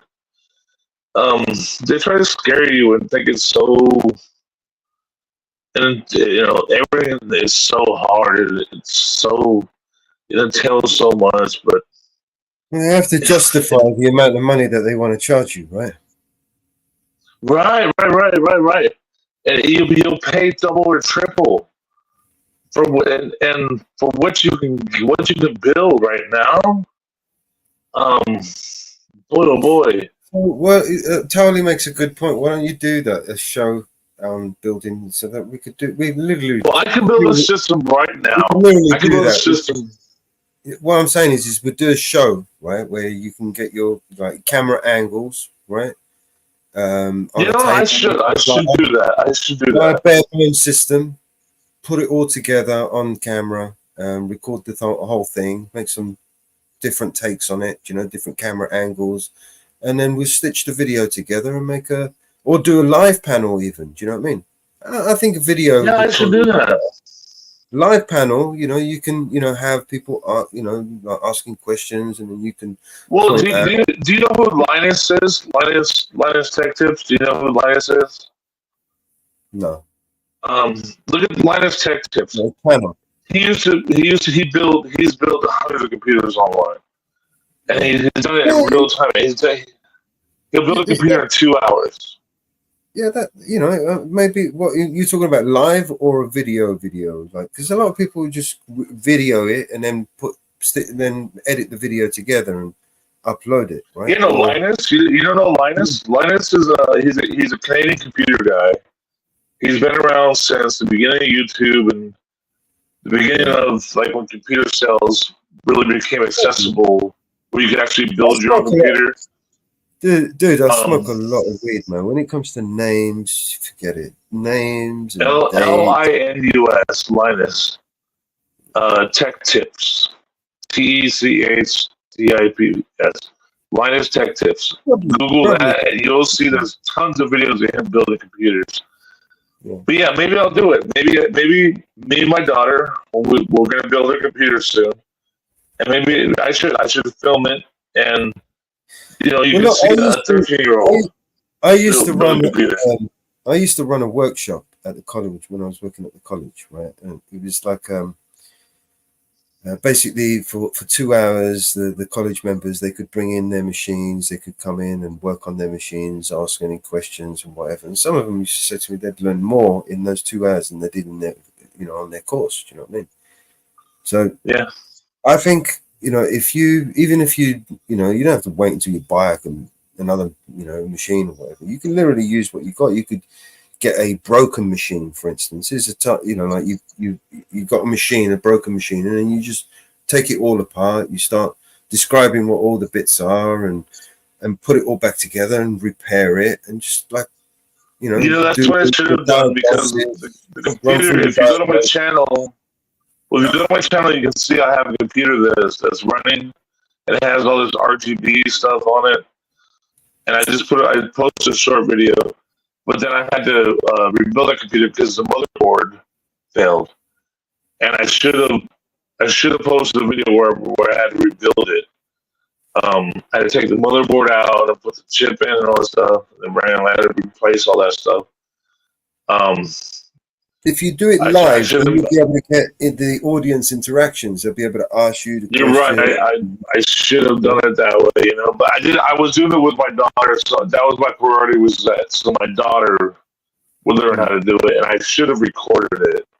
But I was more concentrated on, you know, this is my daughter's first time doing this. It's just basically a couple of camera angles, basically, if you can, or at least one camera angle, good camera angle on a tripod, maybe some good light. Yeah, I know. Like, I'm just and then not a YouTuber.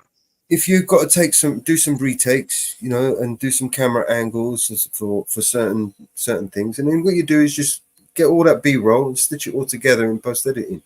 Then you can produce a nice little how-to video, you know. No, I hear what you're saying, and we actually have a new build planned. Coming up for this Black Friday, we're gonna start buying some parts because you know Black Friday is a great time to buy parts. You know, going through the first of the year, you know, all the deals are on.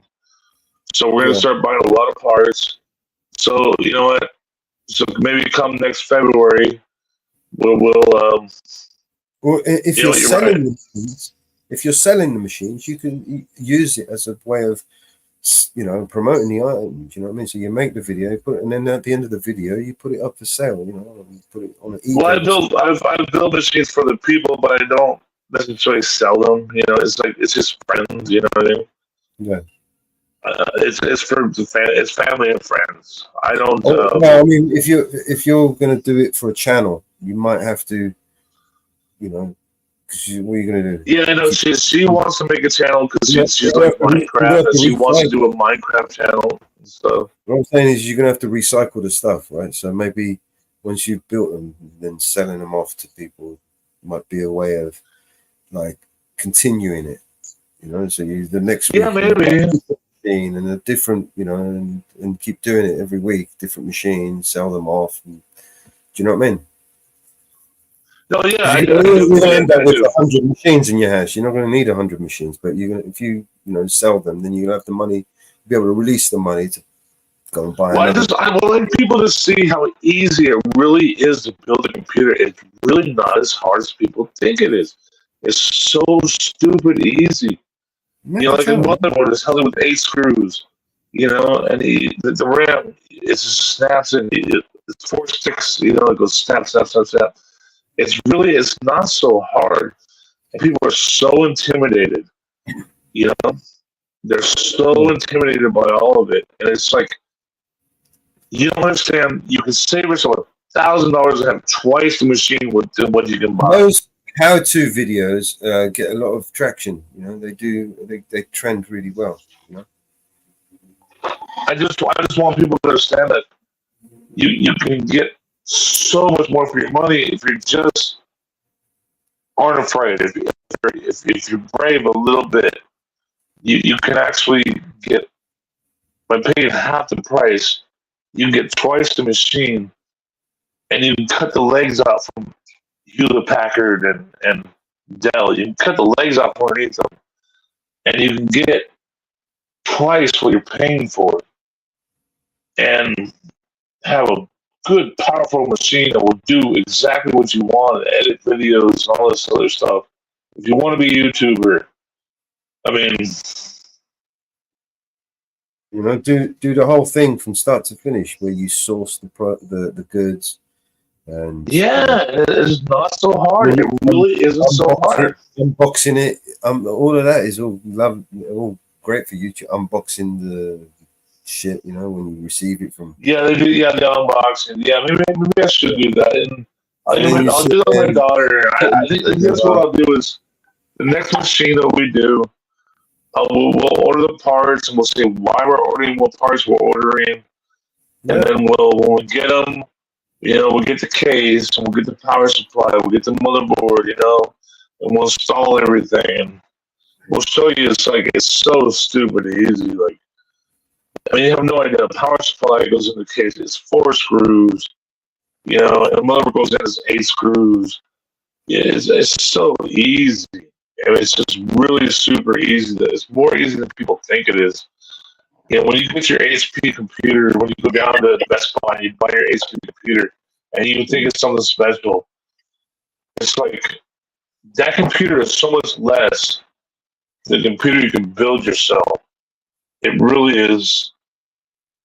The computer you can buy, the HP computer you buy from Best Buy, is a cripple compared to what you can build for $1,000 less. And the expansion that you have off of what you just built for $1,000 less, you can expand on that by 10 times than the computer you paid $1,000 more for. And it's like, if you just watch some videos and take your time to go, like, to not be intimidated. It opens up a whole world for you. You know, I've recommended it for years and years. I've been telling my friends, build your own computer. You know, and a few of them have. And like one friend I have, he wanted to do 4K gaming. You know, he was buying the PS, he was buying the PlayStation and the Xboxes and stuff. He finally built his own computer, and now he's doing the 4K gaming at home all the time. He's, you know, and he loved it. He's like, "Why did I do this? Why did I do this 10 years ago when you told me to do it?" You know, and he's having the time of his life now. And it's just because he took the time to actually just watch a few videos and do it. And that's all I'm trying to say. Don't be afraid, man. You can't. What is it? Bravery gets you everywhere. Right? I don't know if anybody realizes this, but October of next year, 2025, Windows 10 will be obsolete, and everybody's computer that has it will be in trouble.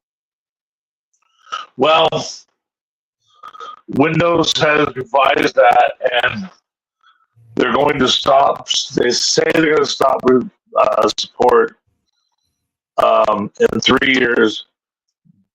And they will no longer be giving you security for your computers. Well, here's the thing about that. Windows 11 has only been adopted by 30% of all Windows users. So, because I just called to get stuff from my Dell computer, and they says we can do it, but do you realize that your security is going to be gone in a year? But that's the whole point with Windows 11. They're so hooked in with Google and everything that you don't have any privacy. So people are resisting Windows 11. So only 30% of Windows users are using Windows 11 at this point. So they say they're going to stop support in 3 years, but people aren't using Windows 11 yet because of the privacy issues. They're selling your info, and so people aren't using. Like, hey, have you ever been sitting around the house talking about you want to buy this, you want to buy that, and then you pick up your cell phone and you sell, and then boom, like you say, oh, I need to buy a new hair dryer. Then you pick up your cell phone and there's hair dryer ads on your cell phone. Have you ever had that?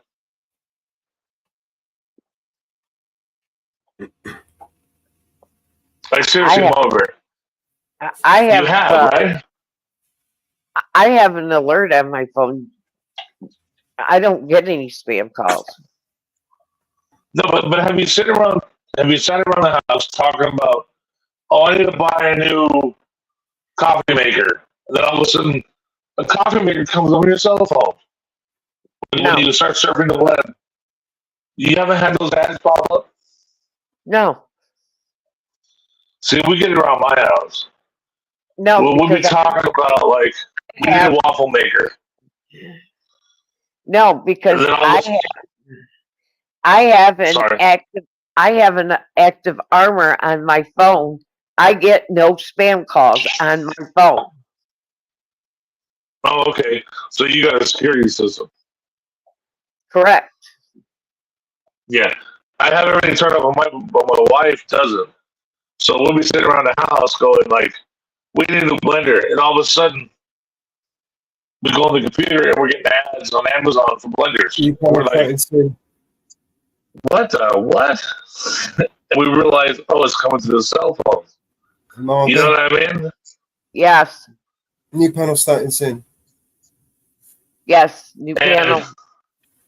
We've got another 10 You minutes. know what I mean, though?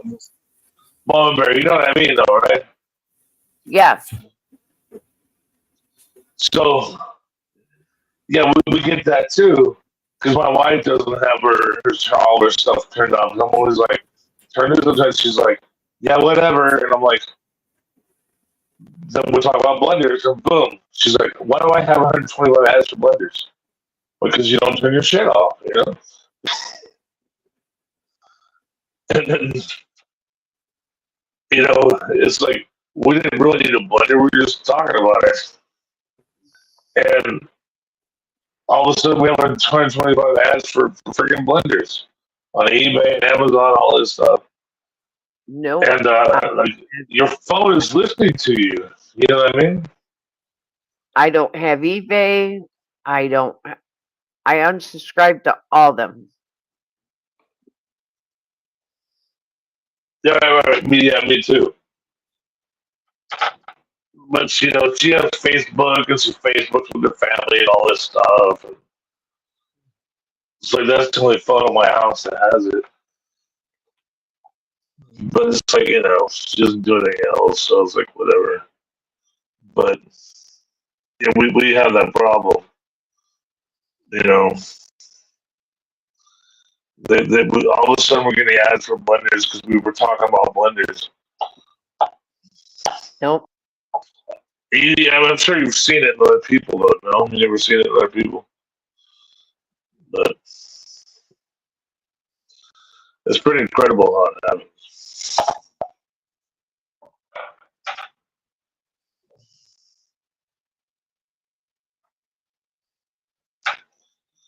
Oh, you know what? One thing we were talking about the other day is I've been watching the Rockford Files. I've been watching the Rockford Files on TV. I've been recording them. Remember the old Rockford Files TV show? Remember that? With Jim Garner, the Rockford Files.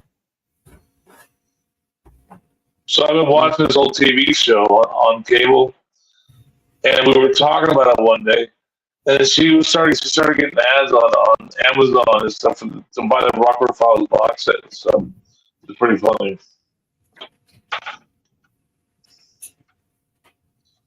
I mean, that was classic.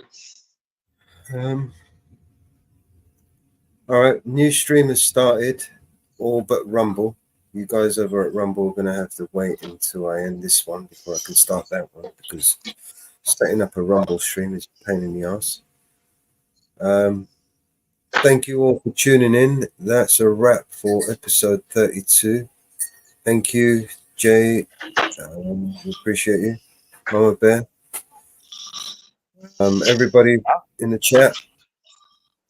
A new stream is about to start. If you want to join us, I will post. Give me a minute. All right, so I head over. You guys want to talk about something? Yeah, I'm about to end this panel and go on to a new panel. We're starting a new panel, bro. All right, you got a topic you want to talk about? Whatever pops up. Whatever the fuck is up. We never have a topic. All right, where do I find it? What's it on Bellows, or what's the stream on? All right, so here is the new upcoming link for Vigilante Media channel. Chat or comments. If you guys want to head over there and On chat or comments. Yeah, I could put it in the private chat for you if you like. Yeah. Right That's here, the new stream. Jay. There we go.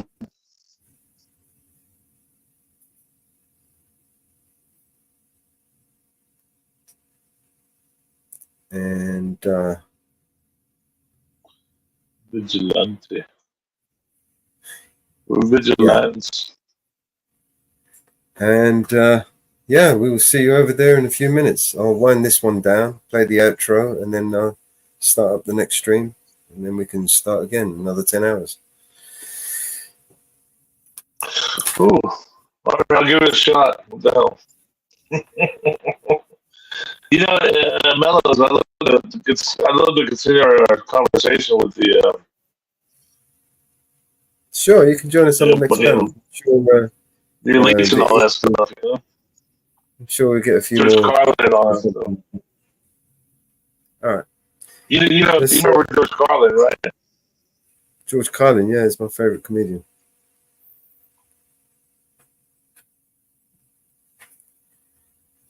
All right, let's go back to here. Let me play the outro. Thank you, everybody, once again, for tuning in. We'll see you on the next panel. And see you soon.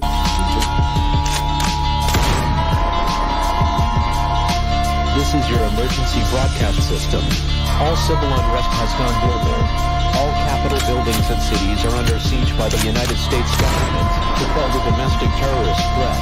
All residents of urban neighborhoods and cities are being ordered to stay in their homes until the threats are eliminated.